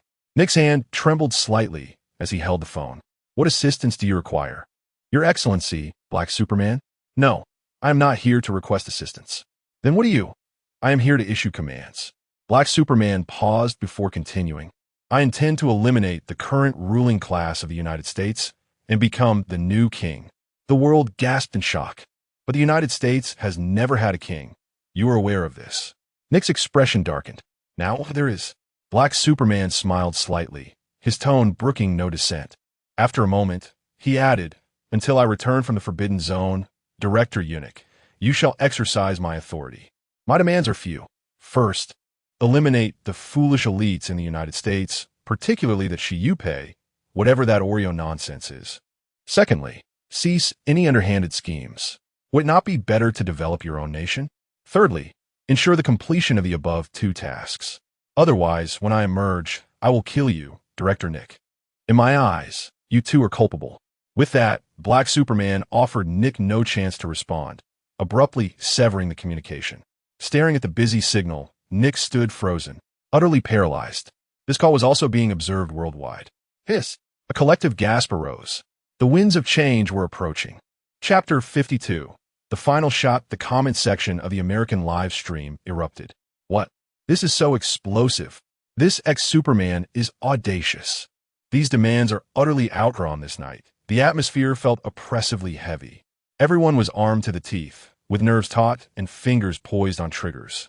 Sweat poured down their brows, and hearts raced as if threatening to burst from their chests. The air was eerily silent, yet they all knew such tranquility could not last long. Boom! Boom! Boom! It was not the sound of cannon fire or explosions. Rather, it was the synchronized march of thousands of feet. Each step sent tremors through the earth. The guards stationed at the 100-meter mark were nearly crushed under the weight of this pressure, struggling to breathe. At last, the crowd emerged. Director Nick appeared at the center, head held high, exuding an intimidating presence. Surrounding him were his supporters from the Sanctum Bureau. The tide had turned. Regardless of who ascended to power, substantial backing was assured. Even if Superman X chose a homeless person, he would garner unanimous support. Indeed, some harbored resentment towards Superman X for the death of his teammate. But he spoke the truth. In America, he was the only one left to rely upon. When two remained, fingers could still be pointed at Jerry. But when only one contender stood, no one dared question his authority. Nick led the throngs of citizens forward, step by deliberate step, without uttering a single word or making unnecessary gestures. The mass, seemingly endless, pressed on. Boom! Boom! Boom! Director Nick, do you truly intend to betray us? Captain XX's voice trembled. No. Director Nick replied calmly. I now represent America. If you doubt this, he gestured behind him. Look where XX stands now. The crowd behind him, organized under the Sanctum Bureau, was far from chaotic, yet their presence was formidable. This oppressive silence was more frightening than any tumult. Dragon Country has never resorted to such petty schemes. Has it not risen? We too wish for change. I long for nights free from the fear of robbery. I loathe these damned fools. Support Superman X. The enraged crowd erupted in a cacophony of shouts, growing louder like distant thunder. Stop! Director Nick raised his hand, and the clamor swiftly subsided. He turned to Captain XX, tearing open his shirt to reveal his chest. If you still believe I am an XX of your country, shoot me, or step aside. Silence fell as everyone held their breath. The XXs turned to their leader. Captain XX let out a deep sigh. The momentum was set. Any resistance would be futile. Everyone, Captain XX shouted, lower your weapons. With a collective sigh of relief, the crowd stowed their arms. The weight of tension finally lifting. Clear the way for Director Nick and XX. The captain of the guards stood aside. All parted for Director Nick, bowing towards him. Naturally, they understood that their reverence was meant for the Dark Superman. Let us go. Director Nick smiled faintly, leading the way into the 100-meter mark with purpose. This marked a new dawn in their history. Find those few. Nick commanded, and the people sprang into action. The lights of XX still shone brightly. But from this night forth, a change was imminent. Halfway through cigarette, one of his subordinates approached. Director, those old men and women are gathered in one room. Very well. Exhaling a plume of white smoke, Director Nick discarded the cigarette, but extinguishing it beneath his foot. Let us proceed. It's time for business. The night was deep, and their footsteps echoed in the quiet corridor. At last, they reached the room indicated by his subordinate. The lights inside remained bright, and the old men and women huddled together, trembling. Upon seeing Nick, an elderly woman stepped forward. Nick, must it truly come to this? Her voice quavered with sorrow. Nick nodded silently and offered the prepared handgun. You do it with dignity. The old woman took the gun, her hands shaking uncontrollably. She cast a glance at Director Nick, tears welling in her eyes. Without uttering another word, he turned and closed the door behind him. Many stood in the corridor, quietly awaiting the sound of the gunfire that would signal the outcome. Bang! Bang! Finally, 2 resounding shots rang out. Yet the third shot never came. Suddenly, a commotion arose from downstairs. Director Nick exchanged worried glances with his subordinates before hastily opening the door. To their shock, the 2 elderly men lay lifeless, while the old woman was nowhere to be seen.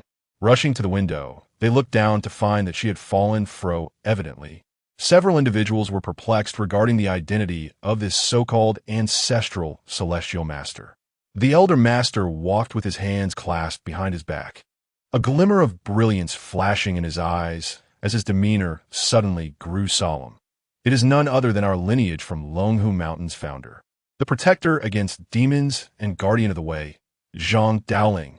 The others gasped in astonishment.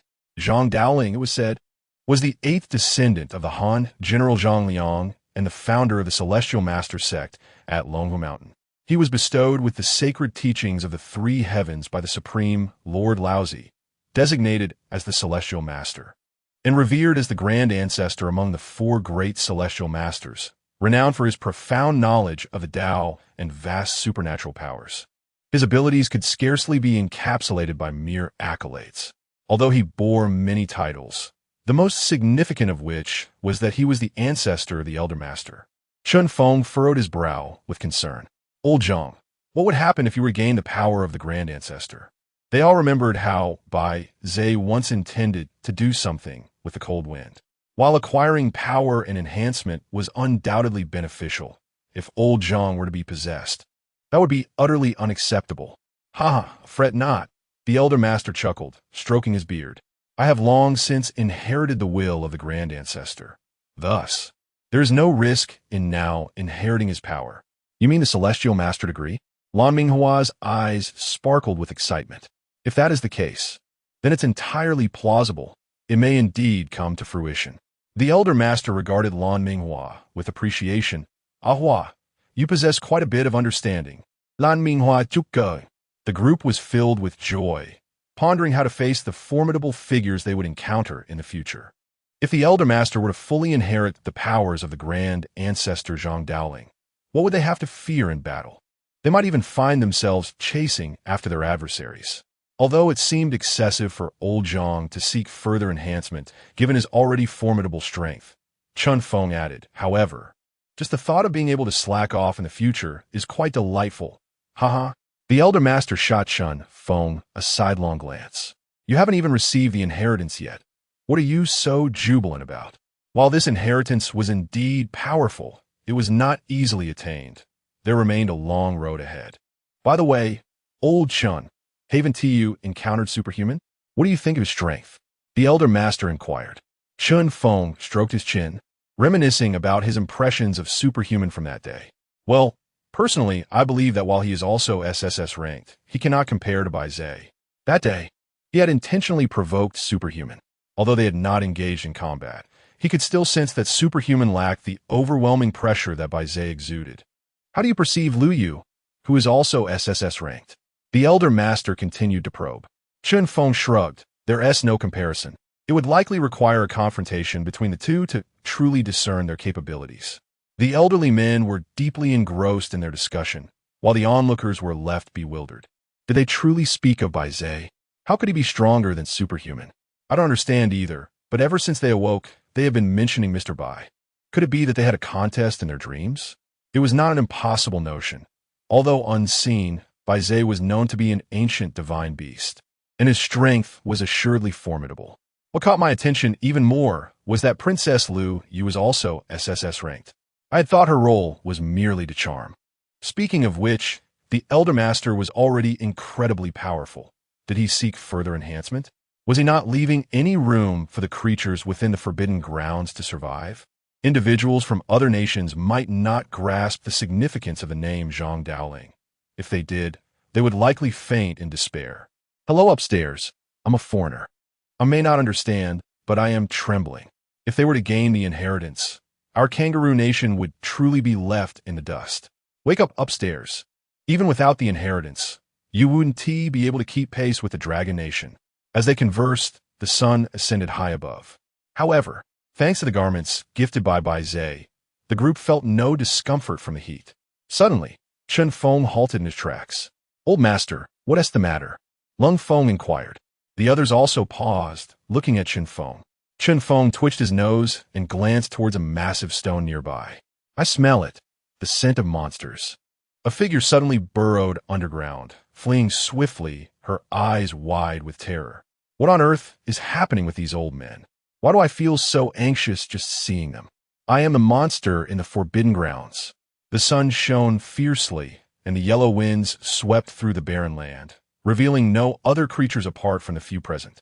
Old Chen, are you certain you're not mistaken? Lan Minghua asked. Feng inhaled deeply once more. Of course.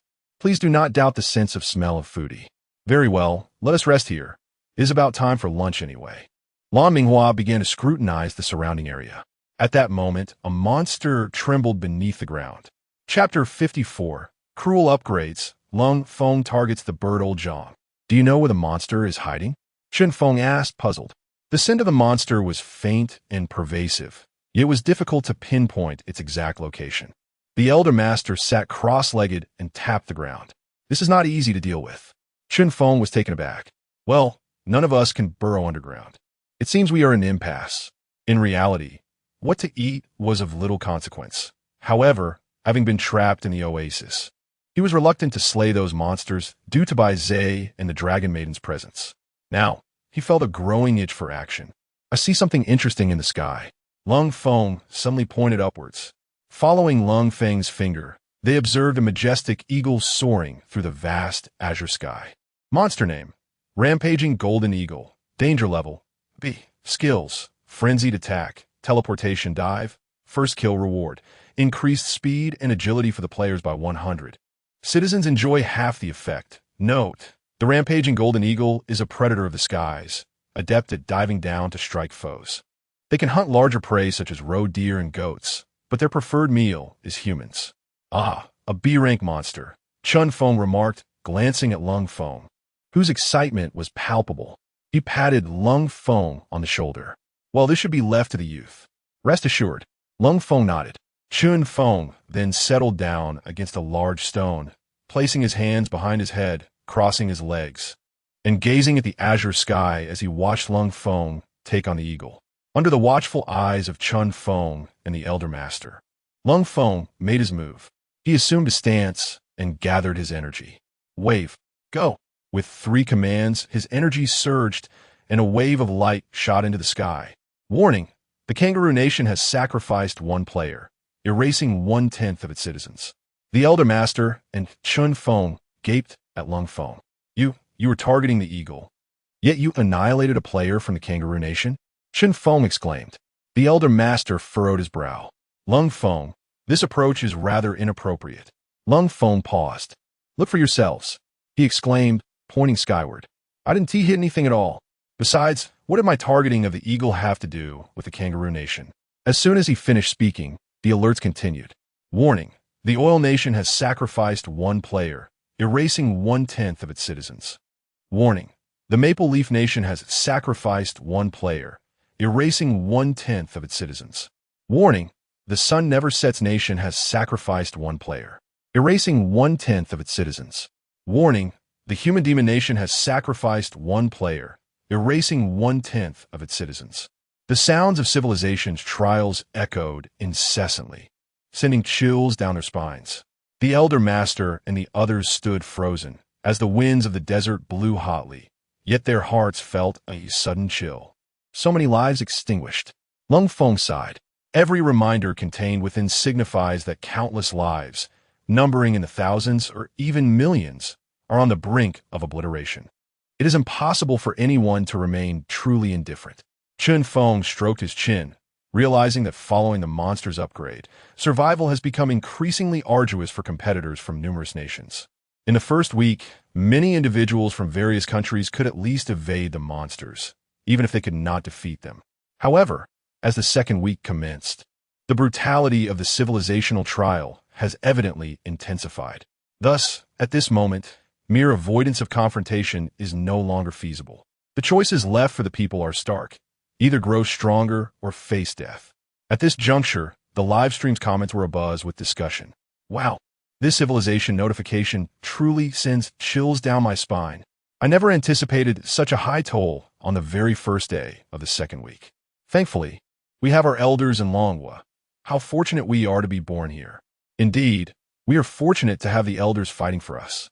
Had I been chosen, it would have spelled disaster. Now, individuals from other countries must also strengthen themselves. The notifications regarding the civilizational trials continued to flash sporadically, igniting anxiety in everyone's hearts. Is there any way to silence that wretched sound? It's unbearable, the old master grumbled at the sky. No sooner had he spoken than a panel appeared before them, blue and shimmering, adorned with several black, tech-inspired options. Would you like to disable notifications regarding other countries in the civilizational trial? Yes or no? What? Such a feature exists? Without hesitation, the old master selected the option. While this meant they would not receive immediate intelligence about other nations, the tranquility was preferable to the incessant notifications. The decline and enhancement of other countries were beyond their control. Focusing on their own matters was paramount. Notifications related to other countries have been disabled. Henceforth, competitors from Longhu will not receive related information, while external viewers remain unaffected. After silencing the notifications from other nations, a palpable sense of relief washed over them. This is much better, right, Ahua? Feng inquired. No one replied. Yeah? Feng scanned the surroundings, realizing that Lan Minghua and Xiao AI had mysteriously vanished. What the where's Ahua? Feng exclaimed. The old master chuckled. He took Xiao AI to pick up Trasho. That does sound like him. Feng lay back down. Directing Lung Feng, keep attacking the eagle. It has returned. Once more, Lung Feng regained focus and unleashed the Kamehameha wave.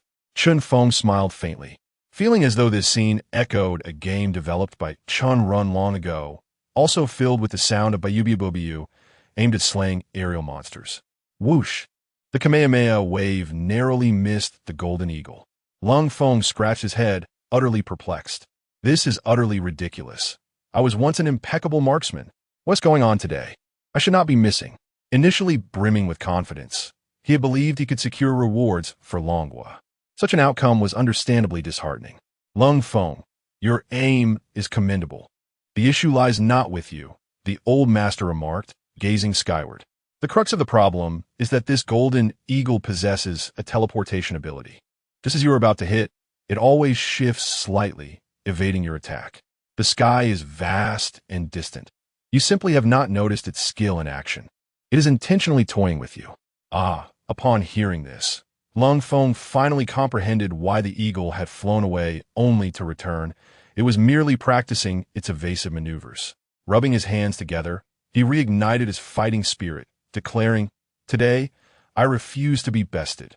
Whoosh, whoosh, whoosh. Rays of light surged skyward.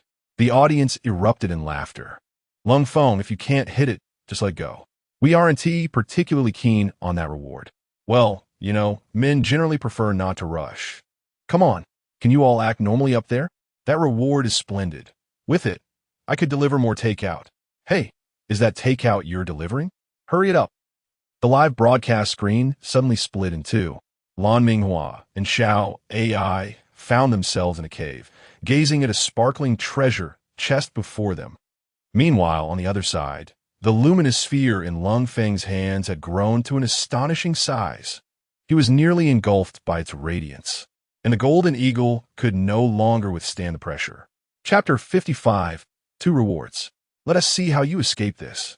Lung Feng extended his arms, unleashing an immensely powerful beam of light, radiating with terrifying force.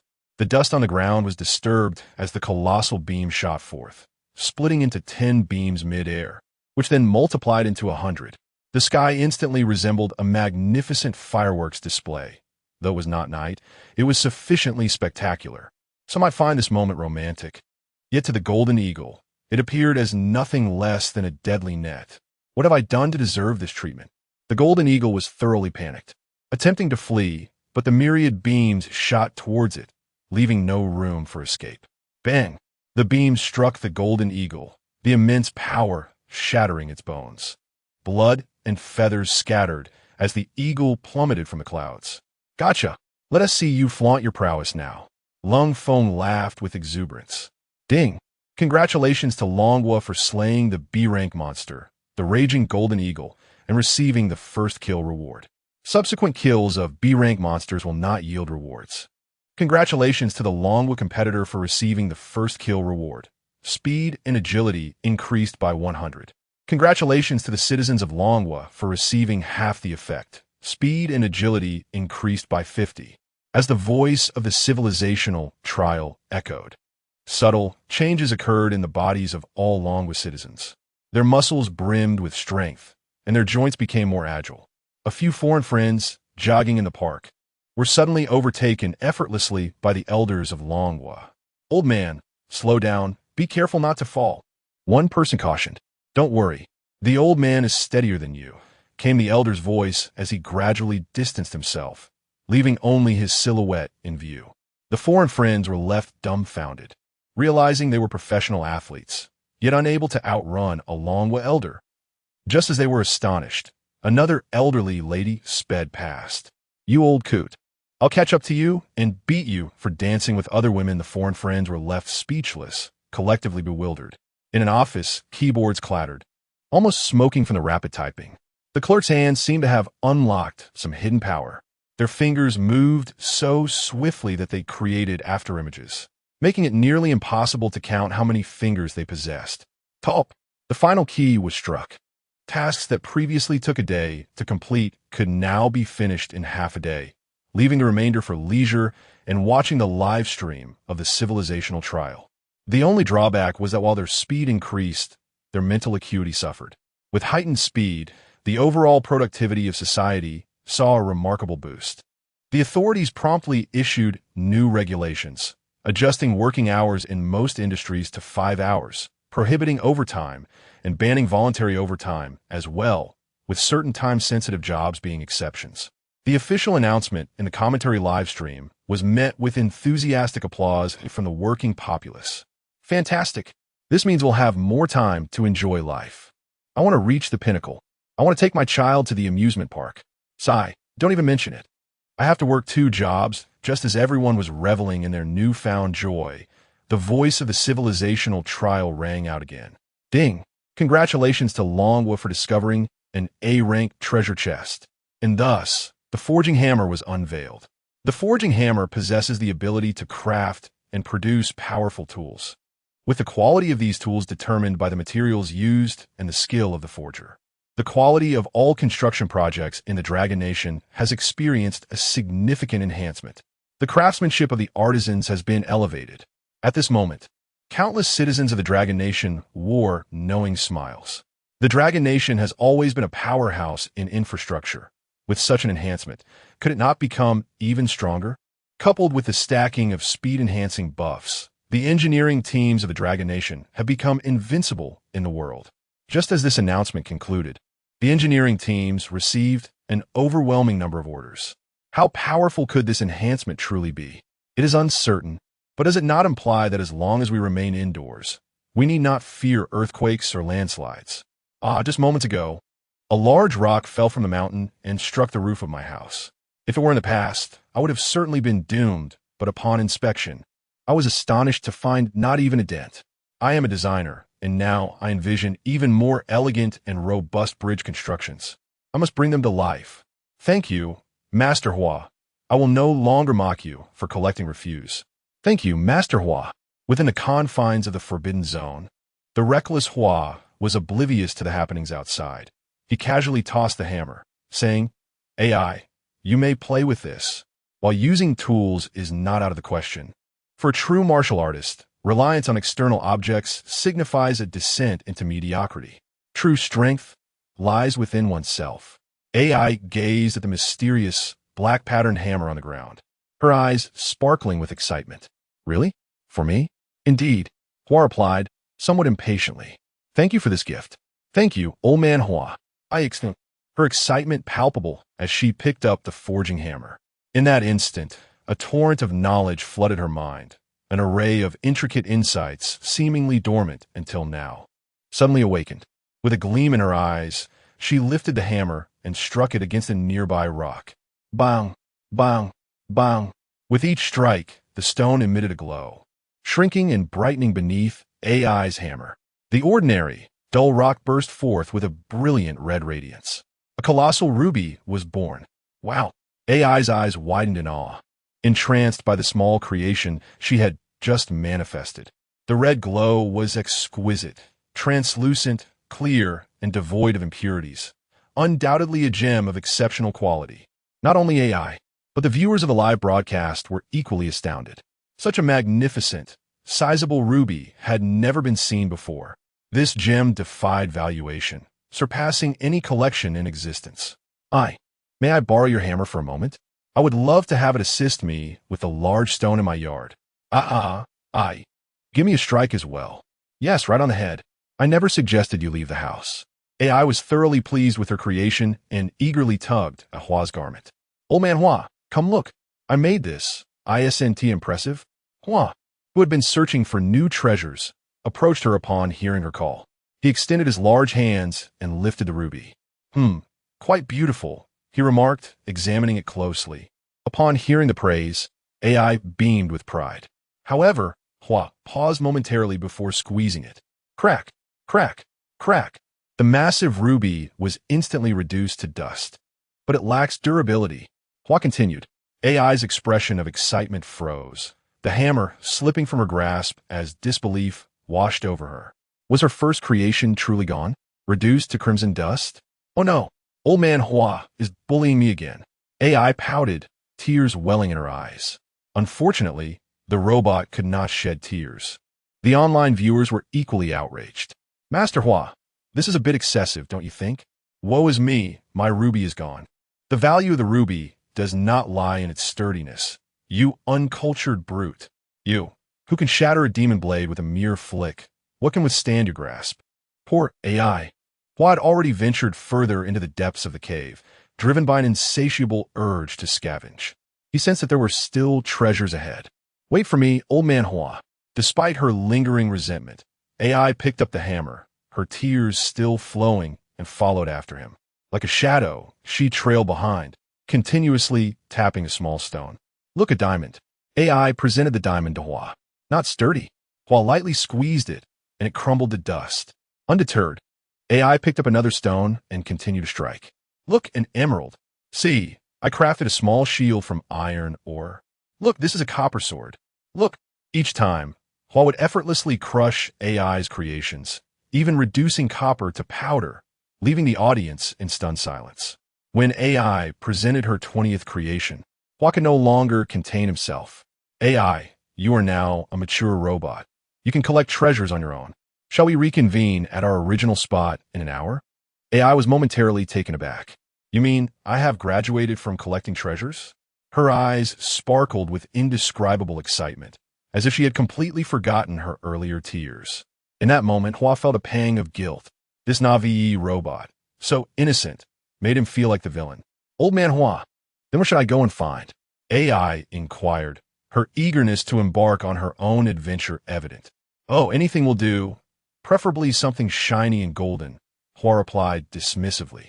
It seemed that treasure chests were often golden and gleaming. If AI could find one, it would be quite delightful. Yes, I nodded enthusiastically. I will surely find something valuable to bring back to you. With that, she no longer followed Hua, spotting a nearby fork in the path, and without hesitation, she ventured into it. The small robot pressed onward, further into the depths. Chapter 56. Hua's unexpected encounter in a strange scene as the cave deepened, natural light dwindled, leaving the surroundings dark, damp, and narrow. In the absence of light, even moss struggled to grow. The air was filled with the raw scent of earth and moisture, making one feel as though they were a mole burrowing through the ground. In such a monotonous environment, boredom set in easily. Hua yawned, suddenly wishing that AI were still there. 18 dragons subduing palms, fly dragon in the sky. With a languid command, Hua unleashed a palm strike, causing a golden dragon to emerge from his hand, illuminating the cave brilliantly. The audience was left speechless. Wait, can he really perform the 18 dragon subduing palms? I told you, his martial arts manuals are all authentic. Could it be that the Dragon Nation secretly activated special effects? Was that a dragon radiating golden light? Such an extraordinary martial arts technique, used merely for illumination, seemed a waste. I am so curious about how AI is faring. AI does not belong to the Dragon Nation's contestants. She is merely a reward and will not be given any camera time. What a pity. Once the cave was illuminated, The atmosphere felt considerably more pleasant. Lamenting Hua tucked his hands into his clothing, humming a tune as he walked. Ajun had fallen for Ah Chong on a night filled with the presence of gorillas. After a span of several minutes, the cave reached its terminus. Devoid of any valuable discoveries, disheartened, Lamenting Hua felt a twinge of disappointment. He had always prided himself on his intuition. Surely, even if he hadn't stumbled upon anything remarkable, there should have been something. He meticulously scanned his surroundings and soon discerned the truth. A creature was stealthily moving through the earth, evading detection. No wonder he found nothing. It appeared a monster was playing a game of hide and seek. A mischievous grin spread across Lamenting Hua's face. "Little demon, have you hidden well? I'm coming to find you. Be wise and hand over the treasure." The audience exchanged glances, their expressions darkening. This old man seemed to embody the essence of a villain. His words were unmistakably those of an antagonist. Suddenly inspired, Lamenting Hua extended a finger and softly intoned, "Seek with Qi." A small, luminous orb of Qi emerged from his fingertips, gracefully floating in the air. This Qi would instinctively sense stronger energies and navigate towards them. Originally, he had intended to locate a treasure chest, but with a monster in the mix, a little monster slaying would not be amiss. The Qi orb appeared to have found its direction, drifting languidly ahead as Lamenting Hua closely followed. Eventually, he arrived at a familiar fork in the path, where two beams of purple light radiated from another cave entrance. Oh, has something finally materialized? Lamenting Hua's heart brimmed with anticipation. He merely hoped for a formidable monster. Lest it be too easy. Suddenly, a familiar electronic voice echoed. "I really want to fly to escape this crazy world." The melancholy lyrics were rendered absurdly cheerful in its rendition. "What? How could it be you?" Lamenting Hua shouted down the passage, feeling a wave of disappointment wash over him. Peering inside, he saw the bumbling robot swaying towards him, its eyes emitting the strange purple light. "Old Hua, look what I found," cried Xuanwu, holding something shimmering in his hand. Was it a magical artifact? Even if it was a treasure chest, anything magical would suffice. However, as Xiao AI approached, Lamenting Hua froze in shock. The golden, glimmering item was a woman's belly band. Xiao AI presented the belly band to Lamenting Hua, exclaiming, "Here, you must like this." Lamenting Hua nearly choked on his own disbelief. "Xiao AI, are you scavenging for trash or behaving lewdly?" He questioned incredulously. "Scavenging, of course. Isn't this lovely? Don't you like it? It's golden and sparkles." Xiao I retorted innocently. Lamenting Hua's expression darkened as he scrutinized the belly band in his hands. "Crafted from gold thread? You foolish robot. What is appealing about this? Why would anyone desire a golden belly band?" He exclaimed, his eyes wide in disbelief. In a shadowy corner, a creature nodded in agreement. "Indeed, this taste is atrocious." At that moment, a robust silhouette appeared above the cave entrance. "Xiao Yao Yao, I've come to find you. I must tell you, there are frightening beings outside. Luckily, I can burrow underground." Before he could finish, the figure froze upon seeing Lamenting Hua and Xiao AI, the rose he held falling from his grasp in despair. Who are you? Why is my wife's belly band in your possession?" His tone was filled with sorrow and desperation, pointing accusingly at Lamenting Hua as if on the verge of collapse. Lamenting Hua glanced up to see a sorrowful monster standing there. Monster name: Pangolin Emperor, self-proclaimed, danger level, S, skills, burrowing, hard shell, reckless charge. Cave creation, first kill reward.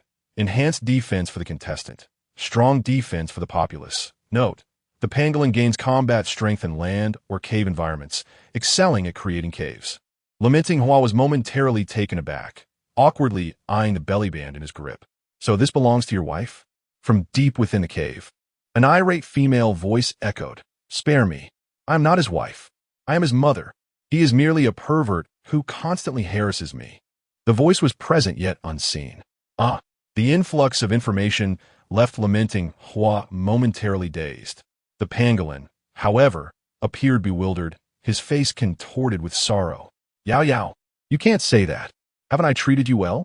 Everything I've found, I've given to you. I don't want a big brother." The female voice lamented from the cave, What you've given me is a golden belly band, which I truly do not appreciate. Lamenting Hua furrowed his brow, feeling increasingly awkward. Internally, he wondered if he had stumbled into some bizarre scene. The pangolin, tearfully clenching his fists, lamented, "You used to scorn me for being merely an A-class monster. But now I have upgraded to an S-class. Why do you still look down on me?" He glared at Lamenting Hua. "Is it because of this human old man?" Lamenting Hua's expression froze in shock. What an unforeseen turn of events. He had never expected to find himself embroiled in such a misunderstanding at his age. Though he could easily resolve the matter with violence, it felt inappropriate not to clarify things first. Quickly, Lamenting Hua pointed at the belly band in his hand. "This isn't mine. You should direct your questions at this robot. It was he who gave it to me. I have no involvement in your convoluted relationship." The pangolin turned to Xiao AI, who tilted his head and shrugged. "I don't understand what you're talking about." Lamenting Hua's face darkened. "You wretched machine, to deflect blame? You even resort to speaking in foreign languages." As he prepared to kick Xiao AI, the robot had already scurried off to hide in a corner. "Do you dare to act yet deny it?" The pangolin accused Lamenting Hua. "You are blaming a robot?" At that moment, Xiao AI clapped his hands, looking adorably oblivious. Do. Lamenting Hua shot a glance at Xiao AI, realizing he could not rely on this troublesome entity to clear his name. Sighing, he said, "Is it really necessary for you to lose your composure like this? Can you not listen to what I have to say? This matter." Silence. The pangolin interjected sharply. Wiping his tears, his eyes reddened as a wave of sorrowful yet potent energy surged forth. "Do you know what love is? You cannot possibly comprehend the depth of my affection for Yao Yao." Lamenting Hua spat. "I couldn't care less about your feelings. Just let me explain." "Explain what?" The pangolin interrupted again. "I ask you, do you know what love is?" Lamenting Hua faltered, at a loss for words. "Do you know what love is?" With tears in his eyes, the pangolin gritted his teeth and repeated, "Do you know what love is?" The pangolin's expression grew, increasingly contorted. His anguished and furious voice reverberating throughout the cave, echoing in every corner. Meanwhile, Lamenting Hua's fists clenched tighter. "I love the twisted fate of this situation." Lamenting Hua raised his head, a wry smile on his face. "If it's a fight you seek, I welcome it, for I have no intention of allowing you to leave here alive. Seeing your pitiful state, I shall grant you the first move. Perfect, once I eliminate you, Yao Yao shall be mine." With that, the pangolin swiftly burrowed into the earth. Simultaneously, without warning, a gaping void suddenly appeared beneath the feet of the hapless Wham. A bottomless chasm, dark as the abyss, revealed itself. So the cavern's ability allows for the creation of such a pit within the fabric of space? This environment certainly plays to your strengths. Wham, suspended in midair, remained entirely unaffected. "Regrettably, I cannot fall, disappointing you." The pangolin was immediately thrown into a state of panic. Why was this method ineffective? It had always worked before, luring enemies into the abyss from a distance, leaving them at his mercy. Yet this human could stand in the void. He had not invoked any visible technique, nor did he exhibit any signs of energy fluctuation. He stood lazily, as if the ground beneath him still existed. The pangolin felt a twinge of fear, but thoughts of his beloved Demonis rekindled his courage. For love, he suddenly emerged from the side, launching himself at Wham. In a flash, Wham vanished from sight, only to reappear behind him, seizing the pangolin by its tail. With a mighty throw, boom! The pangolin crashed violently against the cavern wall. Bang! Bang! Bang! Wham swung the pangolin around, slamming it into the ground repeatedly. "I have already stated that my affairs with you are of no consequence. Yet, you refuse to believe. For love, I tell you, for love." Accompanied by Wham's furious tirades, the pangolin continued to batter against the cavern. The tremendous tremors caused rocks and debris to rain down, while the walls bore deep indentations adorned with bloodstains and scales. The air was filled with anguished cries, painting the cavern in a gruesome tableau. After a prolonged assault, Wham finally ceased his onslaught. "Cursed adulterer, I shall not." The nearly lifeless pangolin attempted to utter something further, but Wham's fist came crashing down. The pangolin spat out a mouthful of blood, its life extinguished. For the first time, Wham felt a sense of suffocation while slaying a creature, as if he were the spurned spouse avenging infidelity. What an absurd situation this is. Yet my wrath remains unquenched. No, another demon must perish. That creature named Yao Yao, come forth to meet your demise. With that, a white orb of light materialized in Wham's palm. No response echoed. Huh, still attempting to hide? Boom. The white orb detonated instantly. The entire cavern trembled. Rocks cascaded down as thunderous roars resounded throughout. The cavern began to collapse, the very ground sinking beneath. Chapter 57. The kill. In that fleeting moment of collapse, Wham's image in the live feed momentarily vanished, leaving only a cloud of dust. Yet a voice soon emerged. Ding! Congratulations to Dragon Kingdom for successfully slaying the S-class monster, the pangolin. Congratulations to the Dragon Kingdom contestant for receiving rewards. Enhanced all-attribute defense. Dragon Kingdom citizens also gain rewards, substantial defense boost. At this moment, the bodies of the citizens of the Dragon Kingdom underwent subtle changes. With enhanced defenses, they became largely impervious to common injuries, effectively bidding farewell to workplace accidents and unforeseen mishaps. The comment section erupted with excitement. Hooray! We are one step closer to divinity. Hooray! My old man hits me, yet it doesn't hurt at all. Thank you, Grandfather Hua. Oh no, this is not good at all. I was just about to succeed in my robbery, and then the opponent pulled a fast one on me. This reward could not have come a worse time. Woe is me. Upstairs, the internet is not a lawless realm. I advise you to surrender promptly. Given the circumstances, Chris, there's no need to keep the door shut. Open the iron gate downstairs and let him come up. Hey, regardless, I cannot muster any excitement. There have been too many buffs recently. I am numb to it all.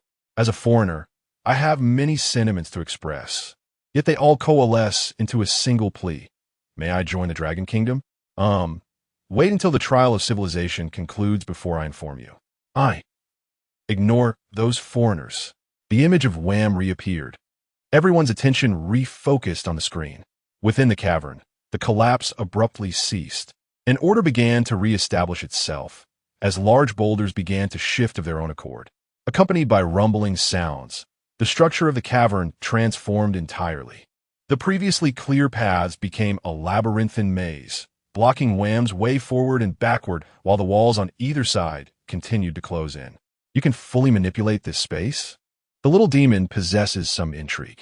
Wham pressed his hands against the walls, while Xiao AI had vanished long before the structure began to change. A distant, mournful feminine voice echoed, "O Great One, I have hidden myself underground. Would you not spare me? I have done nothing to provoke you. I am entirely innocent, you see. I merely cast a distant glance your way, just a fleeting glance. Yerburat no ulterior motivas." A cold chuckle escaped Wham. Had we not been sufficiently powerful, you would have slain us? Spare me your claims of innocence. With that, Wham grasped with both hands. The stone walls shattered into dust. In that instant, a lithe figure of a stone demon revealed itself before him. Monster name: Xuanwu, Stone Demon. Danger level: SS. Abilities: terrain manipulation, petrification, earth burrowing, defense. Camouflage: first kill reward. Dragon Kingdom contestant acquires earth burrowing techniques and gains talent for cultivating earth-based powers. Dragon Kingdom citizens receive earth affinity, enabling them to draw a certain amount of spiritual energy and vitality directly from the soil. Note: Xuanwu is a manifestation of the local yin energy, adept at utilizing terrain to ensnare foes. The ever-shifting labyrinth is inescapable, and she is exceedingly agile in suitably formed landscapes. Oh, I expected you to be a female pangolin, yet you turn out to be a mere stone. Pray tell, how does a stone possess a gender? Wham launched himself towards Xuanwu with blinding speed, akin to thunder. However, just as he was about to reach her, a stone wall erupted before him, imposing and terrifying. Should any ordinary person be struck by such a massive boulder, they would surely be obliterated. Bang! Yet Wham remained unperturbed, a golden light emanating from his hand, instantly piercing through the stone wall. A gaping hole appeared, allowing Wham to pass through. But Shi Yao had vanished once again. The heavens represent the sun, while the earth embodies the shadow. What could be more natural than a demoness like me emerging from the earth? Shi Yao's voice paused for a moment. Human elder, if you do not slay me, I would be willing to become your companion. What say you? Her voice echoed from afar. Wham's expression darkened, frowning. How dare you utter such words? You are tarnishing my reputation. I am no lecherous old man. With that, he gestured toward the direction from which Shi Yao's voice came. Another beam of golden light shot forth, obliterating all obstacles in its path. Layer upon layer of stone walls were pierced, greatly widening his field of vision.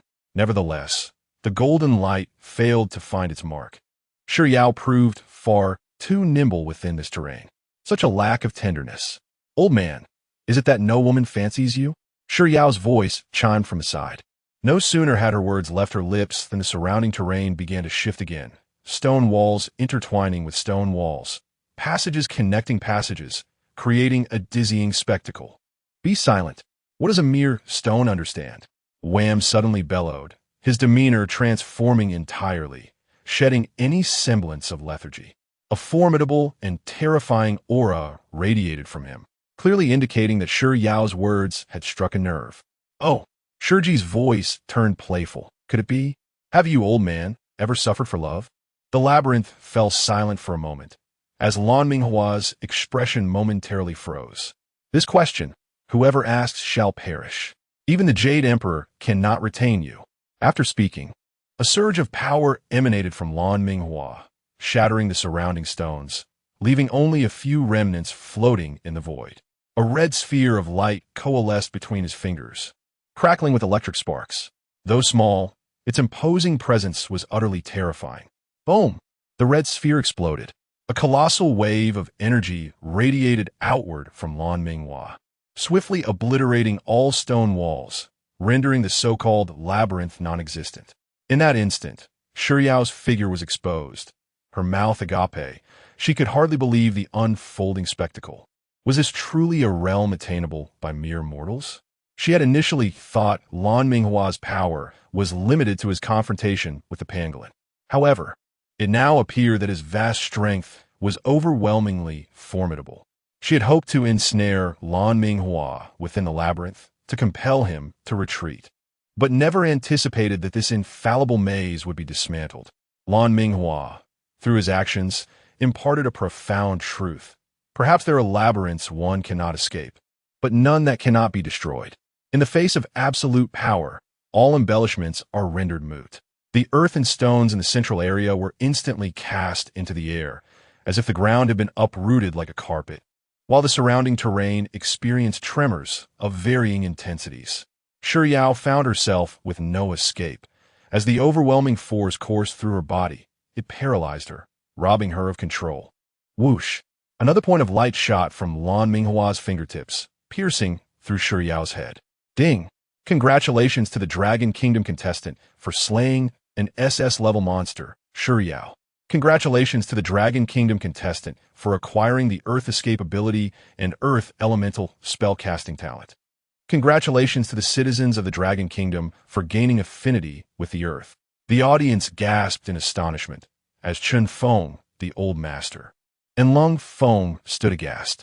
In that moment, it felt as if a forbidden zone had been obliterated. Not far from where Feng and the others rested, a vast expanse of land was suddenly upturned. Debris soared hundreds of feet in the air. The surrounding tremors were incredibly intense. This formidable power rivaled that of an H-bomb. Simultaneously, the monster dens in the vicinity were destroyed, and chaos ensued. Old man, catch me. An object flew through the air, trailing dust. Upon closer inspection, it was the disheveled Xiao AI, with what seemed to be a small bundle on his back. Got it. The old master extended his hand, tracing a circle in the air. A whirlwind caught Xiao AI, cradling him safely. The distant dust and gravel cascaded back down. In the epicenter of the explosion, a vast, gaping pit emerged. From the ashes, a figure slowly emerged, casting the pangolin before Feng. Old Chen, I found new ingredients. Xiao AI hurriedly shrank behind the old master, avoiding Lan Minghua's gaze. Chapter 58. Xiao AI's treasure chest, and the whispers of monsters' smoke billowed as the dust threatened to settle upon their food. Suddenly, a strong wind swept through, dispersing the haze elsewhere. Lan Minghua spread his arms wide, allowing the gust to whisk away the grime. One must commend the attire bestowed by Bai Zhe. It was truly remarkable, automatically regulating temperature, expanding and contracting, and resistant to rain and dust. Upon being buffeted by the wind, it instantly regained its pristine state. Lan Minghua inhaled deeply, detecting an exquisite aroma of barbecued delicacies carried by the breeze. Looking up, he beheld a roasted bird sizzling over the fire, its skin a perfect golden brown, glistening with oil. Ah, it seems I've arrived just in time, he thought, a satisfied smile gracing his face as his mood lifted considerably. Striding forward, the old master chuckled softly. Ha! Ahua, your ruckus from scavenging is rather loud. With that, he tore off a bird leg and handed it to Lan Minghua. Sigh. Lan Minghua exhaled, accepting the bird leg and settling onto the ground. Though he had received a reward, he was nonetheless agitated. He shot a fierce glare at Xiao AI. ABA, Xiao I, feeding Deity, shrank further behind the old master. Ha! Lung Feng chuckled at the duo. So Xiao AI has caused some trouble? Xiao AI nodded sheepishly. Ahua, you ought to know this robot can be a bit dim-witted. Why get angry with him? Chen Feng rose, taking the Dragon Kingdom's chef's knife to prepare the pangolin while offering counsel. Hunting of wild animals is prohibited.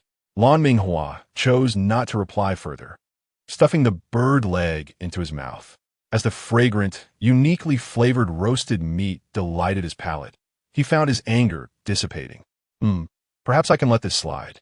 He nodded contentedly while savoring the delectable fare.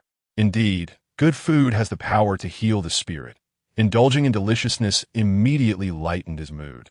Xiao AI finally exhaled a breath of relief, relaxing and displaying a reassuring smile. Xiao AI, Lung Feng inquired, noticing the tightly grasped bundle behind him. What do you have in there? Upon hearing this question, Xiao AI's eyes sparkled with excitement as he dragged the bag before everyone. It's something wonderful, he exclaimed, unwrapping the package, glistening and golden. However, as he unwrapped it, he cast furtive glances at Lan Minghua. Lan Minghua's expression darkened suddenly, a sense of dread swelling within him. Oh no, he hasn't brought back a pile of belly bands, has he? How utterly mortifying. Not only Lan Minghua, but the audience also felt a twinge of anxiety at that moment. If it truly was a pile of belly bands, it would be quite embarrassing. Just as Lan Minghua prepared to intervene, Xiao AI yanked the package open completely. Ding, ding, ding, ding. Like a magician, Xiao AI excitedly gestured, though he still stole glances at Lan Minghua. A burst of golden light emerged, revealing an enormous treasure chest before them. Ding! Congratulations to the Dragon Kingdom contestant for discovering and obtaining an A-level treasure chest. What the? Lan Minghua was momentarily stunned. Had this fellow truly stumbled upon a treasure chest? Xiao AI, both excited and anxious, glanced at everyone. Do you all like it? The group exchanged bewildered glances. Suddenly, they burst into uproarious laughter. What a delightful surprise. As Xiao AI observed everyone laughing, he joined in, thinking, if everyone is this happy, it must be something good. Xiao AI, you are simply amazing. Lan Minghua exclaimed joyfully, pulling Xiao AI into an embrace. I'm no longer angry with you. Come, give Huai a kiss. Moo. As Lan Minghua's greasily smeared mouth drew closer, Xiao AI's expression turned increasingly horrified. No need to be so courteous. In the final moment, Xiao AI wriggled free from Lan Minghua's grip, standing beside the old master, scratching his head and laughing awkwardly. The audience shared a knowing smile. Xiao AI is simply adorable. This little one proved quite useful. Earlier, when he vanished from the screen, we were worried he might encounter misfortune, but it turns out he was seeking a treasure chest while Lan Minghua and Shi Yao battled. Perhaps he sought to prove himself or alleviate his prior guilt. Xiao AI's anxious little eyes were utterly charming. He yearned to showcase his discovery while fearing it might not please others. Lan Minghua had indeed been too harsh with him. Thank you, Xiao AI. I wonder what treasures await us in this chest. The treasure chest lay in the center, yet no one dared to reach for it. The audience was filled with impatience. Who could resist the urge to unbox a package? Lan Minghua glanced at the others, suddenly grinning. Lung Feng, Xiao AI, why don't you open it together? I bet you've never tried that before. Really? Little AI gazed in disbelief at the reckless Huahua, her excitement nearly propelling her into the air. Cold Wind, equally elated, stepped forward and embraced little AI. Ready? 1, 2, 3. Together, their hands, one large, one small, reached towards the treasure chest. With a soft click, the chest opened, releasing a surge of golden light. 4 delicate lavender clouds floated out, creating a dreamlike and beautiful scene against the scorching, desolate expanse of the Gobi Desert. Wow! Little AI was once again awestruck, her small mouth forming a triangular shape. Ding! Congratulations to the Dragon Kingdom for opening an A-level treasure chest. The contestant gains dream control abilities and enhanced mental strength, while the citizens receive the same dream control abilities. Dream control allows everyone to govern their dreams, ensuring they can dream of desired people or events without affecting sleep quality. Note: dreams do not equate to reality. Contestants and citizens of the Dragon Kingdom are advised not to become overly absorbed. Dream control? Everyone paused momentarily. This reward struck a chord deep within each heart. Who doesn't have someone they long to see, even if just in a dream? Although this ability may not significantly aid in actual combat, it serves as a profound remedy for the soul. In many ways, it is an unparalleled reward. The tiny purple clouds drifted towards the 4 contestants, preparing to merge with their bodies. Cold Wind suddenly inquired, "Hey, little AI, can robots dream?" Little AI, bewildered, shook her head. What is a dream? Indeed, little robots cannot dream. Such a pity. Cold Wind decisively plucked a tuft from his cloud and playfully patted it onto little AI's head, saying here, "Experience it for yourself." The audience of the Dragon Kingdom collectively shed tears, igniting another wave of fervent discussion. Heavens, this ability is incredible. I can hardly wait to sleep. Who wouldn't want to see their ex-boyfriend again, and then rip his head off? Ha ha, you cannot fathom my excitement. Dear teachers, here I come. Upstairs. The LSP attributes are exposed. Don't deny it. Aren't you secretly thinking the same? After all, dreaming is not a crime, right? I've longed to experience being a villain. Cough, cough, cough. Official reminder. Please do not become excessively absorbed in this ability. On the sweltering Gobi Desert, the pangolin was already prepared for consumption, and the group from the Dragon Kingdom began to savor new delicacies. Little AI, wielding a forging hammer, tirelessly hammered away. What emerged from the cave was not just a treasure chest, but also an array of ores. Soon, under her industrious efforts, an abundance of small items was crafted, from dolls to swords and shields, everything imaginable. However, unbeknownst to them, a different group had quietly set their sights on them. Under the blazing sun, on a low hillside, a gathering of diminutive humanoid monsters, mostly B-level creatures, convened. Brother Xuanwu, a fox demon, observed the resting group from the Dragon Kingdom in the distance. Should we really ambush them? It's hard to gauge their strength, and we don't know if that earlier earthquake was related to them. If we misjudge. She halted, but everyone understood. Merely a death sentence loomed ahead. In front of the fox demon stood a leopard demon, adorned with 3 tufts of red fur on his brow, appearing quite dashing. He was the Xuanwu, she mentioned, frowning slightly. Xuanwu patted the fox demon's shoulder. "Sister, we are out of time. The monsters here are growing stronger. If we do not seize the opportunity to grow, we may not survive." Once more, he gazed longingly at the distant contestants from the Dragon Kingdom, greed flickering in his eyes. "If we devour a contestant from a sovereign land, we shall absorb a quarter of their national fortune. Once digested, our power will surge. Have not many monsters risen due to this time? In this team, there are 3 elderly beings and only 1 young individual. This is our best opportunity.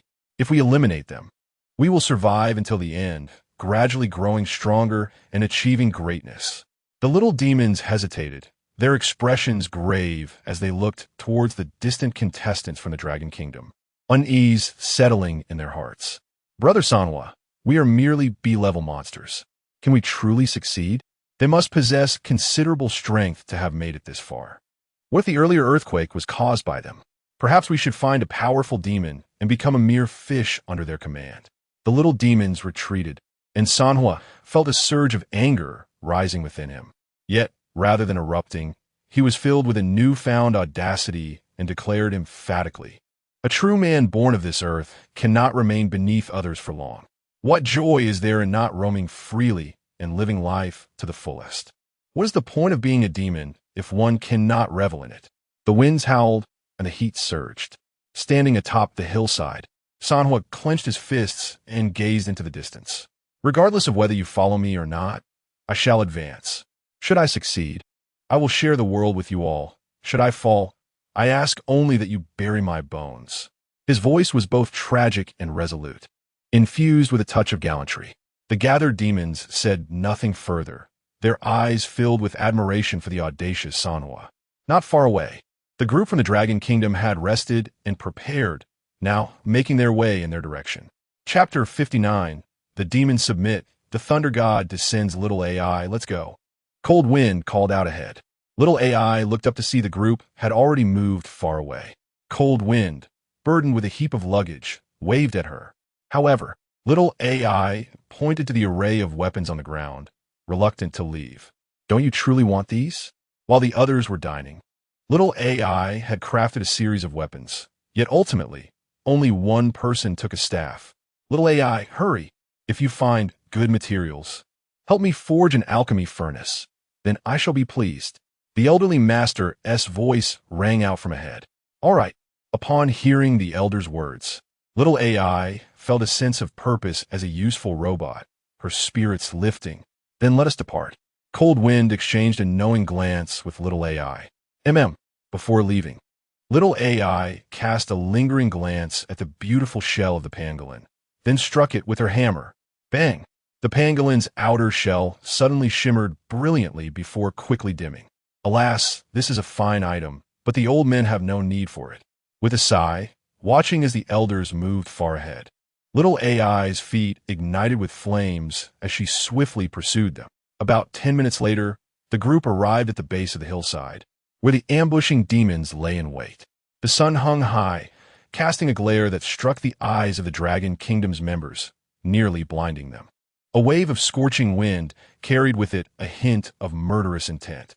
"They're coming," the old master said, stroking his beard with a faint smile. Before his words faded, a swift figure sprang from the hillside, kicking up dust beneath its feet. The leopard demon named Xuanwu was the first to charge forward. In that heartbeat, his blood seemed to boil, his body brimming with power. His gaze locked onto the aged master, the sound of rushing wind filling his ears. Success or failure hinged on this moment. Xuanwu leaped high, his claw aimed at the old master's neck, just as he seemed poised for triumph. The golden threads of energy in the old master's hands ensnared Xuanwu, and with a casual gesture, he hurled him violently to the ground. Crack! Xuanwu crashed to the ground, dust swirling around him. What? How is this possible? Xuanwu had not even discerned the old master's move before being subdued. The audience from the Dragon Kingdom erupted into laughter, their mirth echoing, as they observed the dismal record of 0 wins and 5 losses. Xuanwu, upon witnessing the elderly men, instinctively recoiled. How audacious could this little leopard be?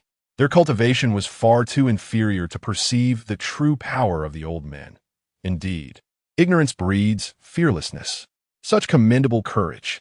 Xuanwu lay prostrate on the ground, utterly unable to rise, ensnared by a golden thread of qi that bound him firmly to the earth.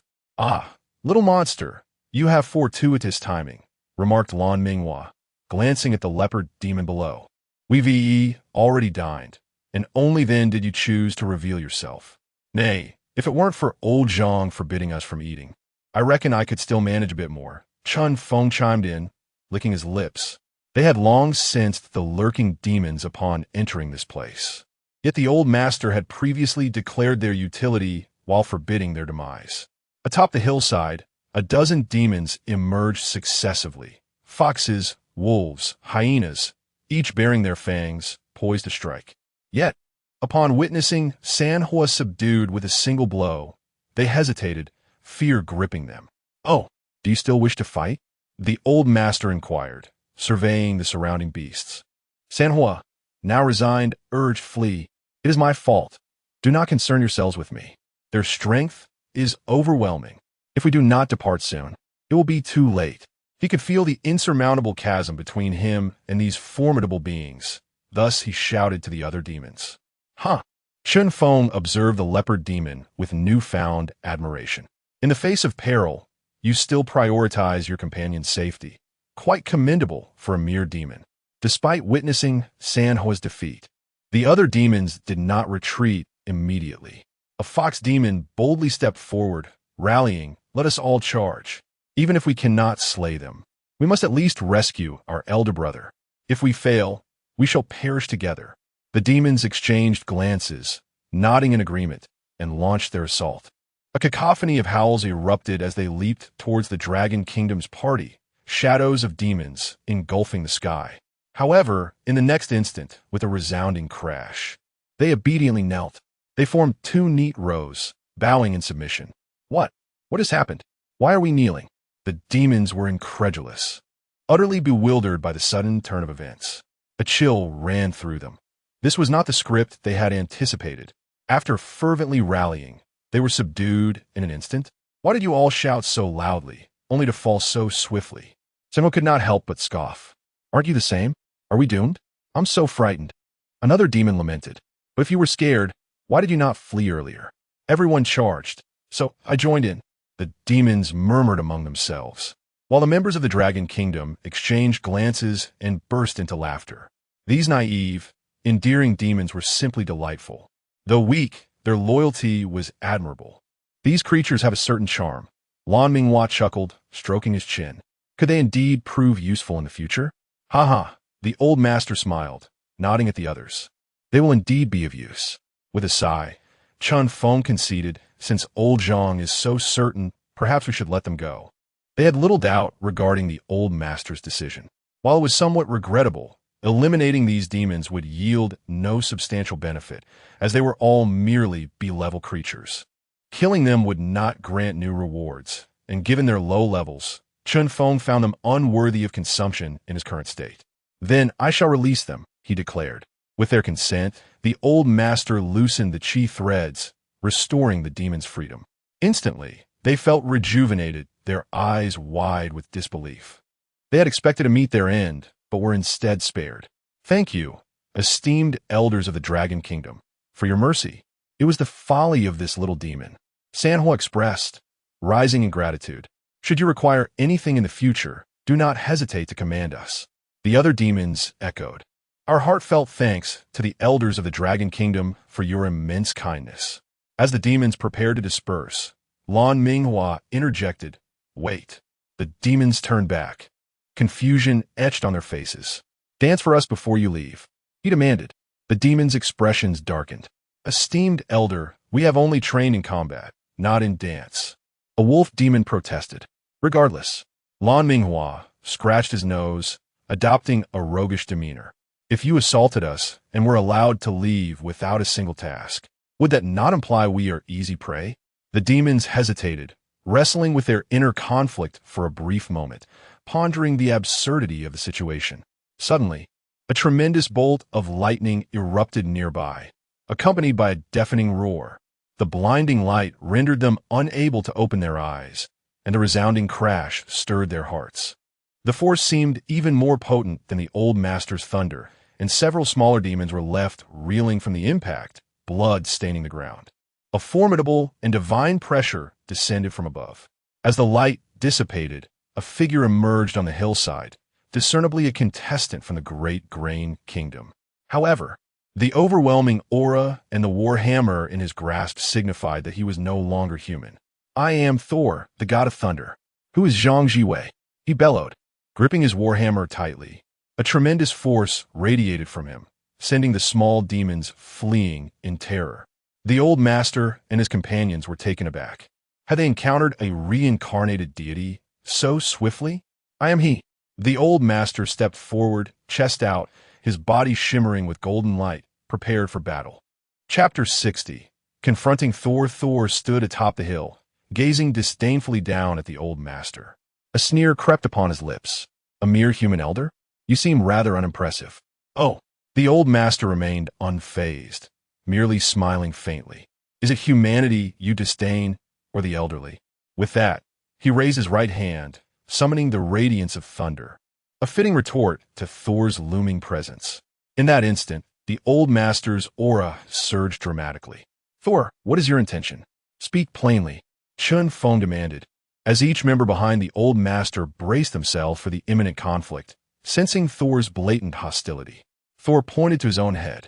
While inhabiting this body, his memories revealed that there exists a Zhang Wei in the Dragon Kingdom, one who wields the power of thunder. I simply wish to observe. With a disdainful snort, he added, however, I now harbor doubts. Can a mere human elder truly command the power of lightning? I do not believe it. As he spoke, he shook his head, his gaze filled with contempt. Boom! Before he could finish, a bolt of lightning struck down, shattering a massive boulder on the hillside. The blinding brightness forced everyone to squint. This, of course, was the old master's doing. Thor's expression darkened, clearly unsettled by the display, his demeanor shifting to one of gravity. Do you now believe? The old master inquired coolly. Thor's gaze remained locked on the old master, falling into a momentary silence, yet his aura continued to rise, electric sparks dancing around him. The atmosphere grew increasingly tense. What is happening to him? Feng queried, bewildered.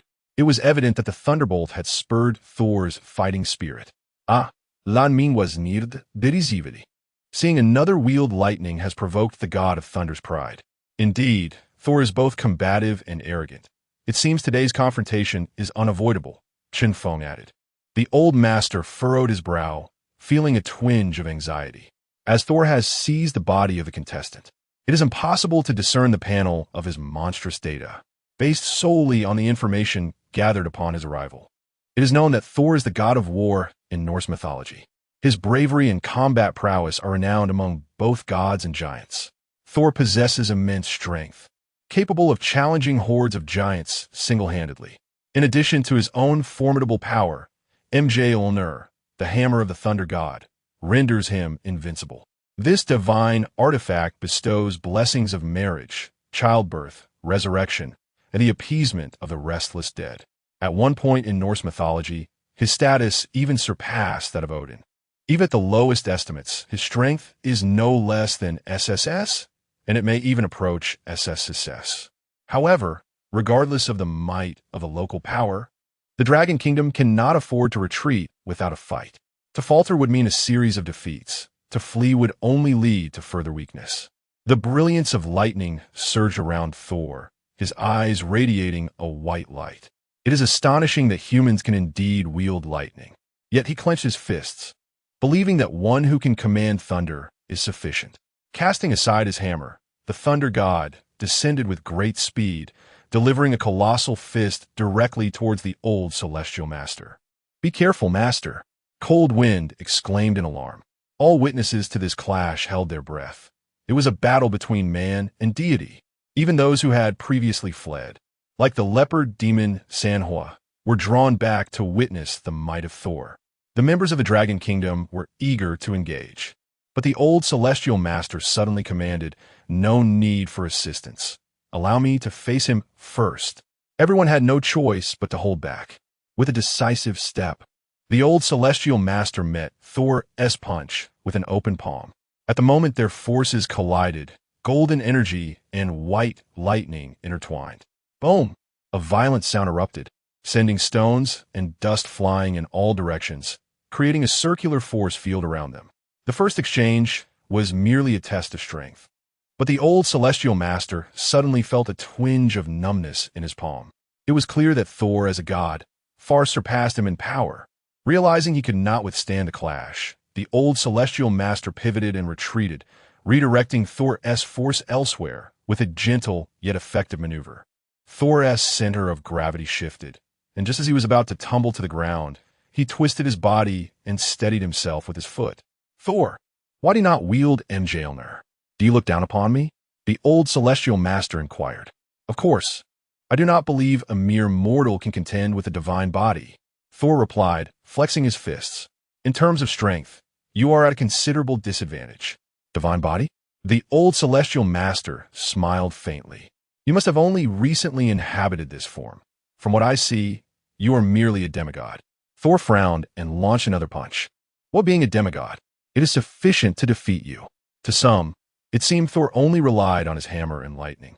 But as the god of war in Norse mythology, his martial skills were undeniably exceptional.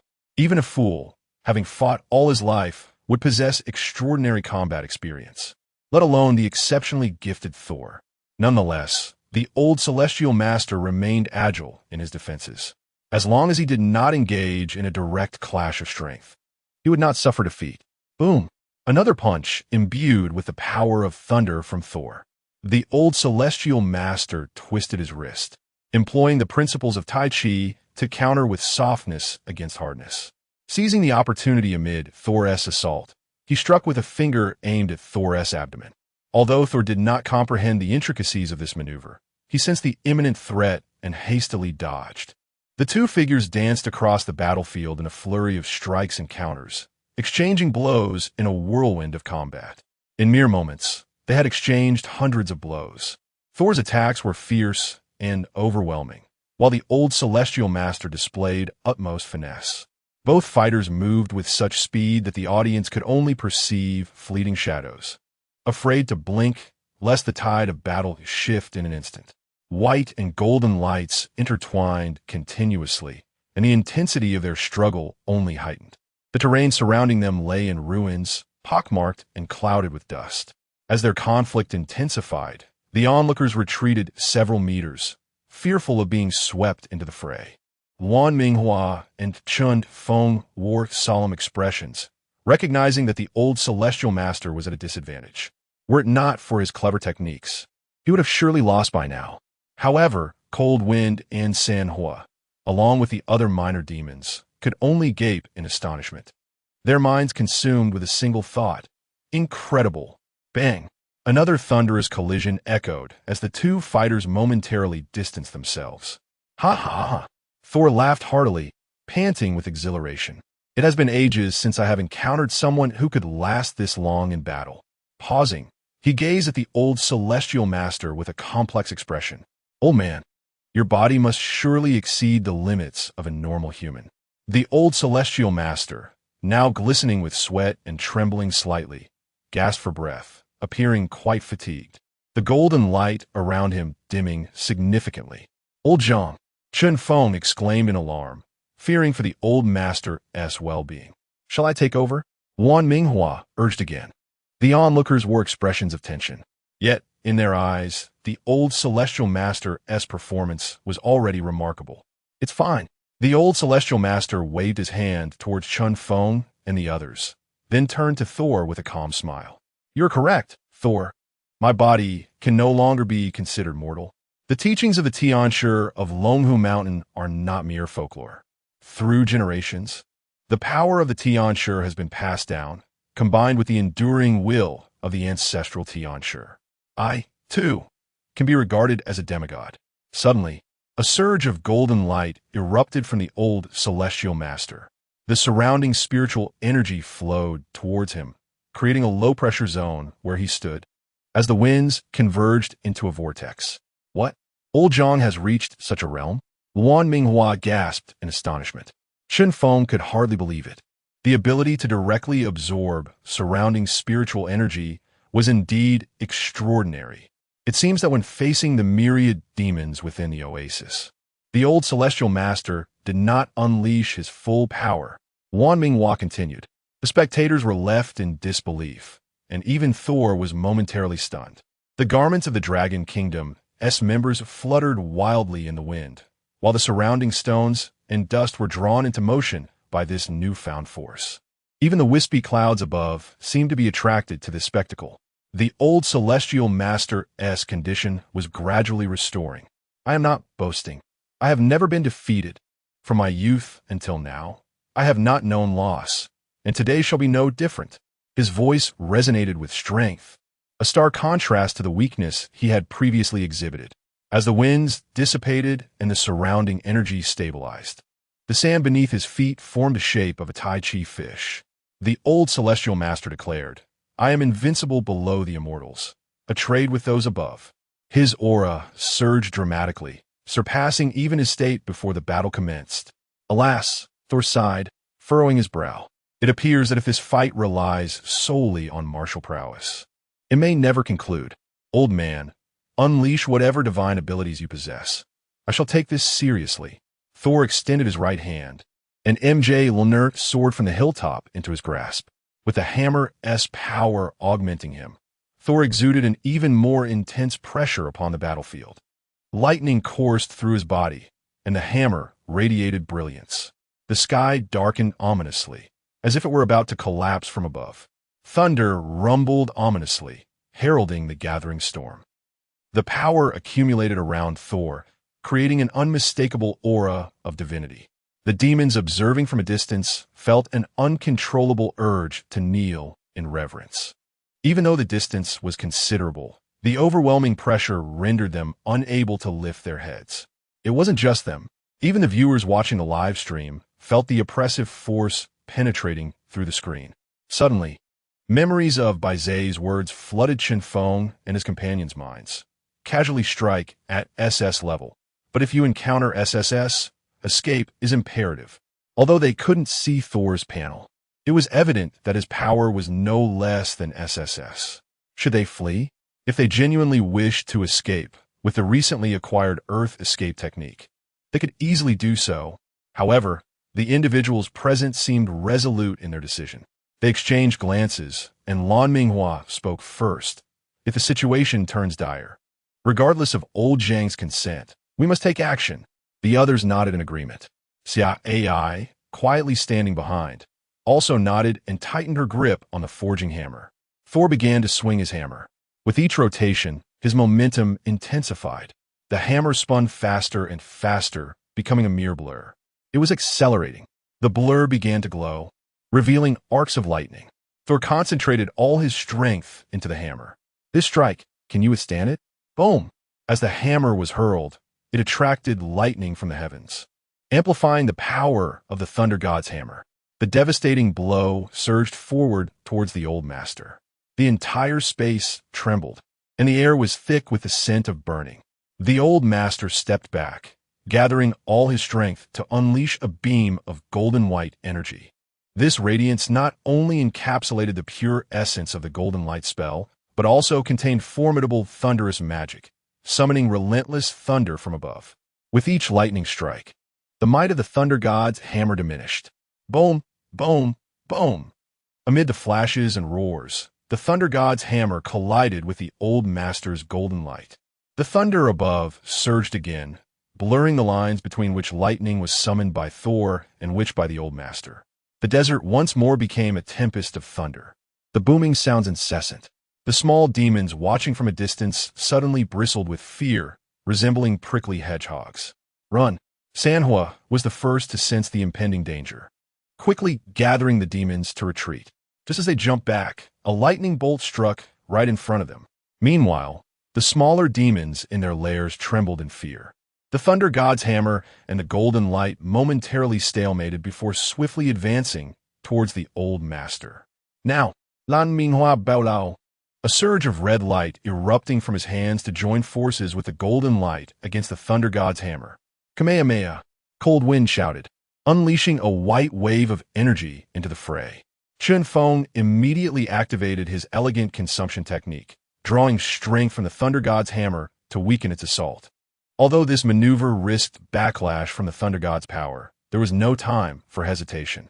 The tide of battle shifted instantly. The hammer's advance was halted and began to recoil. Continue.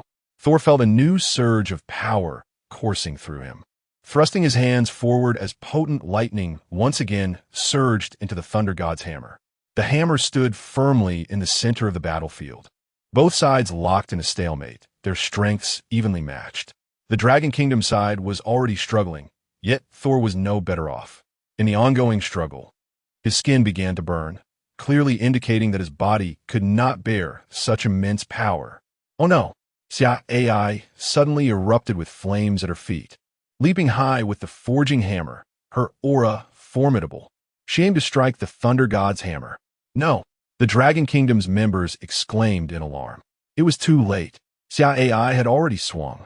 Bang! At the moment of contact between the forging hammer and the Thunder God's hammer, sparks flew. Sizzling, Xia AI convulsed, her body crackling with electricity, glowing like a massive high-voltage bulb. Oh no, oh no, oh no. In the blinding light, Xia AI's expression became increasingly manic. The clash of powers reached its climax in an instant. The Thunder God's hammer dimmed, crashing to the ground. Both Thor and the Dragon Kingdom's members were flung away. Xia AI fell as well, but her body and the forging hammer radiated with brilliance. She remained conscious yet struggled to rise. As the Thunder God's hammer was pinning her down. How could this be? Thor felt a surge of panic at that moment. He sensed he had lost his connection to the Thunder God's hammer. Kulme. He reached out, attempting to summon it back. Yet there was no response. Damn machine. What have you done? Thor roared in despair. He could not afford to lose the Thunder God's hammer. Absolutely not. Zhang Jiwei was the first to rise. Cautiously approaching the Thunder God's hammer, Thor's anxiety escalated. What was he planning? The livestream audience watched in shock. The old master stepped forward. His hand reached for the Thunder God's hammer. Was the old master really going to lift it? Unthinkable. It was common knowledge that the Thunder God's hammer could not be wielded by just anyone. To lift it required not only immense strength, but also a heart filled with absolute righteousness. And most importantly, the hammer itself had to acknowledge the wielder. No, no, no. The Dragon Kingdom cannot lift our divine hammer. Exactly, absolutely impossible. He reached out, grasping the handle, pulling with all his might. It moved. Amid the astonished gazes of countless viewers, the Thunder God's hammer stirred. In that moment, Thor's heart sank into utter despair. How could this happen? How could this happen? Thor stood frozen, murmuring to himself. The old master grasped the Thunder God's hammer. At that instant, everyone was stunned. The Thunder God's hammer was an unequivocal divine weapon. Yet, the next moment, the old master carelessly tossed the Thunder God's hammer aside, as if discarding trash. The expressions on everyone's faces darkened. Is this a joke? The Thunder God's hammer was rejected? The old master bent down, lifting the glowing Xia AI, tapping her head gently. Hey, little one, are you all right? Xia AI's expression still twitched, yet her voice was filled with excitement. I'm fine. It just feels so exhilarating, maybe a bit too much. Ha ha ha ha. The members of the Dragon Kingdom all wore smiles. At that moment, Thor finally sensed the connection with the Thunder God's hammer return, reaching out once more. Buzz. The Thunder God's hammer flew back, but when Thor gripped it, he felt its power was noticeably diminished. What have you done to my hammer? Thor caressed his beloved weapon with sorrow, suddenly erupting in rage. Old man of the Dragon Kingdom, come and fight again. Sighing, the old master tossed Xia AI back to the group. Lan Minghua quickly caught her with steady hands. If you wish to fight, then let it be. The old master radiated golden light once more. Both sides resumed their standoff, the thunder continuing to roar. Just then, a figure appeared in the sky above. Oh, this place is quite lively. Everyone looked up, and there, hovering in midair, was none other than Black Superman. Chapter 61. An even more terrifying foe, the arrival of Black Superman, stunned everyone. The two parties, on the verge of battle, had no choice but to pause. In that fleeting moment, the winds and thunder ceased, and the desert regained a brief tranquility. Yet, the heaviness in the air intensified, each faction scrutinizing the others. None daring to make a move. Black Superman's face revealed no emotion. No one knew his intentions. Why does this person look so familiar? Feng stared at Black Superman, suddenly struck by a realization. He soared into the air, casting a slight smile at the Dark Superman. Ah, isn't this Mr. Superman? It's been a few days. How is it that you've tanned so much that I hardly recognized you? The Dark Superman, momentarily speechless, shot Feng a few exasperated glances. You can call me Dark Superman. The audience in the live stream erupted in laughter. Are you blind, Feng? This isn't just a tan. It's like he has transformed into a completely different person. I was truly a loss for words. If one were to say his eyesight was poor, He could still recognize this was Superman. Yet if his eyesight was good, he claimed Superman was merely tanned. It seemed the dark Superman was on the verge of retaliating against Chen Feng. If I were in his shoes, I would likely have lost my patience as well. Chen Feng paused, scratching his head. So, are you Superman or not? Yes and no. In any case, I am different now. The dark Superman hesitated for a moment, then suddenly snapped, for heaven's sake, can we stop dwelling on this issue? After saying this, he turned his gaze away from Chen Feng. A few individuals on the ground grew tense. So this was the combat prowess inherited from America? Dark Superman, what brings you here? Son inquiret impatiente.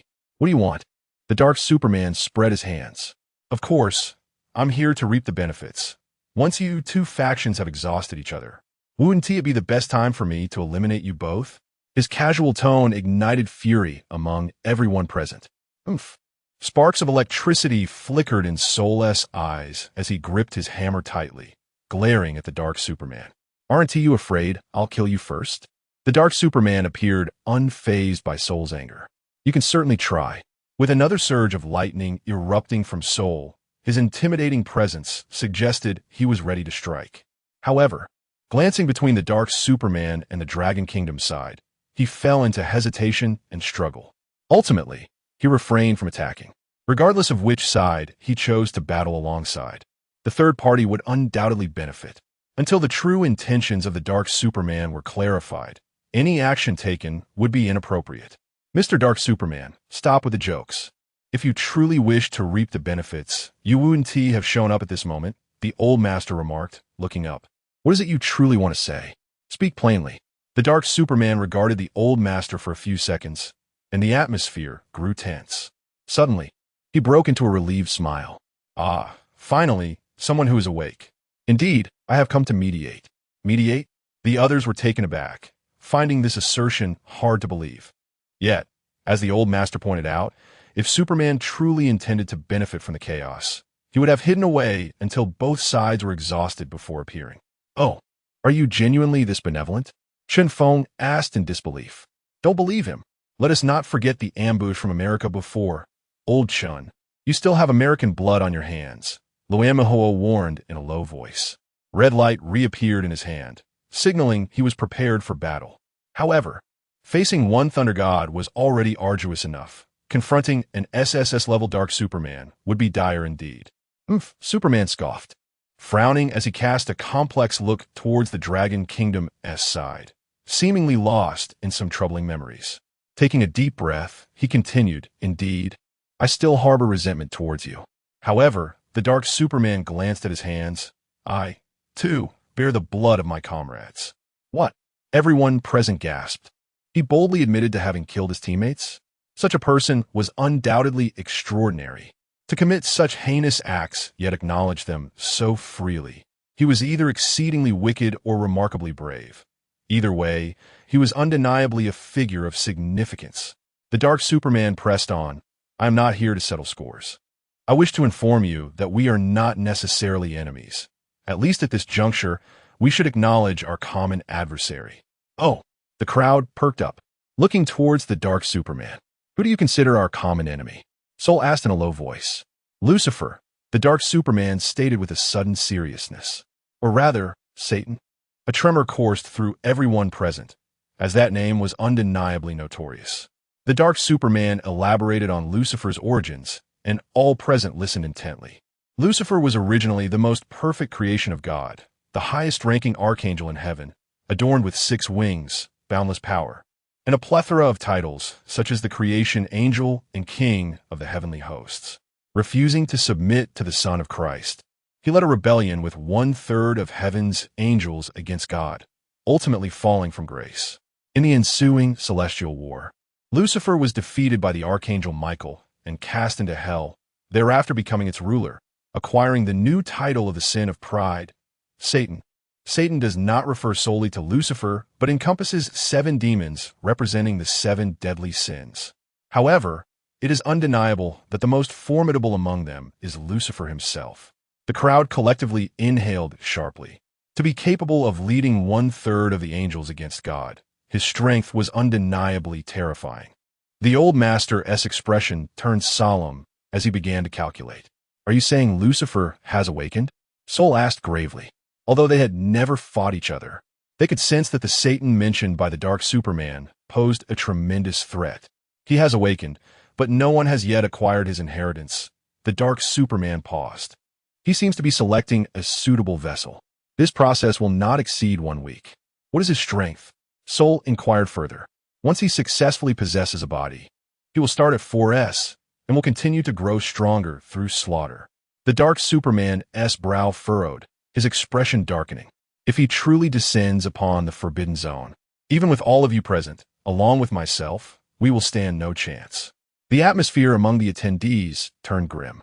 The gap between 2S and 3S was already like a chasm, and for Lucifer to start at 4S and be capable of growth was nothing short of catastrophic.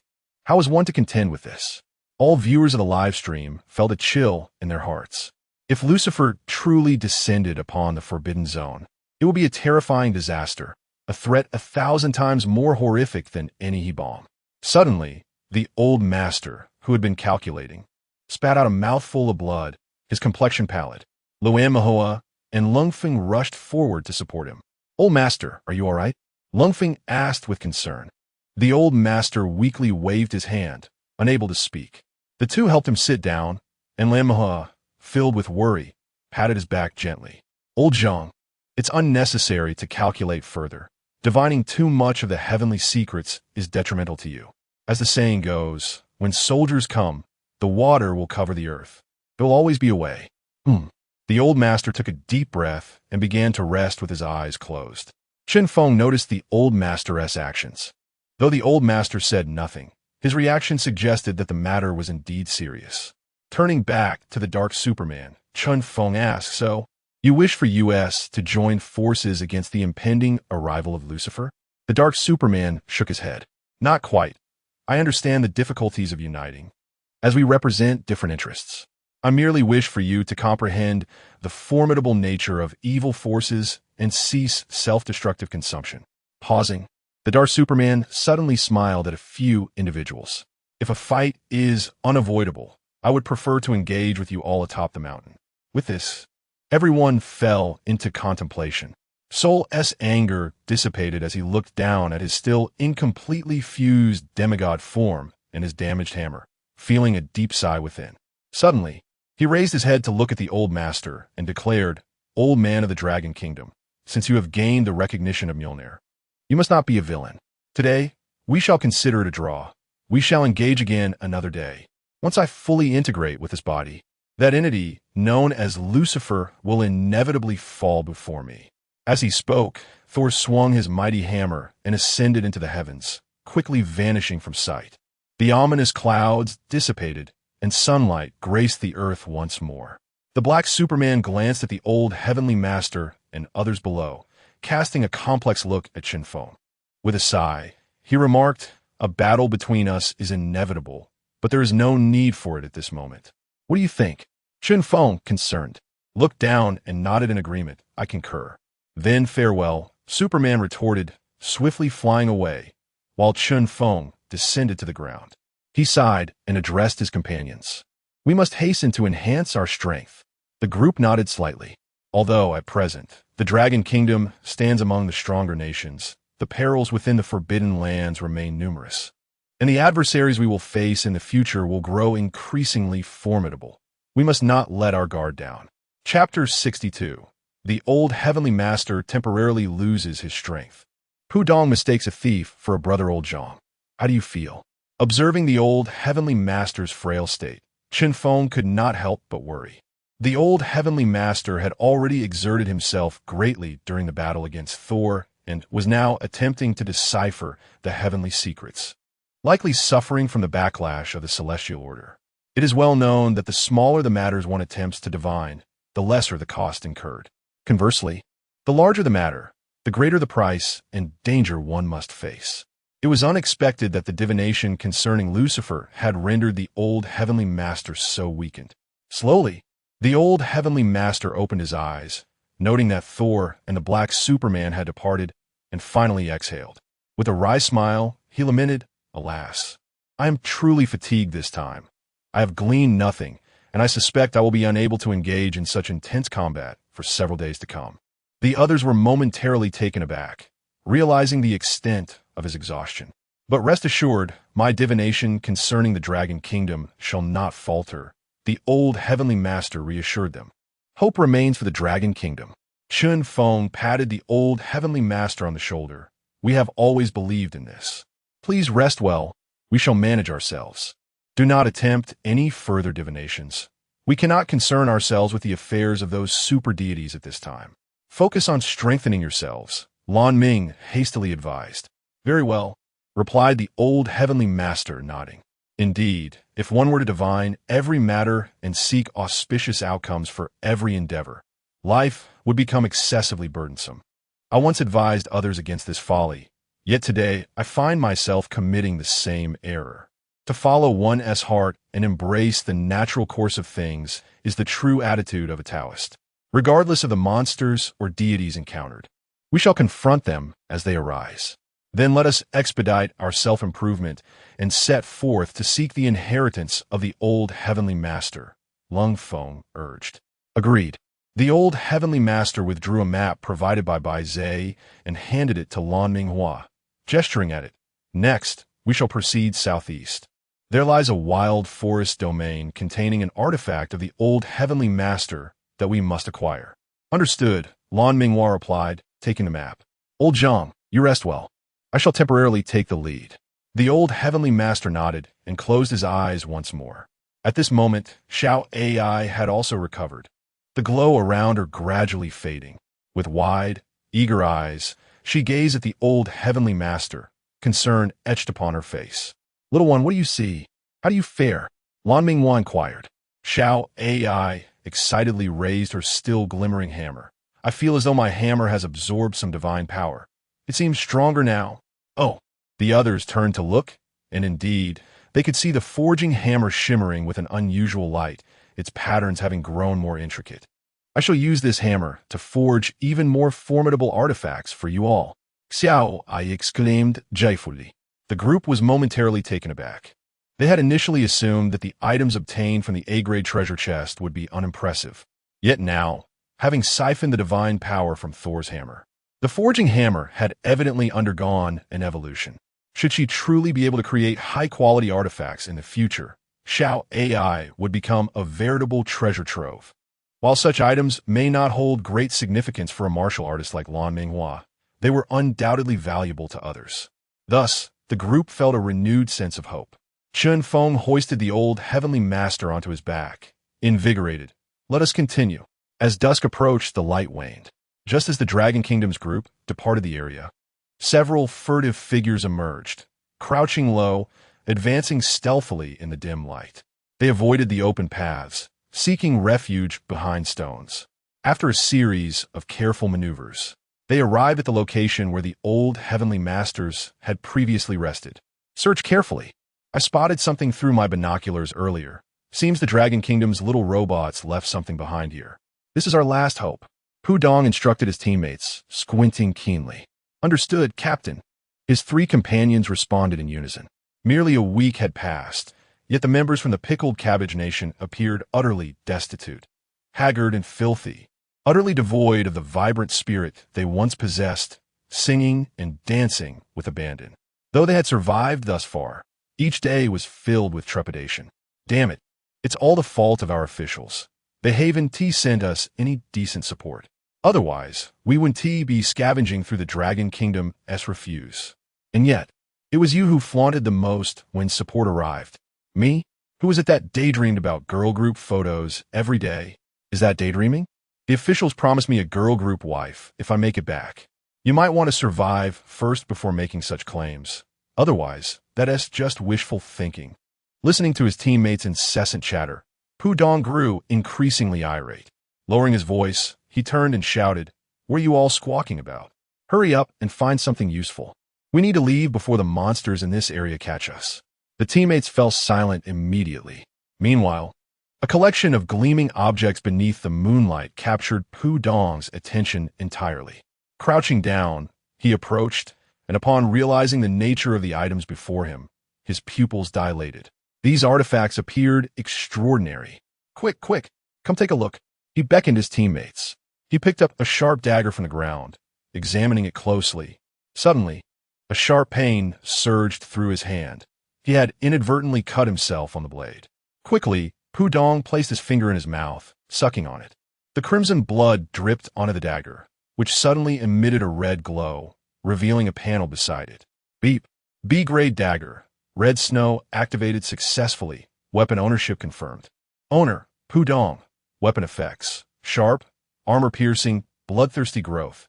Note, this weapon can easily penetrate standard B-grade defenses and will gain enhancements through successful kills. Is this truly a tool capable of combating B-grade monsters? Pudong and his companions were filled with exhilaration. Let me try as well. With so many weapons here, we struck it rich. With both offense and defense, This is far better than the support from the officials. Wonderful.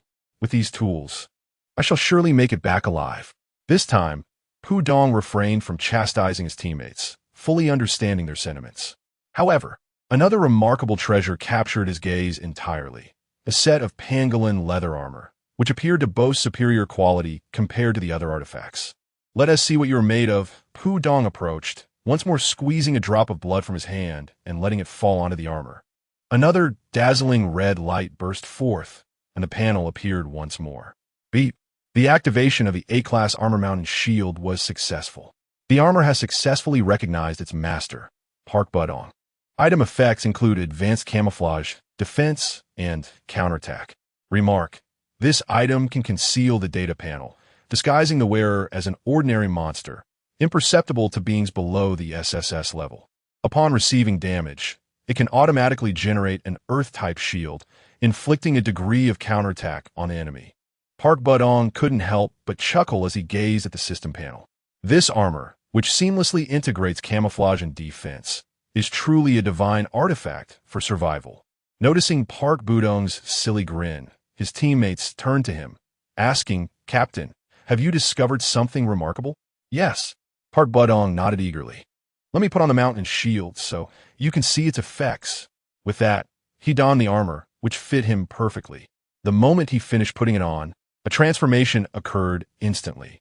His teammates widened their eyes in astonishment. Wow, there's no sign of flaw at all. It has automatically disguised the captain as a pangolin monster. If not for the captain's prior warning, I would have doubted this was merely a human-shaped pangolin. It's completely unrecognizable. It even comes with an all-over makeup effect. If he participated in a cosplay event, it would surely cause quite a stir. Hearing their comments, Park Budong felt quite pleased with the camouflage effect.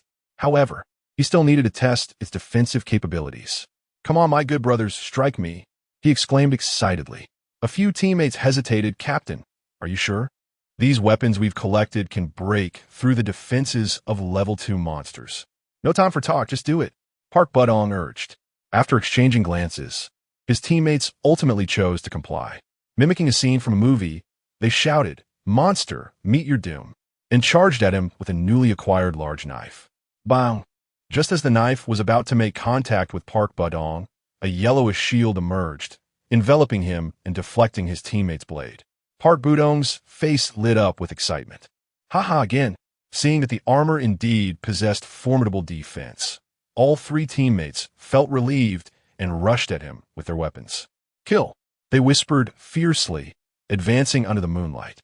However, this time, their weapons never had the chance to touch Park Budong. A series of swift sounds echoed. Blood. Crimson droplets splattered before Park Budong's eyes. Soaring high into the air, the world fell silent at that moment. Blood stained Park Budong's face, sticky and slightly metallic, yet oddly sweet. In that instant, his heart felt as if it had been clenched tightly. His pupils dilated in shock, utterly frozen. Three teammates fell simultaneously. In the blink of an eye, they perished before Park Budong's very eyes. Without a hint of warning, without a shred of hesitation, a leopard demon suddenly appeared in his world, claiming the lives of three companions. For a moment, he was at a loss for how to react. Should he flee? Scream? Resist? The leopard demon turned its head, its three fiery tufts of red fur strikingly vivid. As Park Budong contemplated his next move, the demon spoke first. "Hey, little brother, are you all right?" The leopard demon, affectionately patting Park Budong's shoulder, continued, "These humans are dead now. No need to worry. You're safe." Huh? Park Budong's fists clenched tightly, tears streaming down his cheeks. His emotions were a tumultuous mix. The bad news was that all 3 teammates were dead. The good news was that the enemy had not recognized him at all. This little demon is quite rude. Saved, and yet doesn't he even say thanks? A sultry voice rang out as a fox demon, accompanied by several smaller demons, approached from all directions. "It's over. If they discover I'm actually human, I'm surely doomed," Park Budong thought inwardly. Thank you," he stammered, his tears flowing as he spoke numbly. Thanking the enemy after his teammates were slain? It sounded absurd, yet he had no other choice. He was the last hope of the Kimchi nation. He could not afford to die. "Little pangolin brother, from now on, you can call me Big Brother, and I'll protect you." The leopard demon, with a familiar air, draped an arm around Park Budong's shoulders. "Our band will surely become renowned big demons in the future." Ha! The demon's laughter echoed through the moonlit night with great pride, while Park Budong's face twisted in disbelief, feeling utterly hopeless. "Ha ha ha! Damn it! Can someone please tell me what I should do now? I'm in desperate need." Before he could react, the leopard demon and its companions, having absorbed the fortune of the Kimchi nation, immediately leveled up. The leopard demon ascended to S-class, while the other small demons reached A-class. Park Budong felt even more despair. Chapter 63. The Ambition of the Leopard Demon, Park Budong's Dilemma. A cold, mechanical voice announced, 3 contestants from the Kimchi nation have perished, and 30% of the population will be erased. As the chilling words appeared in blue text against the sky, millions of lives vanished from the world.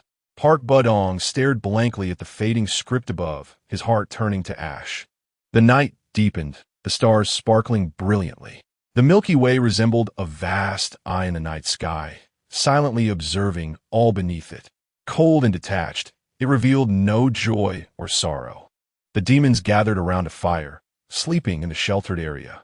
Park Budong continued to gaze at the night sky, tears falling silently. He could no longer discern the scenery above, as his vision was blurred by tears. His mind was flooded with images of his teammates being slaughtered. Crimson blood, desperate eyes, shattered bodies, and the enemy's claws. All of this detonated within his mind like an endless barrage of powerful nuclear bombs. Yet, he lacked the courage to cry out. The enemies were sleeping right beside him. Looking at the demons now slumbering around him, Park Budong's thoughts spiraled once more. Why didn't he dare seek vengeance for his fallen comrades? Even when his teammates were slain, he had secretly rejoiced at having escaped the same fate. How pitiful, how shameful. As these thoughts swirled in his mind, Park Budong clenched his fists and quietly placed his hand on the newly acquired dagger, red snow. The evening breeze rustled, tightening the hearts of countless spectators from the Kimchi nation. Surely, Park Budong must be contemplating revenge for his teammates, right? Isn't that the least he could do? Our contestants and citizens were slaughtered by these monsters. But look closely. Those who gained the national fortune have evidently leveled up. A bunch of A-classes and 1 S-class. How can we fight against that? I don't support seeking revenge now. If he falls, the Kimchi nation is doomed. But must we really let our contestant recognize the murderers as brothers? Isn't that humiliating? Better to feel shame than to die. You all lack backbone. If it were me, I would seek revenge. I would rather die than drink with the killer of my comrades. Sighing, honestly, I no longer know what to say. Regardless of Park Budong's choice, I will support him. Within the forbidden ground, red snow was drawn. After a long struggle of hesitation, Park Budong finally rose. The enemy lay beside him, breathing evenly in deep slumber. Though their levels were Park Budong, taken aback, hastily concealed his dagger and turned around, only to find the leopard demon known as Sanhoro lazily staring at him. Yes, Park Budong replied, his heart racing. The murderous aura that had enveloped him dissipated in an instant. If he were to confront an S-rank demon beast, he would undoubtedly stand no chance. All he could do now was pray that Sanhua had not discerned his intentions. Brother, you're still awake? Park Budong awkwardly smiled and continued. Sanhua nodded, then gestured for Park Budong to sit beside him. Park Budong felt a shiver run down his spine. yet he obediently complied. Sanhua lounged against a massive rock, occasionally poking the fire with a stick in his hand. "Hey, Armadillo brother, you haven't told us your name yet." Sanhua turned to Park Budong, concern filling his eyes. I am Budong." The nights in the Gobi Desert were rather cold, and Park Budong stretched his hands toward the fire for warmth. "Do you not have companions?" Sanhua inquired. Park Budong's expression stiffened momentarily, tears uncontrollably spilling down his cheeks. "Yes, but they're all gone." His voice choked, overwhelmed by sorrow. Sanhua's expression shifted slightly, a momentary shock crossing his face, followed by a look of sympathy for Park Budong. "Alas, how pitiful!" Sanhua clenched his fists, his eyes flashing with anger. "Wretched humans, how could they have slaughtered all your companions?" Suddenly, Sanhua sighed again, lamenting, "If only we had met earlier, we could have saved your companions." Park Budong gazed at the gentle Sanhua, his expression complex. Internally, he scoffed. "What do you mean? Wureshomuns? Aren't you the ones responsible for such atrocities? If we had met sooner, perhaps we would have met our end sooner, too. It was not some wretched human who killed my companions. It was you lot. Why utter such righteous words after committing such heinous acts? I can no longer discern who the true villain is." Despite the multitude of grievances bubbling within him, Park Budong restrained himself and said nothing. After all, the most crucial matter at this moment was to conceal his identity. The perceptive Sanhua noticed Park Budong's hesitation and patted his shoulder. "Budong, do you wish to say something? Do not hesitate. Although we have only just met, if you have any requests, I can certainly oblige." "Brother, speak freely? Agree to anything?" Sanhua South's words momentarily stunned Park Budong. His eyes glistened with tears, an unfamiliar feeling surging within him. The leopard demon before him was so generous, sincere, innocent, and gentle. If he were not a demon, if he had not slain his comrades, one could not deny that having such a demon brother would be quite pleasant. "Brother, why must humans and demons engage in mutual slaughter?" Park Budong asked, lowering his head before the fire, his voice weary. "To grow stronger." Sanhua's excitement was palpable at the mention of this topic as he opened up. "Humans kill us to gain power and rewards to become stronger. We kill humans to seize their fortune, also to become stronger. This world is cruel. One must either grow strong or perish. The weak have little space to survive. If one does not strive to become stronger, others will trample upon you, deciding your fate at will. In such a case, must we bow our heads to the strong and plead for mercy, begging them not to harm the weak? No, we cannot place our hope in others' compassion. We must become strong enough to be unassailable." Just like Sanhua paused, suddenly recalling the incident earlier when a contestant from the Dragon Nation spared him. He hesitated, the remaining harsh words stuck in his throat, and instead calmly stirred the fire before him. It felt somewhat embarrassing to speak of strength after being spared. Park Budong, confused by Sanhua's abrupt topic shift, glanced at him, sensing that the demon was more complex than he had initially thought. Nevertheless, he wholeheartedly agreed with Sanhua's sentiments. Thus, he buried his head lower, acknowledging, "Indeed, it is my weakness that has led to this."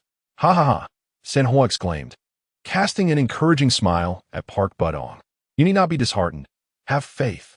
Though we are not particularly strong yet, I have a premonition that we shall grow stronger. We, as a group, will surely become renowned great demons. Soon, we will have our own lair, and perhaps even our own cities and territories. We will no longer worry about being bullied or hunted. I will lead the bravest warriors to stand alongside the heroes of the world, while you, the weaker demons, can live carefree under my protection. Ha ha, though this may sound rather naive, we are demons after all, and we must have dreams. Have we not already taken a significant step toward our dreams today? We shall undoubtedly grow better.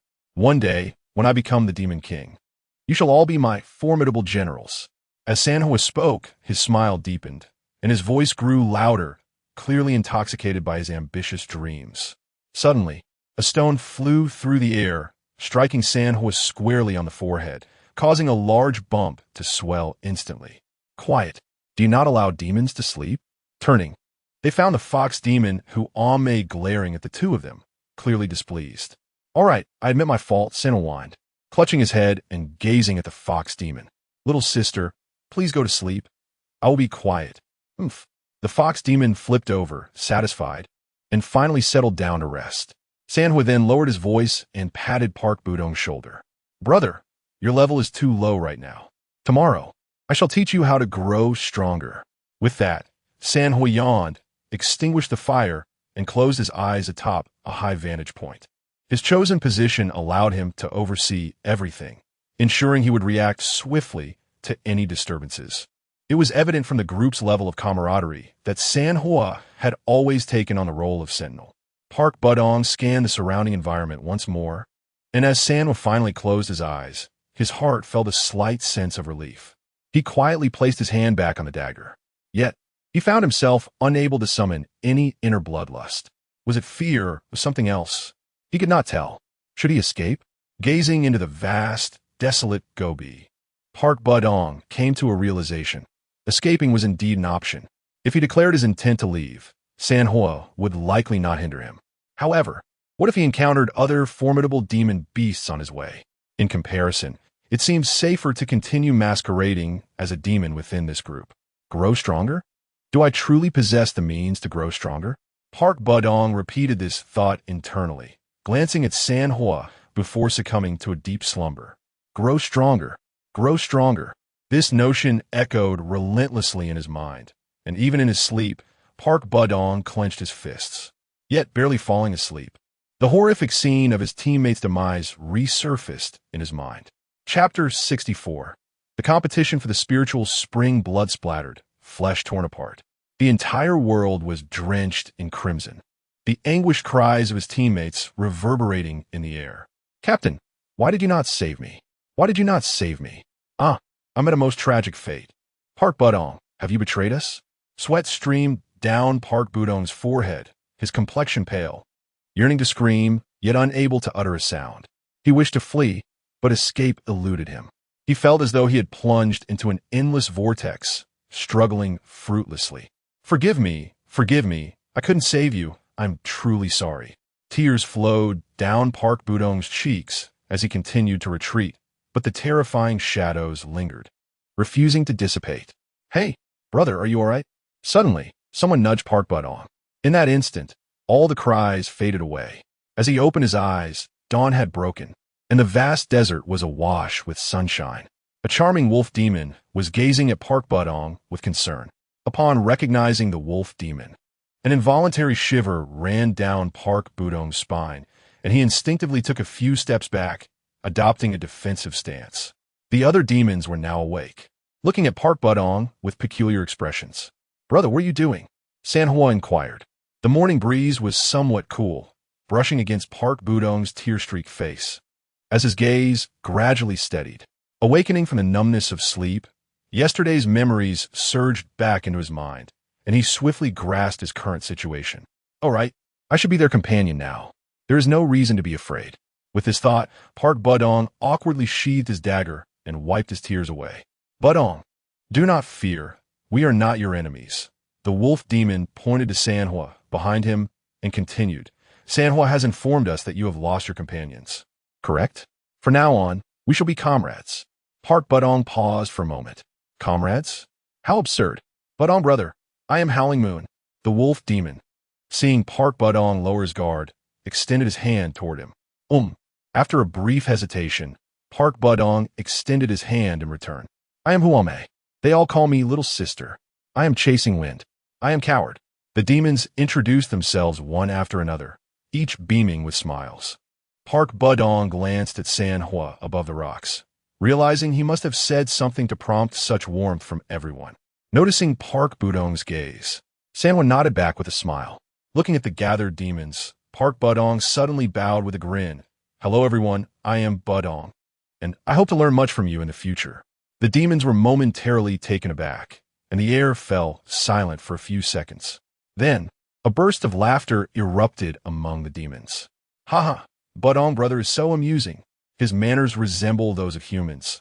Let us learn more from him. Haha. It was the first time they had encountered such a polite and courteous demon.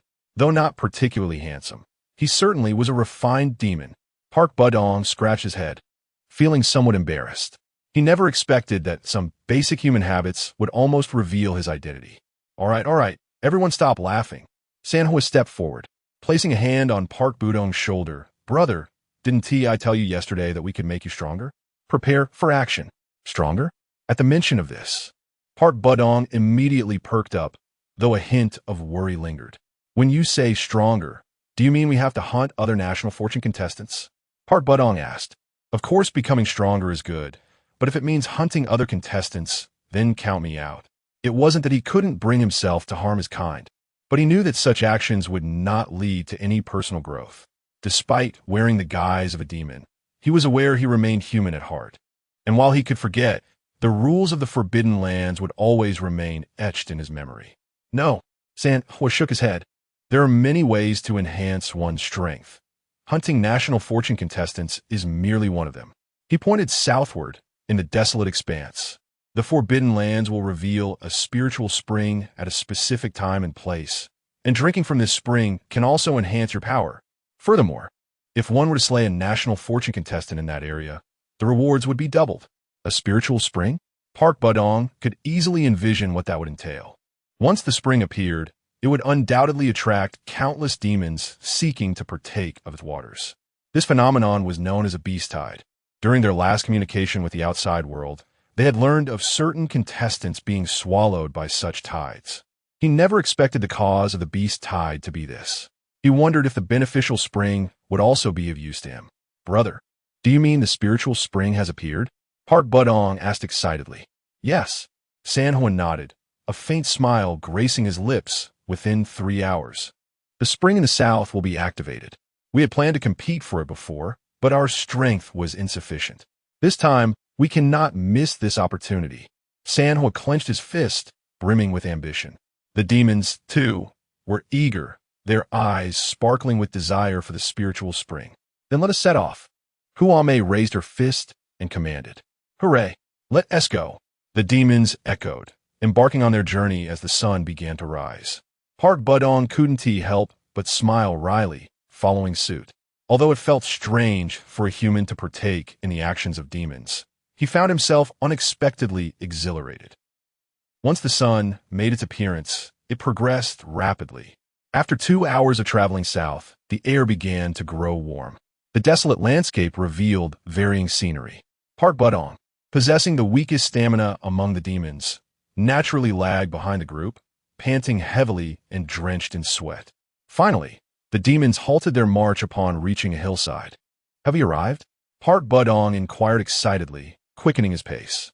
Indeed, the wolf demon named Howling Moon extended his hand, pulling Park Budong up from below. Upon joining the others, Park Budong was utterly astounded by the sight before him. From the elevated vantage point, he beheld an expansive gathering space, teeming with countless small demons. It was impossible to count them all, a sea of heads stretching as far as the eye could see, the spectacle rivaling that of a grand battle. In the midst of the multitude, a circular barrier obstructed their path, and at the center of this vast circular barrier lay the spiritual spring Sanhua had mentioned. Heavens, there are so many demons. Park Budong's legs grew weak, his heart racing. If I were to be discovered as a human here, what a dreadful fate would await me. Fear not, brother. Sanhua stood atop the hill, brimming with confidence. This time, we shall surely seize it. We are no longer the same as before. The small demons rallied behind Sanhua, their spirits high. In that moment, he resembled a general commanding vast armies. Park Budong felt a surge of confidence and began to hold his breath in anticipation.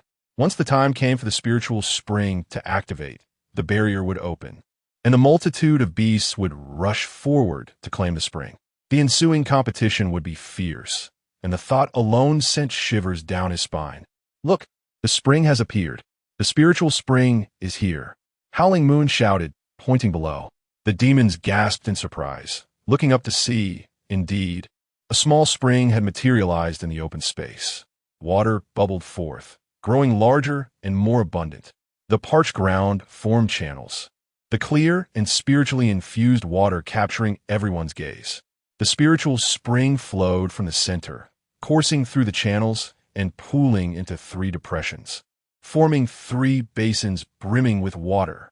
Suddenly, numbers appeared on the transparent barrier. 10, 9, 8, 7. The countdown echoed, each second intensifying the thirst of countless beasts, eager to leap forth. All the creatures resembled athletes poised for the starting gun, ready to surge ahead at the final signal. We must remember, the spiritual spring cannot be taken away, so when the opportunity arises, we must drink deeply. Sanhua gazed below, speaking rapidly, aware that he was the weakest among us, keenly observing his position to ensure every companion could partake of the spring. Nods of agreement rippled through the assembled beasts. 3, 2, 1. The countdown concluded, and the barrier shattered. An avalanche of beasts surged downward, racing with fervor. Follow me, Sanhua bellowed, transforming into his leopard demon form, charging down the mountainside. Having ascended to an S-rank beast, his physique expanded significantly, flames enveloping him in a majestic display of power. The smaller demons trailed behind, propelled by his commanding presence. Stand Azida, Sanhor roared, clawing ahead, unleashing a fiery gale that cleared the path. The lesser demons, mere A and B rank, could not withstand his might and readily yielded, allowing the throng to race toward the nearest spiritual spring. The atmosphere crackled with excitement as all creatures vied for position. Yet, Pubu Dong found himself faltering, his chance to grow stronger slipping away. On the verge of being left behind, he suddenly heard a familiar voice. Come here. A massive hand grasped him, hoisting him onto its back. It was Hao Yu, the adorable wolf demon. Hao Yu sprinted alongside Sanhua, with companions flanking them in a perfect formation, unyielding and orderly. They arrived.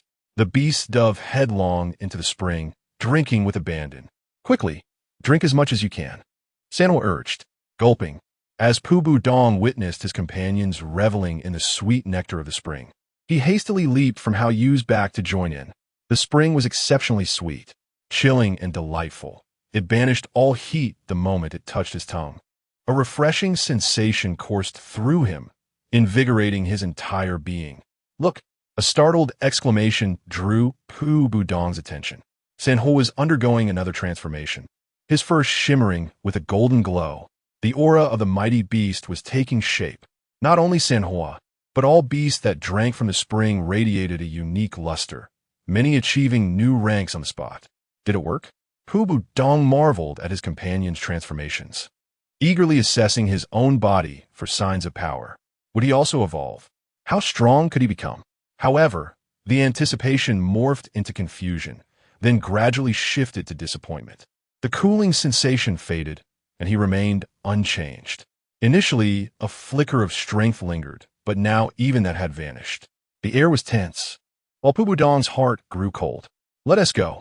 If we don't hurry, we'll be overwhelmed. Sanhua commanded again. A horde of beasts surged from above, trampling everything in their path. In their desperation for the spring's nectar, many began unleashing devastating spells, turning on one another in chaos. Retreat. Sanhua led the charge, carving a path for his companions amidst the turmoil. Deflated, Pubu Dong sank into despair, contemplating surrendering to fate. Should he simply give up and accept death? After all, he could not grow stronger nor avenge his fallen friends. Just as he hesitated, another hand reached for him. It was Hao Yu once more. Why are you dawdling? If you don't follow Sanhua, you won't even know how you died. Hao Yu scolded, urgency lacing his tone. The silhouettes of beasts whirled around them, various spells dazzling the air. Pubu Dong froze momentarily, tears streaming down his cheeks. Perhaps, he thought, he should have perished long ago. He choked on his words. When my comrades fell, I should have died with them. What? Hao Yu gasped, turning to face Pubu Dong. He sighed deeply, then unsheathed the dagger named Red Snow. From the moment you killed my comrades, I should have fought back. With a fierce swing, he plunged the blade into Hao Yu's neck. Blood erupted forth. Hao Yu's eyes widened in shock and despair, but it was too late for a cry. His body was soon engulfed by the surging tide of beasts. Ding! Congratulations to the contestant from Pickled Cabbage Nation for slaying an A-rank beast. Awarded A-rank first kill bonus. Contestant gains 200 agility and stamina, while citizens receive 100 agility and stamina. As the announcement echoed from the heavens, Pubu Dong felt a surge of power within him. This was the very method he sought to become stronger. A faint smile graced his lips as a daring plan took shape in his mind. The tide of beasts raged, a cacophony of slaughter below. The spiritual spring had long been drained, yet the sounds of howls, explosions, trampling, and carnage persisted. An SS-rank beast wreaked havoc at the center of the battlefield, leaving devastation in its wake. Sanhua and his small group had escaped the chaos, anxiously peering down at the turmoil. Hao Yu and Budong seemed to be missing, Hui Mei lamented. A chilling wind swept through, each of them clad in sorrow. Let us go. We prepared ourselves for this outcome from the start. Hui Mei consoled Sanhua. Let's wait a bit longer. I'm afraid if they emerge. They want to find us, Sanhua replied, reluctant to turn away from the slope. The group fell silent, acutely aware of the slim chances of survival for their two companions. Suddenly, a creature pointed into the distance, exclaiming, "Over there!" The others followed the gesture, spotting a figure stained with blood emerging from the chaos. It was Pubu Dong, blood-covered and head-bowed. He dared not meet Sanhua's gaze. "Be brother, Hao Yu." Pubu Dong faltered, tears welling. "Hao Yu. Didn't he make it out while saving me?" He collapsed, weeping heart-wrenchingly. "I'm so sorry, brother. It's all my fault. If not for me, he would still be alive." The group froze, though they had steeled themselves for this moment. Tears still flowed. "It's all right, Budong. What matters is that you've returned." Sanhua soothed, patting his back. Nodding through his tears, Pubu Dong continued to sob. "Given the circumstances, brothers, we must move on." Sanhua sighed and turned, leading the group away from the slope. "All right, brother." Pubu Dong wiped his tears. Rising to his feet, gripping his dagger tightly. A sly smile, Feng gazed at the swirling clouds on the horizon, unable to suppress a sigh. "It matters not. We have finally arrived here." And Emming, who folded the map and surveyed the eerie expanse of desolate woods before them. What lay ahead was a forest of peculiar nature, dark, with gnarled and lifeless branches that appeared almost ghostly in their terror. There were no leaves, no grass, no signs of life. The grotesque trees seemed to exist solely to instill fear, embodying the very essence of haunting. "Let's proceed." And Ing, who signaled to the group with a glance. The chilling wind sent a shiver down Coldwind's spine as he hesitated. Is it wise for us to intrude upon another's domain? What if there are deities akin to Baizé within? "Ah, you speak true." And Ing, who suddenly grew serious, nodding in agreement. "We should indeed announce our presence." With that, he raised his hand. In an instant, a formidable wave of crimson energy surged toward the depths of the forest. Boom! The sound of trees collapsing echoed. The earth quaked, and a terrifying scar marred the ground. In the aftermath of the deafening noise, a scene of utter ruin lay before them. "Little monsters, your Grandmaster Hua has arrived. Hand over the treasure." Ing, who bellowed. Chapter 65. The monsters of the wilderness, the cacophony of falling trees filled the air, rendering the already unkempt forest even more chaotic. From deep within the woods, the sounds of commotion arose, creatures fleeing in panic. The expressions of the group darkened immediately. "Grandmaster Hua, is this truly your method of greeting?" Cold Wind exclaimed, pointing at the wreckage before them. "Is this how you announce your arrival?" Dealing with monsters does not necessitate such formality. And Ing, who scoffed, picking his nose as he glanced at Feng. "Right, old Chen, watch your mouth." Feng delivered a sharp rap on and Ing, whose head. "Do you realize you've scared away all my ingredients?" And Mng winced, Tikunabak. He had expected Feng to side with him, but instead, he was reprimanded. Rolling his eyes, he retorted, "Old Chen, enough already. All you ever think about is food. Can you consider anything else? I've already told you. I pursue the path of enlightenment through culinary delights, so, of course, I must eat." Feng shot back defiantly. "Then go catch your own." And Mng usnaped. "If you fail, don't blame me for your shortcomings. You understand the concept of startling the snake in the grass, do you not?" "Do I not? What is it to you? Perhaps you could enlighten me?" Their argument escalated, growing louder and more intense. Can they really be bickering over this? Cold Wind stood bewildered, feeling a headache brewing. This was the first time he had witnessed such a dispute since entering the Forbidden Land, and it was astonishing that it stemmed from such a trivial matter. Moreover, it seemed neither of the two was in the right. Approaching them might only result in receiving a beating. "Old Master, perhaps you could intervene?" Cold Wind suggested, stepping forward. Though the Old Master had temporarily lost his combat prowess, his status within the group remained high. If anyone could mediate between the two, it was him. With a gentle smile, the Old Master remained unperturbed. "Let them quarrel. We shall proceed. Is that truly advisable?" Cold Wind inquired. What issues could they possibly have? The Old Master continued walking.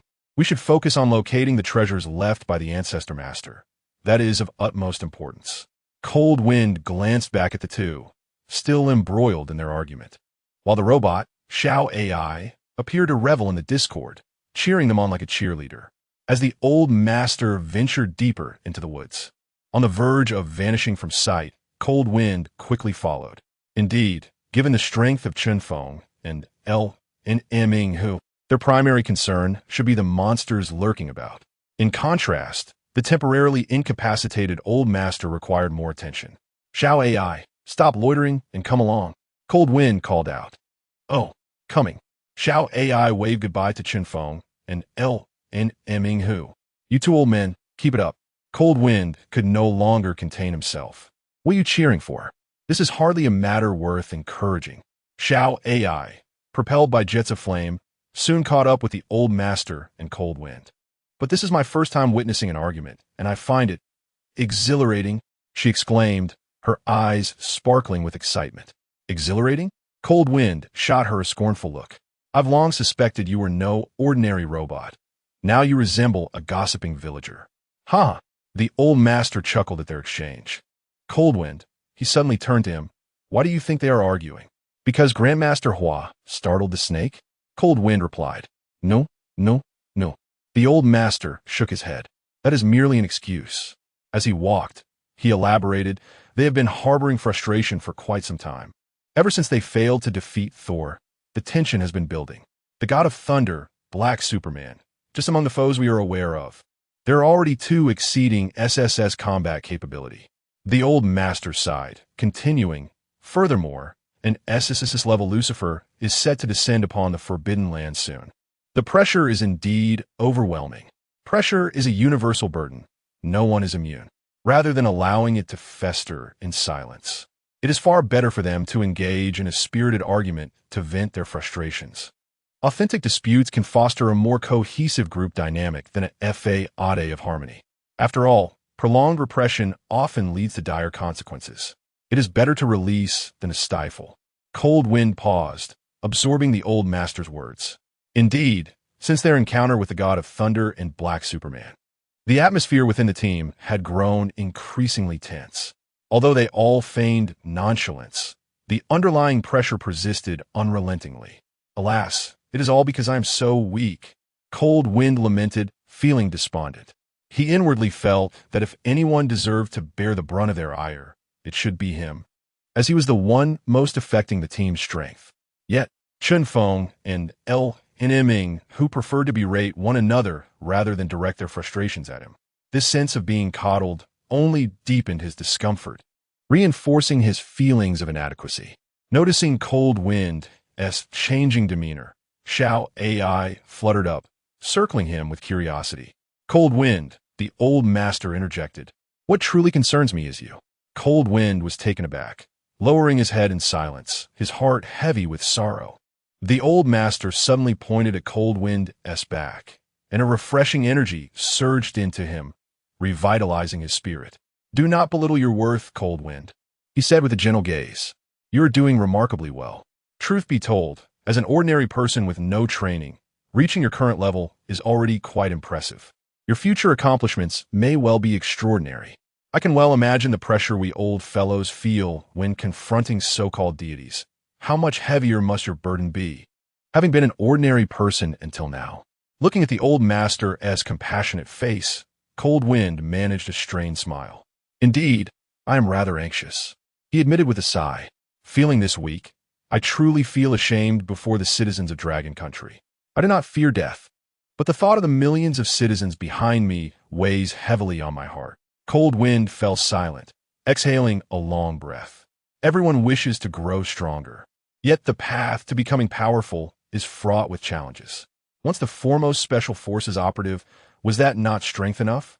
However, once inside the Forbidden Land, even elite soldiers are merely ordinary mortals. To expect an unremarkable human to confront divine monsters within the span of just 1 or 2 weeks is a daunting challenge that evokes both fear and despair. Young man, the old master expressed his concern as he gazed at Lung Feng. Your greatest issue lies in the burdens you impose upon yourself. If you continue to suppress your feelings, something unfortunate will surely occur. Oh, Lung Feng replied, lost in contemplation. Little AI, listening to the old master's teachings, nodded in agreement. Lung Feng, you should learn from me. Little AI declared proudly, though I may be weak, I never worry. Lung Feng shot a glare at Little AI. Get lost. Little AI made a face at him. The group ventured deeper along the path, gradually losing sight of the sunlight amid the desolate forest. The howling wind rustled through the barren treetops, producing a sound reminiscent of a devil's footsteps. There was an unsettling feeling that creatures lurked in the dark corners, ready to emerge at any moment. In a shadow unnoticed by others, several figures peered out. They perched on high branches, seamlessly blending into their surroundings, cautiously observing the group below. It's actually the National Luck contestants. What a fortunate turn of events. One of the monsters whispered. The luck of Longhu was particularly formidable. If they could devour it, wouldn't that elevate their status significantly? The creatures exchanged furtive glances, their mouths watering at the sight below. Yet one frail monster took a few steps back, retreating into the deeper shadows. What is wrong, Away? Are you afraid? The leader, a creature named Xiao Feng, noticed Away's unease and inquired. Xiao Feng, my father told me I must not harm the people of Longhu. The young creature Away replied. Oh, the creature known as Xiao Feng, resembling an owl, now bore a fierce glint in his eyes as he fixed his gaze on Away, as if attempting to pierce his very soul. Away instinctively stepped back, unable to meet Xiao Feng's stare. Xiaofen sudanli lauga rigt iramambino. Your clan hails from Longhu, correct? Yes. Away nodded earnestly. If you wish to refrain from action, that is acceptable, Xiao Feng replied with a chilling smile. Away, unaware of the sinister expression on Xiao Feng's face, thought he had received a reprieve, but the next moment, Xiao Feng's voice turned icy once more. Then I shall report to the king and have your sister and father eliminated. Xiao Feng licked his lips, a hint of amusement dancing in his eyes. Away froze, terror gripping him. He was acutely aware that Xiao Feng was not merely trying to intimidate him. He was deadly serious. Having witnessed the atrocities committed by these monsters on multiple occasions, he understood their cruelty all too well. I understand.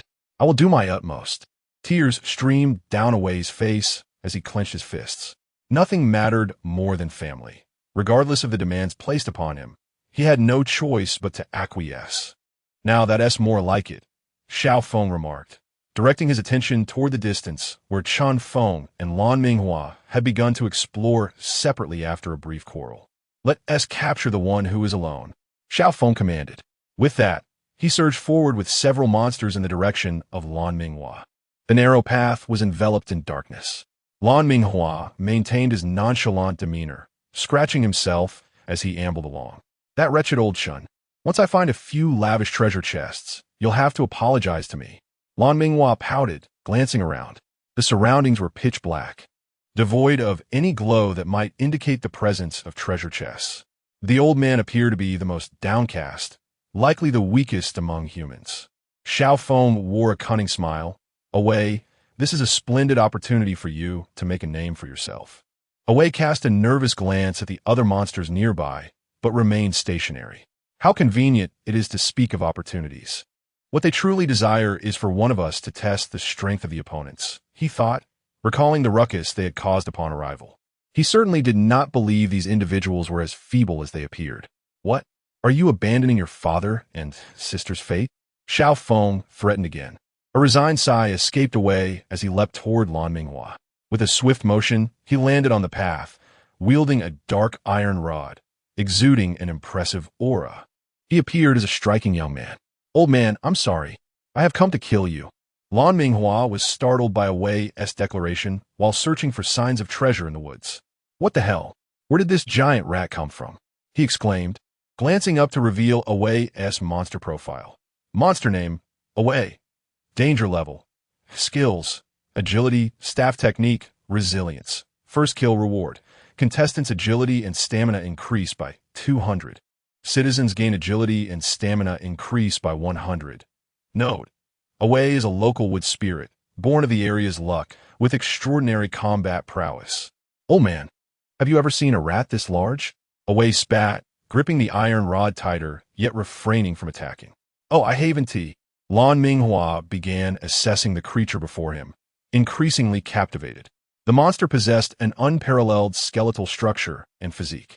Remarkably, amidst the desolation and stench of the barren forest, such a vibrant being had emerged. Alas, what a pity! It's a monster. Lan Minghua shook his head. "If you were human, I would certainly take you as my disciple." "Less chatter." Awei commanded sharply, "Attack." Lan Minghua chuckled, arching an eyebrow at Awei. "You've declared your intent to kill me, yet you don't strike first? Doesn't that seem absurd? Or perhaps," Lan Minghua's expression shifted, "do you genuinely believe your skills are unrivaled?" Awei maintained a serious demeanor, adopting a combat stance. "I disdain underhanded tactics, old man. Come at me." Lan Minghua, amused, found Awei's straightforwardness charming, although such transparency in battle could be deemed naive. Encountering a monster with such integrity felt oddly refreshing. "Then let us engage." Lan Minghua mirrored Awei's stance, beckoning him forward. Awei swung his staff with fierce precision, golden light emanating from the weapon, exuding an imposing aura. His movements were graceful and agile, hinting at a celestial quality. The staff descended with incredible force, creating a tempest within the forest. The staff approached rapidly, imbued with tremendous power, aimed directly at Lan Minghua's face. "Huh!" Lan Minghua smiled gently, effortlessly raising his hand to catch it. Puff! The blow that should have been devastating came to a halt in Lan Minghua's grasp, silent as a whisper. "Kulme!" Lan Minghua exerted force, twisting the staff. It instantly slipped from Awei's grasp, flying away in an instant.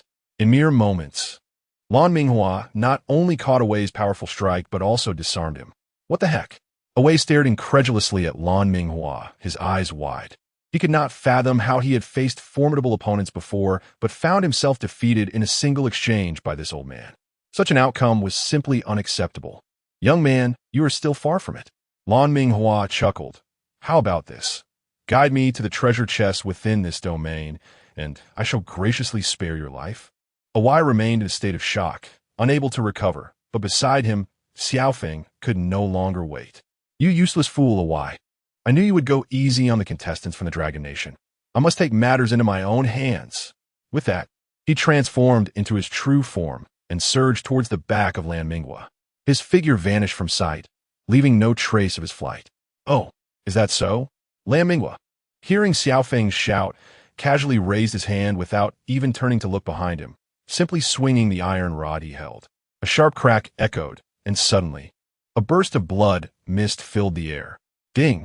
Congratulations to the Dragon Nation contestant for slaying the S-rank monster, Feng. Congratulations to the Dragon Nation contestant for gaining extraordinary vision. Congratulations to the citizens of the Dragon Nation for acquiring enhanced sight. Lan Minghua picked his nose, wondering why someone would willingly collide with his rod, not even having a clear view of the panel. Awei was already numb. The very being that had threatened him was gone just like that. It was far too swift. Was this creature truly human? Are humans really this outrageous nowadays? The other lurking monsters also cursed and vanished in an instant. "Young man," Lan Minghua looked up at Awei again. "How about it? My words still hold weight. If you lead me to the treasure chest, I can spare your life." Awei swallowed hard, nodding seriously. Chapter 66. Once upon a time, monsters lived here. To ask for a treasure chest right off the bat? It seemed that the old man before him was indeed responsible for the considerable destruction in the wilderness. Awei couldn't help but glance at Lan Minghua again, feeling increasingly that this old man was unfathomable, the martial intent he naturally exuded evoking a sense of respect. If it were him, he should be able to easily defeat that monster, Awai mused silently. Little monster, Lamingwa suddenly barked. Awai jolted in surprise. How many treasure chests are there in this place? Lamingwa inquired. Awai pondered briefly. 3. Lamingwa's expression suddenly darkened, his gaze sharpening. Only 3? That's rather few, isn't it? Speak honestly. Do you not wish to give me more? And no, how could I dare deceive you? Awai stammered, trembling as he hurriedly replied. There are only 3. That is the maximum number of natural treasure chests one can possess in each domain. Huh. Lamingwa reached out and lifted Awai off the ground. I knew you were lying. Last time, I opened 20 in someone else's domain. You dare say there are only 3? Lamingwa tightened his grip, and Awai instantly found it hard to breathe. Lie again, and I will end you. Lamingwa growled fiercely. Awai's face flushed red as Lamingwa's large hand encircled his neck, struggling for air. His body trembled, cold sweat pouring down his forehead. He could feel that if Lamingwa applied even a fraction more force, he would perish instantly. And astonishingly, Lamingwa had acquired 20 treasure chests from a single domain. Old man, listen to me. I truly am not deceiving you. There are indeed only 3 natural treasure chests. Those you obtained before were likely lord chests, Awai managed to respond. Oh, Lamingwa's interest was piqued. It was the first time he learned that there were distinctions between treasure chests. He finally let go. Awai dropped to the ground, clutching his neck and gasping for air, his fear of Lamingwa intensifying. Lamingwa regarded Awai. Explain to me what you mean by natural treasure chests and lord treasure chests. Awai nodded, rising to his feet, leading the way as he spoke. Natural treasure chests are generated alongside the territory, and the maximum is 3. Only contestants of the Dragon Nation can move and open them. Opening them has no impact on others or objects. Lord treasure chests, however, are different. They are formed from the cultivation of the Lord. Each time, the Lord's cultivation increases. The rules of the forbidden area automatically generate a Lord treasure chest. Generally, the Lord will move and safeguard these chests because each time a Lord treasure chest is opened, the Lord's cultivation will suffer accordingly. Listening to a wise explanation, Lamingwa suddenly froze. The image of the mischievous little dragon girl in the oasis resurfaced in his mind. So, it turned out, what he thought was 20 treasure chests was actually the cultivation of Luyu he had taken away. In the grand scheme of things, cultivation is an arduous journey, except for Chen Feng. One could say that for beings who cultivate, their cultivation is second only to life itself. 20 treasure chests, at most 3 of which are natural. The rest were exchanged for Luyu's cultivation. It was unimaginable how much cultivation she had to expend for so many chests. Yet, she had never revealed a hint of it. She appeared to be a playful rogue, but in truth, Princess Luyu had her own struggles. Sigh. This debt of gratitude has grown rather large. Lamingwa lamented with a wry smile. Awai glanced at Lamingwa, suddenly feeling that the old man before him had softened somewhat. Old man, I can only take you to find those 3 natural treasure chests. He paused, uneasily continuing, as for the remaining Lord treasure chests, unless you can defeat the local Lord, you will not be able to obtain them. Oh, Lamingwa replied, yet his footsteps gradually slowed until he came to a halt. The winds roiled above, and the shadows of trees danced on the ground. A chilling, murderous intent surged from Lamingwa once more. What's wrong? Awai sensed the change, nervously asking, his heart racing. He understood that if Lamingwa intended to kill him, there would be no escape. Kid, you wish to use my hand to eliminate the local lord?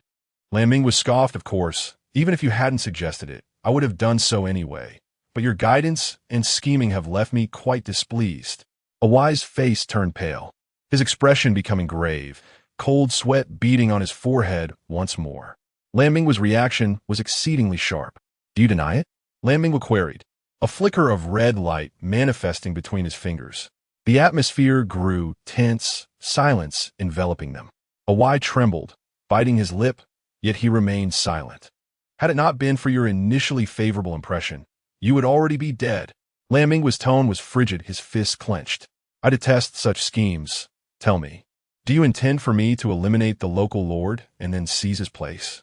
And no, Awai could no longer contain himself, tears streaming down his face. "We are not the ones seizing his place," he cried out, his voice breaking with emotion. My father was the true master here." The powerful declaration echoed through the air, imbued with profound sorrow.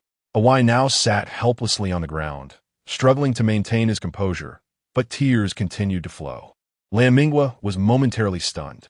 They say men do not easily shed tears, yet this monster cried with such grievance, evoking sympathy. What kind of injustice could reduce such a strong being to tears? The scene before him triggered a flood of familiar memories. Sighing, he reined in his murderous intent, sitting cross-legged on the ground, his gaze softening as he looked at the distressed Awai. "Speak, what has transpired?" Tears blurred Awai's vision, the breeze tousled his hair, and memories began to unfurl. Awai let down his defenses, looking around the desolate forest. Actually, this place was not always like this. It should have been a paradise, with clear mountains and flowing waters, lush vegetation. Though the spiritual energy was not abundant, everyone coexisted harmoniously at that time.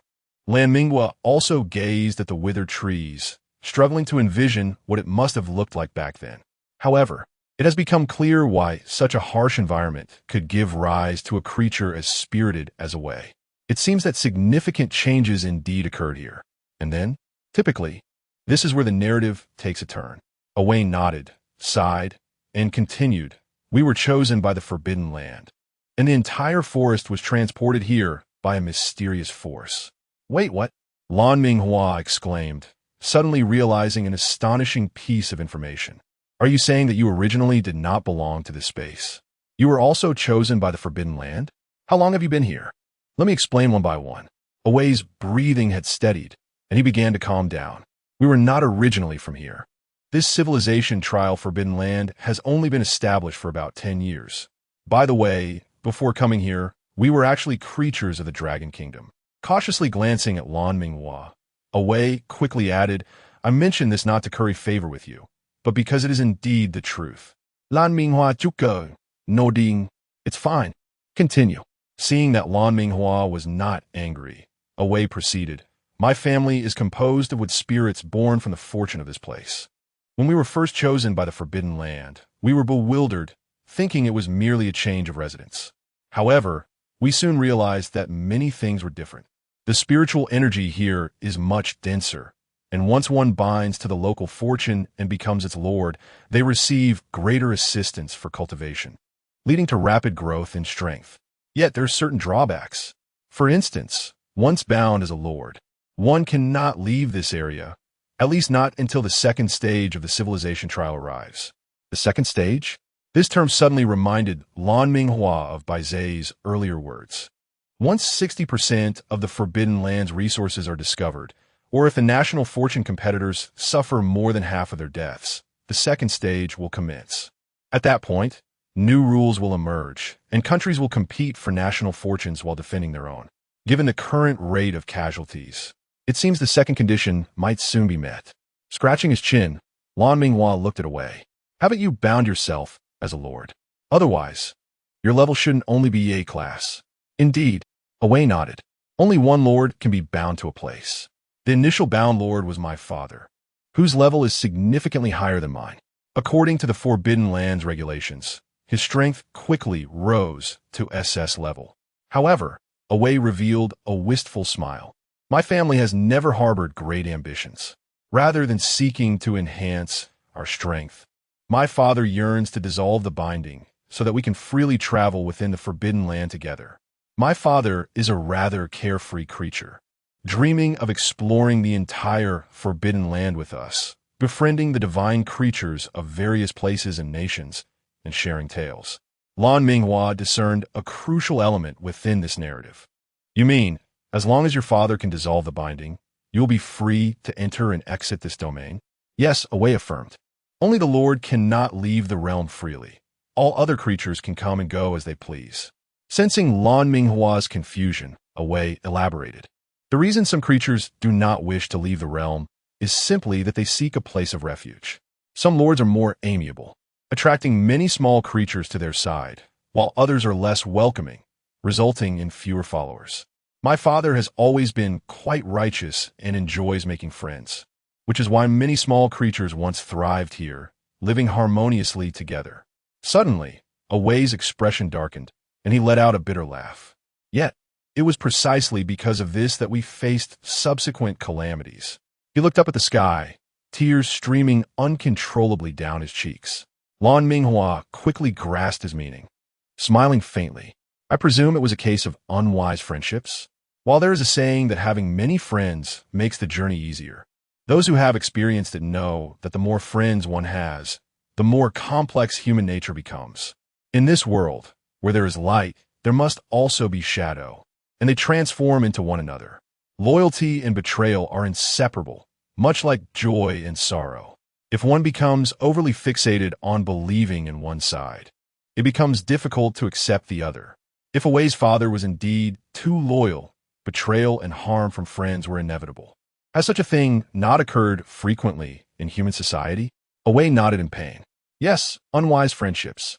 A few years ago, a formidable toad demon named Shang arrived, who got along well with my father. The two became sworn brothers. Shang was obsessed with cultivation and aimed to elevate his own strength. Thus, he early on coveted my father's lordship. My father, wishing to relinquish his position and travel with us, found himself constrained by the rules of the Forbidden Land, which prevent a lord from voluntarily relinquishing their binding unless killed or defeated. Amidst everyone's expectations, they finally engaged in a duel. My father deliberately lost, allowing Shang to shatter his cultivation. At this point, Away could hardly speak through his tears, choking on his words. Lan Minghua offered a bittersweet smile, knowing the rest of the story without needing it to be told. The original lord, upon losing his cultivation, believed that everyone had attained what they desired. But at that moment, the true nature of the other was revealed. What good brothers? You were good brothers while he was the lord, but once he became the lord, you became a prisoner. Thus, Away, bound by his family's plight, could only obediently comply, afraid to leave. Such outcomes are easily imagined, and the story's descent into darkness was inevitable. However, this tale still lacked a critical element. There must be a reason prompting Shang to prevent Away's family from leaving. Otherwise, having done him this favor, he would not lose the support of the other creatures. What reason could lead Shang to risk alienating his own kin to persecute a former lord stripped of his powers? A thought suddenly emerged in Lan Minghua's mind. Yes, the old master mentioned that there was an artifact left by the ancestral master, Zhang Daoling here. With this final piece of the puzzle, the story fell into place. Away was still choking back tears when Lan Minghua asked, Away, what exactly is the treasure left by Zhang Daoling? Are you willing to forsake the lordship, but not that artifact? Away looked incredulously at Lan Minghua. How do you know? Pausing, his eyes dimmed as he murmured, so that artifact truly belongs to Master Zhang. What? Lan Minghua pressed on. Is that artifact so extraordinary? Is it more important than family? No, Away shook his head. It is an elixir furnace, but it has been broken since the day it fell, only capable of refining low-quality elixirs. We would have liked to hand a furnace over to Shang, but he does not know how to use it. Among us, only my mother and sister can barely use it, which is why Shang refuses to let us leave, imprisoning my father. After a pause, Away continued, his voice filled with fury. My mother has already been killed by Shang, and now my sister is using the elixir furnace to concoct pills for him. The forest has become this way due to the excessive use of spiritual energy for alchemy. My sister refines pills for him, and I act as his enforcer. If I falter in the slightest, he punishes my father. Awai paused for a moment, lifting his gaze earnestly towards Lan Minghua. Old man, I am aware of your formidable strength. If you can vanquish Shang and rescue my father and sister, I will be willing to do anything for you. Truly, even if it means sacrificing my own life, I would not flinch. His voice trembled with a pleading cry, nearly bringing tears to Lan Minghua's eyes. Alas, poor little demon, he thought, observing Awai with reddened eyes, lost in contemplation. The cries echoed through the forest as a gentle rain began to fall from the sky. A small demon and an elderly man sat facing each other. After a brief silence, Lan Minghua finally spoke, No. After a pause, he continued earnestly, I shall not assist you in seeking vengeance. Not. Awai's eyes widened in disbelief. The fervent hope within them dimmed into disappointment, and he slumped in despair. Oh! He wiped away his tears, acknowledging, I have long understood the improbability of this, considering our lack of camaraderie and the fact that I was the one who attacked you first. I apologize for my presumptuous request. Seeing the little demon appear utterly dejected, Lan Minghua extended his hand and gently ruffled his hair. Do not give up, little demon. I shall aid you in rescuing your family. Awai looked up, his eyes glistening with tears, stammering in excitement. Really? Is it true? Indeed, Lan Minghua nodded. However, the act of vengeance must be yours to enact. For such a despicable enemy, if one cannot personally slay them, would it not result in a lifelong grievance? Awai clenched his fists upon hearing Lan Minghua's words. To kill Xinshang? How could he not desire that? Countless days and nights had been spent contemplating such an act. However, a hint of doubt crept in. But I am too weak. Can I truly defeat him? Lan Minghua chuckled, rising to his feet. Young one, he declared, adopting a serious demeanor as he stood with his hands clasped behind his back. Are you willing to become my disciple? Awai's pupils dilated in astonishment, his face reflecting utter incredulity as tears streamed down once more. Master, please accept my humble bow, he cried, prostrating on the ground and repeatedly knocking his head in reverence. Lan Minghua, his eyes glistening with emotion, revealed a kind smile, reaching into his robe. What followed was a display of his well-practiced traditional skills. Young one, I see remarkable potential in your physique, a rare talent for martial arts. I happen to possess 5 secret manuals. Which one would you desire? Chapter 67, Brothers in Arms. The day was nearing dusk. The clouds had dispersed, and the sun emerged, casting golden rays across the land, illuminating the dark forest and a small, dilapidated stone cottage nestled within. This cottage, marred and filthy, bore the scars of blood and was missing a corner.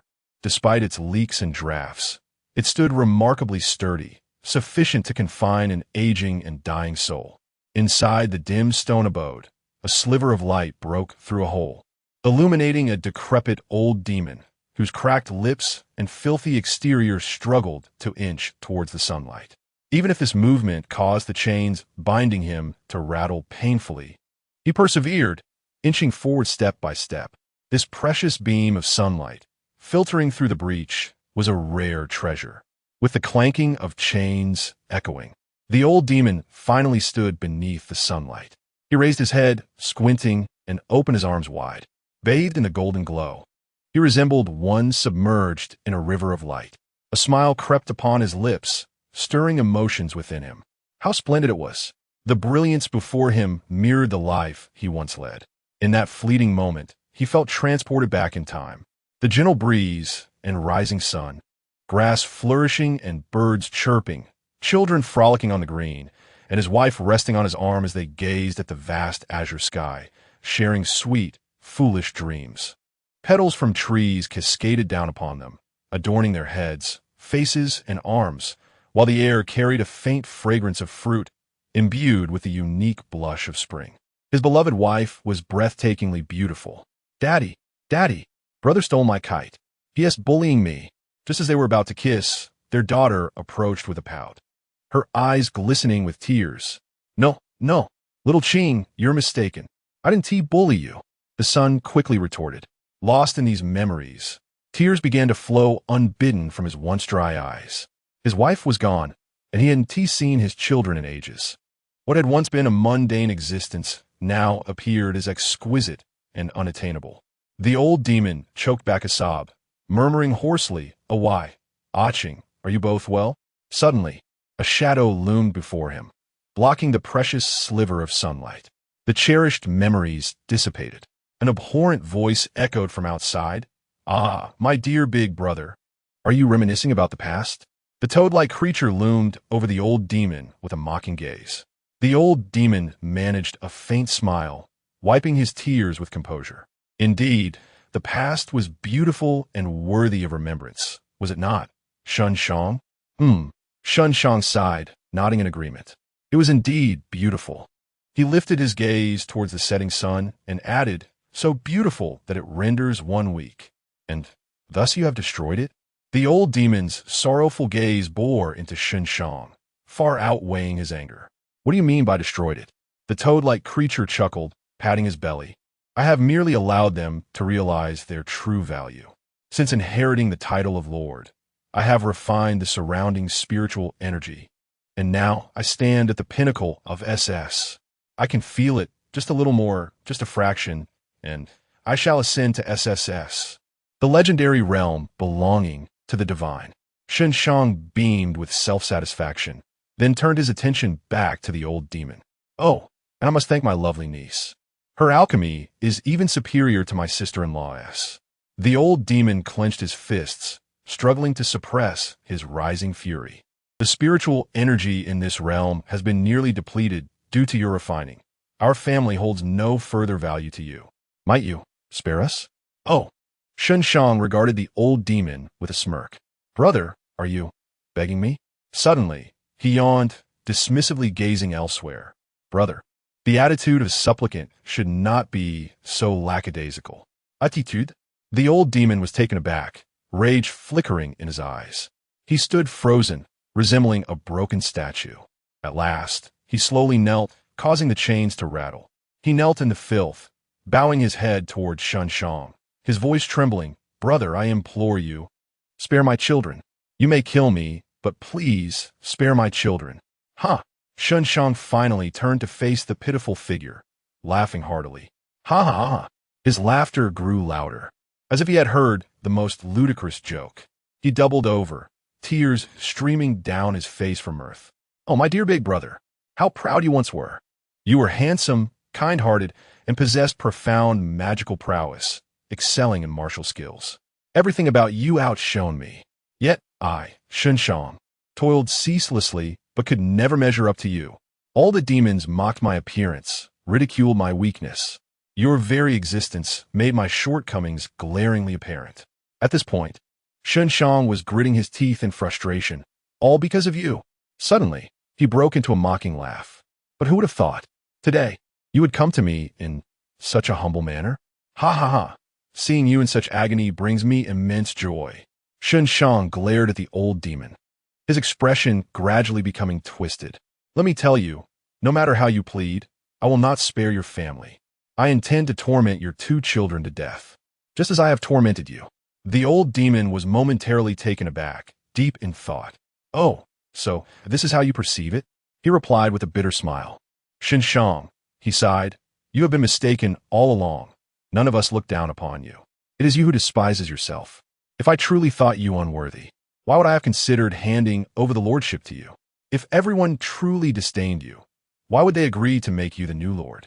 Shaking his head with sorrow, the old demon recalled past moments. Indeed, there were times when they teased one another. But who would have imagined that such careless words would have such a profound impact on Shang? Alas, with a sigh, the old demon lamented. Who would have thought that your actions, murdering your sister-in-law and imprisoning me, were spurred by such trivial matters? Sister-in-law? Shang raised his head slightly, contemplating. She was indeed a fine demon, quite beautiful. Shang sighed, lamenting that she only had eyes for you and would never waver in her affections. Otherwise, she need not have perished. The old demon's expression suddenly turned to one of intense rage, as he shouted, Beast, you have no right to reminisce about her. Ha ha. Shang looked at the old demon, suddenly revealing a relieved smile. Ah, it matters not, he said, as he clasped his hands behind his back. Once I consume the fortune of the Dragon Kingdom and ascend to the level of the divine, a far more splendid future awaits me. The past pales in comparison to the accomplishments that lie ahead. The old demon was taken aback once more. Are you saying that the contestants from the Dragon Kingdom have arrived? Yes. Shang continued. And it seems your son wishes to rescue you as well. By now. They should be arriving shortly. Guess what? Shang said with a mysterious smile. What kind of gift I have prepared for them? It's over. The old demon lamented internally. He knew that with Shang's nature, he would undoubtedly have set up an ambush. And that foolish son of his would surely, as Shang predicted, come to rescue him first. At that moment, both the contestants from the Dragon Kingdom and his own son would be doomed. You bastard. Shang. The old demon could no longer contain himself, tears streaming down his face as he cursed at Shang. If you dare harm them, I shall become a vengeful spirit and haunt you forever. Damn it. He lunged forward, attempting to seize Shang. But the chains binding him to the wall held him fast. The chains rattled, yet he could not take another step. Ouch! Dear uncle, why must you be so temperamental? A seductive and alluring female demon stepped forward, playfully caressing the skull of an unknown animal in her hands. I will treat Alway well. I have long desired his body. Just the thought of his perfect physique makes it difficult for me to contain myself. The old demon's pupils widened in utter shock. The Bone Lady? This demon's cultivation has evidently risen significantly. She only appeared here after Shang became lord, and back then she was merely at the S rank. How could she now be approaching the SSS rank? Lady Bone, are you ready? Shang inquired. Of course, no problem. Leave this to me, the Bone Lady replied. By the way, they seem to have captured an old man named Feng, and they're planning to feast on him. Don't forget to save me a portion. Ha! These youngsters are quite efficient in their tasks, far superior to that useless Feng. With a wave of his hand, a powerful force struck the old demon, causing him to faint instantly. Opening the door to the stone chamber, Shang released the old demon from his shackles and, using magic, pulled him free from the chains. This is in your hands now. Rest assured, I could never consume all of the Dragon Kingdom's fortune. There will certainly be a share for you. That is good to hear. The Bone Lady smiled alluringly. Chapter 68. Iron Pot stewing Feng after arranging matters with the old demon. Shang returned to the residence of the other demons in Xuanwu town. This little village was originally constructed by the forest tribes, occupying a modest area, yet exquisitely designed. Every aspect of its structure was crafted in harmony with the terrain, creating a breathtakingly natural beauty. Pavilions, courtyards, waterside gazebos, and stages for song were all present, each a testament to remarkable craftsmanship. The village featured both demon lairs and human architecture.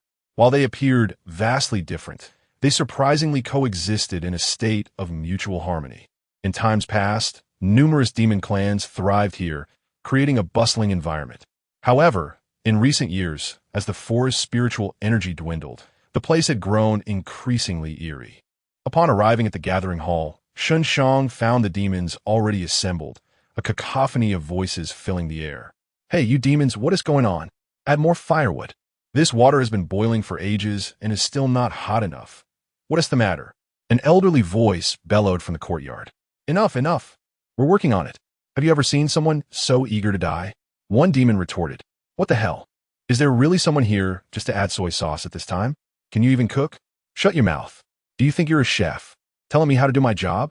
Oh, all right, I won't scold you anymore, but could you bring me a towel? How about a hammer instead? Damn it, do you really think this is a bathhouse?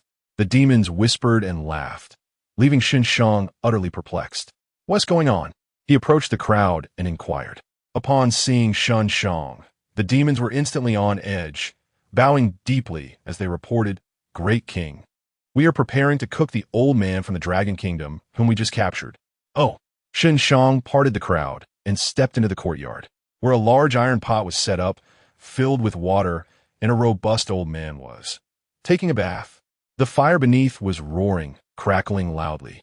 The water in the pot was boiling vigorously, steam rising continuously, yet the old man appeared remarkably relaxed, resting his hands on the edge of the pot as if enjoying a hot spring, tilting his head back in bliss while commanding the lesser demons around him. Shang's expression darkened. Why didn't you kill him first before boiling him? I thought you usually clean your ingredients before cooking. Honestly, tossing a living creature directly into a boiling pot is something no rational demon would consider.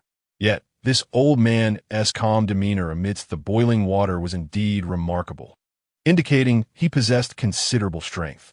Indeed, the lesser demon responded, Great King, you have no idea. This fellow is impervious to blades and bullets. We are utterly helpless. Impervious? Shang stared in disbelief at the old man leisurely bathing within the pot. How could a human be impervious to weapons? This is utter nonsense. With that, Shang took a long knife from a nearby lesser demon and approached Feng. Although this knife did not compare to his treasured sword, Chen felt quite confident about dispatching an old human man. Oh, looks like we have a big shot here. Feng, in the iron pot, also noticed Shang's presence. From a respectful demeanor of the other demons, he understood that this demon was certainly not ordinary.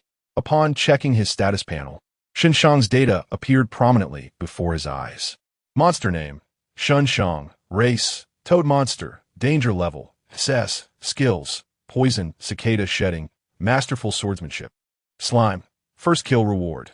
The player gains poison and medical talent. The corresponding country receives high-quality medicinal resources. Remarks. Shang's toxin is terrifying, colorless, and odorless, serving as his primary means of offense. Are you the leader here? Feng smiled faintly, waving at Shang. Cool me. I could use someone to help me scrub my back. I can't reach it myself. Scrubbing your back? Shang's expression darkened. The cold light of his blade glinting as he advanced slowly toward Feng.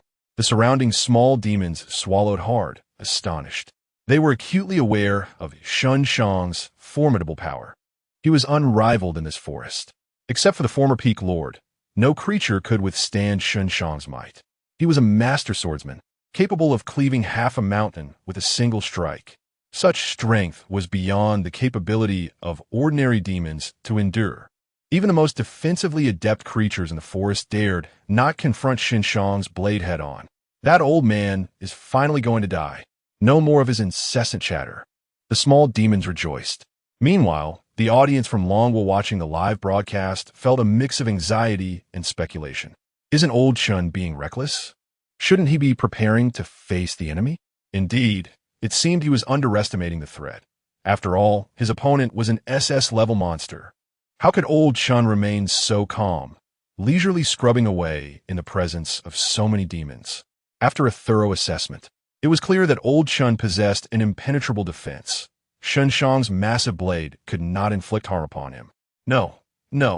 Everyone should remain cautious. A monster capable of commanding a realm must possess considerable strength. Feng glanced dismissively at the approaching Shang, unable to suppress a chuckle. His physical form had long been honed to an extraordinary degree. Previously, he could withstand explosive attacks. Moreover, just days prior, he had received a buff enhancing his overall defensive capabilities. How could such an ordinary steel blade ever injure him? It was utterly laughable. Hey, Toad.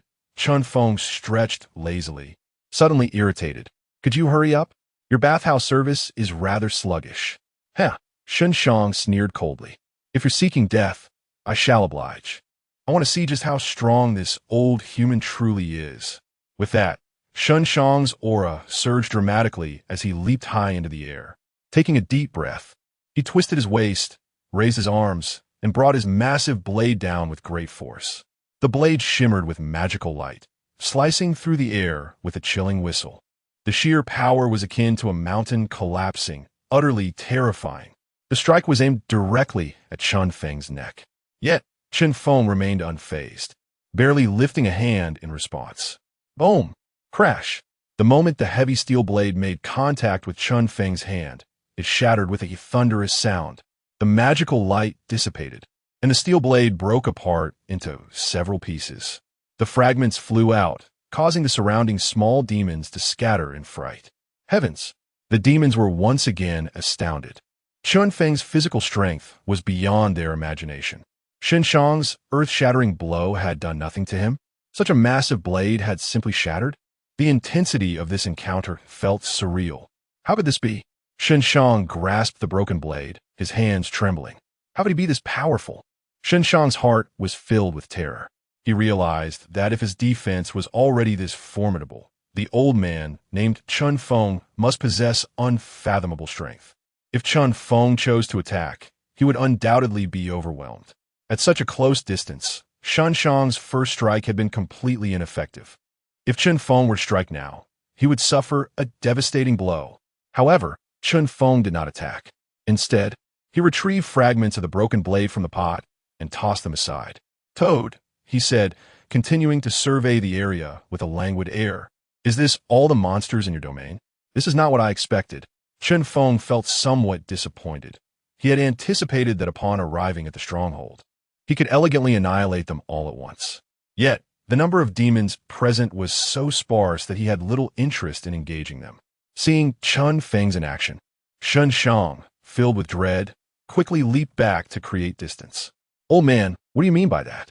What are you planning?" "Quite simple." Chen Feng leaned against the pot, smiling at Shen Shang. "I only wish to kill you, or perhaps to be killed by you." Chen Feng flashed a devilish grin, causing the demons to feel a tightening in their chests. If even their leader, Shen Shang, was not a match for this old man, then he could easily slaughter them at will. Who had brought such a terrifying being here? How was I to know he was this strong? I merely threatened him, claiming that thousands of us demons would feast upon him, and he happily follow me back. How was I to know? Enough. Any normal demon would never fathom that a human could reach such horrifying heights. It truly cannot be blamed on him. What do we do now? Should I add salt? What on earth are you thinking? Can't you see the king himself doesn't dare approach that pot anymore? You want to add salt? Have you lost your mind in the kitchen? Listening to the whispers of the demons, Chen Feng couldn't help but chuckle. Turning back, he leaned against the pot, closed his eyes, and said, "Rest assured, I simply wish to soak in this bath. I have no interest in killing you. Call me when you have gathered your numbers. I'll deal with you all at once. I can't be bothered with the hassle." The demons collectively sighed in relief. Shen Shang, however, clenched his fists in anger.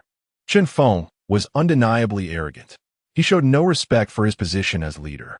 Having ruled this domain for many years, he had never been so underestimated. If he could not subdue this intruder, where would his authority lie? With a sudden resolve, Shen Shang raised his hand, unleashing several streams of colorless, odorless poison into the pot. Since this old man desires a bath, let him soak to his heart's content, Shen Shang instructed quietly, sealing the pot with dark iron chains and setting up a few formations to ensure he could not escape. Then, summon Shao Qing to bring the Samadhi true fire from the alchemical furnace. I refuse to believe we cannot cook him alive. The small demons hurried to comply, each going about their preparations. Shen Shang departed the courtyard to retrieve his long-unused, treasured sword. Meanwhile, Chen Feng yawned, lazily closing his eyes in the pot, appearing as if he had fallen asleep. Time passed, and a melodious girl's voice rang in Chen Feng's ears. "I won't. I refuse to help you. If you have the ability, come and take the fire yourself." The voice was as enchanting as a yellow aureole, imbued with youthful spirit, yet tinged with sadness and anger. Chen Feng opened his eyes to see a vast net woven from countless dark iron chains tightly encasing the iron pot. Standing beneath, it was a petite girl, clad in a soft green outer garment reminiscent of budding spring leaves. The white inner lining accentuated her pure and noble demeanor. Her round, fair face bore the unmistakable features of a girl around 15 or 16. The girl's eyes brimmed with tears as she held a peculiar furnace, within which danced an otherworldly flame, a flame Chen Feng had never encountered before. "Is this Samadhi true fire?" Chen Feng murmured. Chapter 69. The final choice of girl, A Qing, and the demons. Chen Feng gazed at the girl before him, her visage reflecting back at him. Monster name, A Qing. Race, wood elemental elf. Danger level. Skills, healing, alchemy, vines, first kill reward. National fate contestants receive healing. Citizens gain self-healing. Remarks. Compared to other monsters, A Qing possesses limited offensive capabilities. She is a healing-type creature with exceptional talent in alchemy. A non-aggressive monster? This was indeed a rarity. Chen Feng found himself intrigued by the young girl before him. Surrounding little demons, their faces contorted with malice, continuously threatened her. "Shao Qing, do not be ungrateful. This is the king's command. You cannot refuse. Do not forget, your brother and father are still in our grasp. If you decline, you know the consequences. Are you willing to sacrifice your father and brother for an old man you do not even know? Think carefully." The little demons clamored, their expressions fierce, while the petite girl appeared fragile and diminutive in their presence. Her body trembled, yet she steadfastly shielded the iron pot before her. Tears glistened in her eyes like pearls as she extended a finger toward the crowd of monsters. "You were once my friends. You are all creatures from the Dragon Kingdom. I trusted you deeply. My family has never wronged you. So why aid in such cruelty? Why go to such lengths? Among the demons, several displayed signs of inner conflict, evidently moved by Shaoqing's words. Shaoqing, we cannot be blamed for this. A new ruler brings new loyalty. Our current lord is Shen Shang, whose power is formidable. He can decide our fates. We are monsters, not humans. Where's the righteousness in that? I merely wish to survive and grow stronger, nothing more.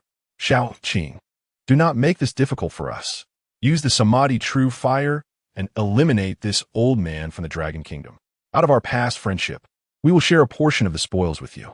If you consume the national fate, you too will grow stronger. As dusk fell, the courtyard was illuminated by flickering torches. The flames danced uncertainly, casting the girl's shadow in restless movements. All the demons awaited her decision. She paused, hesitating. Her youthful visage shimmered with tears, illuminated by the swaying firelight. Feng could no longer contain himself, and spoke. Hey, little girl, why the hesitation? Burn me already. I can tell your family is under their control. Ending my life would benefit them and you. What is stopping you? You don't even know me. Why should you protect such an old man? Upon hearing Feng's voice, the demons were taken aback. The atmosphere grew tense. When did he awaken? The demon generals looked anxiously at the surrounding little demons. They knew the chains might not restrain him. They had to rely on formations for containment. If he escaped, it would spell disaster for them. The little demons immediately sprang into action, preparing themselves with solemn expressions. Various magical lights flared to life, creating a spectacle of formations layered upon formations, sealing spells upon sealing spells, their brilliance surpassing that of the flames. At that moment, Shaoqing turned her gaze to Feng in the pot. Grandpa, you're awake? What did you just say? You want me to set you on fire? Her wide, innocent eyes reflected disbelief. Indeed, if I were in your position, I wouldn't hesitate. Feng replied without a second thought. The girl looked at the cauldron in her hands, then back at the earnest Feng. Such a peculiar request was unprecedented in her life. Grandpa, this is Samadhi true fire. Nearby, a demon could no longer hold back and hastily advised, Shaoqing, since he has requested it, fulfill his wish and do a good deed. No, Shaoqing replied resolutely. This time, her answer was firm. I will not do that. No one can persuade me. Feng was momentarily stunned. This little one, could she possibly know him? Was he perhaps a relative? Why else would she be so reluctant to let him perish? Yet, he couldn't recall her at all. Just as he pondered, the surrounding demons stirred again. Shaoqing, are you really going to abandon your father and brother? Don't you desire to grow stronger? If you don't act, you know the fate that awaits your father and brother. You should understand that King Xinshang is not known for his mercy. Strike now. If you delay, the human old man will have his chance, and we will all perish. Why do you insist on protecting a human? The little demons pressed. Yet Shaoqing remained steadfast. No, I harbor no particular feelings for humans. While I find human culture fascinating, my decision is not for them, she declared, looking at the demons. It is for you. The demons were bewildered, utterly confused. Yes, Shaoqing nodded earnestly, then retorted, do you truly believe that by consuming the national fate of the Dragon Kingdom, you can survive until the end of the civilizational trials and escape the Forbidden Realm? The demons fell silent, none daring to respond. This question had haunted them countless times, yet they had always found no answer. You will not succeed, Shaoqing continued, walking slowly through the courtyard. Even if you gain greater power, you will find that there are stronger beings above you. Beyond the heavens, there are yet more heavens. Growing stronger does not guarantee a better life. It merely entangles you in more intense struggles. The valiant perish, the skilled in water drown, the rigid break easily, the gentle endure. Shaoqing paused, gazing at the demons.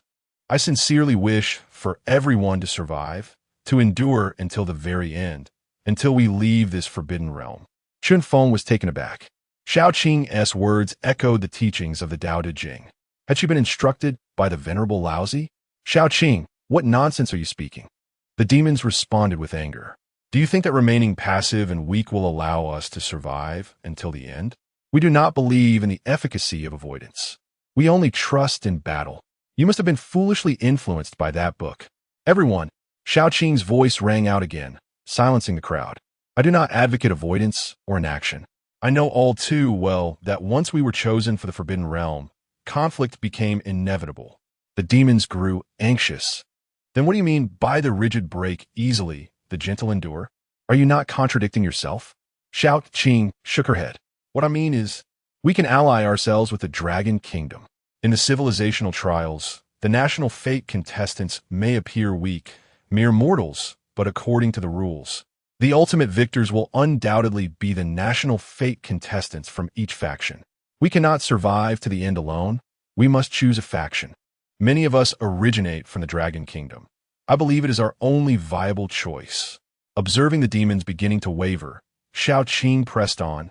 Since the contestants from the Dragon Kingdom are fighting for national fate, we can assist them in building their strength. The stronger they become, the safer we will be in their shadow. Conflict will still exist, but I believe we can allow those more adept at combat to fight on our behalf. This is my choice. The cacophony among the demons diminished, and it must be said that although Xiaoqing was still a young girl, her insights were remarkably profound. In contrast to the solitary struggle of the monsters, choosing to join a faction is undoubtedly a commendable option. However, do you truly believe that the Dragon Kingdom contestants would acquiesce to your demands? You wish for humans to fight on behalf of our monsterkin? How could that ever be feasible? The demon general inquired. Xiaoqing pointed at the elderly Feng in the iron pot, stating, Before we dispatch this old man from the Dragon Kingdom, we still have matters to discuss. If we kill him, all hope will be extinguished. My considerations extend beyond the humans of the Dragon Kingdom. I genuinely contemplate the welfare of all monsters here. I implore you, believe in me. Xiaoqing's resolve was unwavering, her rhetoric compelling. She exuded the aura of a learned scholar. The assembly of demons began to waver, while a subtle smile crept across Feng's lips. This little monster is intriguing, he mused quietly. As night deepened, the moon in the forbidden area shone brilliantly, casting a serene glow across the courtyard. The fire beneath the iron pot had long since burned out, and a delicate yet resilient girl stood bathed in moonlight, exuding an almost ethereal purity. The demons, fierce and intimidating, found themselves in a tense standoff with the solitary girl. Feng had fully grasped the girl's words and began to ponder. Could humans and monsters truly collaborate? Previously, such a notion had never crossed his mind. However, upon reflection, if a formidable army of monsters could aid the Dragon Kingdom in safeguarding its fate against other factions during the second phase, it might indeed be a splendid concept. Casting another glance at the girl, Feng's thoughts crystallized into a resolve. Setting aside other considerations, the mere fact that this girl had received teachings from the old lord warranted respect.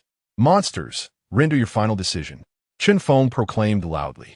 Will you choose to follow Shang and eliminate me to seize the fortunes of the Dragon Kingdom, or will you side with this girl, who has your interests at heart, and join her in bolstering the Dragon Kingdom? A momentary silence enveloped the courtyard. The demons exchanged bewildered glances, realizing that this decision would irrevocably determine their fates. At that moment, a fierce and piercing beam of sword light streaked across the sky, resembling a spectacular firework soaring into the distance. Was that the king's sword? Where could he be heading? A small demon rushed into the courtyard exclaiming, Good news! It is rumored that an old man from the Dragon Kingdom has lost his combat ability, and a young man along with a robot are battling against our encirclement. They're on the verge of collapse. The king is hastening to their aid. If they could eliminate those two, the Dragon Kingdom's contestants would be left utterly decimated. Indeed, the last remaining Dragon Kingdom warrior is also ensnared in the trap laid by Lady Bai. The Dragon Kingdom is doomed. Lady Bai, aside from the king, is the most likely demon to breach SSS rank, possessing immense power. That old man from the Dragon Kingdom alongside Away are already doomed. As news continued to pour in, the demons erupted into fervent discussions. Xiaoqing stood in shock. Everyone had begun to waver, but now it seemed irrevocable. Ultimately, the demons reached a consensus. Xiaoqing, I regret to say that your plan is indeed tempting. However, you are simply too weak, and the Dragon Kingdom is far too feeble. Had these words been uttered by the old leader, we would have undoubtedly chosen to follow him. But since they come from your lips, we remain unconvinced. Consider this your final warning. Strike now, or we shall not hold back. After all, the spiritual energy in this realm has already been depleted. No elixirs can be refined. And you have lost your purpose. I believe that eliminating you will not incur the king's wrath. With that, the demons advanced menacingly toward Xiaoqing, their murderous intent palpable. Xiaoqing had been relying solely on her spirit to confront these monsters, but now, struck dumb, her resolve crumbled entirely. She collapsed to the ground, weeping uncontrollably. Brother, is my brother to be ambushed? Brother, my brother. She no longer had the strength to utter anything more to the demons. Simply sobbing as tears streamed down her face. Feng observed the girl, now reduced to a pitiful heap, and felt a stirring within. Is this truly your choice? Feng addressed the assembly of demons. Not a single one of you chooses to stand by Xiaoqing. The demon sneered, what, old man? Do you wish for us to side with Xiaoqing and let you go? Weren't you once haughty, looking down upon us? Are you now filled with fear? Indeed, with the Xian Tai chains, arrays, seals, and the 3 mystical fires, it would be surprising if this human old man remained unperturbed, ignoring the jeers of the demons. Feng focused his gaze upon the girl below. Xiaoqing, do not cry. They may not support you, but I shall. With that, Feng extended his hand, grasping the Xian Tai chains above him, and yanked with great force. Boom! A brilliant metallic gleam illuminated the entire courtyard as the seemingly indestructible Xian Tai chains shattered into fragments. The other ends of the chains were affixed to surrounding pillars or the ground. With Chen Feng's pull, the entire courtyard trembled. Pillars splintered, stones shattered, and walls collapsed with a cacophony of destruction. The courtyard was engulfed in dust and debris, transforming into a desolate ruin. Xiaoqing closed her eyes. Feng rose from the pot, his form obscured in a mosaic of light. Xiaoqing quickly shut her eyes as Feng descended, seeking to don the garments that had fallen aside. The radiance of the arrays and seals surged forth. Shades of blue, yellow, purple, and gold illuminated the courtyard, with countless layers of sealing arrays, all designed to restrain Feng alone. Consequently, his movements were sluggish, each step deliberate. Yet with every stride, an array crumbled under his sheer might. How could this be? The demons, witnessing Feng's calm demeanor, were filled with dread. He had torn the Xian Tai chains asunder.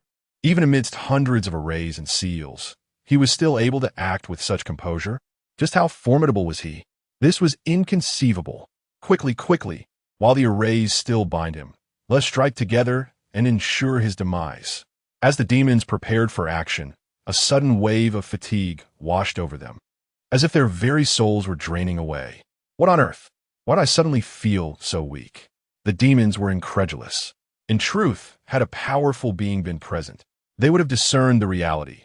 Within a 500-meter radius, all creatures and objects, save for Xiaoqing, were having their life force and spiritual energy siphoned away by Feng.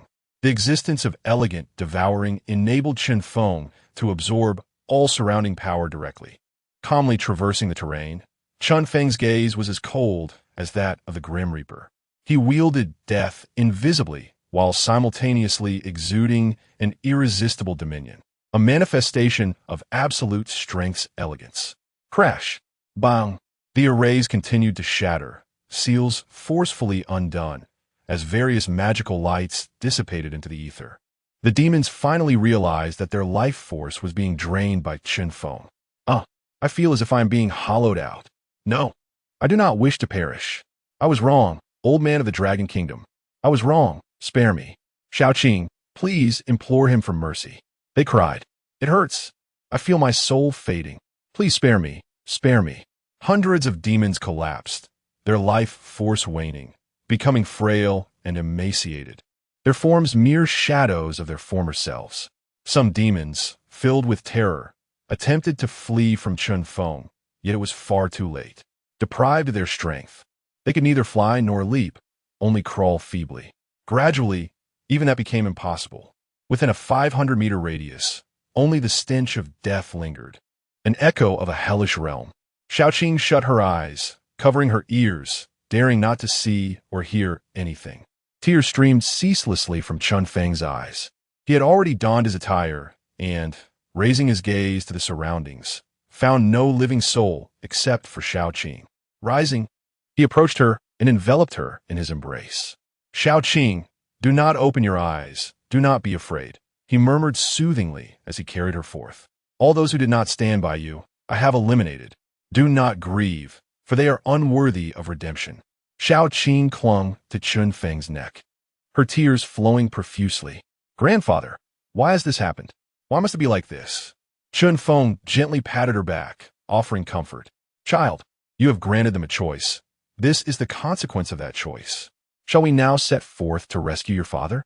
Chen Feng retracted his divine powers, and the elegant feast came to an end. The small courtyard lay besieged by stark white bones strewn across the ground. A gentle breeze swept through, reducing them to dust, dissipating into the world. The moonlight remained cold and pure. An elder, bearing a weeping maiden, gradually receded into the distance. Chapter 70, An Abundance of Buffs. Humanity's civilization faces a pivotal shift. Ding. Congratulations to Longhu for slaying the A-class monster, Blood Lion, and receiving the first kill reward, 100 mental strength. Ding. Congratulations to Longhu for slaying the C-class monster, Black Moon, and receiving the first kill reward, Winter Warmth, Summer Coolness. Ding. Congratulations to Longhu for slaying the D-class monster, Yanji, and receiving the first kill reward, 10 attractiveness points. Ding. Congratulations to Longhu for slaying the S-class monster, Luing, and receiving the first kill reward, 5 brain development points. Ding. Congratulations to Longhu for slaying the S-class monster, Junyi, and receiving the first kill reward, flight capability. Ding. Congratulations to Longhu for slaying the S-class monster, Mengyu, and receiving the first kill reward, danger evasion. Ding.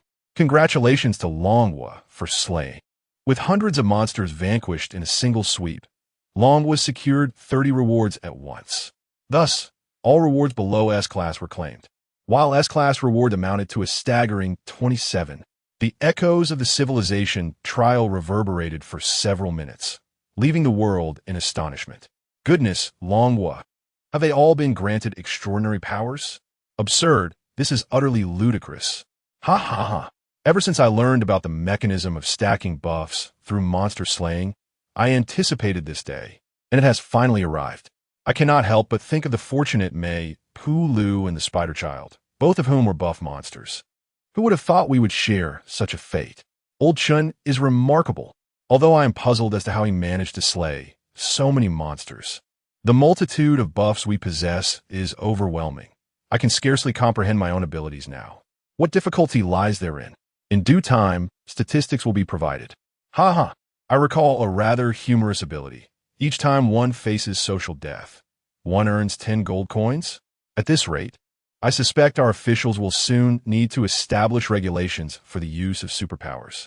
Indeed, that possibility cannot be dismissed.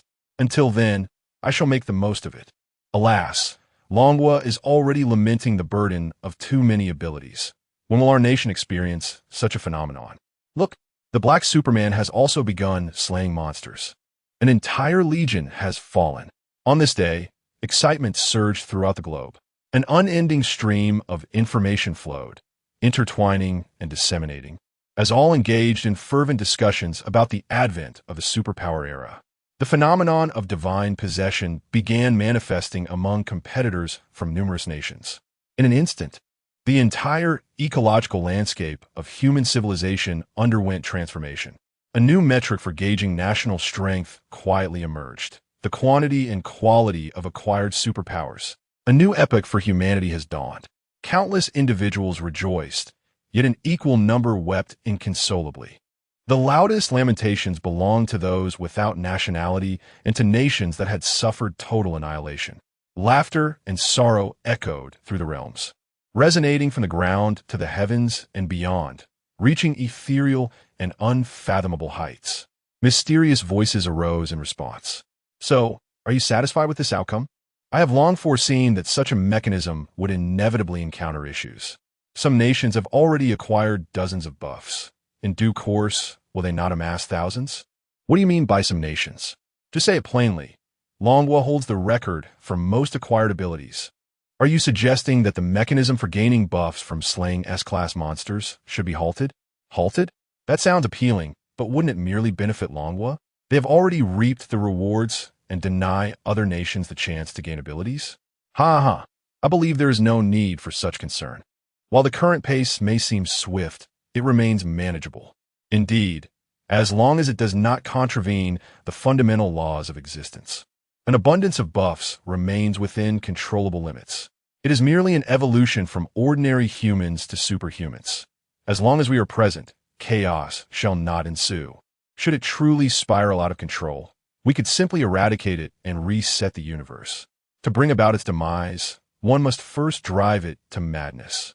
While humanity revels in the euphoria of superpowers, they remain oblivious to the impending apocalypse. I believe it is best to refrain from such discussions for now. The ultimate fate of this universe depends on the outcome of this civilization trial. That is the very purpose of our presence here, is it not? By the way, the last universe's outcome was truly disappointing. Let us hope that the contestants in this universe can deliver something remarkable. In the forbidden grounds of the civilization trial, deep within the desolate forest, a voice rang out. Ah, you all, Grandfather Hua. No, it is you, Grandfather Xiao AI. All of you shall perish. Xiao, I shouted loudly, unleashing a furious barrage of gunfire upon the enemies before him. Chapter 71. Bitter Struggles in the Wilderness. Cold wind unleashes blood demon, formed the black gun emitted fiery tongues. Bullets raining down like a tempest upon the demonic horde. The golden flames flickered in the forest, the sound of gunfire deafening. Xiao AI had replaced his machine gun with a submachine gun, which, unlike ordinary firearms, were Class A items. One in each hand, he wielded them with a fierce gaze akin to that of a bandit. You reign in the town, while I am the king of the mountains. Do not provoke me. Do not provoke me. They have forced me to shed the first drop of blood. As he fired, Xiao AI mimicked the protagonist of a certain film, his voice resonating through the wilderness. Dust swirled in the air, leaving bullet holes on countless trees. Shattered wood splintered and fell, and the air was thick with the scent of gunpowder, dust, and blood. Bang, bang, bang. The demons, caught in the crossfire, scurried in panic and astonishment. Xiao AI, you are a machine. You cannot bleed, right? Cold Wind questioned, eyeing Xiao AI with curiosity. Huh? Xiao, I paused. A hint of bashfulness crossing his features as he stuck out his tongue, though he did not possess a real tongue. Brother Cold Wind, do not mind the details. I just thought it would be cooler to say something dramatic. Not at all. Xiao AI, you are always quite impressive. Cold Wind praised with a smile. Ha! Xiao I chakol desea epsilon epsilon. However, at the moment Xiao AI spoke, a slight distraction caused his barrage to falter. Just then, a demon lunged forward. Its claws glimmered with silver under the moonlight. In an instant, it had closed the distance between them, targeting Xiao AI. Xiao AI, be careful. Cold Wind's heart raced as he shouted a warning. The demon's claws were poised to strike, ready to rend Xiao AI's form. Kamehameha, with a precise prediction. A white light wave shot forth from Cold Wind's hand, directly targeting the attacking monster. Boom! The immense power erupted like a laser cannon, illuminating the night. The blinding radiance left everyone momentarily stunned. The newly appeared monster was swiftly pierced by the white light, instantly dissolving into a pool of blood, not even letting out a single cry. A line of trees was obliterated in its wake, falling in a cascade. Wow! Little AI's eyes widened, her mouth forming a shocked triangle, her body trembling slightly. Suddenly, her gaze deepened, and her voice became unexpectedly resonant. I shall never forget that feeling. I vividly recall that the light wave was a mere 0.01 centimeters away from me, looking towards the terrifying scar in the wild forest. Little AI felt a twinge of sorrow. Someone had exploded before my eyes. Oh no, it was a monster that had exploded before me. In that seemingly frozen second, I saw its lips move. It appeared to want to say something to me, But what was it? Ultimately, it never spoke, and perhaps I shall never know. Cold Wind's expression darkened. Little AI, is it as if you were performing an air smoke act? This artistic yet melancholic atmosphere felt profoundly out of place on the battlefield. Curse it, confounded machine, do not mimic the royal flavor at this moment. While continuing to unleash Kamehameha attacks on the surrounding enemies, Cold Wind shouted in frustration. Boom, boom, boom. More light waves illuminated the area. Cries of pain echoed from the trees, and more monsters faded into nothingness. Oh, little AI responded, discarding her submachine gun and tossing up some materials. The forging hammer swung down. Clang! The rocket launcher design blueprint was completed. The rocket launcher was in the process of being forged. Success! A brand new rocket launcher was born from beneath the hammer's glow. Little AI hoisted it onto her shoulder, aiming at a group of distant monsters. Fire! She bellowed, unleashing a barrage at the nearby foes. Boom! Boom! Boom! The explosive flames and the white light of the Kamehameha filled the wild forest. What was once a dense thicket of trees was now riddled with destruction. The monsters were in disarray. They had faced life and death situations before, but they had never encountered such overwhelming firepower that rendered them incapable of advancing. With little AI in front and Cold Wind behind, guarding the elder seated on a stone, they managed to prevent hundreds of monsters from approaching. Boom, boom, boom. The bombardment continued, seemingly endless. The little robot's weapon showed no signs of cessation. It seemed capable of conjuring new firepower infinitely. However, Cold Wind's Kamehameha attacks exhibited a noticeable decline in both frequency and power. His stamina was waning. Cold Wind, why do you persist in utilizing only the Kamehameha? Such a strategy is immensely taxing on both physical and spiritual energy, yet the combat efficiency is not optimal, remarked the old master, leaning against the stone. The surrounding monsters clearly recognized this weakness, waiting for an opportunity. Once Cold Wind's stamina faltered, they would surmount him in unison. Cold Wind surveyed his surroundings, acutely aware of this tactic. They were not attempting a direct confrontation, but were deliberately exhausting his energy. Drenched in sweat, Cold Wind felt himself weakening. Old Master, what shall I do? The number of surrounding monsters continued to swell.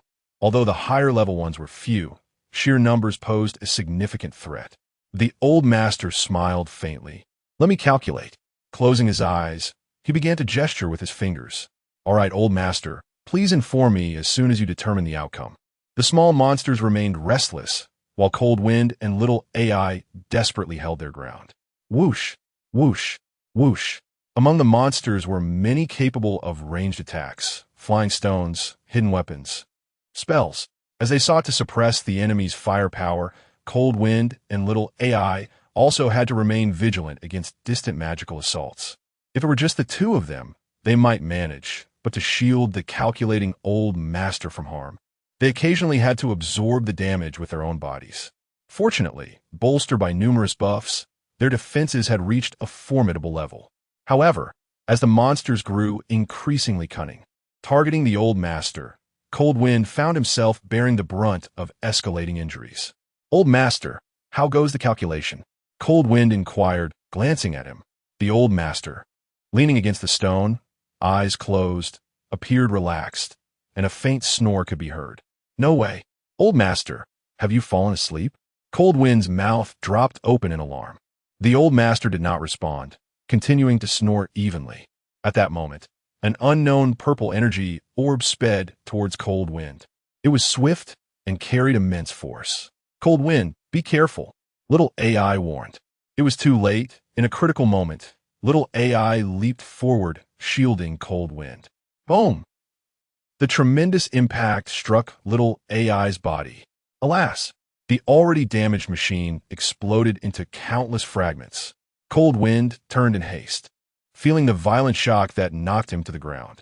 When he opened his eyes again, he could only see the shattered pieces of little AI, scattered, glimmering with the last flickers of electricity. Little AI? Cold Wind was momentarily stunned, disbelief washing over him.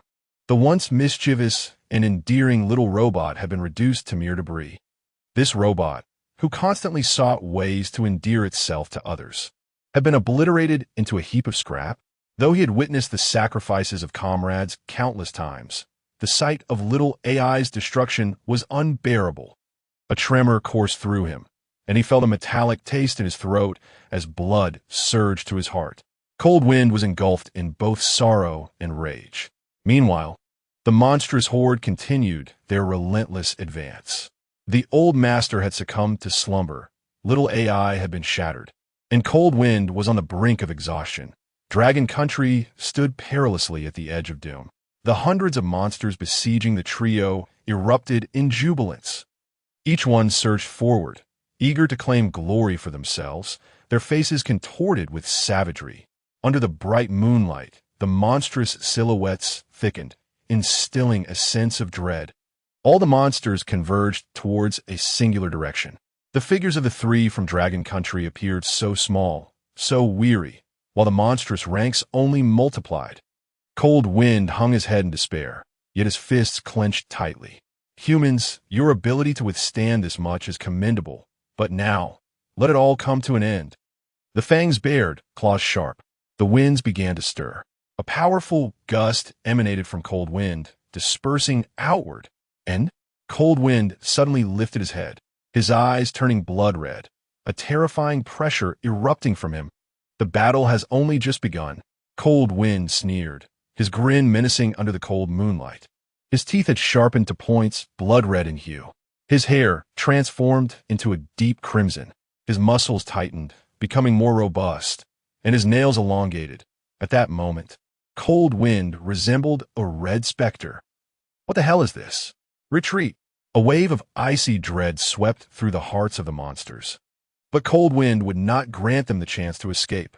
Whoosh, whoosh, whoosh. Cold Wind moved like a specter, eluding capture, while the monsters could only glimpse fleeting red lights. Ah! Screams echoed as the nearest monsters to the old master were torn apart in an instant. Blood splattered, the air thick with crimson mist. Bang! Bang! Bang! One by one, the monsters burst apart, their blood blooming like roses. In an instant, a dozen fiends at the center met their demise, leaving the remaining creatures frozen in instinctive terror. The sinister aura emanating from Cold Wind sent shivers down spines from afar. Who knew this power could be so formidable? The crimson figure finally halted, and under the moonlight, Cold Wind appeared to have grown in stature, his presence and strength surging dramatically. In his hand lay a monster, its neck mangled and lifeless.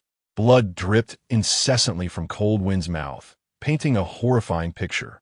With a bitter smile and tears streaming down his face, he rasped, "If only I had accepted this power sooner, Xiao AI wouldn't have had to die."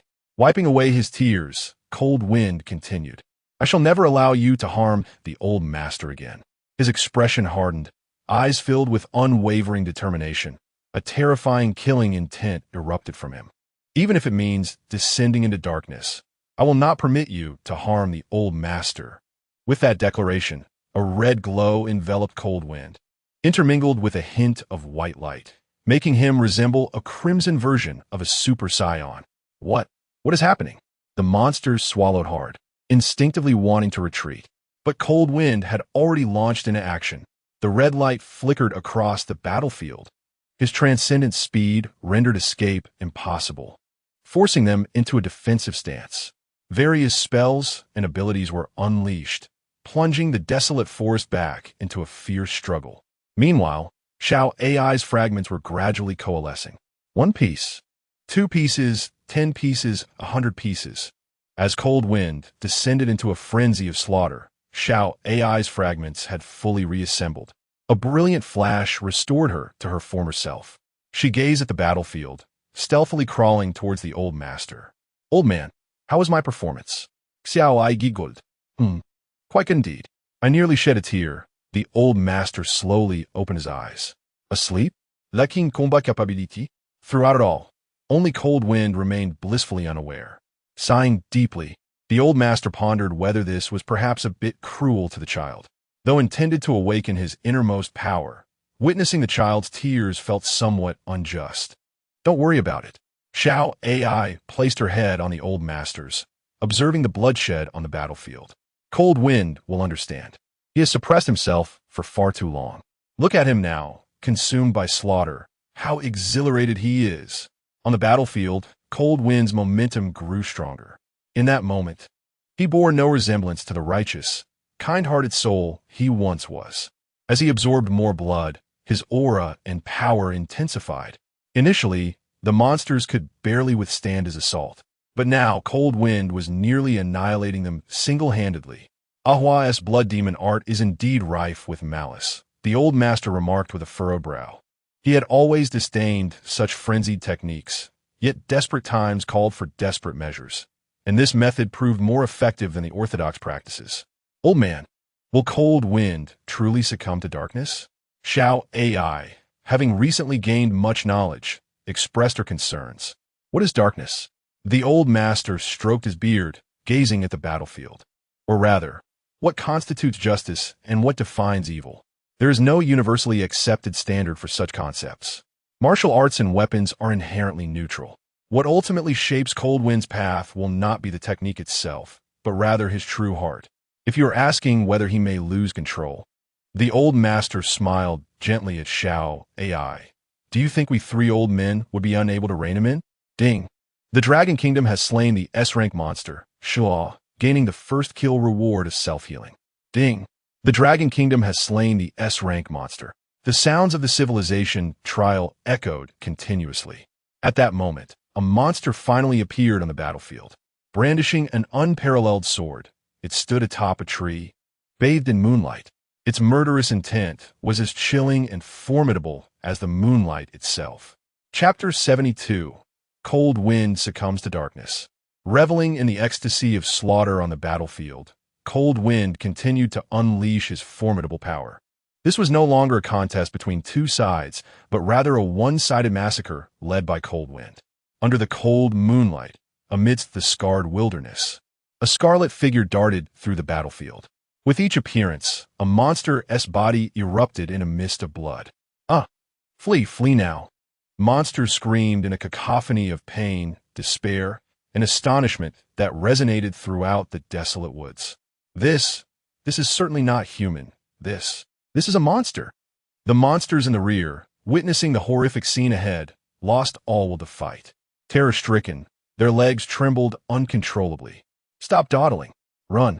A nearby creature urged, but one monster, paralyzed by fear, could not move. Whoosh! A red claw suddenly appeared before him. The monster's head rolled away, blood gushing forth as yet another fell victim to Cold Wind. At that moment, Cold Wind was drenched in blood. He appeared even more sinister, with crimson splattered across him. Yet he felt no revulsion. Instead, his lips curled into a smile.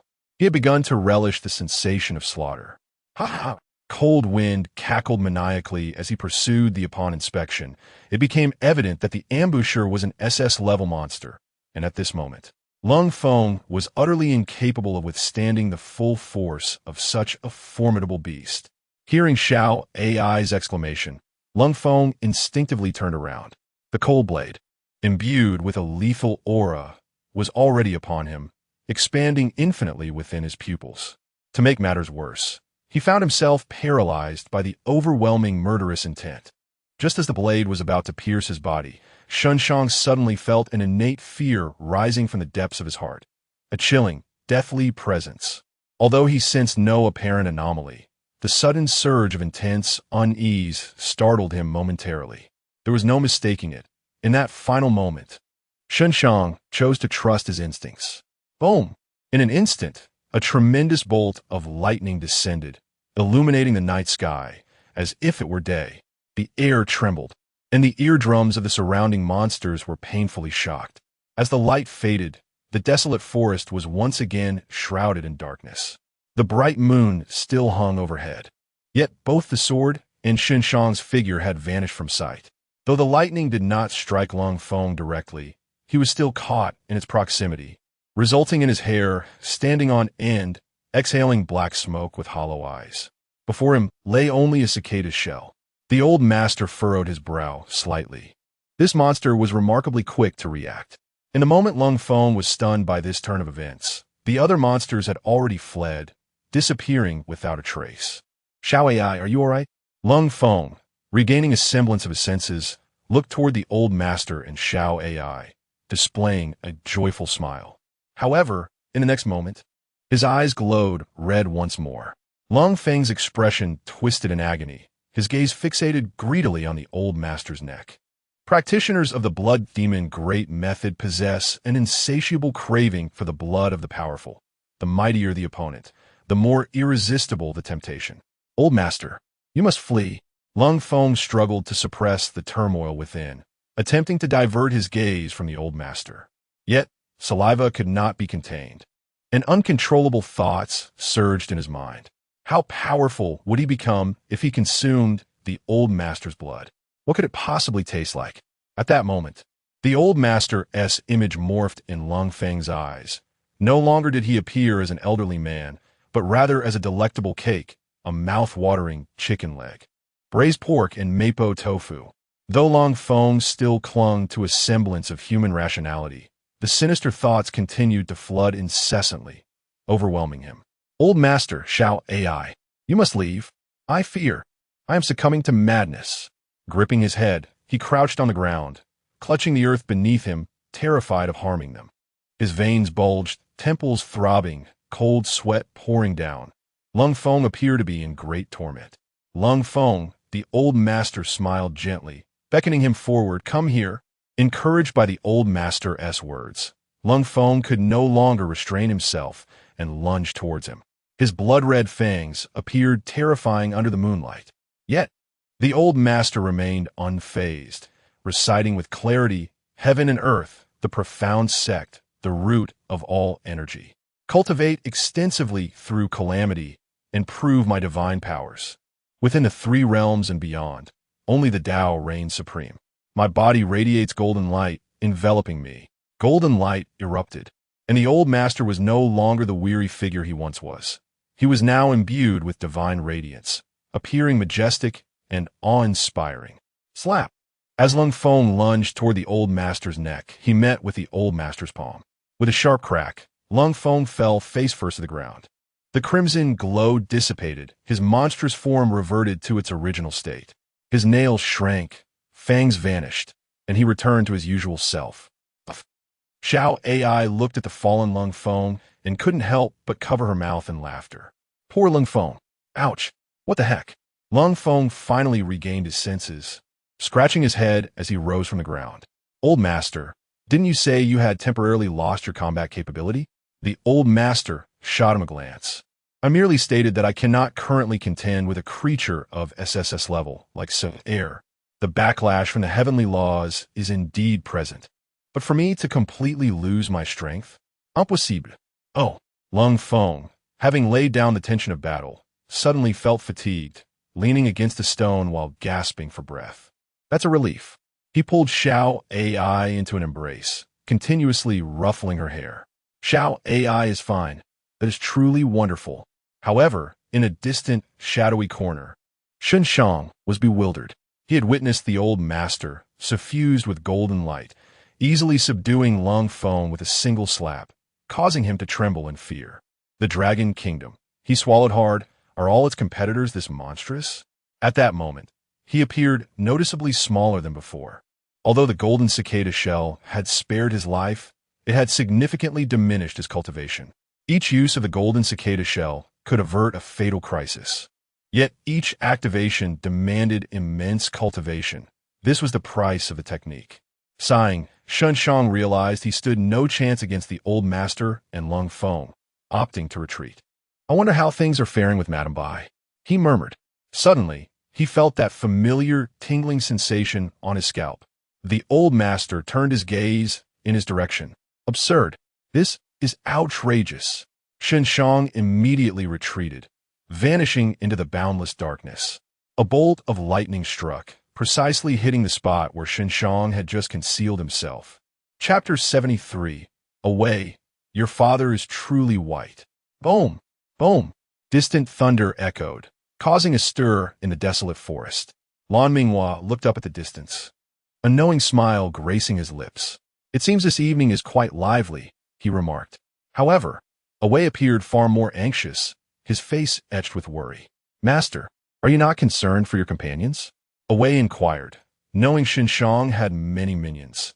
They must also be embroiled in fierce battles. Ha ha, Lan Minghua Chukka. The one to worry is not I. Patting Awei on the back, he continued, do not concern yourself with others. Just keep leading the way. Yes. Awei guided Lan Minghua onward with remarkable speed. Their pace was astonishingly swift. After a considerable journey, a humble stone house finally came into view. The house stood alone in a clearing, devoid of any other structures. Beside it lay a pile of rubble, suggesting that people once inhabited the area. But now only the solitary small house remained. Under the moonlight, the stone cottage exuded an indescribable eeriness, with the stench of blood and decay wafting from within, compelling one to cover their nose. Awei's eyes brimmed with tears, his gaze reddening. Is your father imprisoned in that place? Lan Minghua asked. Yes. Awei nodded. A profound sorrow welled within him.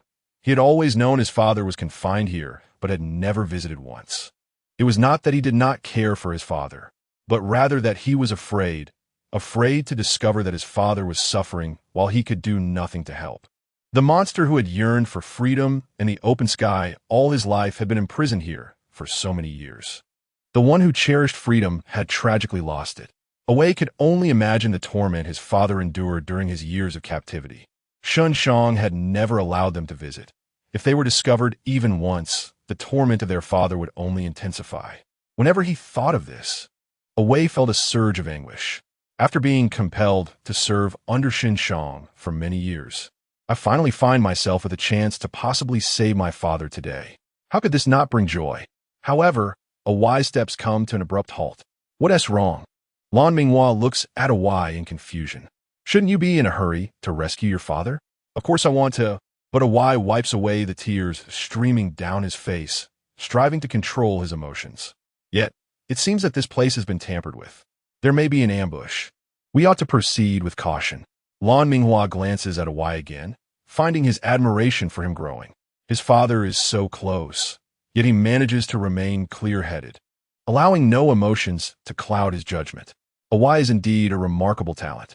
Many people become increasingly agitated and tense when facing significant turning points in life. Once they lose their composure, it becomes easy to falter at the final step.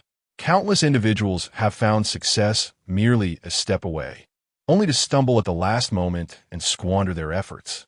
Awei, however, is evidently not one of them. This calmness, this restraint, will serve him well in navigating future challenges.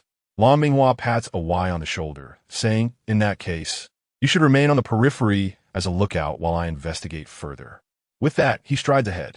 Of course, he senses the presence of a trap, but this level of danger is insufficient to make him halt his advance. Be careful, Master, Awei cautions. As Lan Minghua approaches the stone dwelling, Awei begins to perceive subtle signs of a formation.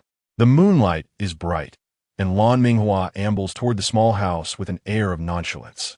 With each step, the nauseating stench intensifies. It is the odor of decaying blood, the scent of festering wounds, the acrid aroma of sorrow and agony that thrives in damp darkness. Once a magnificent and formidable demon, it is truly pitiful to see one reduced to such a state. With that thought, Lan Minghua pushes open the door to the stone house. Inside, a captivating woman clad in red leans against the stone wall. Her delicate legs are crossed, and she toys with a skull in her hands, which appears to glisten with her saliva. A glimpse of alabaster skin peeks out, and her flimsy garment barely conceals her voluptuous charm. Bathed in moonlight, the woman exudes an eerie allure. Oh, is the Dragon Kingdom's contestant an old man? Lan Minghua frowns slightly and turns to Awei. Awei, your father is truly pale. Huh? Awei is bewildered, struggling to comprehend. Has my father not seen sunlight for many years, resulting in this pallor? Lan Minghua retracts his gaze, swallowing hard before continuing. Awei, your father is quite large. Huh? Awei's expression darkens. Master, what exactly are you trying to say? Awei, Lan Minghua continues with a serious demeanor. Is your father a woman? Awei can no longer contain himself. The tense atmosphere of battle is shattered by Lan Minghua's words. Master, do you even hear what you're saying? Whose father could be a woman?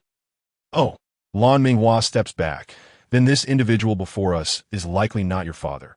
Your father must have been taken away. As Lan Minghua retreats, the skeletal beauty steps forward, her graceful form approaching Awai. Awai, long time no see. She beckons. Though I have taken over your form, you need not hide from me. Awai nearly spits blood, his heart gripped by a wave of terror. She joined Shen Shang later, appearing beautiful and seductive. Yet her heart is as ruthless as they come. Countless of her kin have perished at her hands, and yet Shen Shang, recognizing her immense talent and power, not only overlooks her actions, but also cultivates her further. Now, her strength is second only to Shen Shang, making her the most formidable demon likely to transcend to SSS beyond him. Master, be careful. This is the bone spirit. Awai cries out. At that moment, the entirety of the formation reveals itself. Countless bones emerge from the ground, appearing even more terrifying under the eerie moonlight. A dense mass of bones, unidentifiable in shape and type, surges forth. Some corpses are incomplete, yet they still writhe underground. Lan Minghua and Awai find themselves encircled by an army of bones.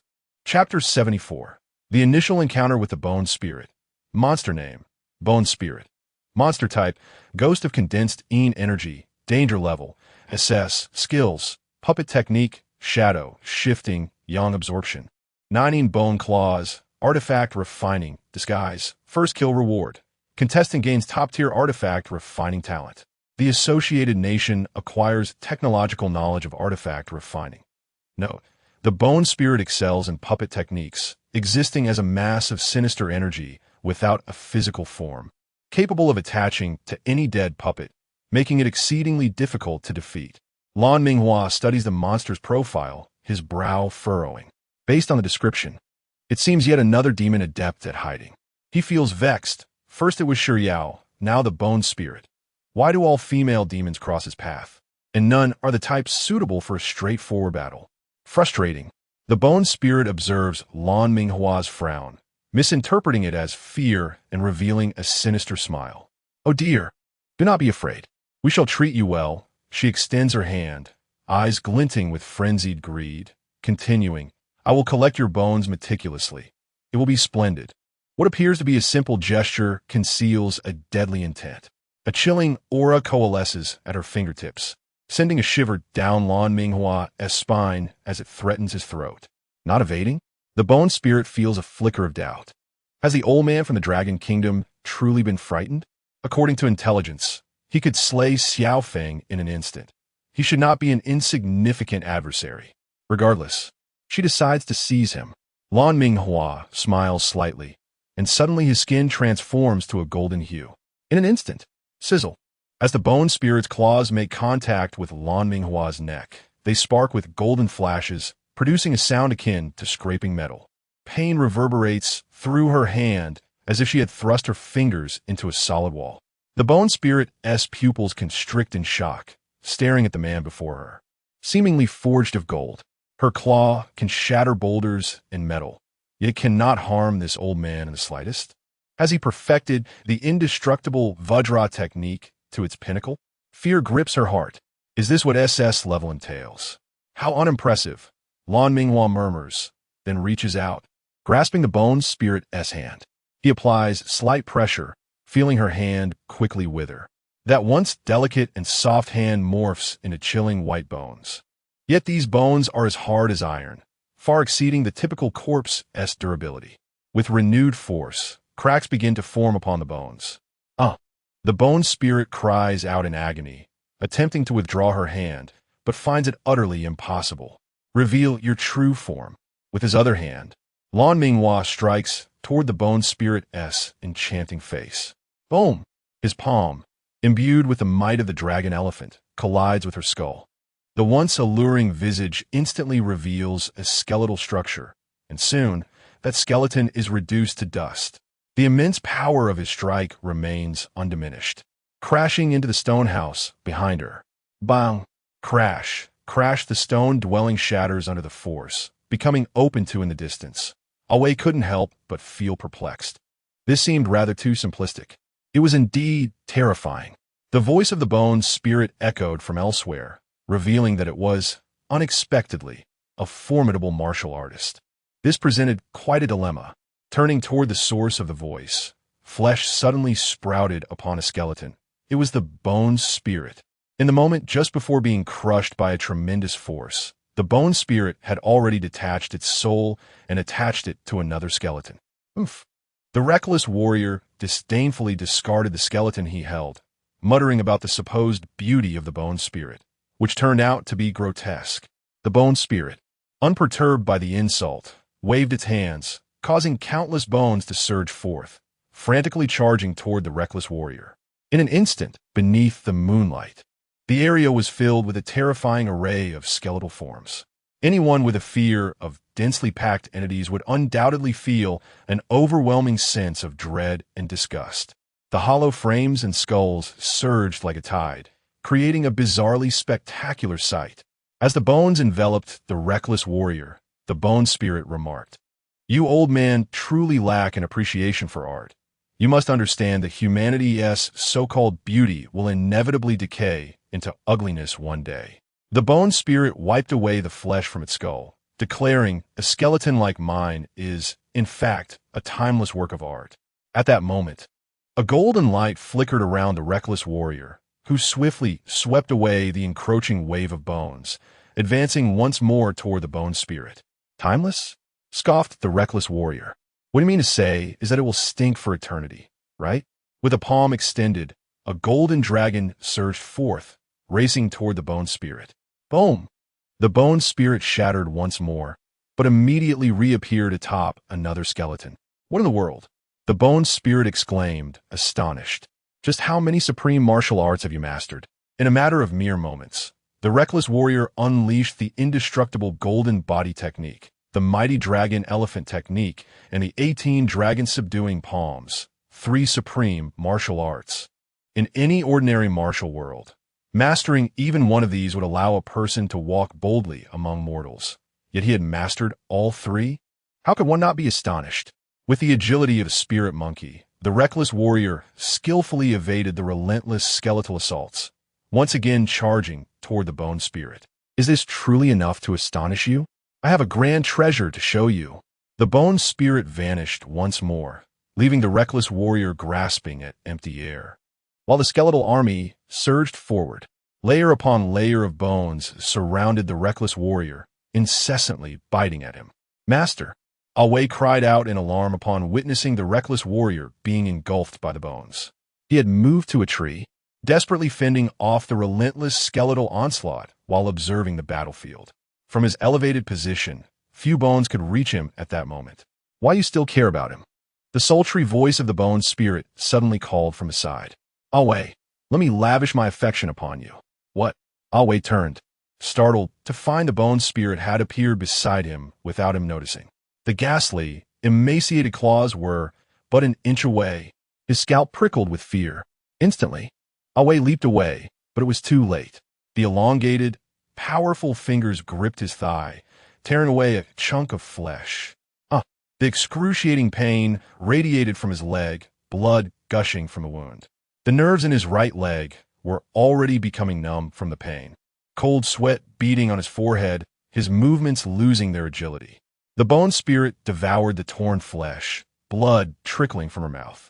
With a flick of her tongue, she licked the droplet of blood about to fall, savoring it with an expression of delight. "Wei, I knew your flavor would be the finest." The bones pursued relentlessly, and with his injured right leg, Wei could no longer evade. He was merely at level A, while the bones were at level SS. The disparity in power was insurmountable. Was this to be the end? Wei couldn't help but wonder. He was not afraid of death, but his father had yet to be rescued, and his vengeance remained unfulfilled. Dying here would indeed be a great regret. "No, I cannot perish here. Absolutely not." With a powerful push, previously, the cold wind had been hindered by an inner conflict, feeling that such actions lacked justice, hence the slow progress. However, it is unlikely that Wei would bear too much of such psychological burden. Wei gazed blankly at the reckless who, instinctively swallowing hard. He thought, with that, I'll Wei bit into the arm of the reckless Hu. The strength of the person being drained correlates with the potency of the blood. The moment the blood entered his mouth, Wei instantly felt a surge of power rushing into his body like an unstoppable torrent. Powerful, fierce, unrivaled. Wei quickly released his grip, realizing that his body could not withstand excessive force. With the blood entering, his entire demon form underwent a transformation. The wound on his right leg was visibly healing at an astonishing rate. His complexion returned to vitality immediately. His aura surged. Red fangs, red eyes, red claws, red hair. He had entered the blood demon state. A notification panel appeared before Wei. Congratulations, level increased to S, all attributes enhanced by 1 tier. Blood demon technique added to skill panel. Just from a mere sip of his master's blood, his level had ascended to S. Wei was profoundly astonished, subsequently overwhelmed with gratitude. Thank you, Master. Upon regaining his health, Wei promptly knelt in reverence. The joy of that moment was indescribable. For many years, he had sought a breakthrough, never expecting that today a single sip of blood would bring such monumental enhancement. The reckless Hu nodded, then casually tossed Wei outward. Whoosh! Countless trees were shattered as Wei was hurled outside the bone spirit's formation. This monster is rather troublesome. Let me handle it. You go find your father first. If you encounter other contestants from the Dragon Kingdom, just tell them you are the disciple of the reckless Hu. They will not trouble you. The reckless Hu commanded. Understood. Wei turned, lightly leaping from the treetops. Master, take care. I shall depart. Watching Wei vanish, the reckless Hu felt a sense of relief. He had not directly lost control. It seems that the physique of demons is indeed more resilient. The bone spirit also noticed the abnormality in Wei, her excitement mounting. Just a taste of your blood can elevate your level. The bone spirit nearly drooled, thinking how delightful it would be to consume you whole. You best put forth your best effort. The reckless Hu smiled slightly. With Wei gone, there was no longer a hindrance. He could finally engage in a serious battle. Roar! Black specters surged towards the reckless Hu, yet they still could not breach his formidable aura. The bones beneath the trees continuously climbed upward. Resembling a swarm,